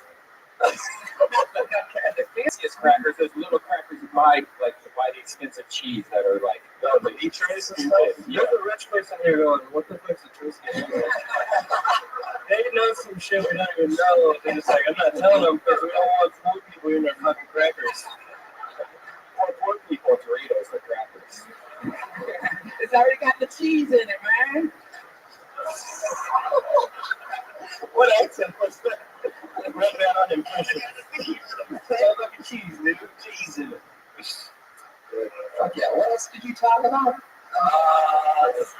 ADD, you talking about that. Yeah, that's great. You have really good jokes. Thanks. You kind of try to squeeze through jokes in there, and you like, at the end of each joke, you just went on to the next one, and people were like ready to laugh at the end of each one. So you were like, fuck, I gotta do all these jokes in a minute. Yeah, I kind of rushed it there at the end. But Yeah, you could have gone for just 2 jokes and just let them right out.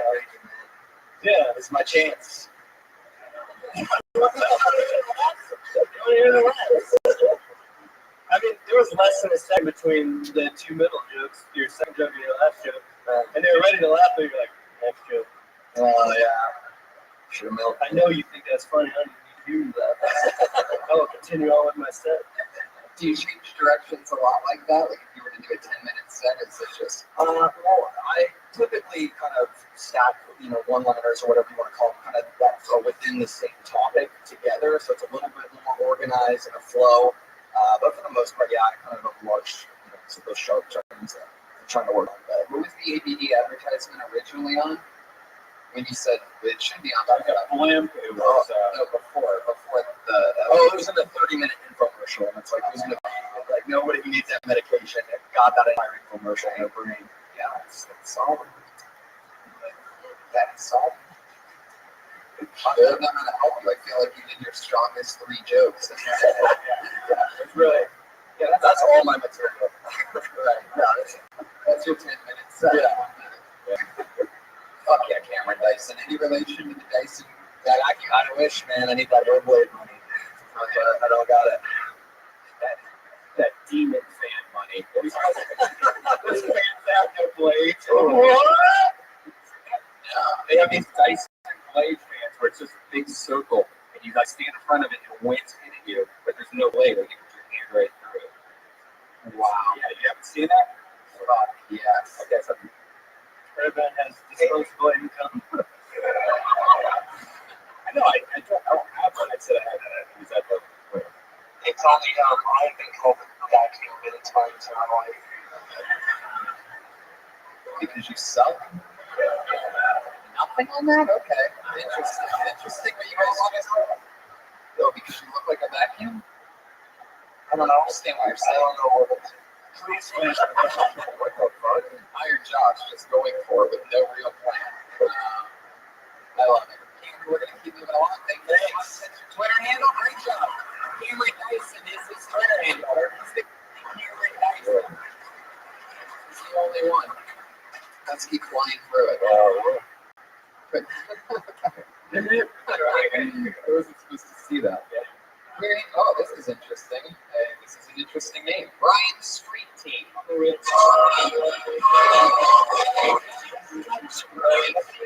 And pants with stripes.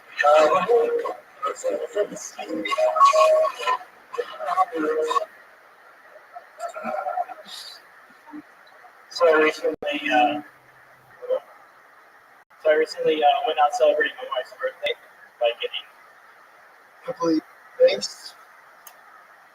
And after she carried me home, when I passed out for her birthday, I woke up sometime and I decided to urinate on her dresser. She asked me in the middle of it, "What are you doing? The fuck are you eating?" To which I replied, "No." I stopped.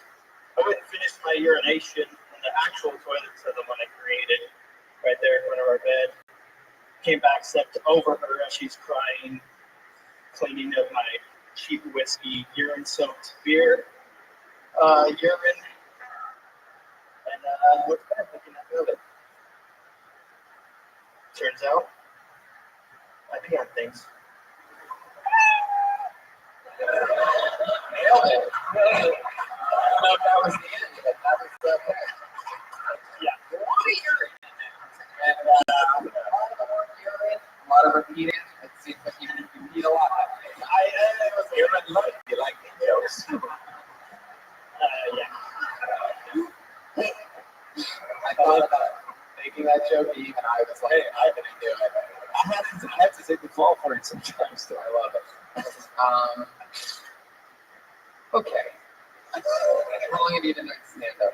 This is the first time. I had a feeling.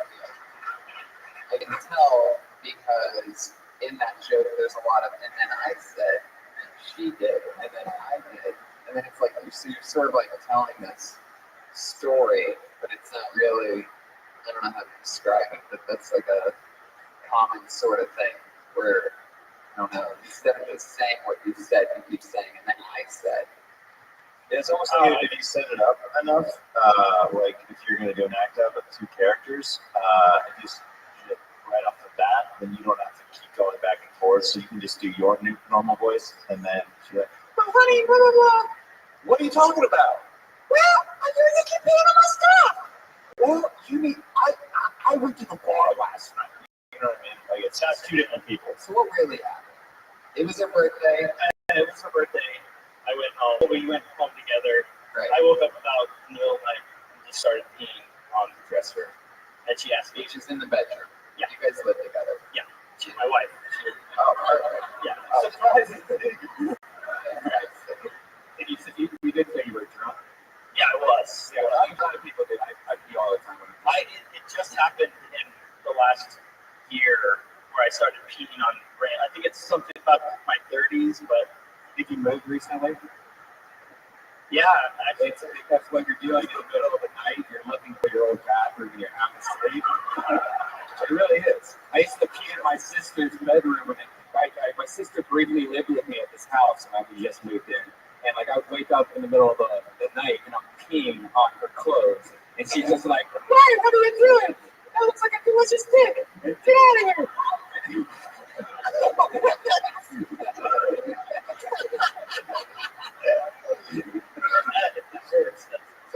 could say it was because you were fucked up, not like some weird psychology thing. He was lost. No, he was like, man, I'm not going to the bathroom. That dresser looks nice. Did you? I've been really fucked up. I never peed anywhere except for the toilet or something that's very closely related to the toilet, like a sink in your bathtub. A dresser, How that's do you know that you peed in the dresser? because she woke up and said, "What are you doing? Are you peeing on Is the it just dresser?" a pee thing? Have you ever pooped in anything? I have a friend who did a road date with a buddy who one time they're on the road and they're in a hotel room at night, they're drinking, partying, and it's a fucking good one. And then like they're all wasted. They wake up the next morning and my buddy opens up his fridge. And he smells something, and he opens up the crisper drawer, and the other guy took a shit in the crisper drawer. He thought that was the trailer, like this, and then you refrigerator in a hotel, by the way. So like he opened, so the guy opened the refrigerator, was like, "Oh, this is the toilet. Opened the crisper drawer, sat down against the crisper, didn't wipe, closed the crisper drawer, closed the door, went back to bed. Wow. So, I mean, your problem really isn't that bad. Yeah. I only poop in weird places when I smoke weed, so it's completely new. Have you ever pooped in like on a road trip and you poop into a Starbucks? Nope. Not one time ever. Never. Yeah. Shit in a I've hole. pooped in a cup once. Yeah. All right. See? Did you really? Yeah, I was in a hotel room and my friend pooped on the floor of our hotel room as a prank, and then. Sweet. And then well, we were staying in separate rooms, so he ran next door, he pooped on the floor, and then he ran back. I'm like, oh, I'm gonna get him back. And then I pooped in this cup, like over the toilet, and then I ran next door and set it without him knowing. So then, like, eventually they found it, and it was just like steaming. Yeah. Sweet, right? Sweet picnic, right? You put it outside of the door? No, inside the room. Wow. Yeah. Dude, there needs to be more poop pranks. Can you imagine like pooping in a big pickle jar and just putting it in your refrigerator and then like your friend spit it and then later he's just like, oh, I want a pickle. And he's like, oh, what? That's not pickle. This really took an interesting turn. I like how he shit in the cup over the toilet like as a safety precaution. He spread his shit on the floor and he's like, I don't want to get shit on the floor though. I'm a cold guy. Yeah. But this is shit on the floor. Like, the hotel room has been ruined already. We went from rinse to shits in no time. There it is. Thanks, Jeremiah. I think they knew that was that. Is your wife here right now? Yes. Yeah. So is that her missing on the exit sign? Match made in heaven. Fuck yeah, Brian. Well, you know what? First time on stage. What do you do for a day job? Just a manager. And then I do some other stuff. What kind of manager? Asset manager. I manage assets. Asset manager. I would love to be an asset manager. Yeah, how much for a hit asset? Yeah. Oh, asset. Oh, I like how you said asset. Yeah. So he's a pimp. All right. I'm an asset manager, motherfucker. Yeah, I think that was a bad pimp impression. Brian, why do you call yourself Brian Street Team? That's a carryover name, I guess. From That you porn. I was a porn guy, so now I used to porn star. Yeah, semi-professional news. I actually know you. I met you at ABA. I've been an Eskimo brother. Hey, how many of you? Hey, please tell me you do golden shower only porn. Just one time, it was weird. That's right. What's the weirdest thing you've done for a porno video? I Based on the dresser? put my foot in a girl's butthole. Oh, Yeah, that's a so you guys talk about that. No, you got some material, dude. Well, I mean, this is exactly why I asked this question. Something you You're a death metal guy. It's the shit that you have to be talking. That's literally the shit that you have to be talking about. Yeah, because I mean, you have a perspective that no one probably here has, putting feet in assholes, except maybe myself, but no one else here talks about it. And if you can explain that, that's such a great storytelling aspect of it, because you can really get people interested in it, because it is interesting what you do. Yeah. You know? I just didn't want to pigeonhole it, as I wanted something more relatable to everybody. Like everybody has chitlins on this dresser. It's when you're eating a girl out your nose, it's fucking in the ass pigeonhole. Let's end with conviction. Let's end with total conviction. So when you said you're an asset manager, that was just total bullshit. No, that's my day. I have a date offer. That's my hobby, if you will. It's a great hobby. Are you sponsored? I do some other stuff too. So. How's your porn name? I'm just a little confused. How does your porn name? It's a nickname that started. It was because there was two Brians in the room basically at a lot of times, and so to alleviate confusion, Brian and then Brian Street Team, because I was on the street They team. went like Brian Brownfoot. It's just the help to.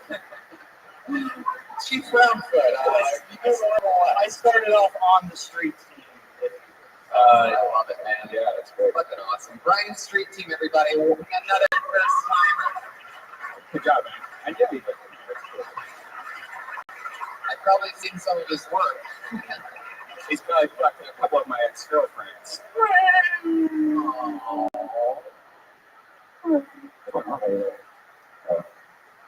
Somebody just signed up. Who is it? WCK? How about the experience here for Randy Villarda, everybody?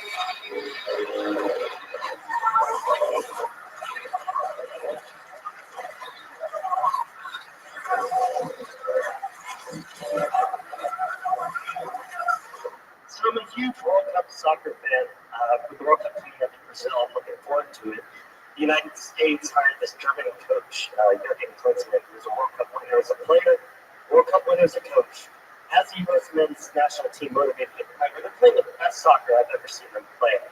But when he yells at them after a game to hit the showers, do you think that Jewish players are going to linger back just to make sure it's water? It's water. I was out in Denver. I was having dinner with a few friends. I was thinking about living out there in the big skier. And they told me I couldn't live out there because my dog would be illegal. I have a pitbull mix, and they're saying that those breeds have been illegal to the point where cops are not only citing people, but they're actually shooting those dogs. Started looking around the restaurant, definitely in the kitchen, like, well, these Mexicans are illegal. You don't shoot them here in Denver, do you? I mean, it's not genetics, it's like race. Okay, so that's. Wow.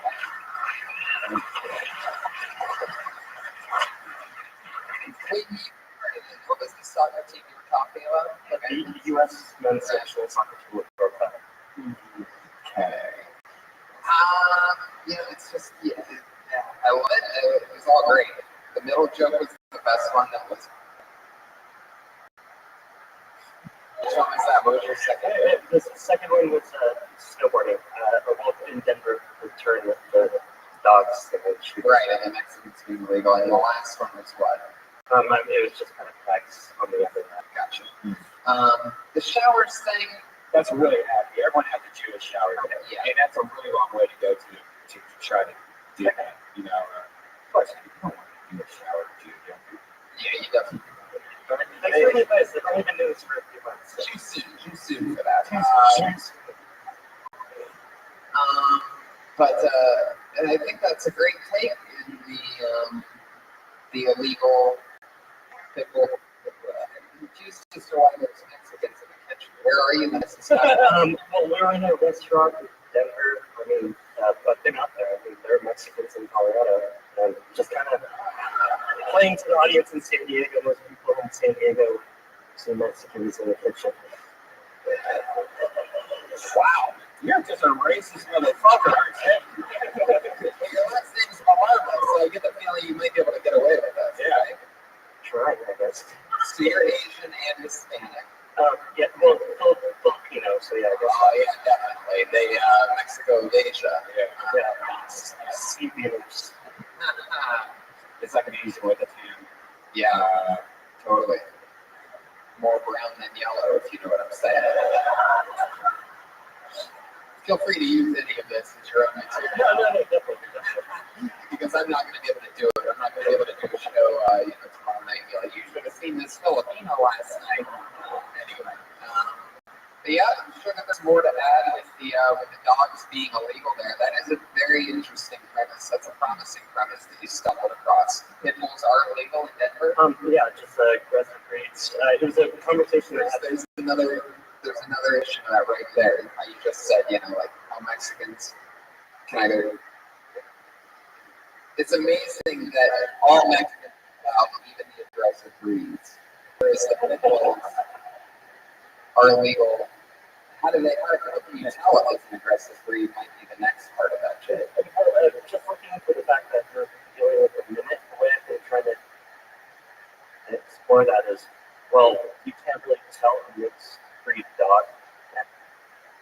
And just like I said, you can't really tell Mexicans are illegal, so just kind of going off of the fact that cops are literally like big draw McGraw shooting dogs out there. Really? Yeah, and then even here in there was an article here in San Diego where they're shooting Mexicans at the border, and that's not a joke. So just trying to draw the correlation. The Sarah McGraw commercial. Sarah McGraw. I'd love it if the rapper Pitbull was illegal like that. That's exactly what I was going to say. It's really depressing that they're shooting these pit bulls and not the rapper Pitbull. All right. Like that, but in your own, whatever. But make sure Racist way. Racist way. And then I would say, I know it's a minute, but I would just say, just as a rule of thumb, you can go a little bit slower because some of the words I was having a little bit of trouble understanding what you're saying. the Filipinos are quick. You've seen any Pacquiao box? There you go. A lot faster than that. Yeah, I know. Let's try to do the actual behavior.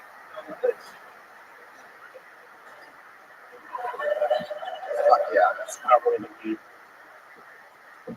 Yeah, don't do the shower joke. Add more to the pit bull thing. Add more to the Denver. But don't do the shower joke. Okay. I'll Girls wait can back. play Manny Pacquiao. No, I'll answer that one. I appreciate your guys' advice on this one. Yeah, of course.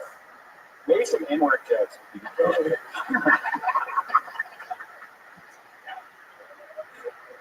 Send yourself like black people are gross. Come out of here. Your parents are Filipino? Yeah. How did you end up in San Diego? My dad immigrated here back in the 1970s from the rest of the family. He was the only one born here in San Diego. Fuck yeah, congratulations. Yeah. They're all technically illegal. Well, I've been here long enough. Well, Wait, did they get their citizenship or a statute of limitations? it's like, yeah, no one's paying attention to it. I love that. Just it smiles. Fuck yeah. Well, we're not gonna call the immigrants. Don't worry. Thank you. But thank you so much. Thank you guys very much. Cheers. That's Randy Wrights. That's Wrights. WRITES at Randy Wrights. And How do you? 1 to 5. Yep. So let's get one more person. Hey, how about Dan Harumi?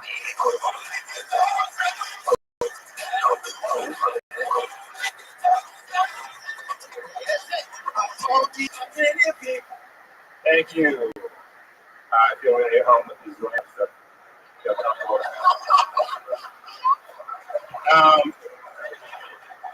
I feel like it's like playing scratchy auto ticket with my face. I feel like it has the same results at the end. I'm just disappointed, like, great, this guy again. Someday I want to look at my face in the mirror and see Wesley Snipes.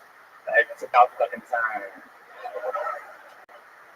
I like to carry around scratch lotto tickets just to make my life more interesting. Like when I go to the taco shop and they ask me if I want to do a little extra for guacamole, I'm like, maybe.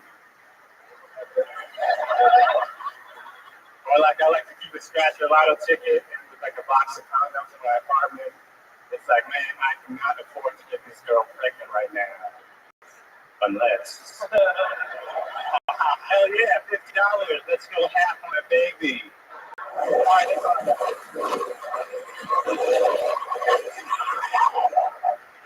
Dan Harumi bringing the thunder. That's fucking awesome, man. You're a funny guy. Right down here? Yeah. How long have you been doing stand up? About a year.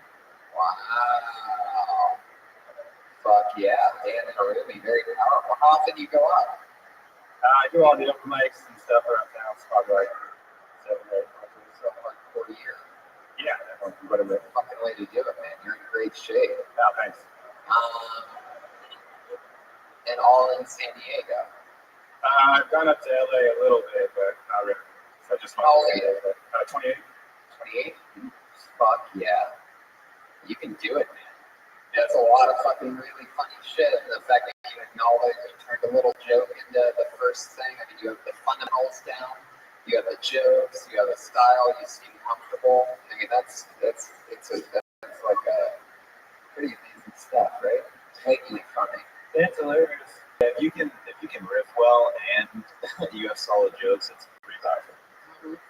Yeah, 7 days a week shows. It's a blatant difference than the first time, then 3 years, a couple times a week.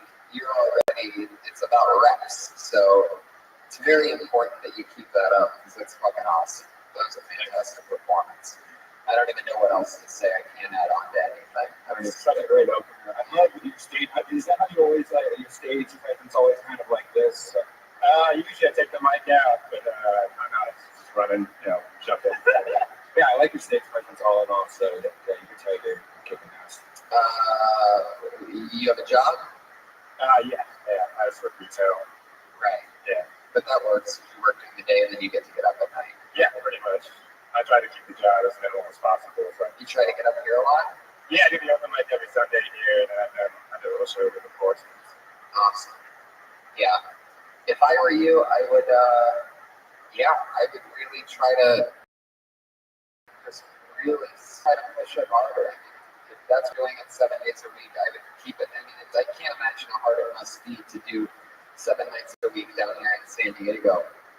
But maybe try to get a job at a comedy club and double down in it. Because then once you meet comedians, they're going to want to take you on the road, and then they're going to want to, this and that. It's very promising. You're absolutely hilarious. Dan Rumi, everybody. That's Dan Rumi. Very interesting. Fucking San Diego gem right there. It's good. Now, at this point of the show, we always have 2 regulars. If you've ever watched the podcast or listened to it, that go at the end of every single episode, and we brought them with us, everybody.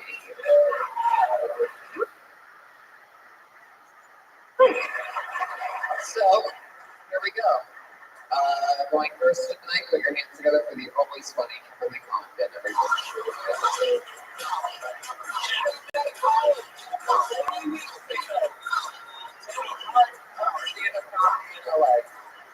What's up, guys? How you doing?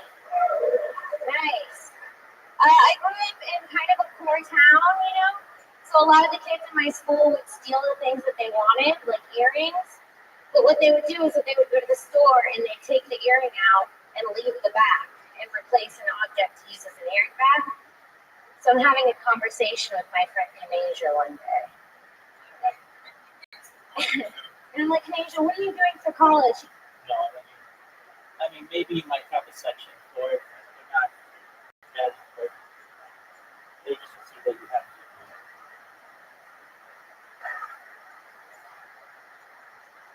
He's like, I don't know. Listen, I haven't figured that out yet. But my daddy said, it don't matter where you come from. It matters where you're going. I was like, okay, are you going to a place where you're going to make a lot of mistakes because you're using erasers as earring backs? Like, what are you doing? She's like, no, girl, but in the front, they use cubic zirconias. And I was like, oh, no. She's like, no, genuine cubic zirconias, girl. Genuine. And I was like, cool, but can I have my erasers back? That's it.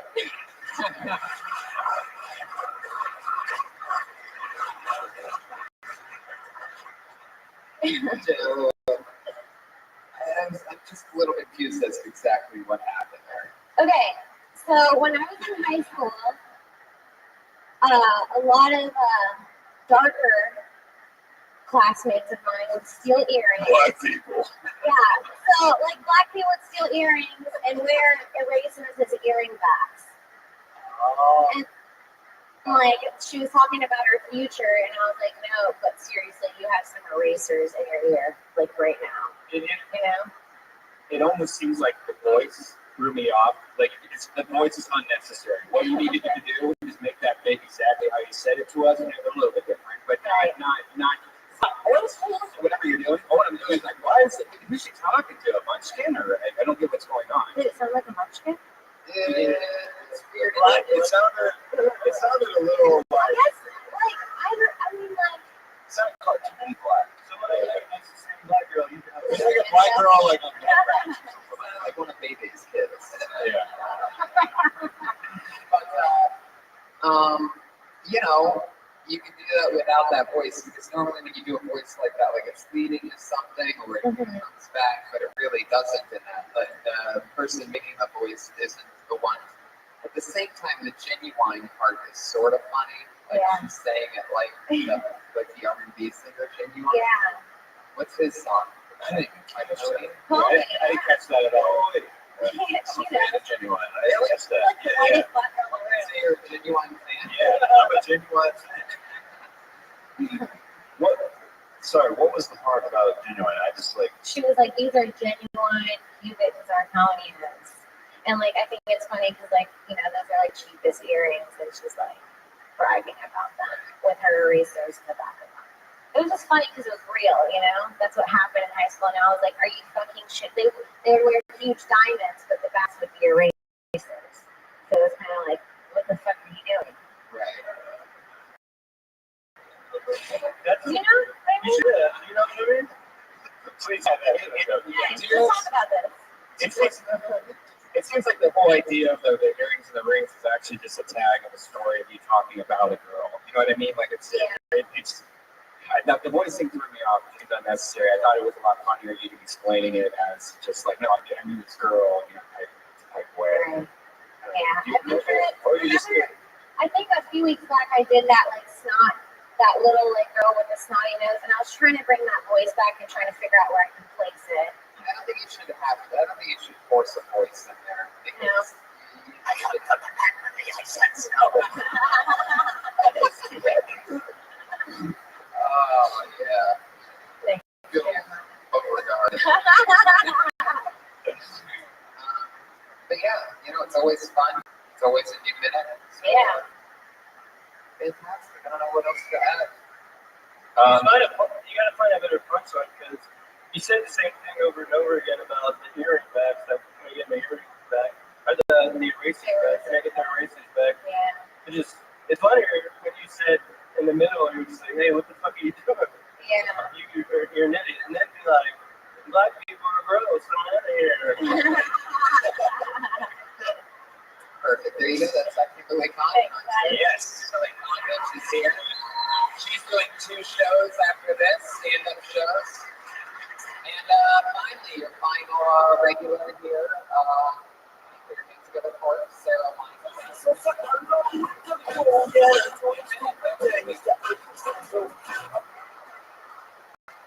Light bulbs are a pain in the ass. You gotta replace them. Have to risk getting carpal tunnel by unscrewing them. They're fragile. I don't fuck with it. If the light goes out in one room, I just move to another room. Eventually, I'm just sitting in darkness, and I'm like, this feels right. But then you gotta bite the bullet, gotta go down to Lowe's, gotta figure out where these bulbs are, get misdirected a few times, redirected, find the light bulb, have to figure out what kind of wattage I need. Wattage? Do I need 30? Do I need 60? Do I need 90? Do I need a soft light? Do I need a bright light? I'm not trying to fuck with a fluorescent light. Right?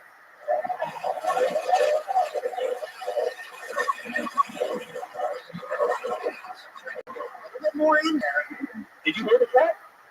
I didn't hear the cat. You have a bear fetish now, don't you? I'm about that grizzly life. Did you really say fragile by accident? Fragile? I just thought of like in the moment. Because that would be funny if you didn't go into that. Like, what's up with words that you can say 2 different ways? Like fragile, you know, like, because I had that shit too. Like, there's a lot of those where it's like, you know, like I guess the ones from I really love it without like that. The only thing that I would say is I would lose the tunnel part. I just don't think that's serious. I don't think that's realistic enough. I think you not wanting to do it, or you being lazy, or whatever. Any realistic to even think that you can be vulnerable to. I'm just kind of neurotic, so that was like a thought. That's fine. But But I don't think even saying that is better than, in my opinion, yeah, it's a little saying straight. that before carpal tunnel. Because if you're genuine, there you go, is getting carpal tunnel, I just don't find that to be believable. But meanwhile, the stuff that's coming up after that is sort of real and funny that I think it takes away just a little bit. Okay. But that's funny that you end up in a room of completely dark, you know? And there's almost, again, something there. Is it really about laziness, or is it that, or how do you have that set up that you just don't want to do it because I think it's just a pain in the ass. Like, if I have, one line that's not really pain, then I'll make it work. Right. I don't feel like taking a trip. Taking out the old lights, sometimes you can't reach them. For 5 years, I haven't had kitchen lights. I've been only using the oven light. I never use the kitchen. I have to walk in real quick and open the refrigerator door just so I have the light to see if the fridge. And the oven light's pretty bright enough. But I just changed it the other day. That drives me insane. Oh yeah. It lights the dirt too. Have you ever taken a light from another room into a different room? Like, oh fuck, I'm down on one light bulb. Let's take it to the bathroom so I don't shit on the floor. Yeah, that's a good. I like that. Yeah. Oh, that's awesome. Thank you so much, Sarah Weinstein. That's at Shake on Twitter, guys. AGNK. We would like to thank our friends over at Don Carlos for donating burritos. Oh yeah. That is hopefully you remember that I don't eat dairy or meat. Anyway, thank you so much, Billy Bonnell. What's happening? You're at Billy Bonnell on Twitter. Just Billy, not Billy Bonnell. Oh, really? Just Billy Bonnell. She started following me yesterday, so I don't expect you to. Right, yeah. It's the Billy. No. Just kidding, it's Billy. BILLY, BO, and then BLL. I told everybody to follow the Billy Bonnell, but I guess you're not going to see that. Some fucking guy's getting a lot of followers. Anything coming up you want to promote or anything? Want to say anything? Yeah, you can find me on Tumblr at Billy Bonnell also.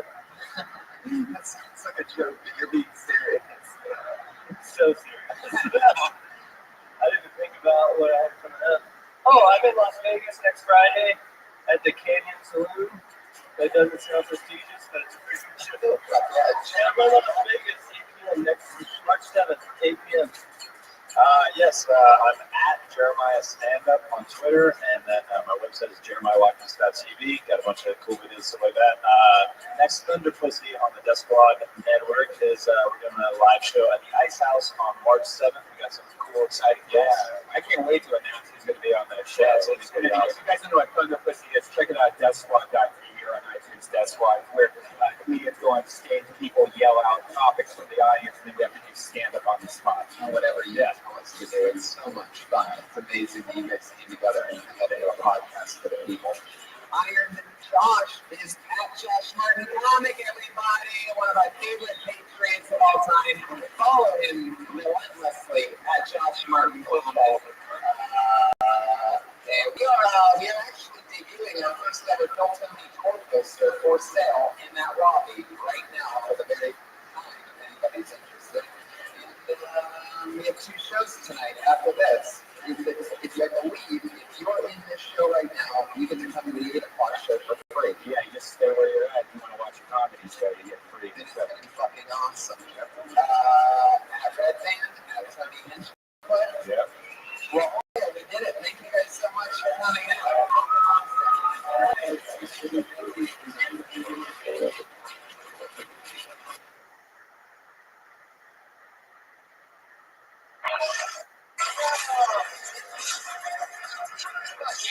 Hi, everyone. How are you guys?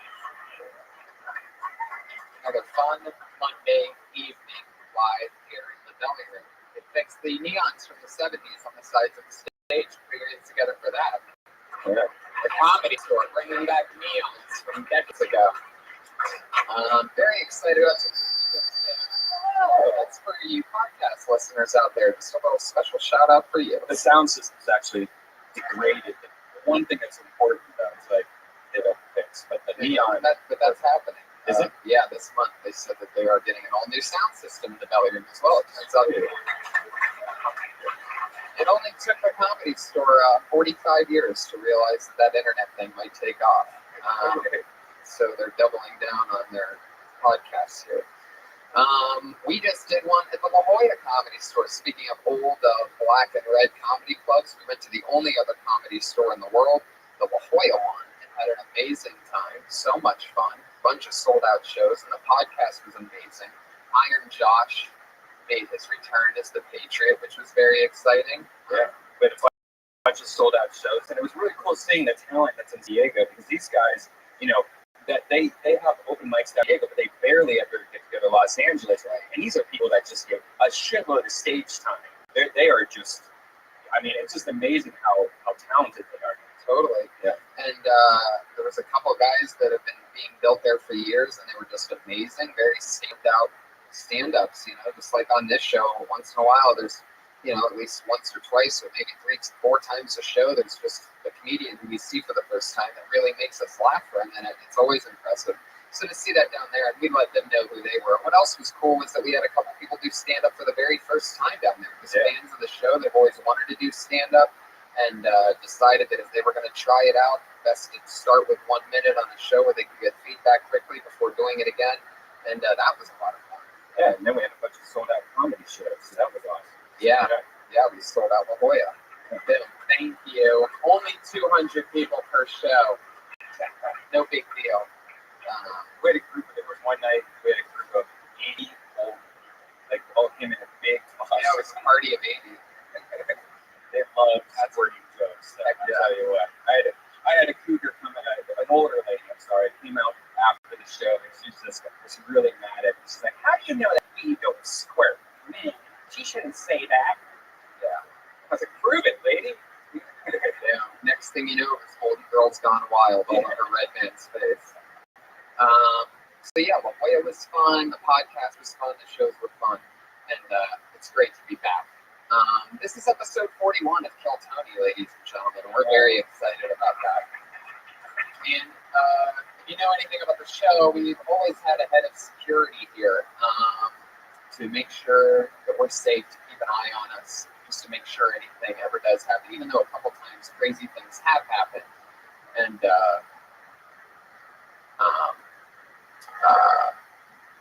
we are safe again tonight. We've tried different Patriots lately because the original Iron Patriot quit on us.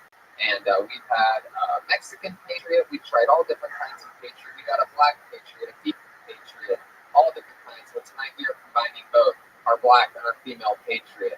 The most powerful black female we know, ladies and gentlemen, it is the Iron Tiffany Haddish.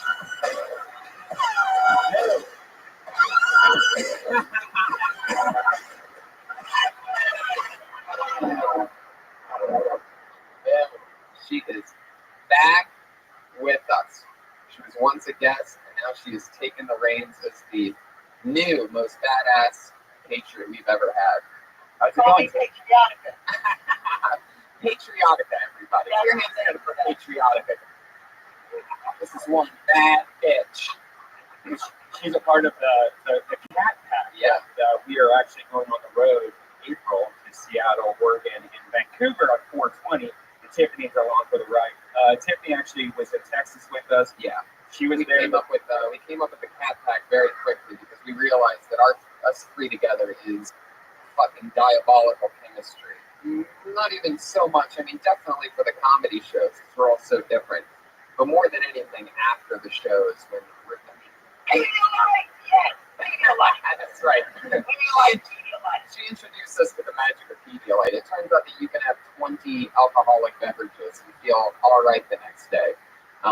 Thanks to our good friends over at Pedialyte. It's not just for babies. It's for alcoholic too. That's a great slogan. They should start marketing like that. Pedialyte. It's not just for babies. Yeah. Yeah. Grown people that like to drink on the bottom as well. Hell yeah.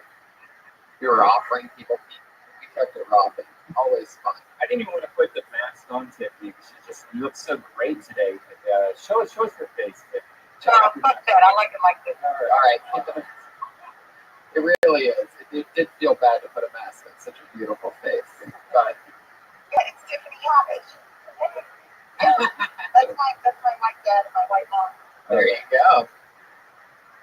got me out of foster care. There you go. You didn't want to leave her in foster care. You know what I mean? You joke, people. All right, nothing. Very good. So what do you say we get this thing started? As always, I have two of my funniest friends on this episode. I'm very excited to have them. Their drinks are arriving right now. That's how you feel that anticipation build. Ladies and gentlemen, this week's no different. Put your hands together for my guests. It's Matt Bronger and Sarah Tiana. Wow. Monty, Central, Chelsea, Langley. Half-hour specials, hour specials, podcasts. These guys have full-blown careers. And they took the time to come to this dungeon, hang out with us. Hell yeah. What's up? Tony. Hi, Matt.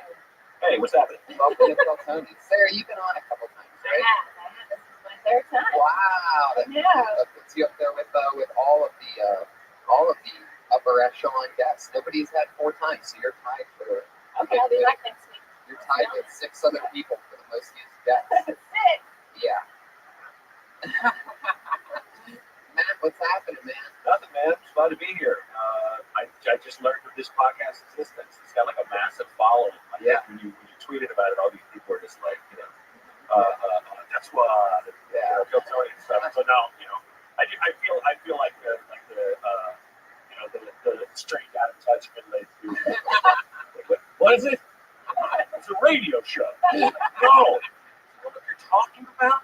Dad, Jesus. Yeah. But no, I have a podcast too. It's 15 minutes of me just bullshitting. Just you, right? Never a guest? Never. You just vent. Yeah. I try to make it like a you go right there? Yeah. No, I'm thinking of your podcast. I've been trying to find it, but I want to know, how do I download it on my paper? My wife. Yeah. We're both very out of touch. I don't know how to use technologies. No, it's called Ding Dong with Matt Bronger. What do you talk about in 15 minutes? Yeah, I try to make it like a set about the week. Like, so it's kind of like, my concept is I hitchhike into your life for 15 minutes. Like I catch a ride, like I jump in your car when you're listening, I jump in your iPod, whatever, your phone, and then I say at the end, I'm like, this is me, and get out. What's it called again? Ding Donger with Matt Bronger. Ding Donger with Matt Bronger. You heard it here. Yeah, Ding Dong. I go with that show. I love Ding Dong. Yeah, I talk about Ding Dong a lot. It's more it rhymes with my name, and friends of mine call me a Ding Dong, like, because I am. A Ding Dong is someone who's a smart person that does stupid stuff. Also a delicious white treat. It really? Well, thanks. Yeah. Thanks, Iron Lady. That wasn't a compliment, but I'll take it. It was a compliment. I like white treat. Oh, yes. And you have a question for Sarah Tiana? Yeah, Sarah Tiana, your podcast. I was listening to it not too long ago, and I heard that you got catfished by military. Do you want me to pick it up and show them? Oh, that would be great. Yeah, if we could find it. I'm a black woman. I can find it. Patriotic. Yeah, lots of child support, so that would be very helpful. Oh, you too. Not me. No. He has like 7 legitimate children now. Oh, To that many.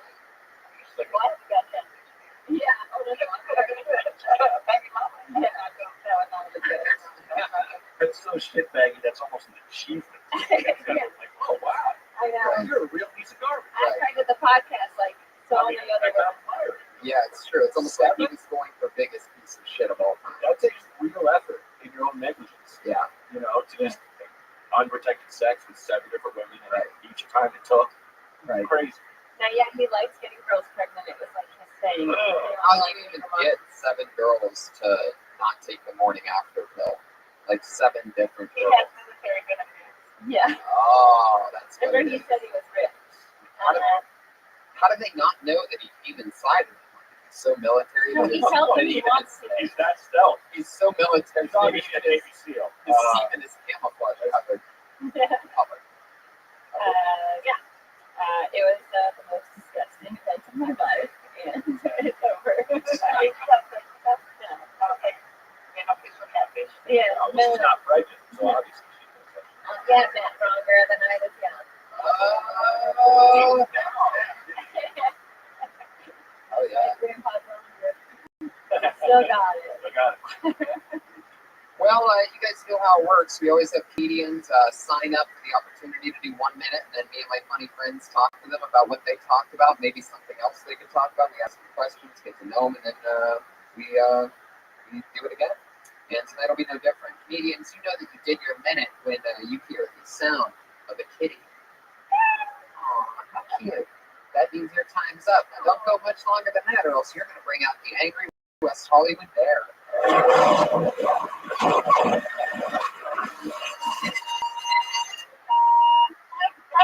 Bear having a time? It's a little bit more aggressive, and we just let him do what he wants to do. We don't want in a rock and roll fashion. Saturday actually ended with an album. Started with a better and ended with an album. Wow. And we should mention that all the songs that you guys are going up to today, on the way home from San Diego, we decided to listen to a song called Ohio. And then we realized how many songs have the word Ohio in the title. There is, listen to maybe, We did the entire drive back from San Diego, so at least 2 hours worth of Ohio songs. and then we had about another 50 songs left to play. So tonight, there's a bunch of different Ohio songs that we're playing. Brian and I are both from Ohio, so we're a little bit biased towards the best state in the country. Anyway, so let's get it started. I mean, of course, I'm talking about Georgia. You got Georgia on my mind. Yeah.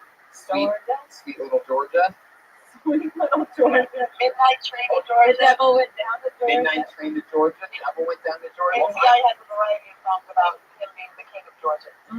I wonder what state has the most songs. I bet California. I think it's Oregon. I was gonna So many Oregon songs. Wyoming. It's Sweet Wyoming. Oregon, Section Oregon. 3 a.m. train to Oregon.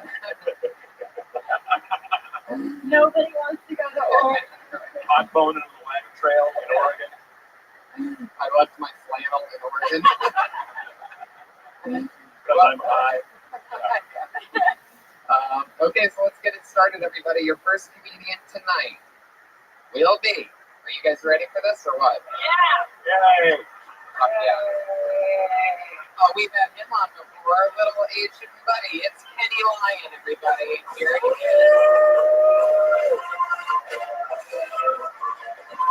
Oh, shit. Kenny Lyon didn't show up for his spot, and you guys know what that means. That means that he is now blacklisted.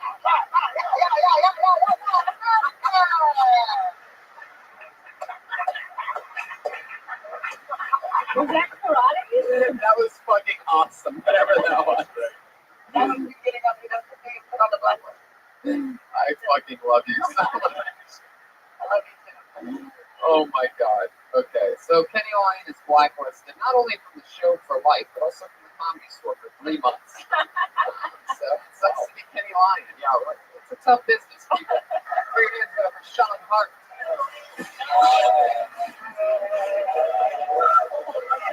Oh, You know what that means? that's the blacklisted.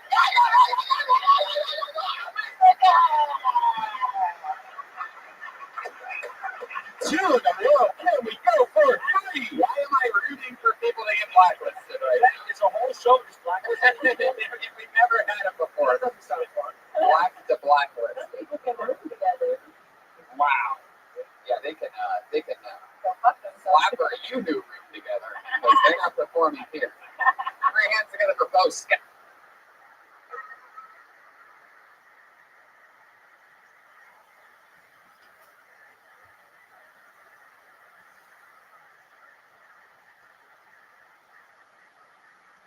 Hey guys, I'm Bo Scott from Georgia.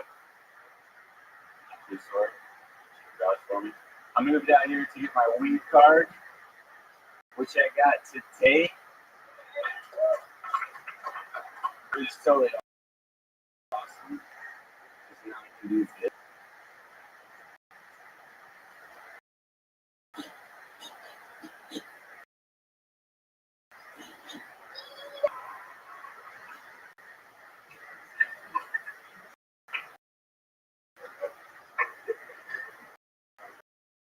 I call that practicing.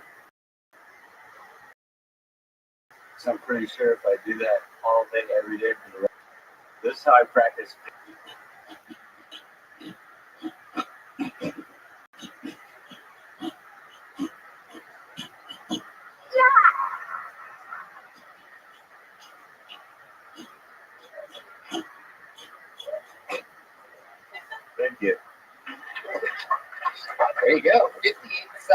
Bo's got 30 seconds of that doing an act out, which I have no idea what it was. I've never seen someone give up on comedy.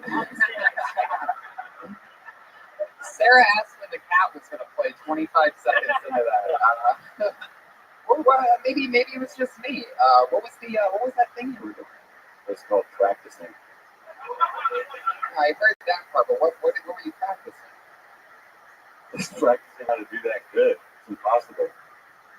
All right, I think I took some acid before the show. I need to. I have no idea what you're talking about. Do you guys have any idea what you're talking about? I think you're basically saying, like, since you got your weed card, you're high, and you figured out this weird thing you can do that you'll never get down all the way. You never, like, master it. So you're just going to keep That's practicing. comedy. That's what he was talking about. Comedy. Something he's never going to get down to get good at. He keeps doing that too.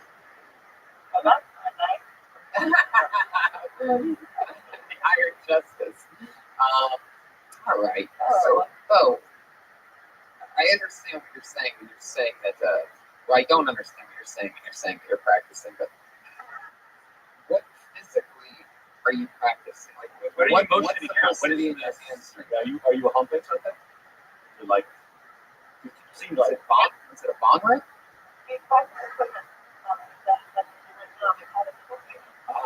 okay. Interesting. It's good you're here. I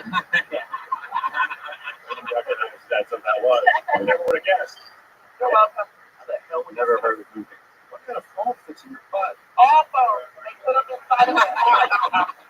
Good answer. Good answer. People in prison have phones? Yes, they call me from jail all the time after we take you out of things. Oh, okay. So practicing. Very confused. No, what we were doing right there was making comedy, so we didn't have to talk about what you just did. That's what we were trying to change the subject. So. Okay, that's fine. What are you practicing? And you say that you're practicing. I think everyone's looking too deep into it. No, we're not. We're just asking the obvious questions. What's the joke that you got a license, and when you get your license, you get that's what you do. I guess it was for you guys to interpret as you guys want. So it's performance art. It clearly missed the mark, and probably will never be done again. But if, There you go. But It was definitely I'm here to do shit like that and to figure out what works. no, absolutely. That's what you were trying to do. So that Here's honestly what I was trying to do. I do really long sets, and I've always been too afraid to do that because of how retarded it obviously was. So here, when you get 1 minute, I can just do that, and I'm out. I don't have to come back with anything else, you know? So obviously that doesn't work. So it's like That work. I think what you need to do is instead of just like maybe practice out being high better. You know what I mean? Like what I did. No, because it looks like you're fucking something. Yeah, You're like a lot of. No one smokes weed and just does this. You know? Who does that? I never got ready it. for a podcast. I do that. No, I didn't. But Right, it's true. all this gets back to hooping. What was supposed to be funny is just how ridiculous that was, and it was like way over everybody's head. I just had fun doing it. I wouldn't say it was over anybody's head. I would say it was under everybody's. Exactly. It looked like you were trying to show it that you're doing something. So instead of making it look you're just high, you should be spinning, butterflies, and things. You shouldn't instead do it better. Yeah, it was eerily specific. Like I couldn't tell if you were fucking a bomb. Right. That's what I was guessing. What you were going, it seemed like you were fucking a bong, and I'm like, okay, so it was meant to be the most random thing I could think of to do. Copy that. Gotcha.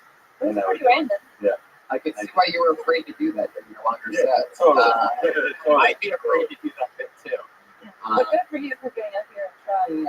Yeah, definitely. Oh, thank you so much. Good job. That's shit. Bo just left Patriotica hanging. Bo underscore Scots.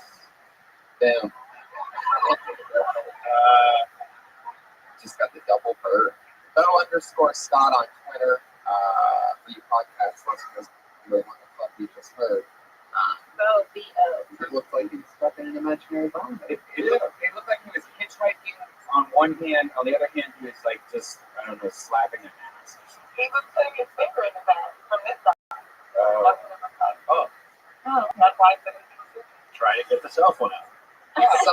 Something I always ask my guests is, and I may have asked you this before, Sarah, so either you answered it or I didn't, but I always ask, what was a bit that maybe you had when you very, very first started that you can't believe you did, or that you're sort of embarrassed that you ever did on a stage? Like maybe it was your first set, first month, whatever. Oh yeah, that's easy. I have so many dumb jokes. I had long hair and a beard when I started, and I was heavier, and it was like, I know what you're thinking. Yeah, Jesus really let himself go. It's not my fault. I ate one loaf of bread and it was 5. The stupidest fat Jesus joke. It's so typical road hack. You know? I know what you're thinking. Shut up. I had a joke about the basic eczema, and I used to draw it on myself. On my stomach. But because my dad, I still tell the joke when I was drawing on it. Oh, what? Okay, so the joke was that I always wanted a tattoo when I was growing up. My dad would never let me get a tattoo. But he said the only tattoo he has is Mason Dixon tattoo right above my ankle. And I used to lift up my shirt and I'd have it drawn on. Yeah. Wow. And I know. And I can't believe you would do my that. dad always said, Mason Dixon is anybody goes to the north, kind of in the south, there's going to be a war. But I used to draw it on. Now I don't have to draw it on. It's probably legal. But I told me you could. Right. And that was like, the first. Only he's allowed to lift up his shirt. He shows that when he gets Yeah. He probably did that. I forget it.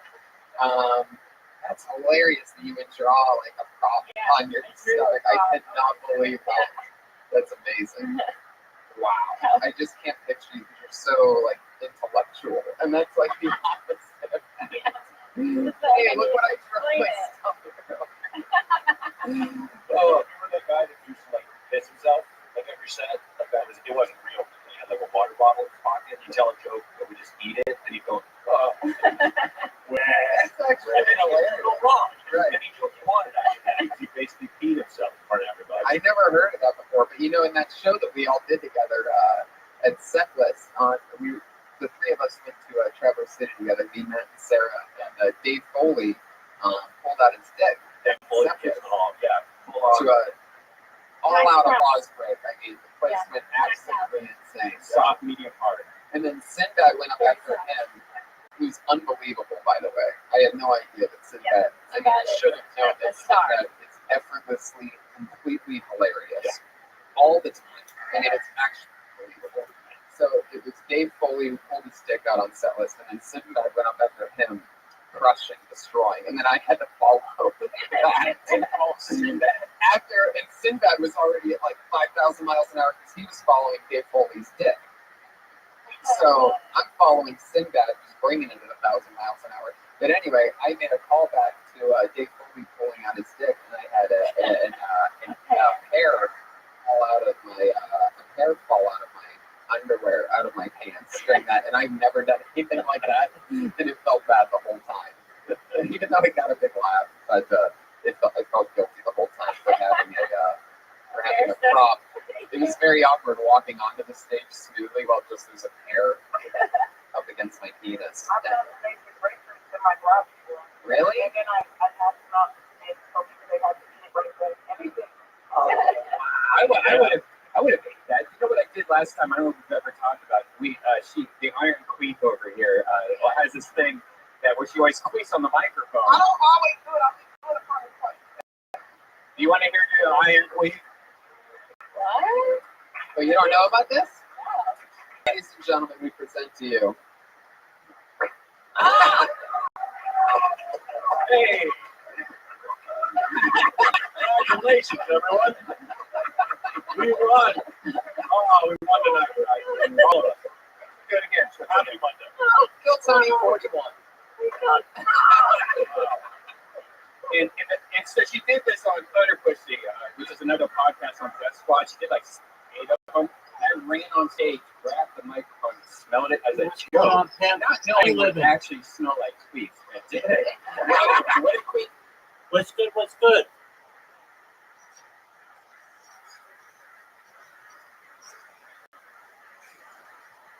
Great question. 3.5 years live on YouTube. I don't stop. I don't want to stop. I want to do it the rest of my life. I think people can study it from a biological standpoint and a technological standpoint. To be able to study the human body over the course of someone's life, I think would be very important for society.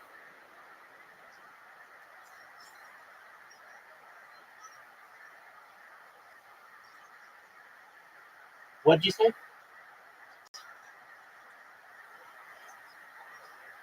Hey man, I'm about world peace. And if I may ask, how'd you find out about me?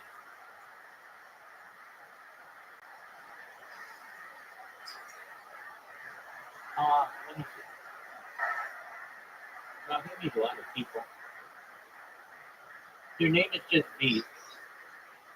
Your name is just V. How do you? Oh yeah. Now I know who you are. Yeah. Now I know who you are. Yeah, dude, we talked like 2 years ago. You're gonna help build the space elevator. See how well I remember?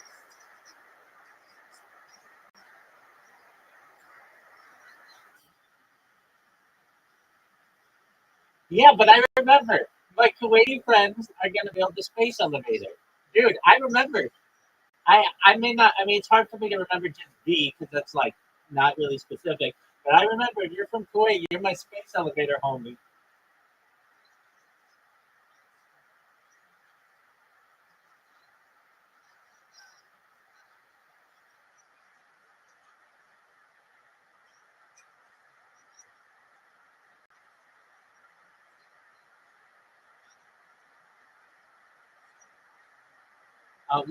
Was it the space elevator or what was it? Oh yeah. Okay, yeah, I'm aware.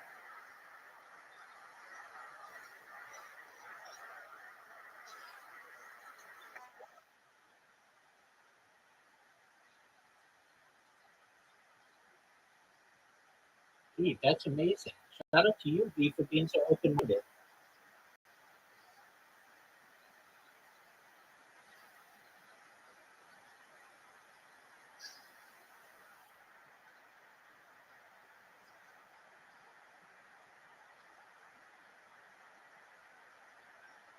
Yeah, dude, I remember that.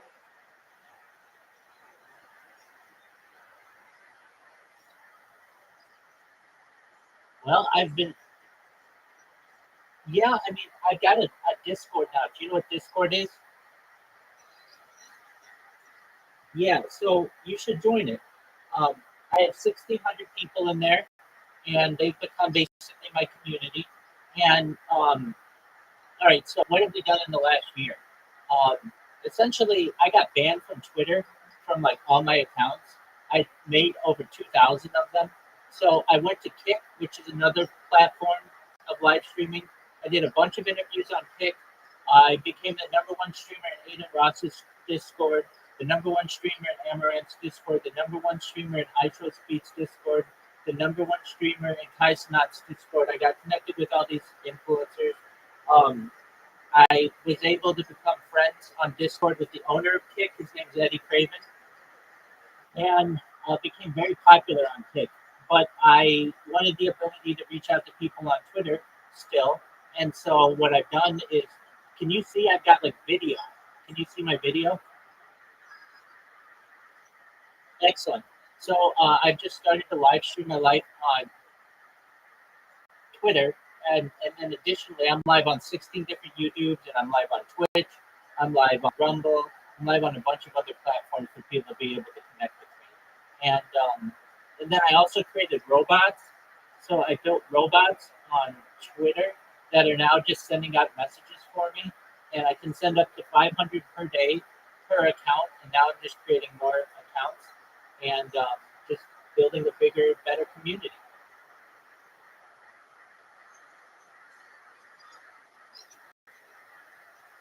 Sure.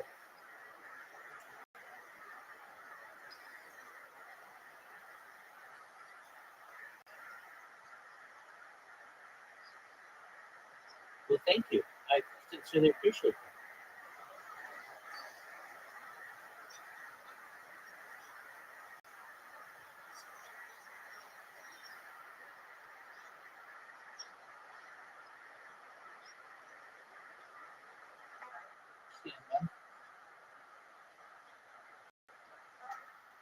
I've got a spiel that I tell everybody. So you know about me, you know, and thank you much for your kind words.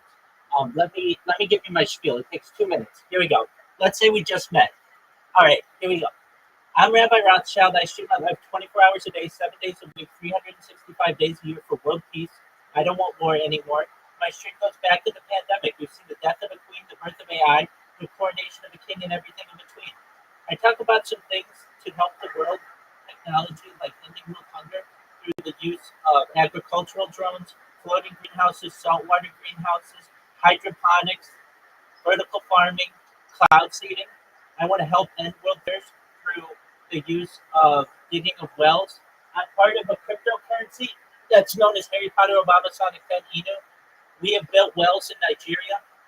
It's worth hundreds of millions of dollars, and it just continues to become a bigger and bigger project. I'm also a major advocate for the Lifestraw program. It's importantly desalination technology, where we pump Earth's seawater onto land to make it drinkable for the common person. I talk about other things that aren't normally discussed in society, things like anti-gravity, antimatter, faster than light travel, faster than light communication, things like alien disclosure, de-extinction. You may not know this, but the first successful de-extinction took place in the year 2003 with the Pyrenean ibex, which was a goat located in northern Spain, southern France, that was successfully de-extincted. Fast forward to the year 2021, a company out of Dallas, Texas, known as Colossal Scientific, has founded. They've made it their goal that within the next 3 years, or by 2028, to reintroduce woolly mammoth into the Arctic Circle using African elephant surrogates. Following the reintroduction of the woolly mammoth into the Arctic Circle, they want to reintroduce the Tasmanian tiger, followed by the dodo. I think these are mind-blowing technologies. I am going to be able to help you, all your friends, and all your family through data. I have more data archived on the internet than any person ever. It's more than 3.5 years going back to the pandemic. Additionally, you should data is Earth's number one resource, more valuable than food, water, gold, air, petroleum. Data overtook petroleum in the year 2018 as Earth's most valuable resource, and I have more data than any person ever. And when you were born, V, the average life expectancy for you was probably age perhaps 80. I want to increase that to age 100, 120 through the use of technology like oxygen therapy, human growth hormone, stem cells, things like nootropics, cryonics, cryogenics, perhaps hormone replacement, perhaps testosterone therapy, things like perhaps ambrosia therapy and cold shock therapies. But eventually, your body's going to break down and you may leave just like we did. Should happen.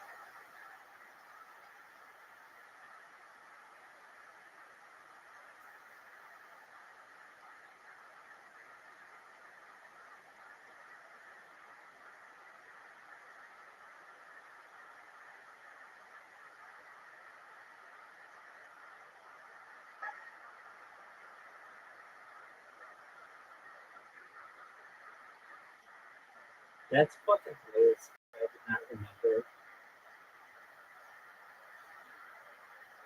Yeah. But it's a great fucking remember those fucking space numbers.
If we smell like It's not like everybody's breath. right. No, it just all right. Queefing. Oh, okay, there we go. Oh shit! Get in there, Brian. I think she just shit her pants.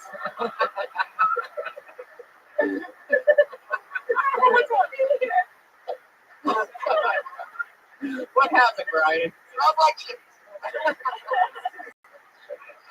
Oh my god. I'm getting nervous.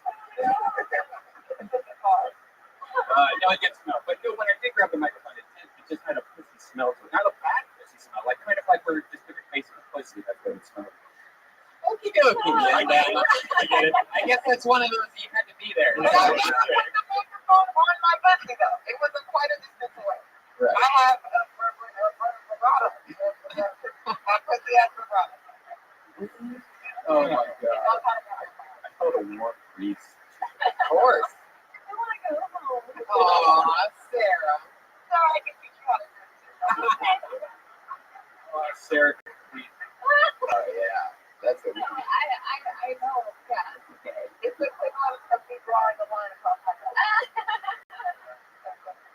There you go. That's definitely the first time a Patriots ever queefed on that. So it's going to be tough to follow, but put your hands together for Scott Kidd, everybody. Here he is.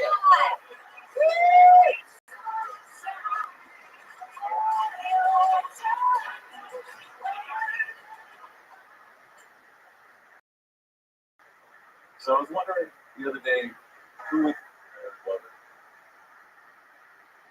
Helen Keller or Mother Teresa? Now, Mother Teresa, she could be a mother to all children, let alone your own. And you know that, like, even if you got AIDS, some crazy disease, or lost your life in war, she stayed by your side. Mother Teresa's a saint. She helps so many people. I mean, it's an inspiration. But man, Helen Keller's got that retarded pussy, y'all. What am I?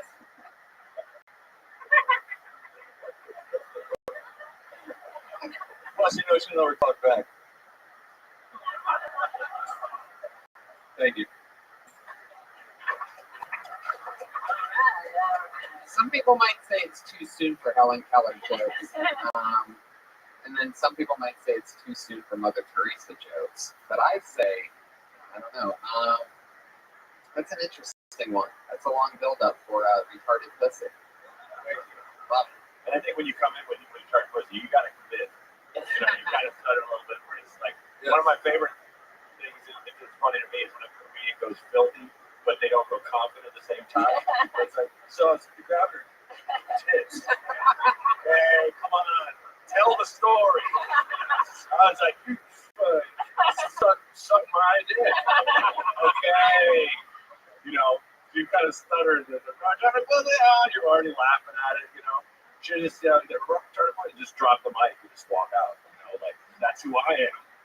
And then you sell your retarded pussy t-shirts right there. It's true. You really hunched over hard after you did the retarded pussy line. Yeah. He was a hurdle, huh? I think you can find some negative things about Mother Teresa. That could be She did a lot of horrible things. She did. There's like her whole people she would take care of, she would keep them in poverty for the attention. Like there's a whole article about it that's written, like blows it all to bits, like the whole she's a saint. right. Well, she deserved to die the same day as Princess Diana. Then she's like that. They planned it. They made a pact when they were But they got in sorority. like was Helen Keller retarded? She just was like blind and deaf. Yeah, but that was Actually very smart. yeah. So retarded. She was a public speaker. Yeah, ironic. But Right. Wow. She could also talk back. yeah. Okay. Which leaves I just lost nothing my that whole he said. case. Yeah. Yeah. Mother Teresa didn't watch it today. Oh, there you go. All right. There you go. Put that in the file. That's a con. That's a con, not a pro. Yes. And what? It's such a strange choice of Straight dichotomy. It was like, is that the only two options? You know, or Sigourney Weaver. Who's the girl in the attic? The Jewish girl in the attic? Yeah, I always get them confused. Me too. Yeah, I was thinking Anne Frank the whole time. yeah. It's easy to get them confused. They're both two brunettes who didn't talk for a lot of their lives. One had to stay quiet, and the other didn't learn how to talk. I think it's such a funny premise of like, you know, just saying like, oh, I don't know which one would make a better lover. Like, you said lover, right? It was. So like, talking about Mother Teresa as if she were a wife. She would say like that, like a lover would, you know. So I think if you're going to really use that, then like you should really truly weigh the pros and cons, and then it'll get funnier the longer you stay in the list. Like you're really weighing this out as if it's that important. To me, that's kind of funny. Like the longer you talk about it. And even if you don't like, you know, not to hard for retarded pussy. I like the phrase. when you say that, just commit to the sincerity of the moment. It's just going like, what? Be like, but Helen Keller did have that retarded pussy, which is, you know, like great. You know, like have it. And you get even crazier with your descriptors, you know, for the various pros and cons. And then you can say like, oh, maybe it wasn't retarded. Right. It's like not as smart as the rest of the pussy I normally Very get. quiet vagina. Yeah. Very quiet. And you couldn't see what was coming at it. You know, like maybe, you know, one of the perks of hooking up with Helen Keller is that, you know, you can prematurely ejaculate, you know, slide something else in there, and she would never know the difference. But a con, she's gonna write about it. You know what I mean? Right. You could fuck great sex cafe with you. She was right about it. You could fuck Anne Frank without her knowing. If you get herpes, she thinks it's a message. Okay. Oh, there you go. Yeah, there you go. Rare than Anne Frank was closeted. Was what? Closeted. She was an addict. addict. She was an addict. She was a drug addict. Anyway, she was killed by Nazis. What's going on? That we can make fun I of. did not see that one. The trivia fact. The history minor. Well, I guess the pussy wouldn't be as good because it's like pretty much cremated, so you can really do anything. Well, you could go there too. I thought we were scraping the bottom of the barrel, but you got another inch of soil. Maybe you could do something on what they sound like when they have orgasm. Like when Mother Teresa comes, she calls out for the Lord. When Helen Keller comes, she goes,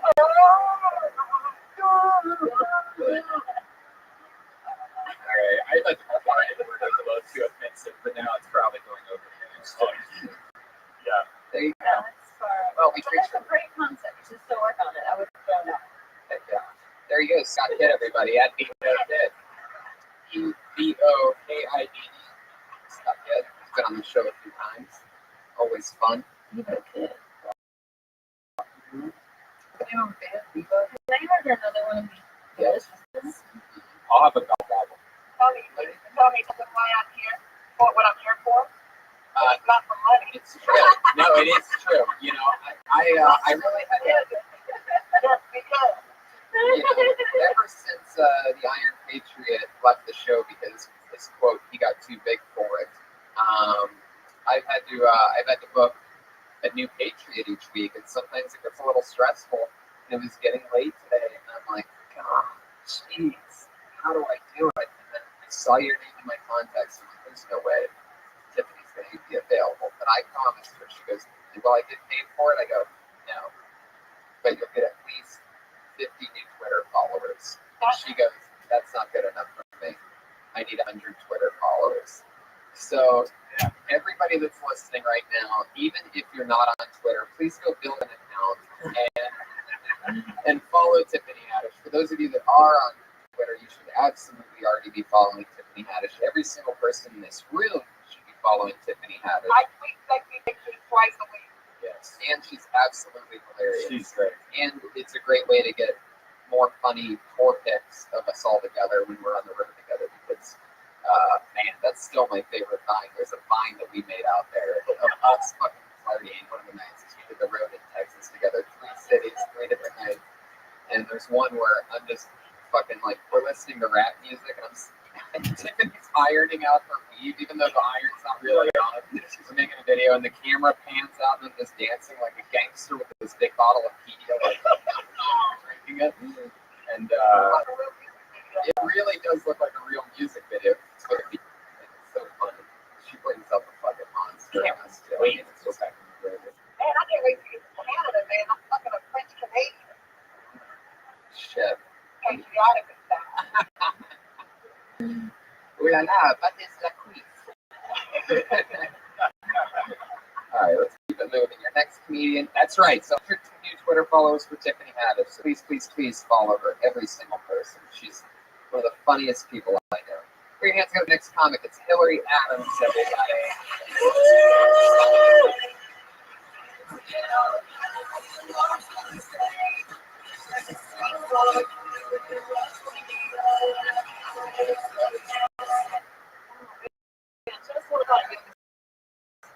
Only socially acceptable place to queef. Thank you. Thank you for teaching me and all the other ladies something right now.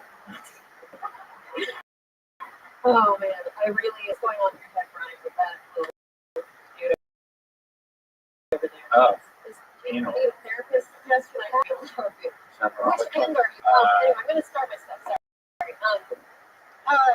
As a young person to look at myself in the mirror and think, if only I would take my clothes off and swing around a pole, I'd have $400 extra today. But I've been to a strip club and those girls work way for $1. You put $1 down, you get another $1 each.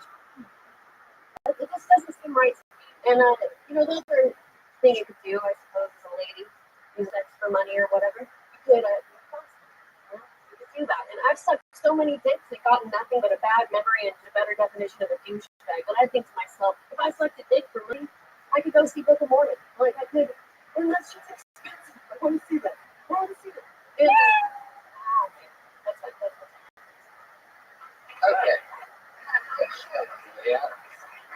He's wearing white shoes, guys. I have to get the off. Your shoes are off. Use the microphone. Fuck yeah. Those are nice shoes. Thank you very much. Well, yeah, they are nice shoes. They look like something Tony would wear. Yeah, it's true. take it down from a 9 and make it look like a 6. So 3, I guess. There you go. Well, you spent the first 30 seconds talking to the Patriot, talking about a doll on the table that's in front of Brian, but I'm pretty sure that your next 30 seconds was about how you have more money by what? Being a stripper. Or busted.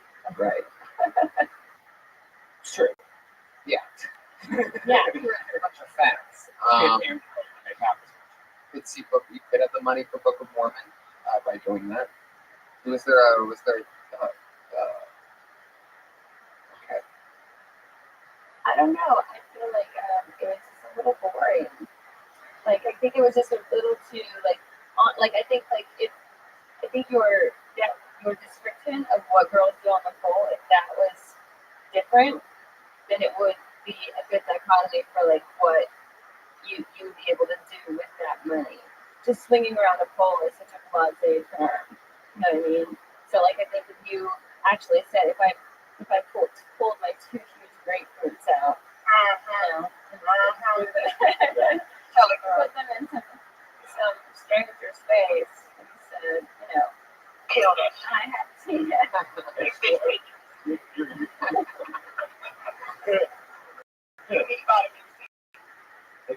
It comes down to what do you value, like you as living. So strippers don't really work hard, but they demean themselves for money, and that's like, so what's like, how far will you go? Have you ever been on a pole that is hard to strip? I get it. I'm not saying it's. They're going to be in the Olympics. Yeah, I used to work at a ladies club, and I would strip. I was the realistic dancer. You could probably date this guy. Well, ladies and gentlemen, David. I come with a lawnmower,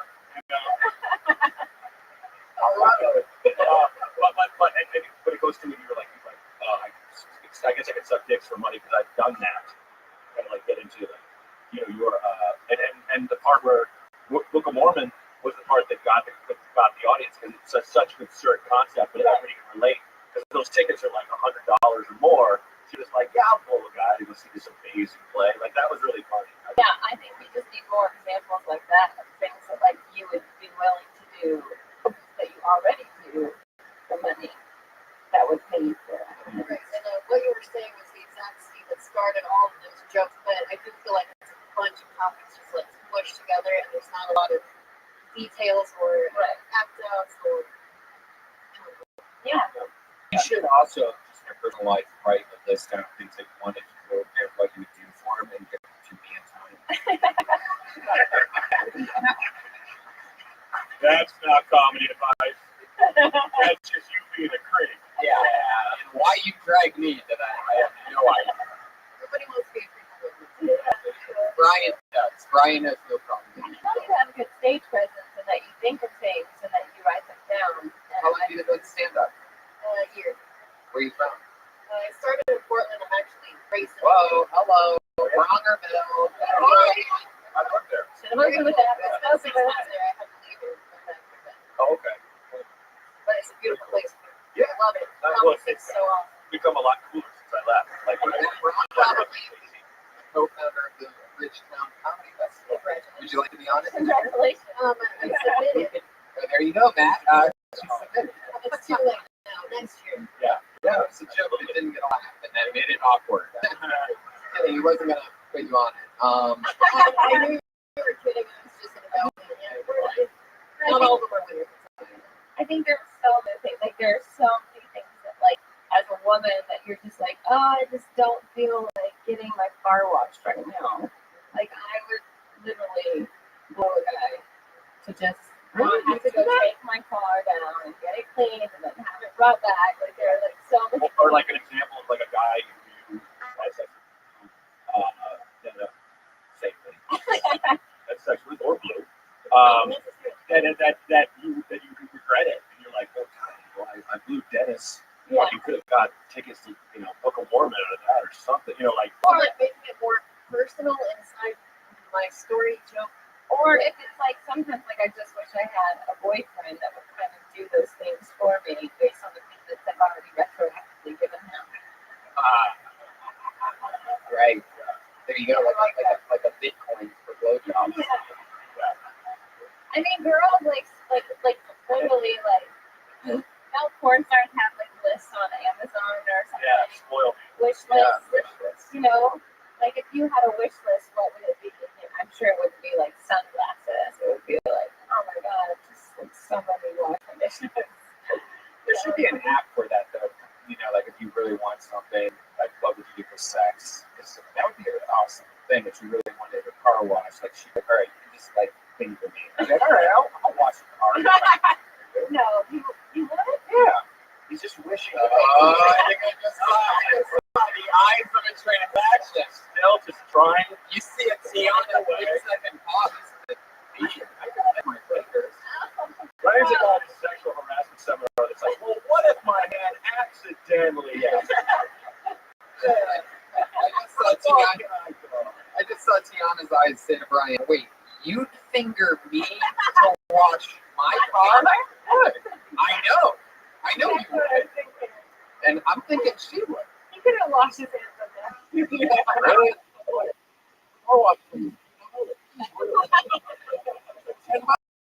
what I mean, though, but like just having to go for it to get done, like the whole thing, the whole process.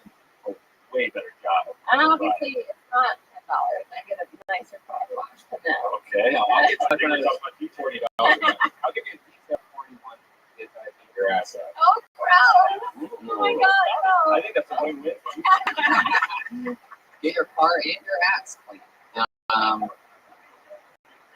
It's so funny because I would do that. It's good, don't knock it till you try. Oh my God. No, it's coming from Brian. Hey! In your fucking crotch. Right. We've seen it get queefed into only in the last 7 minutes, so. Hillary Adams, thank you so much. Hillary_Adams. Hillary with 1 L _Adams on Twitter. I need to take a little screenshot. Oh, there you go. Brian is in love. Watch, this is the thing that happens every time a female's on the show, Brian. Those of you that have been listening. Yeah, my car wash, it takes a long time. It bothers the hell out of me. You finally get a car you like, you want to keep clean. You go to get it clean, it's like a fucking 35-minute dent in your day. That's why you go to a place like an restaurant next door. You go over there to eat up your back. Burbank. Okay, I'll just drive 50 minutes to save half hour. Well, I'm sure there's one around here. Let's go to a restaurant. No, it is. No, I know. It's still just annoying. It's like there's fucking 50 people, 50 human beings. Not going to name any specific race whatsoever. Tell them cheerleaders. Never how it looks in the movies. Never. You have a dirty ass. Yes,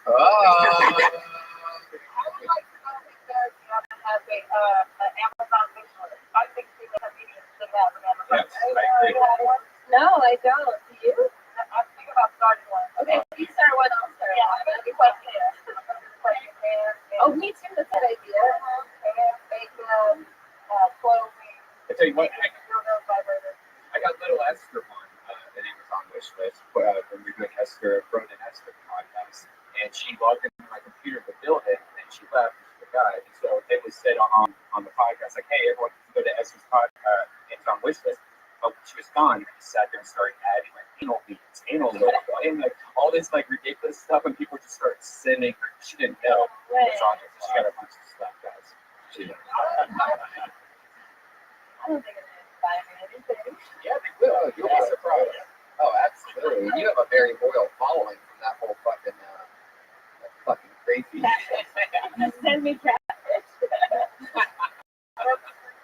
Otherwise, like, I'm tired of spending money. Actually have stuff like that. And like, I'm tired of spending money on it. Because for bras, maybe that would be like, Okay. yeah. Panties just for sure. I could think of something underwear. Me too. Somebody else like it. Yeah. Roger, if you were going to have a wish list for this thing that might be on it. Right? So this is boring, like books. You know, half a cord of wood. Chainsaw. I don't have a chainsaw. Lethal fun. Yeah, lethal. Murder weapon? Oh my god, yeah. I just asked for dogs and that's what this is. Coming up to a song by Cameron called The King of Ohio. Put your hands together for Jay Light.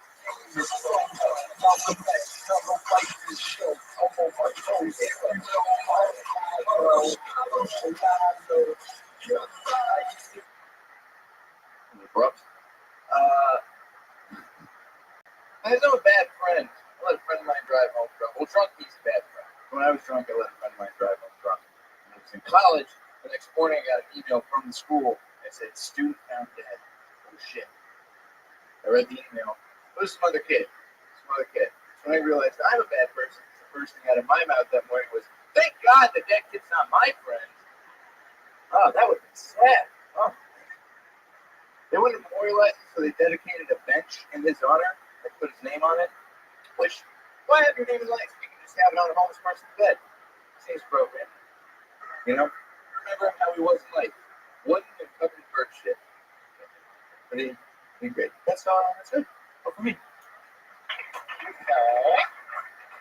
That is interesting that they make weird things when they die. That's what really stood out to me in that whole thing. It's like nothing worse than dying and being memorialized by something as stupid as a bench. Yeah. So people sit on you and fart on you. And, yeah, I think there just needs to be more examples of like what happens. Yeah. What we really do with benches or other. I don't know. Or you could even change it from a bench to something else that you could use that for jokes better. You know, like maybe like a fountain or something. Like if you can think of more jokes with a fountain than maybe a I'm fountain. sure, or you could, I mean, but even with a bench, you could still say like, I'm sure this kid always wanted to be remembered as a place to like old people sat and had lunch. Like something people. Yeah, or like a homeless guy's personal toilet. You know, like a homeless guy. Yeah. Yeah. Frat brothers. Yeah, frat brothers. Yeah. Where Was it at the college? It was at line interview. Oh, wow. Nice. Fancy, huh? Look at you. Smart guy. Would you ever go on a date with Sarah? I would. You would? I do like him. I think he's funny. I think he would be good with Sarah. Maybe after the show, you guys have to I think he's a little good for me. Oh, I also have a girlfriend. Oh, okay. Smart guy. well, we'll just, How long think has of what could have been. Make a bench shot of it. Memorial Life. Yeah. How long have you been doing stand-up? I've been serious about it for about 3.5 years. Yeah, you can tell that you're like. I didn't think that the joke was so funny, but I thought that like your presence up there was like it made me want to watch you, and like it made me more willing to laugh just because I felt like you were so comfortable that like it made me comfortable, and it's easier to laugh when you're not uncomfortable. Like, oh my god, this person hates being up here and they're terrified, you know? Yeah, you went right at it. Yeah. Yeah, you went right into it. It's obviously telling jokes, you know. That's good. No, it's great. There's also something, more funny in the fact that if you let a friend drive home drunk, you wake up the next morning like, sort of with that feeling like you fell asleep during the big football game and you don't know what the outcome was. Mm-hmm. There's that weird moment of, Well, my thought was when you said a dead kid on campus, which that would be hilarious. That's how they actually sent the email. Yeah, I'm a dead kid. The dean really couldn't care less. Right? Yeah. My first thought was, did this kid get hit by your friend? Or was it, so you could go through those things. You're like, did he crash? Oh my God, did he kill someone? Did I let him go kill someone? Oh no, I don't know. It's some other dead kid. Sweet. You know what I mean? Like, oh my God. Yeah. So like, it's such a great concept of yeah. I know a lot of you are wondering how he died, but I didn't even get that part. Yeah. Said the name. So I saw a different name. Not my problem.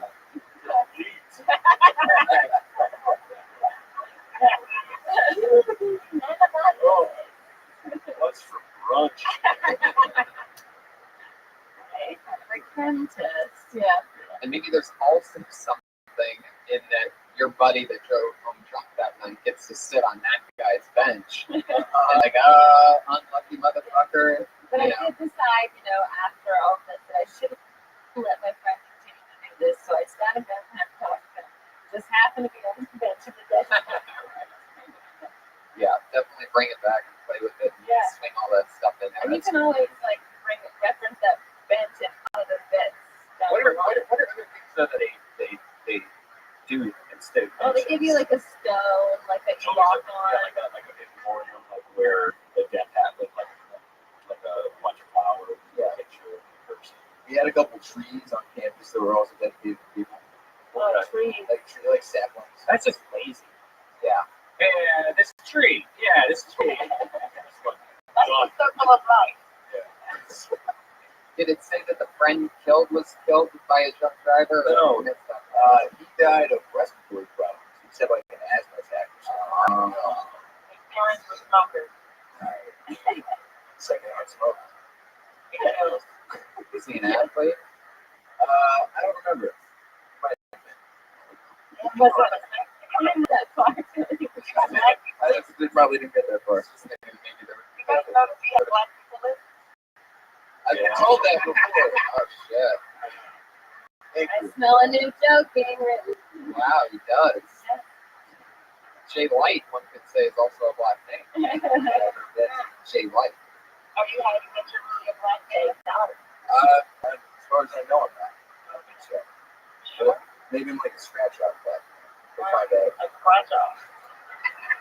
I like that. Fuck yeah, Jay. You have a black guy lip joke, and you should say that. That's pretty funny. I have been told. Someone have did one. tell me that I have dick sucking lips before. I don't know. Was that your dad? Here, I have a joke for you. Come on, man. I have a joke for you. A lot of people tell me I have lips like a black guy, but I don't think I do because these lips eat pussy. Good one. I think you think that black men are gay, and if it's black men in the audience, they may have to work with later. No, black it's guys not don't that eat they're pussy. gay, That's they the don't. joke. Black guys do. When? No, eat your pussy, Tiffany, because your pussy tells them to. Jay Light, everybody. There you go. At Diet Jay on Twitter. See, that one you can do. That's one for you. There you go. Now I only owe you 90 Twitter followers. Okay, let's keep this fun train moving along. Jay's a funny guy. Great name's together for this doesn't sound like a real name at all. I just give that one. What if it's somebody's stage I name? don't give a shit. Alright, so if you signed up with a weird name, I'm done with this. no, it's not Mozilla, you fucking weirdo.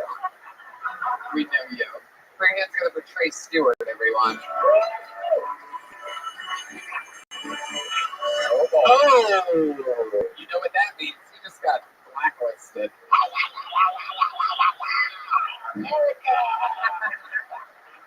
That is awesome. So you sure we just shouldn't say it just to see what happens? I don't think this is. I don't even care. All right, fine, do it. Put your hands together for Hugh G. Dick. All right. Blacklisted. This is amazing. Ziggy.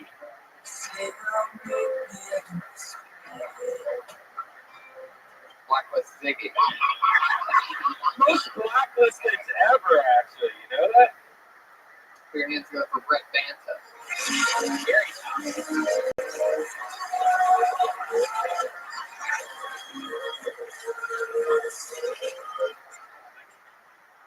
My name is Brett Banta. When I was young, my mom would say, "You want the belt or the bat?" And I'd say, "How about breakfast?"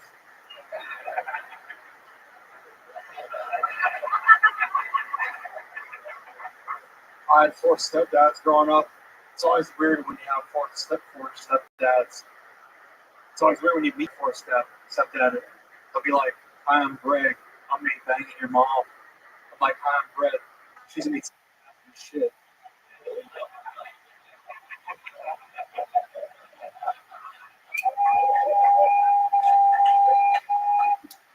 My mom's really competitive. She reminds me of Kobe Bryant. He's got 5 rings. She's got 5 rings. I discovered my dad's porn collection. I was shocked, but I'm really proud of him. He does like black people.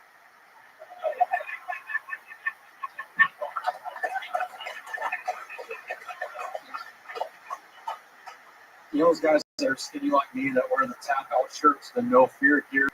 You're just asking for trouble wearing those shirts. You really got to fill one out if you wear one. They only come in one size, asshole. I was wearing one at the gym the other day. I got into it. Thank you very much. Wow. Brett Banta. That was awesome. Yeah, that was awesome, man. That was totally different stuff than you did. Was it last week? 2 weeks ago. 2 weeks ago. Brett Banta is so funny. I would say, so funny. I just don't think that you have to say Kobe has 5 rings. My mom has 5 rings. Because you already talked about 4 stepdads. So I think you should, like, my mom's a lot like Kobe Bryant. Like, you can do that joke, and like, she has 5 rings too. Okay. You know, as opposed to say, like, because you're almost stepping on your own joke. Right. Okay. My mom's competitive like Kobe Bryant. They both have 5 rings, something like that, right? Yeah. Both have 5 rings. God, that is so awesome. I think you're right, man. That was really good. Yeah. Wait, what was the last one? He does like black people jokes. That was fantastic. yeah. Such a great show. Totally. I like How About Breakfast. That was my favorite. Do you want the belt or the bat? I think you definitely seated that. And it could just been this microphone because it's kind of it's hard to hear, so it could be where it's sitting. But yeah, just make sure. And the setup on the ring joke was a little too long. All you have to say is like 4 stepdads. Like right. You say that, it's like what? Like that's such a grab. You know? Okay. Would it be funny if he said, "My dad does love black guys"? Yeah, I thought it. I didn't know. I think he was very impressed. I didn't know if he had it. He had a fetish for black women or black men or black men or white women. Like who knows? Right. I like that. It's just he does like black people. It's your imagination. runs wild. And normally I don't. Normally I let the bear do his duties, but I am a little bit curious. How does that next thing end that you were talking about? About the tag off shirts, yeah, I kind of ran along that. Right. Should I just say it real quick? Yeah. Just say, those guys that are skinny like me that wear the tag off shirts with the no beard gear, like you're just in for trouble wearing those shirts. You really got to fill one out if you're going to wear one. They only come in one size. Asshole. I was wearing one at the gym the other day. I got into it with this meathead. I got slapped around a little bit. But fuck her. That's good. Great. Hey, you are a monster. Yeah. Please smile for me real quick. There you go. You go smile. I haven't been able to smile ever since I got sober, so it's been 3 years. So I practice smiling in the mirror sometimes. So. Congratulations, man. That's huge. 3 years.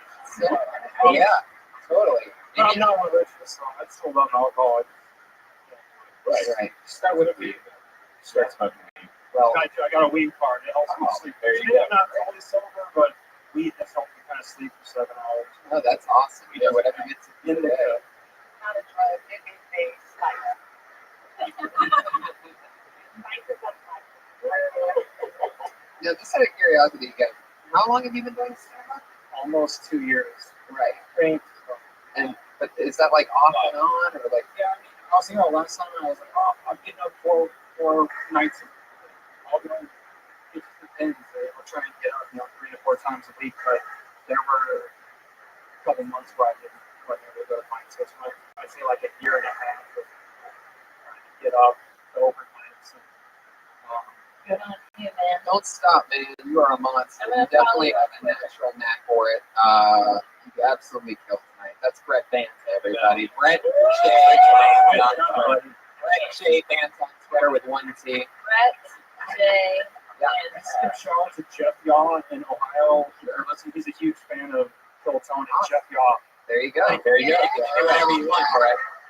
You're the man. That's Brett J. Vance with 1 T and Brett, B-R-E-T-J, Vance, V-A-N-T-A. That was amazing. I love when somebody comes up there and just goes. Yeah, totally. Yeah, I know, right? 2 years? Are you kidding me? Yeah, because I'm going to get pregnant by him. He just needs to start smiling. I'll make him smile. Oh. I think it's fine that he Yeah, does it. I think it plays right into his high one-liner style either way. This way, when he does smile, it's like nothing. Surprise. Yeah. Okay. And boy, it's always interesting. Let's bring up a regular who has been on the show a few times. She is always funny. Fourth appearance. Fourth, yep. And you know her, perhaps know her from some of her work in the porn industry. She's here for you tonight. Always funny. It's Missy Martinez, everybody.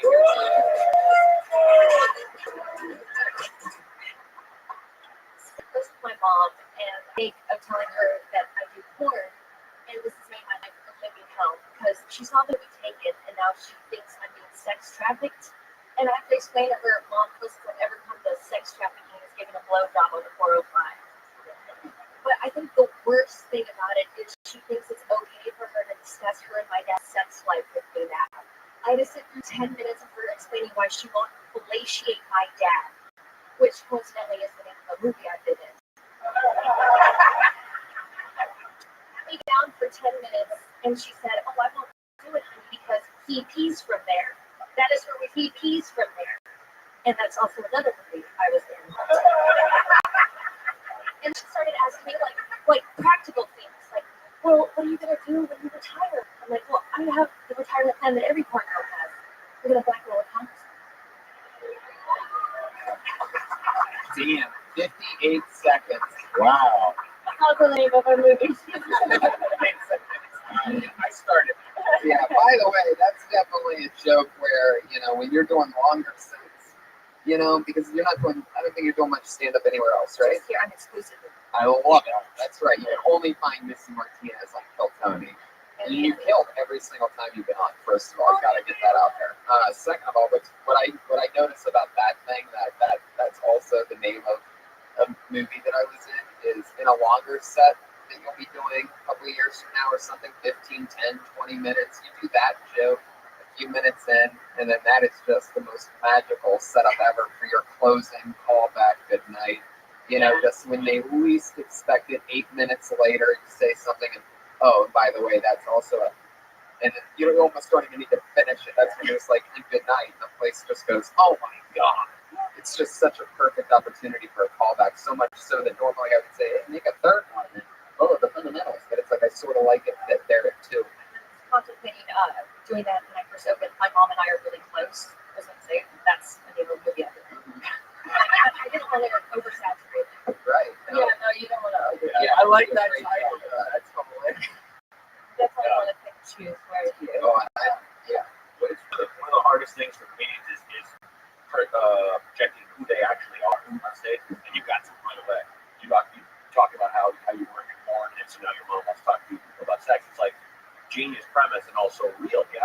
So I mean, there's no question. It's like, oh, okay, I get it. I see what your perspective is. You know, so that is great. Yeah, I thought it was funny. I thought you had a lot of confidence up there, which I mean, I guess comes with the territory. It's totally not. It's totally different. Yeah, I would love to hear you talk about that.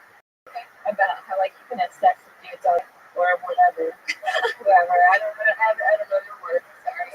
Yeah, like doing stand-up is like still like the hardest thing to do. I find it to be really fascinating as well. So. Yeah, I would say the same. You did great this week. I would say that you have to project your voice still. Yeah, but listen how your voice is now. Sarah, talk right now. See how it's louder than this? I have to use my lesbian voice. You just have to be loud. Wait, are you saying that Sarah has a lesbian voice? No! Oh my God, no! No! That's not what I sound like, my mother. That's not what I. Some mistakes were made. Okay. No, literally. I know you have a voice and stuff like that, but you're not on porn, so you can be like a little bit louder. Like, seriously. No, it's because my lesbian voice, so when I'm man, it doesn't have to get deeper. It just has to get louder. Yeah, just a little more presence. Like you don't want to talk with your mom about sex, right? Like at all. So like let that emotion come out, right? Or you're like, this thing is happening. I hate it. You know? Yeah, you're not reciting in your head, like just kind of like, hey, somebody talking to my mom. You're actually trying to project that you're living it on stage. So you need to kind of like yell it out, but just be loud. You're being very quiet. I say this every week, and every week if you go back, you're doing the same voice. 10% increase. It's nothing. 10%. Yeah, I didn't really notice that you weren't projecting. I thought you were really funny. Because I turn it every time I come back here and turn it up to like max. Okay. I mean, I think everybody has like their way, but yeah, I mean, if it's gonna get you more laughs, you want to speak up. Yeah, so people. And you'll feel it out in different regions when you eventually, you're doing bigger shows in different places and this and that. But, yeah, I think like in a room like this, I don't think you really have to like. I think that's also like a big thing that I see a lot of comics, even when they've been doing it for 5-6 years, will be in a room that's really loud, and then you have a tendency to start talking louder, and then it's the exact wrong thing to do. The best thing to do in a crowd that is being so loud and obnoxious is to lower your voice, make the crowd quiet themselves, listen to you. Because like they're fucking not listening anyway. So whether you talk loud or talk low, like who the fuck But do you think there's a difference between that and like where you're talking so low, where it's just kind of like it's not like you're almost. I think she was blowing us to sleep. I thought she had a lot of energy. She just doesn't have a loud voice, and that makes cocaine. Yeah. I mean, you think about Mary Jane. Mary Jane doesn't have a high voice. Yeah, but she does. She has this voice when it goes running around. This is breathy, you know what I mean? So it works both ways. Some comedians are too loud, but they get louder laughs. Literally, they get louder laughs because audiences don't realize that extra energy helps them. And some comedians are so quiet because they make the audience lean forward and listen, and they're hanging on every word. Right. So it works both ways. I don't know how big the variable is, but it must be a lot. He must be really turning it up. It's really probably about I would say about 20%. Will not have to give you this one. I think so. Them. Well, you should be talking right now then. Huh? There you go. Oh, okay, I found it. There we go. There we go. It's adorable. Yeah. Got it. Yes. When you be having sex with multiple partners, like let's say, the some vagina feel like kind of raw, and then how do you fix that when it be raw like that? Like, Oh, well, what a lot of girls, I try to keep to one penis per vagina. You know, because I'm religious. but what if you get that one Vaginas do that. We take a warm bath and with Epsom salt. with Epsom salt, and that Epsom makes salt. this mother okay? Because Yes, I was it with does. this one dude, and I mean, he beat my pussy 12. Yeah. Yeah. No, that happens. It's also his pH difference. His pH difference is probably a big play in that also. You look around, but that ain't nothing to do with pH. I'm just saying, I don't know what a condom is. I don't know what that is. There you go. Take a bath with Epsom salts and blow the bubbles like we know that you know how to do. Take my own jacuzzi. On jacuzzi. Missy Martinez is Missy X Martinez. We couldn't be happier to have her be part of this show. Unbelievable. The humor on you. We need to see her in like 20 weeks. It is great. It's almost like this is, it seems to me, and I know this is your 4th time on stage doing stand-up, and it's 5th, okay, and it's been five entirely different minutes. Her thing has always been that she got right into it, like what you said. It made me really happy to hear you say, because you reinforced what I said the last time that she was on, which is just like, it's amazing. You have a great perspective. It's different than everybody else, and you're owning that. And I mean, I haven't gotten to see her work on porn, but I'll tell you right now that it seems like this is a great calling for you. So congratulations. I would have to open up for us.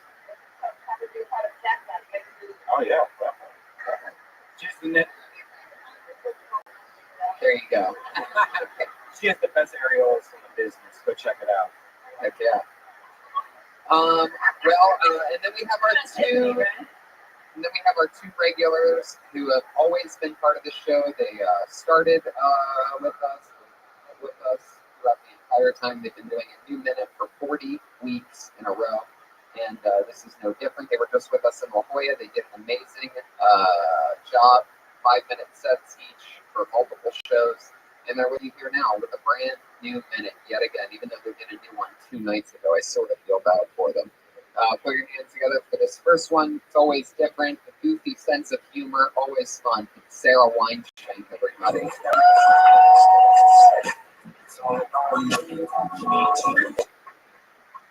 I like getting car washes. Make me feel like my shit's together. Be having the worst day, but if my car's clean, feel slightly better. They're like Band-Aids. But the whole car wash experience is overwhelming as fuck. You pull up, not even ready to get out of your vehicle yet. There's just a team of Hispanics with vacuum hoses. Yep. I just stand there like, I'm not ready. I'm trying to clean my car out as I'm pulling up. Then they ask me what type of fragrance I want, and there's so many options. Pina colada, baby powder, new car scent. None of them ever smell great. They always smell like kind of like something and then kind of like dirt. Inside of car washes, they have a greeting card section. Why? Why greeting cards? Why not treadmills? I'm down to kill 2 birds with 1 stone, but I'm good on the greeting cards. I have been wondering why there's greeting cards in the car wash the whole fucking time. And I didn't even realize it was in a their thing. car wash. Right. And like it might be Valentine's Day or something. Right. Or a birthday, and they're taking a girl out. It's really bizarre how big the card section is. I swear to God, I thought it was just at that car wash. A bunch of random garbage too. Like not just cards, like tchotchkes. Yeah. Right. I was gonna get to the fashion accessories. And I didn't get there. The sunglasses. It's okay. Luckily, you're in a position where you need to write a new minute each week, so you could add it on next week. But one thing that I will say that stood out to me is I'm with you on that. That part where you see the guys waiting for you. If you're starting to clean your car, it's almost like you're embarrassed of what they're gonna find and see. It's like a maid that comes to your house. Right. Yeah. And then by the time that you're actually at the guys with the hoses, you look around and you realize, wait, I just cleaned everything. I barely even need this anymore. And I've never gone with a guy who's not tried to upsell me. Oh, Yeah. big Every time, like, there was like, I spent a $15 one. You're like, really? Like, yeah. you really hate your car that much? Piece of shit. You know, like, there's got to be, there's like something there. Yeah, like I don't want the leather. Yeah. Armor on. Yeah. And they'll always like really upsell. It's not like a slight yeah. upsell like $24. McDonald's where it's like, you know, McDonald's is like, hey, do you want a side of fries with that? But at the car wash, they're like, you want the car wash right now. We're doing a special detail for $65. Yeah. It's like, wait a second. You know, it's fucking. And then you have 45 minutes and you make green color. Yeah. And they have a weird like leather couch in the lounge area. That's weird. They always have the leather massage to mine. And they're outside. Yeah. Why are these outside? What about the windows? You can't see your card through. You can't see it. Oh, yeah, no, there are some that are jank. You can't see your card. Yeah. Like, what are they hiding? Yeah, for sure. They're like, they're pumping the seat. I like when they think 100% hand wash, but that still goes through that machine. I'm like, just because you're. Just be honest. Just say 92% hand wash. You can't say a wealth of shit. You should just go there, smoke a bunch of weed, and just sit there and just write and write and write. We've all been there. And how about the girl just at the register that just got out of jail? How about that shit? Oh my god, that is all the car washes the same. You know? Like, I miss the ones you drive through, you know, yourself. Yeah. I miss that claustrophobic panic. Totally. The sponges. You start looking at your ears and your antenna, like there's no way I'm gonna make it through this. Yeah. An adrenaline rush strips. Yeah. Yeah. We read sex during one of those car washes, like 2-minute time that you have. It's not even 2 minutes first of all. So if you had sex in one of those, it's like a 50-second. Have you? I've had like hot makeout sessions with those. What? Sure, yeah. Yeah, really? Yeah, that's something to do. It's like you're with the girl, like, hey, fucking over. Hey, let's go to the car wash with me. Oh my god, it's so much fun. It is fun. And it's like getting clean on the outside and it's dirty on the inside. There you go. You can take that with you. That's Sarah Weinshanks. There she goes. A new minute every week, all the time. That's at Princess Shank on Twitter. Always funny. And your final comedian of the night of regulars, it's the very beginning. She dropped out of Florida University, the University of Florida. She was a Gator. And then she dropped out of college because she fell in love with stand-up comedy during her stay here in Hollywood. And she absolutely destroyed at the La Jolla Comedy Store, guys. She was built completely here. She's here for you right now with a brand new minute. It's Kimberly Compton, everybody. Hi, Kimberly! Hey guys. So I hooked up with a girl for the first time the other day. It was interesting. Let me tell you about it. It was a different experience. So I got there and I got naked and she started feeling on my boobs. And then I laid down and she told me something that made me a little uncomfortable. She was like, hey, this might be a little uncomfortable. And I was like, okay. And told me something that made me feel better. And she was like, but don't worry, your insurance should cover it. Because I was a gynecologist. And I mean, like, she gave me eye contact. I didn't wear my red lace underwear for nothing. You're definitely together. We were talking about birth controls, and she suggested one that I wouldn't get pregnant for the next 15 years. And I was like, I'm 23. I won't be able to get pregnant for 15 years. Like, did I have to start when I was 5? Oh, yeah. But I don't know why you wouldn't get pregnant in 15 years. Because I'm going to be like 45. Can't you not get pregnant after like 32? No. You're really had a baby at 43. I don't know. God, I hope so. I can stop using birth control. Wait, you're 24. Yeah, I'm 23. But you know what I mean? I was just saying, like, you can't, like, after 30, you shouldn't be, like, having. Are you kidding me? I'm fucking 40. I can she's gonna be here next week. How are you gonna explain Well, like, that to her? I just, You I can't be read here it's not next healthy. week. You can't get that Okay, stuff it's not out of healthy to work. have kids after 30, Brian. Huh? It's not healthy to have kids after 30. That's what they I'm a say. fucking genius. I get it. My mom had me I when get she was it. 30. I get it. Some kids are fine. That's Some really kids come out with an extra fine. chromosome after You're 30. calling me fine? That's No. it? Wait a second. I'm very offended right now. Well, that's just ignorance. Nobody that's just fine wears gold shoes and is in the Writers Guild, okay? And their stats aren't right at all. You need to really check your stats. If you act like you check your stats like 50 years ago. Has anybody heard that you're not supposed to have, like, it's suggested before 30? It's a higher risk to the right. woman, not to the baby. You're going to make Well, I'm worried about myself in this situation. Most babies become smarter when their parents are over the age of 35. True. Another woman finds a child usually comes out 10 times smarter than her mom is 19 because that bitch don't know shit. No. Hey, It's bigger, it's more of a They risk. have babies too close to each other, like Right. every 9 months or something, then they're like at higher risk to like be a little. But I really loved the 45 seconds before that with the gynecologist and all that, and everything. I think that's a great. you should maybe push the gynecologist part back farther because I think you did a few jokes after you said she was a gynecologist. So you could probably just keep the gynecologist at the very end to be the very like bam. Make people think I'm really hooking up the girl. Right. Treating me. Yeah. But I think it's fine It's to relaxed. leave the insurance thing in the middle though too, because then it leads. That just sounds funny.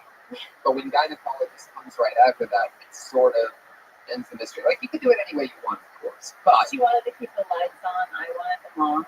Right. right. Lots of other I wanted to say something, and they make you switch your butt forward all the way. Something about that, but I didn't know guys would get it or not. And that is it. Kill Tony 41, everybody. That was Kimberly Condon. Thank you. You're on Twitter at Kimberly Condon. Matt Bronger, you're on Twitter at Bronger, BRAUNGER. Anything else you want to put up? Correct. No, just listen to Ding Donger and Matt Roger. You know. I love it. There you go. Next week. Okay. Sarah Well, I know Tiana. you guys see me in Phoenix. Sarah Tiana, and she Yeah, has other Sarah stuff Tiana. coming up too. Yeah, you can just follow me on Twitter for future news. Oh, I'll be on Chelsea next week. Woo. Tiffany Haddish is the queen bee of Death Squad. Follow her on Twitter so that Tony doesn't get shot by Tiffany Haddish. I will shoot his ass if I don't get 100 followers. And Tiffany, are you still with doing all the TV stuff and all that? Yeah, I'm going to be on the girls again. And Tiffany will be with us in Portland, Seattle, and Vancouver. 18, 419, and 420. It's the 420 weekend with the Cat Pack of the Death Squad. Yes, Tiffany's official Cat Pack member. God, I hope I survived that week. I'm Tony Hinchcliffe, Brian Redband. We did it again. Thank you so much, audience. Thank you. Have a great night. Yeah.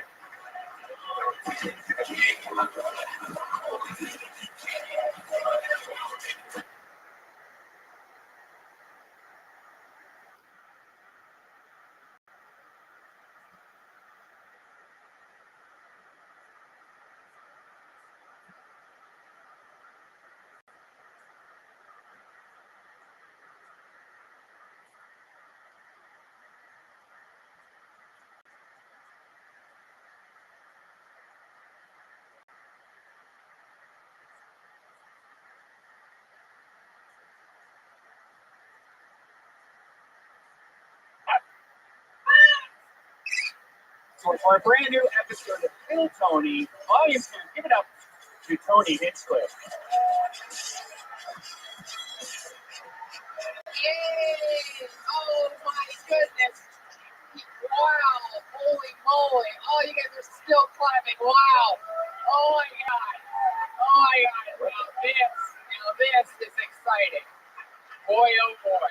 All right, save your energy, everybody. Studio audience. It's pretty good. But yeah, welcome everyone to episode 42 of Kill Tony. This is so exciting. Another fun Monday night. I'm very excited about a lot of things. The La Jolla episode just came out. I got to watch some of that today, and that's very entertaining. We took Kill Tony to the La Jolla Comedy Store and had a blast down there. It's a lot of fun. We had the Iron Josh, we had our regular girls, and it was a blast. And now we're back home.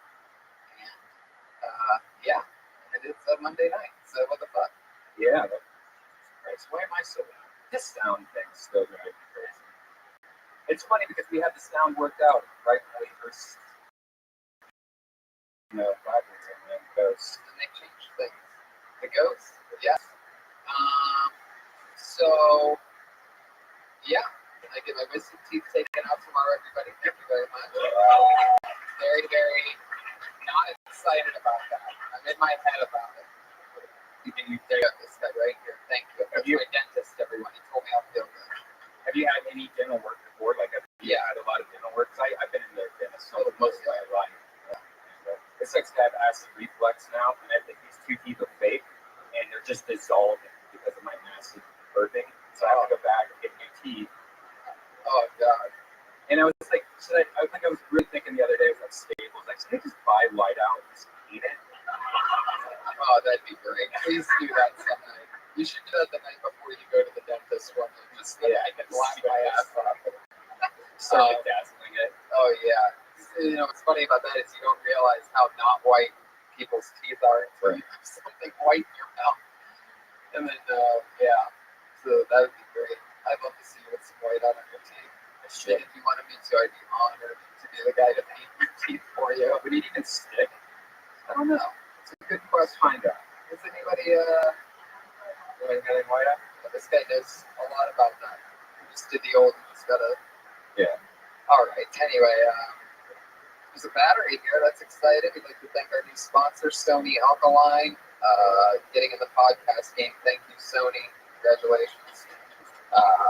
Coca-Cola, Boston Market. I didn't even know Boston Market was still a thing, but you came out with 7 courses this evening. Oh, that's right. Boston Market's the bomb. And they have one of those Coke machines where it has like all the different flavors. Where you can get like grape Coke Zero, or whatever you want.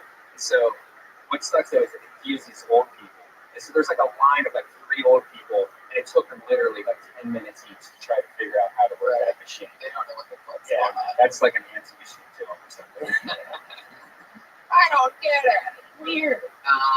Well, how exciting. For those of you that have paid attention to the show over the last few weeks, we've been rotating our head of securities. Man, I swear to God, I'm so excited about tonight's head of security. We've tried a lot. We've had so many different types, shapes, and sizes of Patriots, and this week will be no different. Ladies and gentlemen, please put your hands together for our new head of security. It's Iron Earl Skakel, everybody. Wow. Oh, shit. Look at the body. Already getting a lot of feedback on this one. But, yeah, rumored to be one of the meanest Patriots, one of the anti-median Patriots. I'd like to tell all you fat, lazy, unfunny, out of shape open-minders. You better be funny, or you're out. There you go. He's laying a fucking smackdown. This is one of the first times where the security guards actually security guard. It's also our first Patriot that isn't wearing the mask. We looked at him with the mask, we looked at him without the mask, and we said, you know what? His face is funnier than the mask. So let's just leave the mask in the box. Put on the headset.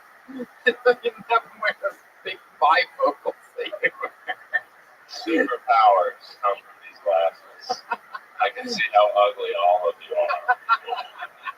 So hold your women down and see what a real sexy robot is all about. Fuck yes. This is the Patriot that will steal your wife from you. Oh, wow. Won something on the eye. Yeah, he's wearing an iron bra, it appears. I can't believe that part wasn't connected to the rest of the outfit. That is great. This is great podcast describing what this looks like right now.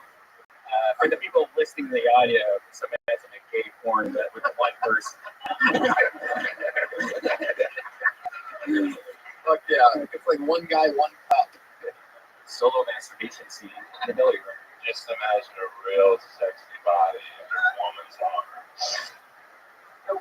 Oh my god. This gyrating. Okay. Oh, well, fuck yeah. I'm so excited to have you here. What are we going to, normally when the Iron Patriots here, and if somebody doesn't for their spot, they get blacklisted, and the Iron Patriot, you make a bunch of noise like, pew, pew, pew, pew, boom, boom. What are you going to do if, wow. Heck yeah. If they blow it here tonight, you're going to make the blow. All right, fuck it. Well, let's keep this fun train moving along. Yeah, it's true. We had an interesting thing happen tonight, and we made some. Wait, yeah, what? Do I have a thing coming? There is a thing coming? No? What are you telling me to do? Oh, We have yours. yeah. Thanks, Josh. He gave us this signal, which obviously means feedback is happening, everyone. He heard what all of you heard and gave us a brand new signal for that. The old finger down towards the ground signal, which apparently now means we are having feedback. Wow, this is a great episode so far. It's a weird one, right? Yeah. And We got Lizzie Manelli over here, I guess, whatever. Lizzie Manelli. Lizzie Manelli. Your love for musical theater is really coming in. It's like that chick. Where's this man? What, get that fucking, why do you do stuff like that? He's trying to touch me with something gross. Stop it. Get this thing out of here. Why I told Josh, what did I tell you? Oh my god. Alright, I get it. Oh god. This is the worst ever. I told Josh, I walked in and Josh sets everything up. And I walked in and I saw that fucking blow-up doll and I said, Josh, if we get that anywhere near, I literally said, if we get that anywhere near Red Band, it's gonna turn into a fucking 3-year-old. And this goddamn blow-up doll is gonna have its own podcast next week.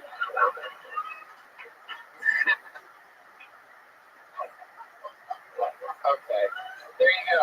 That's for anybody who's watching, listening to this, should be, hopefully this will help our views on video, having a podcast that can only be listened to. All right. That'll be the audience with the third comment. Okay, let's just get the blow-up doll out of here. Who wants a souvenir blow-up doll, everybody? There we go. I actually like it. Keep it. I want it behind me. I know. Okay. Stop touching it. It's very distracting. What's this thing? Oh, it's a kitty cat. Okay. Casey Martinez. Are you stalling? Are you stalling? I am because one of our guests couldn't make it, and I'm just realizing that it's official that he's probably not going to make it, which is a real shame. But luckily we have substitutes, and He even tweeted it today. I just hope that he's not dead. oh, don't say that. However, I think he got tired. Huh? You probably did.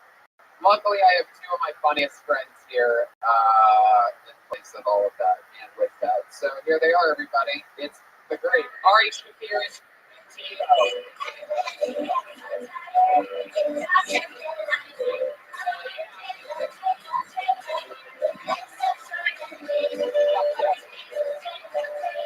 Welcome, gentlemen. Professionals. Am I getting feedback anymore? Suck it. Yeah, hey, I'm wearing the same socks as George Martin, I noticed. You are? Yeah. Wow. I know what that does for us. I don't know. Just a thing. Where'd you get them from? Josh Martin? Yeah, I don't know. I mean, I didn't realize it. Probably that's the cupcake store. Interesting. Urban Outfitters, yeah. That's where it was. You guys are very close on the evolutionary chart. You both have those little flappy beards and glasses, and Josh looked like the leftover in our twins.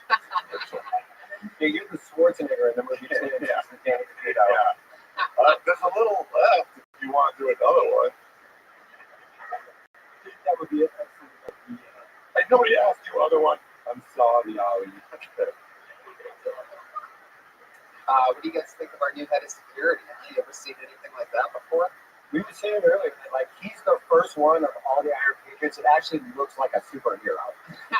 Yeah. Like if he showed up versus all the other ones, they'd be like, oh cool, someone's about to get their ass kicked or fucked. Either way. There you go. Nice to rust there. Probably the superhero with the worst vision ever. That's for sure.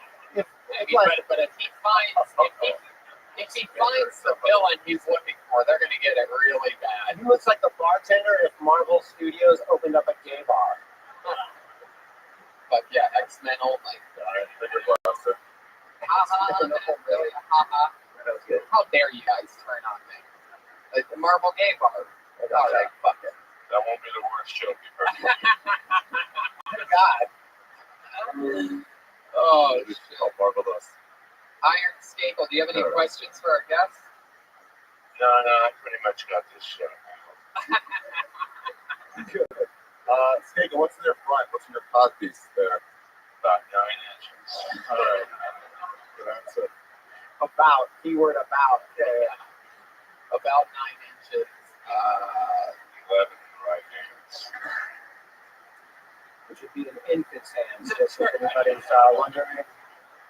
Some sort of blind baby holding a 4-inch dick.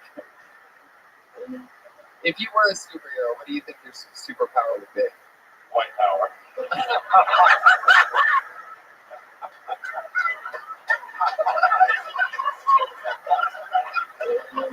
Holy shit.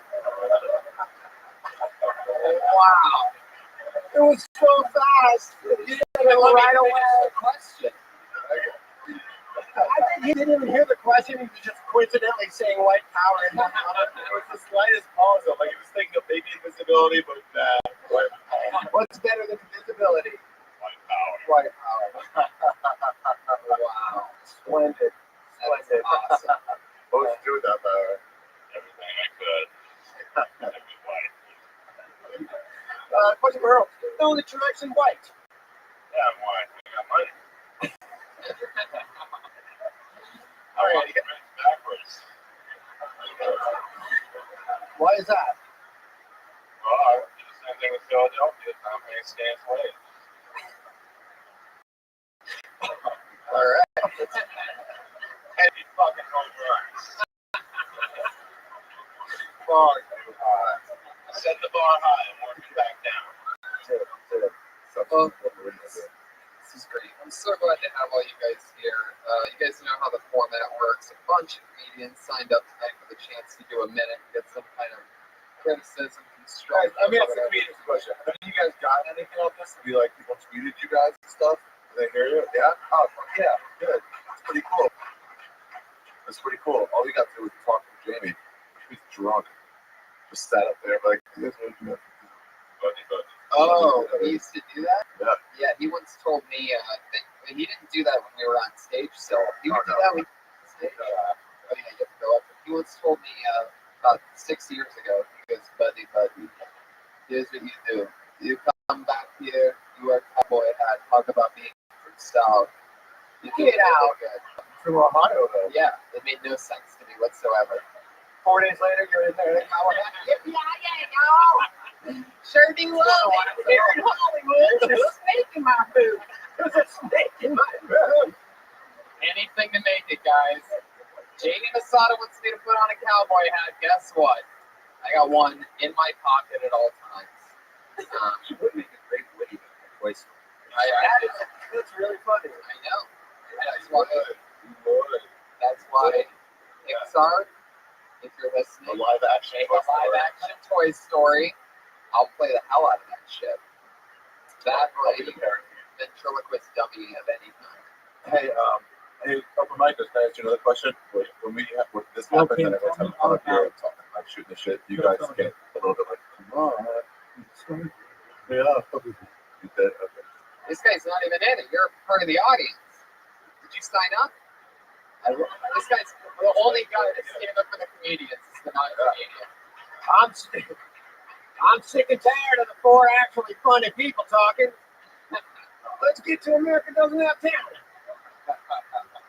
course. No, I know. And so you guys know how it works. Comedians' names are in the bucket. We pull them out. Comedians get 60 seconds. You know your 60 seconds is up when you hear that sound of a meow of a kitty. Aw, how cute. You better wrap it up then, because if you go over your time, you're going to bring out the angry West Hollywood bear.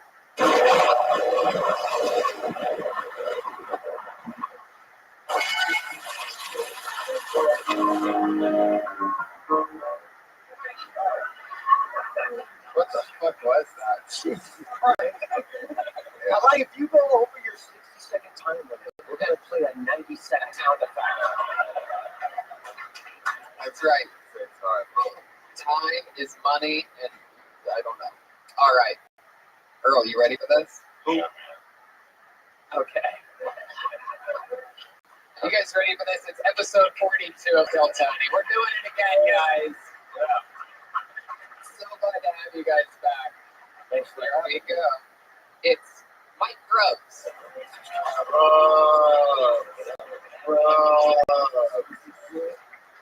All right, guys.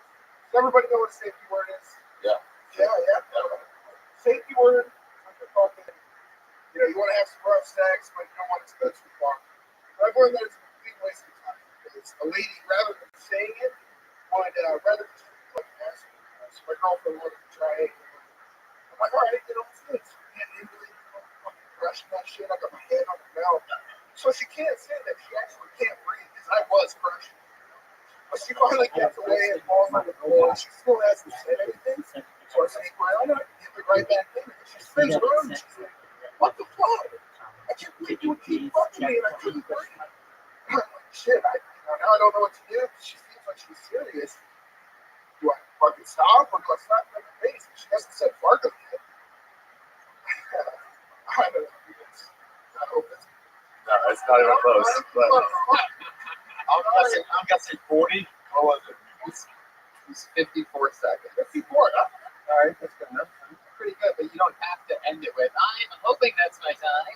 Yeah, I did. I thought it was a bit, and I kind of felt like I was too fast. I think it's probably one of those things where you guys probably practiced it a few times and it was a minute and then you were a little nervous. I was a little fast, so you shave a few seconds off. So Sweating into the eye. At least. Yeah, you are. You always sweat underneath your eyes? No, I'm still fucking trying to put white power over here. That was fucking. Yeah, right.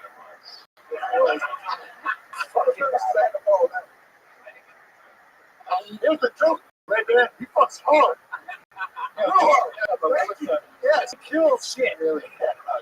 Voting made you win it. What's not to get? There was no truly defining point. No, there were. Yeah, but what was that last thing you said? The party was the same. It's like the movie Fargo.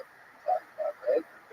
or just like safety word. You probably couldn't pick maybe a funnier safety word or something. I don't know, man. Okay. Yeah.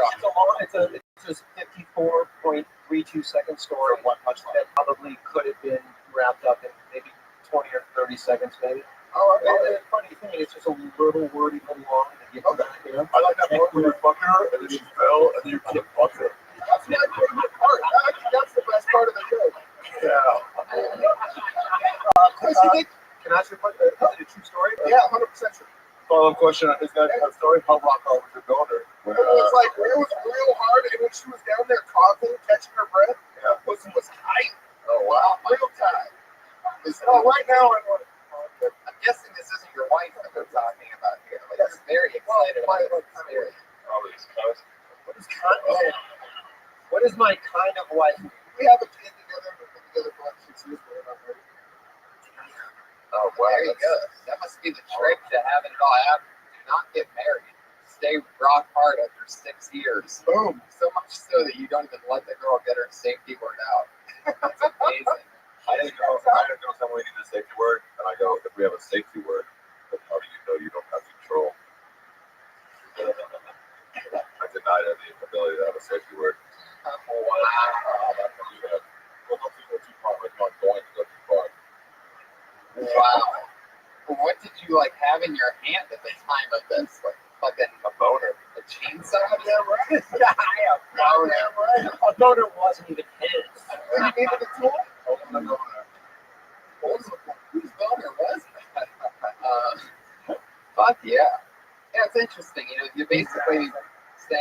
and you're banging a chick, and she can't get the safety word out, and it's almost a good thing. Yeah. Well, what do you think it's funny? What did she say after everything was done? Since this? Oh no! So what really happened at the end was I was just like, "Are you okay? Do you want to stop?" And she said, she was like, "Well, I couldn't fucking breathe." And I was like, "Oh, well, sorry." But you didn't say the safety I'm word. sorry is the worst safety word that I've ever heard of. She was mad. I didn't know what to do. I was like on the spot. I was like, "You wanted this?" What did she fall off of? The bed. You guys were on a bed. Yeah, we're on one end of the bed. Kind of like, Game of Thrones, they kill a king and then they put his head like on a peg. Yeah, imagine her body like that on his rock hard boner. Right. So she wasn't just on the bed, she was propped way above the bed trying to be like, showing like, hey, this can happen to you too if other girls come by.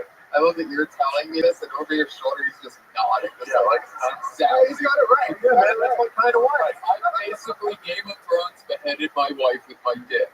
Almost. That's great. What did your 5-year-old say when he was watching it? It was with the. Did he not fall in the other room? He wasn't watching. Oh, I heard everything. I figured he was still on the bed. He heard everything about Fargo. No. He's on. It's only one. So he's asleep. Like when you got your girlfriend pregnant, have you talked about abortion at all, or did you just, No, not at all. What you didn't get any say, or you didn't want to? No, I didn't. Like a real quick suggestion for the young comics: if you find yourself in this situation, make your safety word abortion. Yeah. Take it right back. Yeah, you really wanted to have a kid, huh? No, once she got, I can't wait till your kids listening to this podcast. Not before she got pregnant. But then after she got pregnant, I was like, all right, well, fuck it, let's do it. That's the worst reason to have a human. Yeah. But ironically enough, probably the way it happens the most. Yeah. Was it a way to keep the girl into your, keep her in your life? Like, No. We went to fat chicks and she was losing weight, so you were like, all right, this will make it work out. No. Or was she in the fat dude's gaining weight?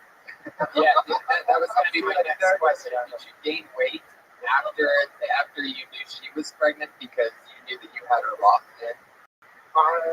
No. I had to lose weight because I wanted to be more desirable, but I didn't. Does she have big tits? I thought you were going to say you wanted to lose weight to be, a role model for your child, but it's still just about boning at the end of the day. Wow, my God. Now I protect it. I'm not having any more kids. How do you protect it? Oh, yeah. Oh, wow. Yeah, before. No, I didn't do that before. Yeah. Put it in the ass. Oh, there you go. like how Patriot believes in the red, white, and brown. There you go. Drugs. Yes. Interesting stuff, man. I would keep talking about that stuff, all that other stuff too, about really paint the picture of falling off the bed. That's fun. yeah, with more time I think Oh, okay. So type 54. Yeah, to a type I want to. Oh yeah. Nice plate for 4 seconds. Well, you started to talk when they push the mic, or just like call their name. No, usually we just start talking. You know what that are? Yeah. Oh yeah. I'm just curious. You're a bigger guy. Okay.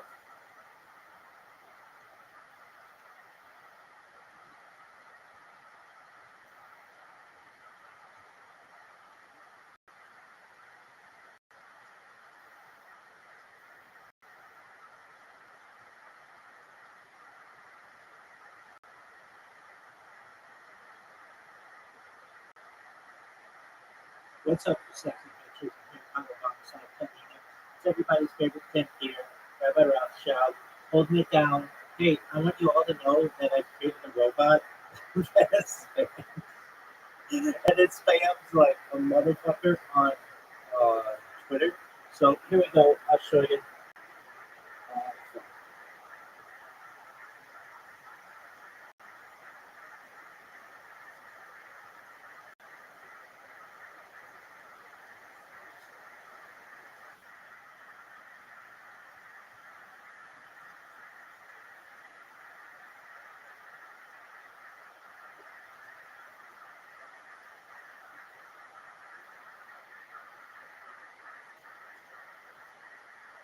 What's up, baby? That's everybody's favorite thing here, Rabbi, Rothschild. Holding it down. I just want everybody to know that I created a robot for Twitter that is DMing everybody. So just if you get one of my DMs, then you're going to the lucky people. Here we go. This is what it looks like. It basically takes a huge list of followers from important accounts, including our very clever website account and other ones, and then basically is going to go through and just stuff on like a giant spreadsheet that I created, and all these people generally accept new messages. Now, since my accounts that are sending to them aren't like verified, it doesn't go work every time, but it works many times. I have 3 of these robots going at once, so it's gonna basically just email or direct message and verified accounts.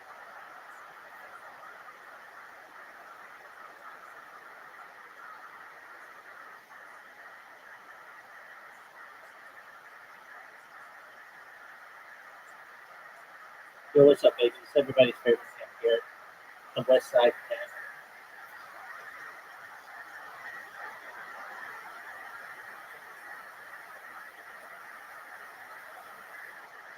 Yo, what's up, baby? It's everybody's favorite thing here for her on the show. Holding it down. I just want everybody to know how to love us to know how much you love. And then I created a robot that automatically spams people on Twitter, and it's working really well. And I've got 3 of them working right now. So basically, I go to important influencers, and it allows me to download all of their followers, who they follow or who's following them, and then I'm able to parse the data by who can accept direct message.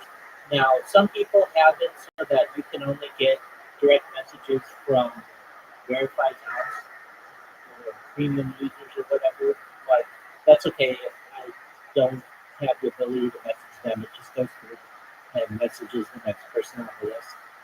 And so, as you see, it's working, it's magic, and it will basically just spam huge amounts of people.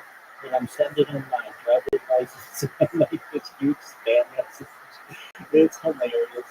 Let's see if this one works. Oh, fuck. Alright. Oh, fuck. You did. Alright, now let's try it.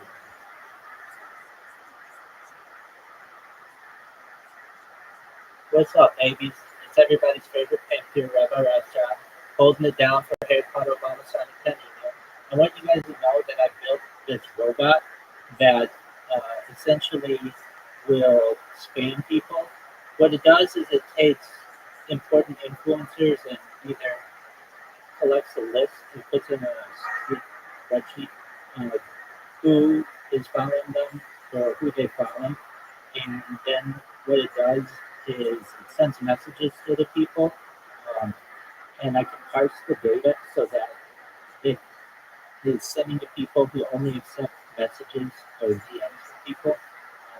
The one issue is some premium accounts don't accept messages, but like this one here, this one's going to accept. It's going to spam this to them, and then it's going to send them a driver's license, and then it just keeps going. And I've got 3 of these bad boys going. So in addition to doing 24-hour spaces, which I've been doing since February 14th, I am utilizing these robots, and as you see, it works really efficiently, and then it moves on to the next person. So you should know that we're going to go viral. It's just a matter of time, and when that happens, Harry Potter Obama Sonic 10 is going to go down.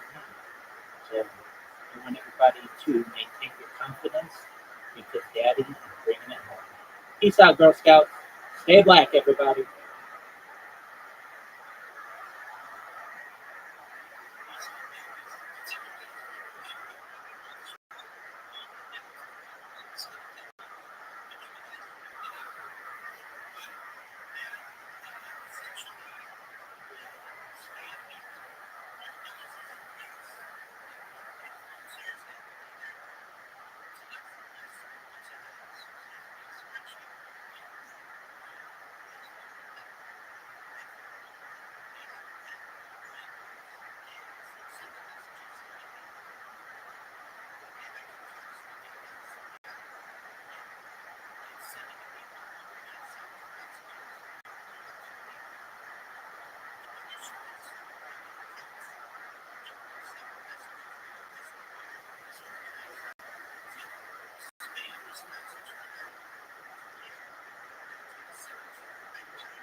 Sometimes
Okay.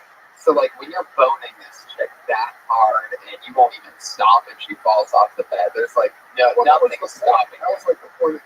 Yeah, say the word. Get her out of the bed. Say the word, and then you say the word, and I go, oh yeah, there's the word. There's Fargo. Fargo, man. What the fuck was it? You know what I mean? Maybe the word should be hard. I might have dipped it back in, and then she goes, no, Fargo. And I'm like, oh, Fargo. Okay, Fargo, there it is. Dipped it back in. I like. Yeah, I like it's a roast beef sandwich. That's funny.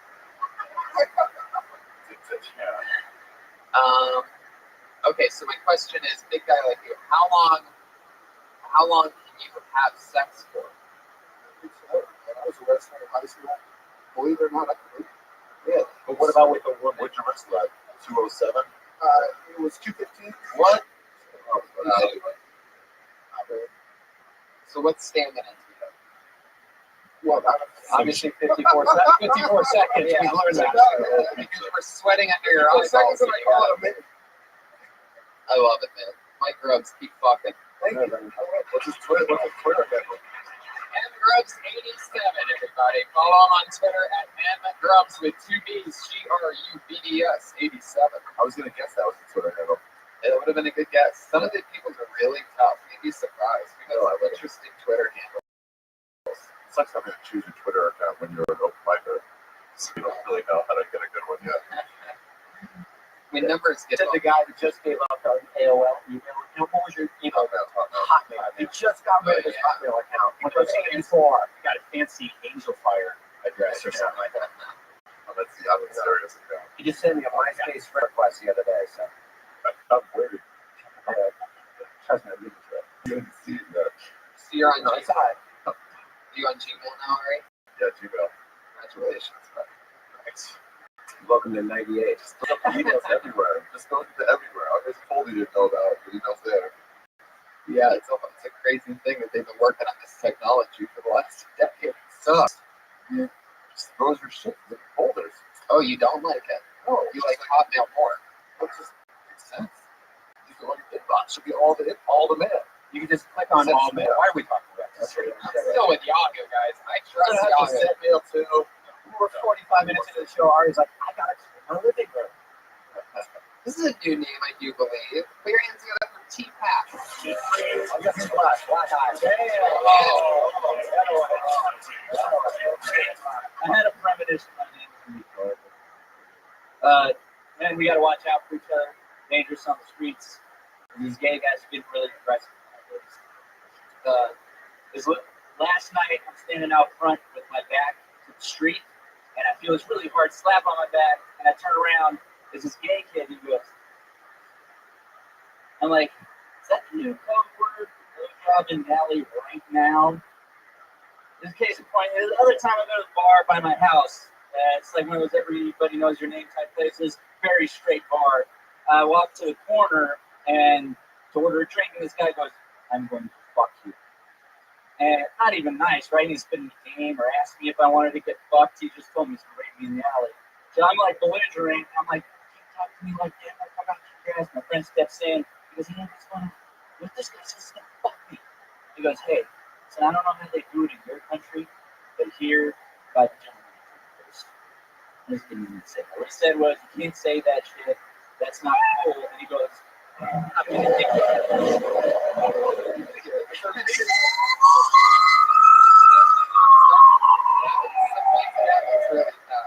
58. On it, then the bear. Yeah, you got it at like 102. You got it. 104. Well, thanks for the extra 2. There you go. T-Pap. Where are you from? Originally, I'm from Hungary. Really? Wow. How long have you been in America? 29 years. Okay, so originally it was pretty. You were born? Yeah, pretty much. I can't remember when I was born in a refugee camp in Austria, and then we came from the Holocaust. You're the last one. No. Not concentration camp. Refugee camp. I have refugee camps after that.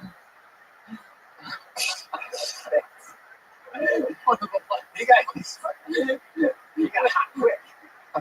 It was amazing if my parents made it after that. Yeah. So, all right. So we're still talking about the first year of your life. So you get out of this refugee camp, and then what? Where do you end up? Reseda. Reseda. Some shitty apartment building. And then You mean Reseda? What was worse, the refugee camp or Reseda? I prefer the refugee camp. Yeah, of course. Then we moved to Fox Hills. You know, when I was about Fox Hills Mall's rocks. It used to be the shit. Now it's That's where I got my first picture. cracker ass white people. The crazy thing about Reseda and you is that Tom Petty sings about both Reseda and how you don't have to live like a refugee. Oh yeah. And Ventura Boulevard, which is Yeah. between here and there. Son of a bitch. Hey, well done, sir. Just saying, guys. Just So saying. Anyway. I thought of that yesterday, by the way. As I knew this joke was gonna happen. I had a premonition that Steve Cap was going to come up and say he had a premonition. And then, all right. Okay. So, how long? I would say definitely New Joe's way to meet the gays. They're different. They need to be moms. And Oh God. I was going the whole other direction. what were you gonna say? I was going to say that's a very sensitive area. So if you're going to, I don't want to say like comedically gay bash, but if you're going to attack any sort of anybody that isn't you, you know, you have to have a sensitivity about it. You really think about that. Yeah, we fuck the bitches. Yeah, man. I'm just saying gay shit, coach. That's all I'm getting at here. Right? Yeah, you're totally right, because I mean, you really came across, like, I was expecting to say that you just moved here from the South like 2 weeks ago. Yeah. Like I came across as extremely homophobic. Well, Yeah. one thing is I'm just making fun of the situation I had, but yeah, how you said it, like he's saying, is how you presented it. You made it seem like very insensitive, very comes across as like, just as a human, you automatically, you're building walls right out the gate. Of like, I am taking a side on this and I feel this way, versus having some sort of neutrality. I don't know. It's a tough thing to do, to come out early on and like attack a certain. Yeah, because you're like open micers trying to drop F-bombs and stuff like that. Yeah, remember that guy Ari David? Yeah. He would go over at the whatever. What's that coffee shop? He would show at the balls and drop them in the box. Yeah, he just said it over and over again. Yeah, he'd be like, "Oh, what up, big edgy?" Oh, it's just not. There's no jokes there, so it's really comfortable. You just sound like a freak person. No. Not you. Balls. Don't even get this guy started. They're on his level. Really? Really? This guy looks like he's stealing baseballs. because I mean, you said it like, yeah, they were pointing at gays or something like. I forget how you said it. Yeah, I got gay kid. You know, guy. Yeah, man. Yeah, it's just It's a really hard thing to do, and it's very easy to be like, you know, even with the first guy that went up, you know, it's easy to be dirty, really dirty, and tell a fuck story, and be like controversial. Versus, you know, and what you do is you're taking a side, so some people get you and some people are against you. Well, you and I were talking about this once, how like when we started comedy, you could still, gay was good enough just the punchline in and of itself. Just Yeah. that guy's gay, that character, that story's gay. And it was like, you got it. But now like crowds are like, what? It's not. Right. We all went to high school with plenty of gay people. That it's not funny. Sure, just make a joke on top of it. Right. You're one of my favorite gay friends. Thanks. What? Damn, top 10 for sure. Top 10 for sure. Top 10 for sure. It doesn't even sound like I'm that close to a gay friend. I mean, you know, I text you back. Now, one of the things that stood out to me during that set was that one thing that you did where the guy made the face of you. Yeah, how do you do that? See, That's a race face. He said, that was the blowjob in the alley face. Right. He knows. I think there's something there that you can make fun of about that exact face. That's a great point. It's like, you could be that character, play that character a little bit. Yeah. You know what I mean? That's a blowjob. It's toothy. Yeah. It's not Right. the best side of a good blowjob. Right. But you really want to do this, I guess. Right. Exactly. That's Exaggerated. Totally. Exactly. Yeah. Right. Exactly. in my mouth. So maybe a letter moistener and just an envelope moistener. Yeah, Chapstick.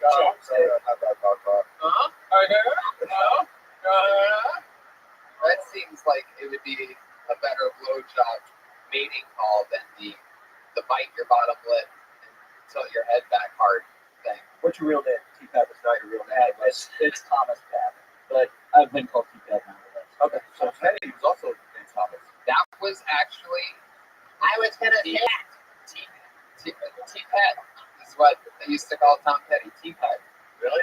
Yeah. Have you ever thought of a stage name? Tom P. Eddie. Oh, you're gonna die. All right. Everybody relax. Good. All right. So yeah, I think we pretty much covered that. I imagine that he hates being called Thomas. And his Twitter is IDTT Podcast. What's your podcast about? His bashing just my kids. birthday bashing. Her and I would just have a couple beers and talk about, popular topics, stories from our past. We bring on people to interview characters like that. What was your take on Ed Snook? Fucking Patriot. What's this thing? Yeah, Tattletale. What is it? IDTT Podcast. IDT Podcast. I don't remember that podcast. By the end of it, was fucking Bleach Countries. Right. Not really that funny, but the first 50 minutes are good. Interesting. the next 3.5 hours from not That's so good. It really winds down after that. There he goes. Everybody Really into the fight. IDT Podcast. Do you guys remember any joke you used to do when you very, very, very first started stand-up that you can't believe you did, that you're embarrassed that you did? I used to do a Ross Perot impression. Ross Perot doing an impression of Darth Vader, where I would just go, Luke, I'm your father. really? It was probably 93, probably 93. Take it easy, bro. So great. I'll text it to you later.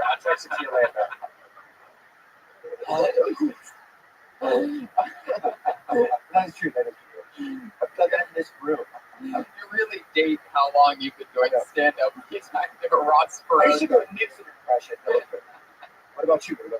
I did. I'm trying to think of old jokes I've done here. I did an impression of this about a character, original character. It's like the old man who takes those punk kids you get off the mall. You did an impression of that You guy? won't be that guy, by the way. Yeah. For a long time. That will be you. Hey kids, get off my lawn. That's it. And then you started smoking marijuana. Oh, that is. You know what I used to do up here? I would do an impression of the Secret Service because I love them so much. Shut up, it's the exact Yeah, exactly the same. So what would you do with the Secret Service? I pretend like I was taking a bullet for the president. I'm just dying and cold. I'm not going to do that now. I just died on my side. Wow. But I could only go left. So it was hard doing it up there. Oh. So crashing it up. You can only die one direction. Yeah, I tried the other way. I just crumbled. I didn't know how to do it. Oh. Please move this show along. It's like when you think it's going football left-handed, you're like, yeah, sure. And you do it, like, what the fuck? That was very close. The big nut is on that side. Shit. That's a funny guy. Funny friend of the show. Here, let's go for Gabriel Kelly. Yeah.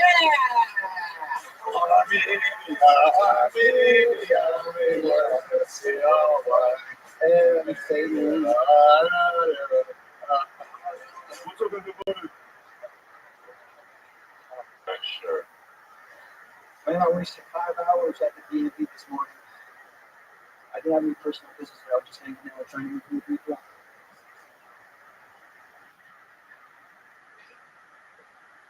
I let my idiot brother borrow my car and he crashed it. Now my insurance company's giving me shit saying they're not going to cover the damages because I was the one driving. What bullshit, man.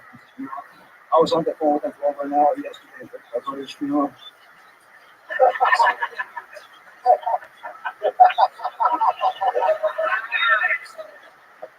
I knew a girl who died. Every once in a while, I remember having sex with her and I could get her creeped out. But I guess it's okay. She was only there a couple hours at the time. My biggest fear in life is growing up to like bubbles from the wire. Like, Wow. Nice. 58 seconds. 58 seconds. Trying to get the Patriot on your side there at the end, I see. I like that last one. Good work. All right. Yeah, go for it. Well, Gabriel, the second and the third joke was exactly the same. Yes, we just switched out much setup and punchlines for the same joke, which is fine. We got to separate them, but it's hard when you're on the minute. How are you going to separate them in a minute?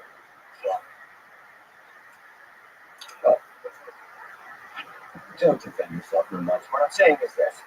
I agree with Funny though. First two, and no offense to anybody else, but and maybe they're just getting warmed up now. But both of those jokes I laughed at. The second one, like Ari said, I saw it coming a mile away because it's the same setup. Just the brother thing. You could space them apart. If you're doing a much longer set. If you're doing a 30-minute set, you can do one in the first 5 minutes and then one in the last 5 minutes. Forget about that. Yeah, as soon as you run the girl being like, as long as they switch. Yeah, but they reference that too. Doesn't that?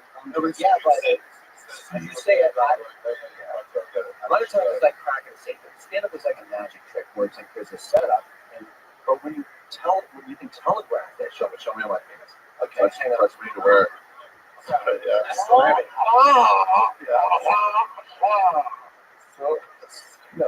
if so it's like, but you showed them that trick, and then you showed them a different version of the same trick right after, so their brain half, they've already found that trick.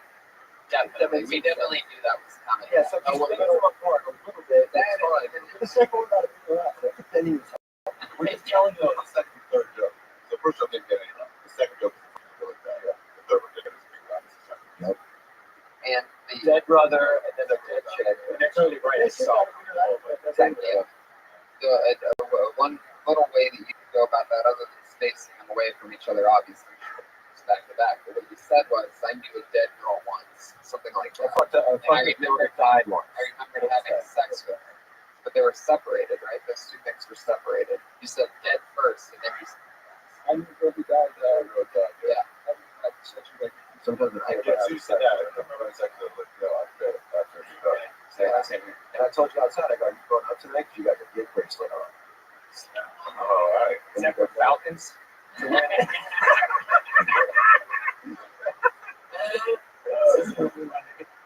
Let's do my Falcon things. Respect, Falcon. Respect. I fucked that Falcon once. The same day I'm meeting your father. Where's Sam Tripoli, your father? You look like a Sam Tripoli guy. You look like a Sam Tripoli's days affected him. Fatality. That's what you call shining an apple, kids. Oh my god, I love it. Now, funny, but good job. Yeah, funny, good job. First time really getting this direction. I was like, I don't know where you're going. Yep. See, you've definitely seen like of the few we've seen, you seem like you have more stage time than that. You seem comfortable. Did you get that shirt from Duke at the back up? Yeah. Table 34, missing a clock. It's got a 34 on the back like a door's open. Christ. We're talking about your shirt. Oh my god. What was the other thing? What was the first thing that you talked about? DMV, 45 hours at the DMV. That's right. Oh yeah, the last 5 hours was wasted. I don't know. I mean, wasted okay, but you know what? I think what Ari's sensing is Ryan too. It's just like that's a weaker joke to open with when you only have 1 minute. If you want to come out strong, and that's like a little bit like middle set time to learn. You almost should have done your first joke, your second joke first, killed it with the DMV thing, and then closed with the dead. Is the DMV thing even worse? It's not really a joke. Oh, Stay for a minute. It's hanging out. It's time. I don't have any business there, but There's a second layer to it. yeah, there is something missing in it. Yeah. Hey, maybe there's a dead person somewhere in there. Maybe your pocket is filled with numbers. Oh yeah. Yeah. Giving out numbers to other people somewhere. I don't know. But hey. Oh yeah, that's a great way to make friends in the DMV. Yeah. Giving out numbers. Hey. How long have you done comedy? 3 years. Okay. So being in your media, have you ever considered killing yourself? Jesus. Right. wanted to apologize for my good friend Ari for being racist. And Gabe, good job. Hang on, Gabe, good job. And I know you got to go to some sort of cab to drive tonight. So No. He has a show. He's headlining Zen Coup. That's $50 to them, bro. That's $50 to them. $1. how about this? How many times have you said this? How about I turn the meter off? I drive you to the airport for $2,000. It's a good deal. It's a good deal. Couple times a day, at least. Of course. One loaf black bread. You got bills to pay. You got bills to pay. What do you say I do for you, my buddy? My buddy. Fuck yeah. Have you ever gotten feedback from Jamie Masada at the Laugh Factory? I've never stepped foot in the Laugh Factory. What? Wow. Why not? You got to go through a bunch of shit to get onto the mic there, and they don't let comments in for shows and stuff. I mean, that's annoying as shit. Yeah, not interesting. Show up, you're like, can I just go in and watch? And like, no, I gotta charge you. I'm like, that's good. I go watch the Yeah. I like the early pink shuffle. I love it. Let's move on with it. Yeah. Now, you are Armenian, so are you related to any cab drivers, or have they all gravitated towards you? No way you're not. No way you're not. No way you're not. No cab driver. Wait. Back up question. How many generations up live in your house? Great-great-grandmother all the way down, or just grandmother all the way down? It's not like that. How many generations in your house do your parents live in your house? It's my parents just died. And your grandparents? No, Really? Not anymore. Wait, do you think house? it was before they died. Then. Ladies and gentlemen, the tea. Yeah. I know Armenians when I smell them. I know Armenians when I smell them. Being Armenian plays a really taxing toll on the lifespan, so I could see why. In the healthy market. Well, good jokes overall, man. Yeah. Hey man, great job. We bunch of balls. Keep killing everybody. One of the funniest little Keep killing everybody. He's on Twitter at Gabriel Killian. Gabriel Killian. He lives in Little Armenia. I think originally it was Killian with the YAN, but then we try to make it more American and change the IAN to happen. Every time you hear Armenia, that's Armenia. Weren't you Ari Shafir Steenberg before you? Yep, that changed my family's name. Yeah, Ellis Island. Now, Earl, you're half Jewish and half Kennedy, right?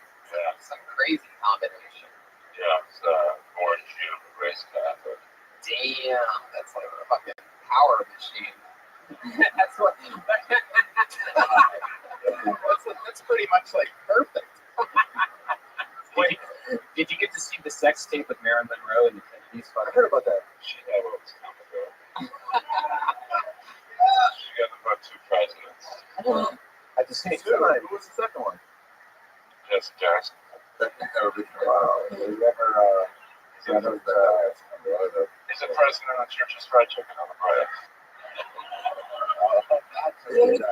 Better than the black guy's reaction over his story. Just looks down. Does Church's Fried Chicken have some sort of democracy? I didn't know. They got the best hot dogs. Oh, there you go. Good bone rings, too. Bone rings. Bone rings. Those are called cock rings, and I think you're thinking of a different store. Oh my god.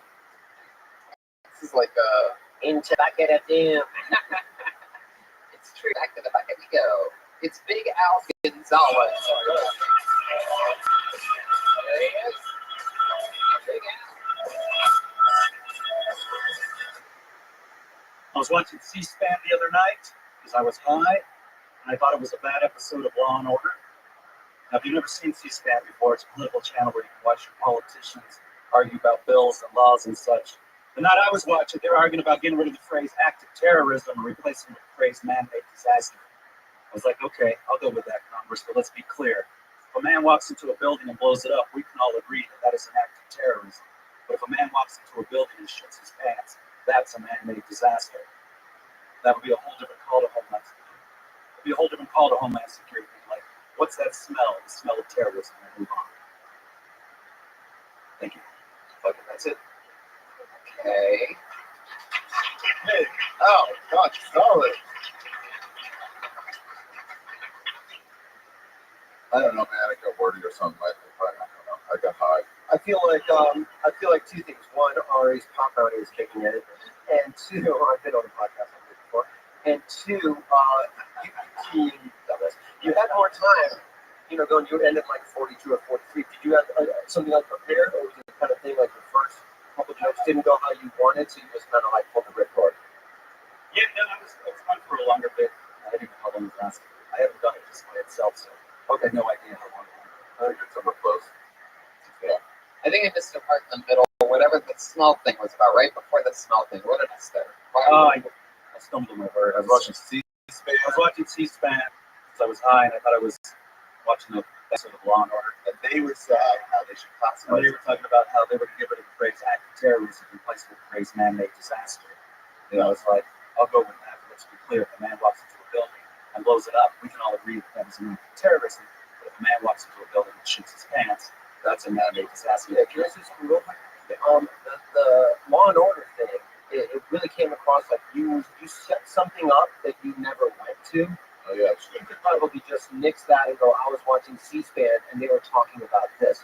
Because I feel like the little bit of the negative reaction you got was everybody's brain goes, how is this show like this show? And you never gave them that.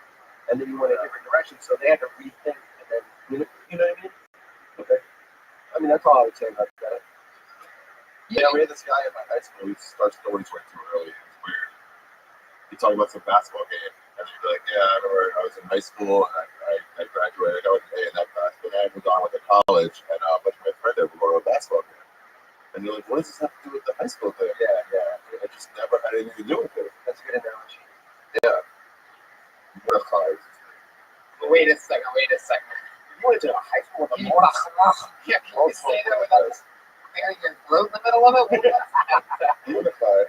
Mortified? Mortified. What? Five. Mortified.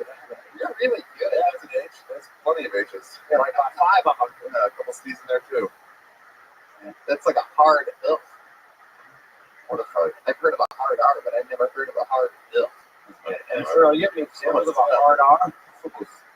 Non-current environment. Yeah, what's a hard N there? Not in this current environment.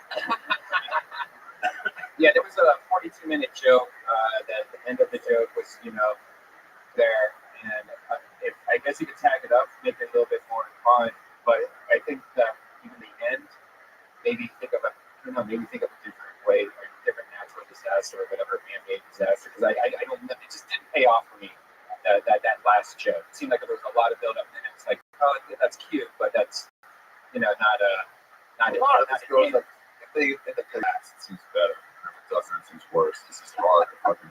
It's hard to admit it. It's hard to admit it because some of this stuff was you setting up something and then taking a hard right turn. It took them 35 seconds. It's like, so it's tough. For me, it's hard to I don't deliver it in minute style. Yeah. I do a very slow kind of style. Right. Yeah, that's trying to. Otherwise, that joke took 2.5 minutes.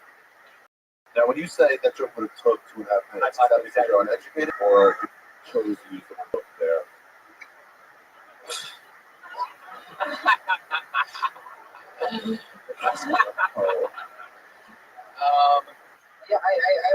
I sort of like where you're going with it. I think that it has to be more on exactly how high you got.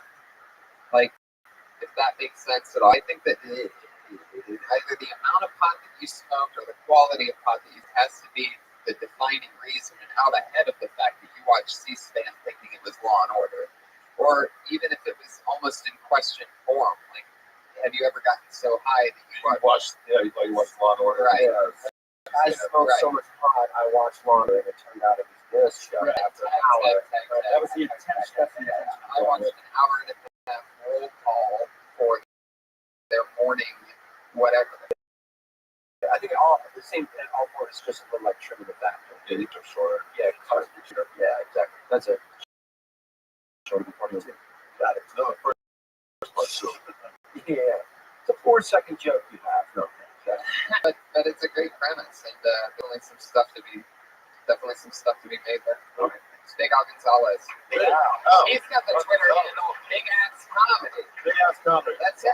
Big Ass Comedy. ASS. Big Ass Comedy. That's Do you have a big ass, Al? There you go. Can somebody tell him if he has a big ass? Let me take a look. There it is. It's pretty big. Real nice cinnamon. Oh. We can live a long time and after that. What happened to the other Iron Patriot? He quit the show about a month and a half ago. I still expect this fucking buzzball like somebody else. He comes in once every 10 minutes, just snaps out of it and asks a rhetorical question. Wait, you didn't hear about that thing? Is this, Where did I like for work? is this the bad guy that you detected? Oh my god. Okay. Let's keep this fun train moving along. Big Al Gonzalez, that was fun. And up next, it's Sarah Candy, everybody. I think this was gonna be a girl.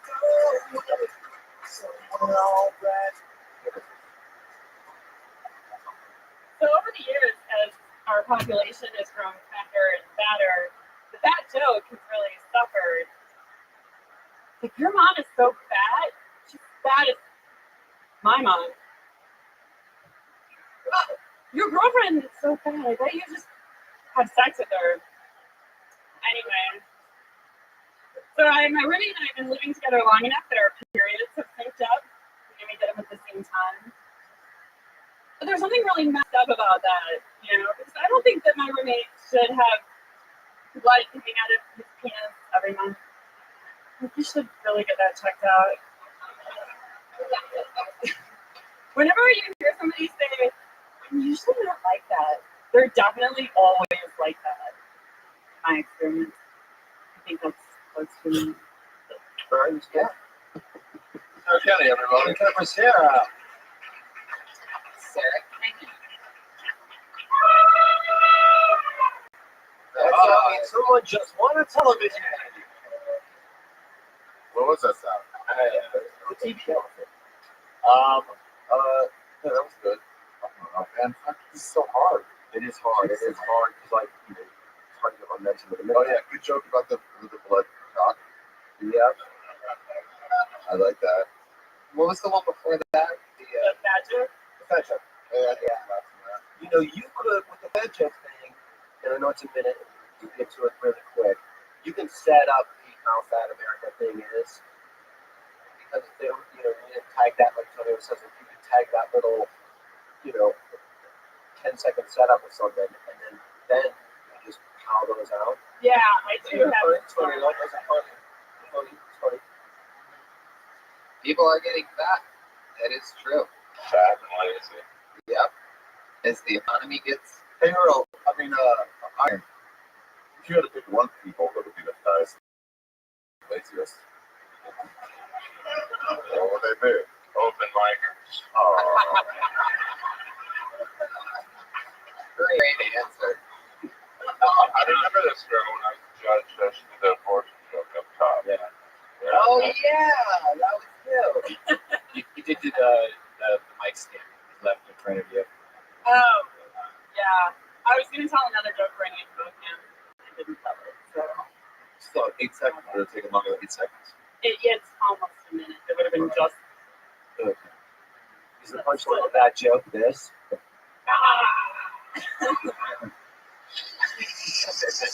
I tell you that joke. A lesson in commitment from Jason Devo. He followed through with that one all the way. He's gonna do it, then he did it, then he stuck with it, he finished. And that's enough from hindsight. It's Hindsight is always, you know what the numbers are. First of all, I gotta say that I love that Chimey McChimes a lot over here. I loved when you said that your period synced up. He just goes, oh yeah. So creepy. How you even stayed in the pocket and tried to finish that joke. I have to give you credit for that. That's amazing. I just thought that's a reaction. Okay. Oh yeah. Like that's the hottest thing he's heard in months. Just period syncing up. And I bet you really felt that when you found out it was a bleeding dick. It's just like, oh no. Yeah. It really synced up because he was screaming right there. Yeah. Like, I came in my pants thinking about a bleeding dick. I thought about it like. You made me come for no reason. Oh I thought about like eventually you find out my roommate is my dad. Would that? Yeah, that's what You'd love to take it to the next level. I remember that with the abortion joke. Yeah, it goes a lot. You're a dirty girl. Here's someone's about to get a new podcast. It's time for the magical minute with Ryan Redman. Oh, you're a dirty girl, aren't you? Redman's about to take someone to the podcasting house. I don't know why I gave you my voice, by the way. Oh, you're gonna die. Fuck yeah. Have you ever met on Craigslist for sex? Yeah.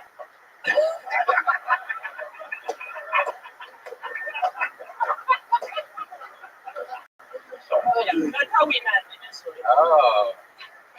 See that? What's in your robots? Oh shit. Yeah, very good. I would like to see more of this. You could actually do some more fat jokes. I think there's probably some in there just to try to figure out. Well, I'm excited. There's a fatter Barbie doll coming out, so I've been working on dealing with that. Yeah. Really? Is that true? Yeah. That's what I heard. A fat Barbie doll? Yeah. They're worried that the regular Barbie doll is a poor role model. She doesn't have genitalia. Well, they're worried she's too skinny, but it's more that like if people think that this doll is supposed to be a role model, it also means children didn't want to have nipples or a vagina. Is it just a Cabbage Patch doll, or is it? A tiny Cabbage Patch. No. How's it going over there? It's the sword past your examination. Figure it out. I'm surprised he has both of his arms right now. Diabetic Barbie. Oh yeah. Oh, just like regular Barbie, I'm gonna get slingshots every once in a while. It's like one diabetes. Ken's butt smells. What's up with I don't think diabetes is. Diabetes is a disease where your sexual partner has a smelling butt. Oh, it totally smells, right? No, I was just thinking if Ken was fatter also, like he's just sitting there and he stinks and he just sits on the computer all day. You should have said educational as well. Right, you don't have to be fat, you get it just from Big Black. Oh. I don't think that's funny now. Why are you winking? Yeah. Oh boy. And then what was the last joke again? Usually, if somebody says I'm usually not like that, they're definitely always. Oh yeah, just need a joke now. Yeah. Same thing as earlier, you could just throw a couple examples out. Yeah, I was kind of sleeping. I'm like always honest. He's a fucking lying cunt. And the guy that says that to me is a miserable. I'm not usually like this, but I just love having sex for money. Why do you have a PayPal account for your twat? Listen, ask when you're on the clock. No, I was talking to you. All right, Sarah Kenny, there she goes, everybody. Sarah, what's her Twitter address? See if she breaks the record for most normal Twitter address. So far, Big Ass Comedy has gotten it. S. Kenny Comedy. No, still Big Al. Comedy. S. Kenny. S. Kenny Comedy. Yep. Was Sarah Kenny taken? Of course. Was media comedy taken? Or normal size ass for the three girls in the room that just went, oh, it's medium sized ass an insult. No, it wasn't. It's like every guy here with their girlfriend is driving home and she's like, do you think I have a medium ass? Whatever that means. Yeah. So what the fuck was up with the medium ass thing, huh? Oh, and aren't all women beautiful? No, they are not. Out there. No shit. Jesus. I don't know what that's supposed to be. I mean, is that a bigger person? Or what do you mean by gorilla, Earl? No, like you should be on the next camera. There was alert. Does that annoy you guys when there's an Amber Alert and your blood goes crazy? You can turn it off. Oh my god. Settings. This guy freaks out more than anyone. He's the one with the kidney stroke right now. It's just like, it drives me crazy. I don't want to know about it. I want to be in anonymity. Once I put it in the trunk, I want to forget about that yappy fucking 7-year-old bitch. Let the sun do its work. You should like it though, Robbie. Means as soon as that goes off in your Philippines, everybody knows you have a kid in your trunk. Right. I saw one once. I was out there. You ever see one? You see the thing that says like Bluties on Central, and you look like, oh, there's a Bluties on Central. Right. I left the license plate, it's the same one. Really? Yeah. What did you do? I pulled it next to the guy. Just give a little. Oh. Did you get one of these? I just saw what it looked like. Is that really true? Yeah. You didn't do anything. No, they kind of look back. Man, you know that embarrassment feeling when somebody's actually looking. Are you just telling this story because it seems like a great story? No, I did, and then I didn't know what to do, so I sort of looked away. You're a fucking piece of shit, Art. This is true. This is the worst thing I've ever heard anybody. And the fact that you're taking it and sing on a podcast is unbelievable. Turns out the kid died 4 hours later, whatever. It's uncomfortable making eye contact with somebody. What are you going to do? That's human nature. It's like, what are we going to talk about other than the kid he's about to kill? Yeah. I love that you got scared when he looked back at you like you're a 5-year-old. I know. Like that's what he's. I was like, he didn't just see me singing Sade, and he, Right. I'm ready to jump out. Oh, that's great, Ari. Yeah. That's really made it. really great. Oh my God.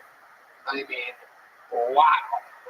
It's definitely picture worthy. I I'm can a see hero. the caption of that. Ari just admitted Really, to think about it. I'm a hero. assisting. No. Hang on. What did you do? How are you a hero? Because I saw it. No, I don't think you understand what a hero means. I saw it. Yes. So how are you a hero? If anybody's a hero, it's me here. And waiting to hear why? Because I saw it. I got the story out of it. Okay, let's bring up the next comic, and then after the show, I'm going to talk to you about what you think a hero means. Okay. Fuck yeah. You gotta know when to hold them, know when to fold them. No, that's gambling. That's gambling. That's different. That's gambling. Wow. Do you remember what the victim like? He wasn't in there knocking. They helped me out. How would you know? I went to the back seat. You were the only person to roll your window up when the guy turns around and looks at you. Like, oh, I'm sorry. No, my windows were up. You offer to like, were you trying to? Let me just take it to the next level. Just like offer, like, hey, dude, you have an hamburger. Want to switch cars? Fucking get it out of here. Is there anything I could do? I just wanted to see what it was all about. What he looked like. He looked nervous or anything. Did he look nervous? No. Yeah. But he turned around to look at you. Yeah. So he's looking at you like, Jesus. How is that? He looks at you like, geez, how's that creep not the pedophile? Yeah. He's striking. And he probably just saw the same sign we just passed. Right. It was like coming up. It was like, oh, that's nothing. Like cross-referencing as we were like going. Maybe he was just the world's dumbest pedophile and he saw the Amber Alert. He was looking at your car like, hey, is that the guy? Just maybe he forgot that he was, yeah. All right. Every time she is available to make it here, she does this show. She's always funny. You guys may recognize her from. Is it Sarah Silverman? Oh, I'm so excited. I'm so fucking excited for Sarah Silverman right now. Fuck yeah. Let's bring her up, Tony. Don't make us wait anymore. All right, ladies and gentlemen, for Sarah Silverman. Yeah. All right. All right. Woo! All right. Apparently, Sarah Silverman was in Ralph in his trunk, and Ari passed them and didn't say anything. So instead, I think Ralph ate her. Oh, really wait for it on that one. we know Jimmy Kimmel did. Holy shit. Yeah, but I know. But I did that. Oh, fuck. Hello, everybody. You might recognize her from some of her work in the adult industry, and she does stand up as well. It's Missy.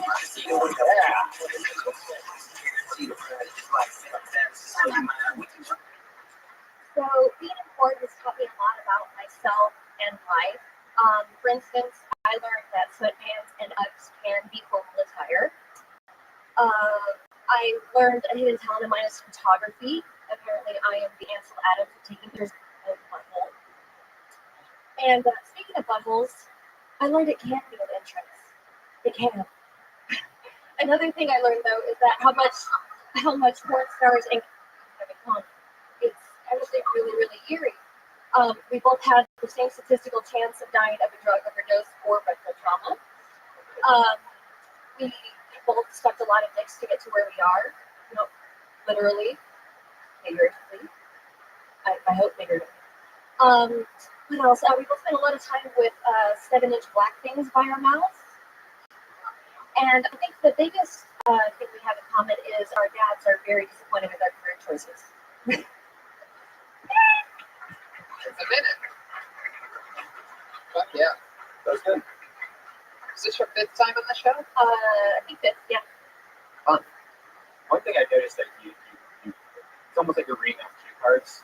You're not like really, it doesn't really sound like you're just saying it. You're like almost like reading a list. I'm feeling it. So, Little practice, little rush, kind of a, it's kind of like you're like, these are the reasons why I like to eat popcorn. Eating popcorn is good. Popcorn is yummy. Instead of going, I like popcorn, it's good. Popcorn has carbs. Well, that's not really the point. Did I project this week though, Redman? Did I project? Not the same as it was last time. Yeah, that one time we did that act out, but it wasn't. You can't eat popcorn, but like loads. Yeah, it's protein. I can have protein. I like the Uggs thing. It's okay. I've seen porn stars that do wear that a lot. Yeah. I'm dressing up. Yeah. Funny, you had a lot of. I think you were one of the first ones tonight that for 1 minute you had a lot of jokes within that. Oh, yeah, That was one long story. You had 4 or 5 different. That's hard to get in that short amount of time. So I thought that was funny. My only note I would give you is just, and it really was hours on the clock. It just came across as like Red Band said, a little practice. It wasn't really active that. What was that thing? You were like, oh, the butt can be an entrance. And then you were like, no, really? Like you broke or something. There was another, that act out thing of that. And then the other thing is, you had one joke that was really good, the black things by the mouths or something. Like you said, or sucked your way. Oh, Sucked a lot of it. But literally, figuratively, you don't even have to say that. It's so implied that it kind of like, it's a tag to a joke that you don't need to actually kind of just kind of joke a little bit. You can just say that and let that laugh be, and you don't have to explain it. Say that. I thought it was really good, especially if you stand up 7, 8 times, 7 times. Do you think it's easier for you to just stand up just in the beginning because you're used to having guys look at you? No, it's totally different. I'm super, super vulnerable. Like my colon is on the internet. This is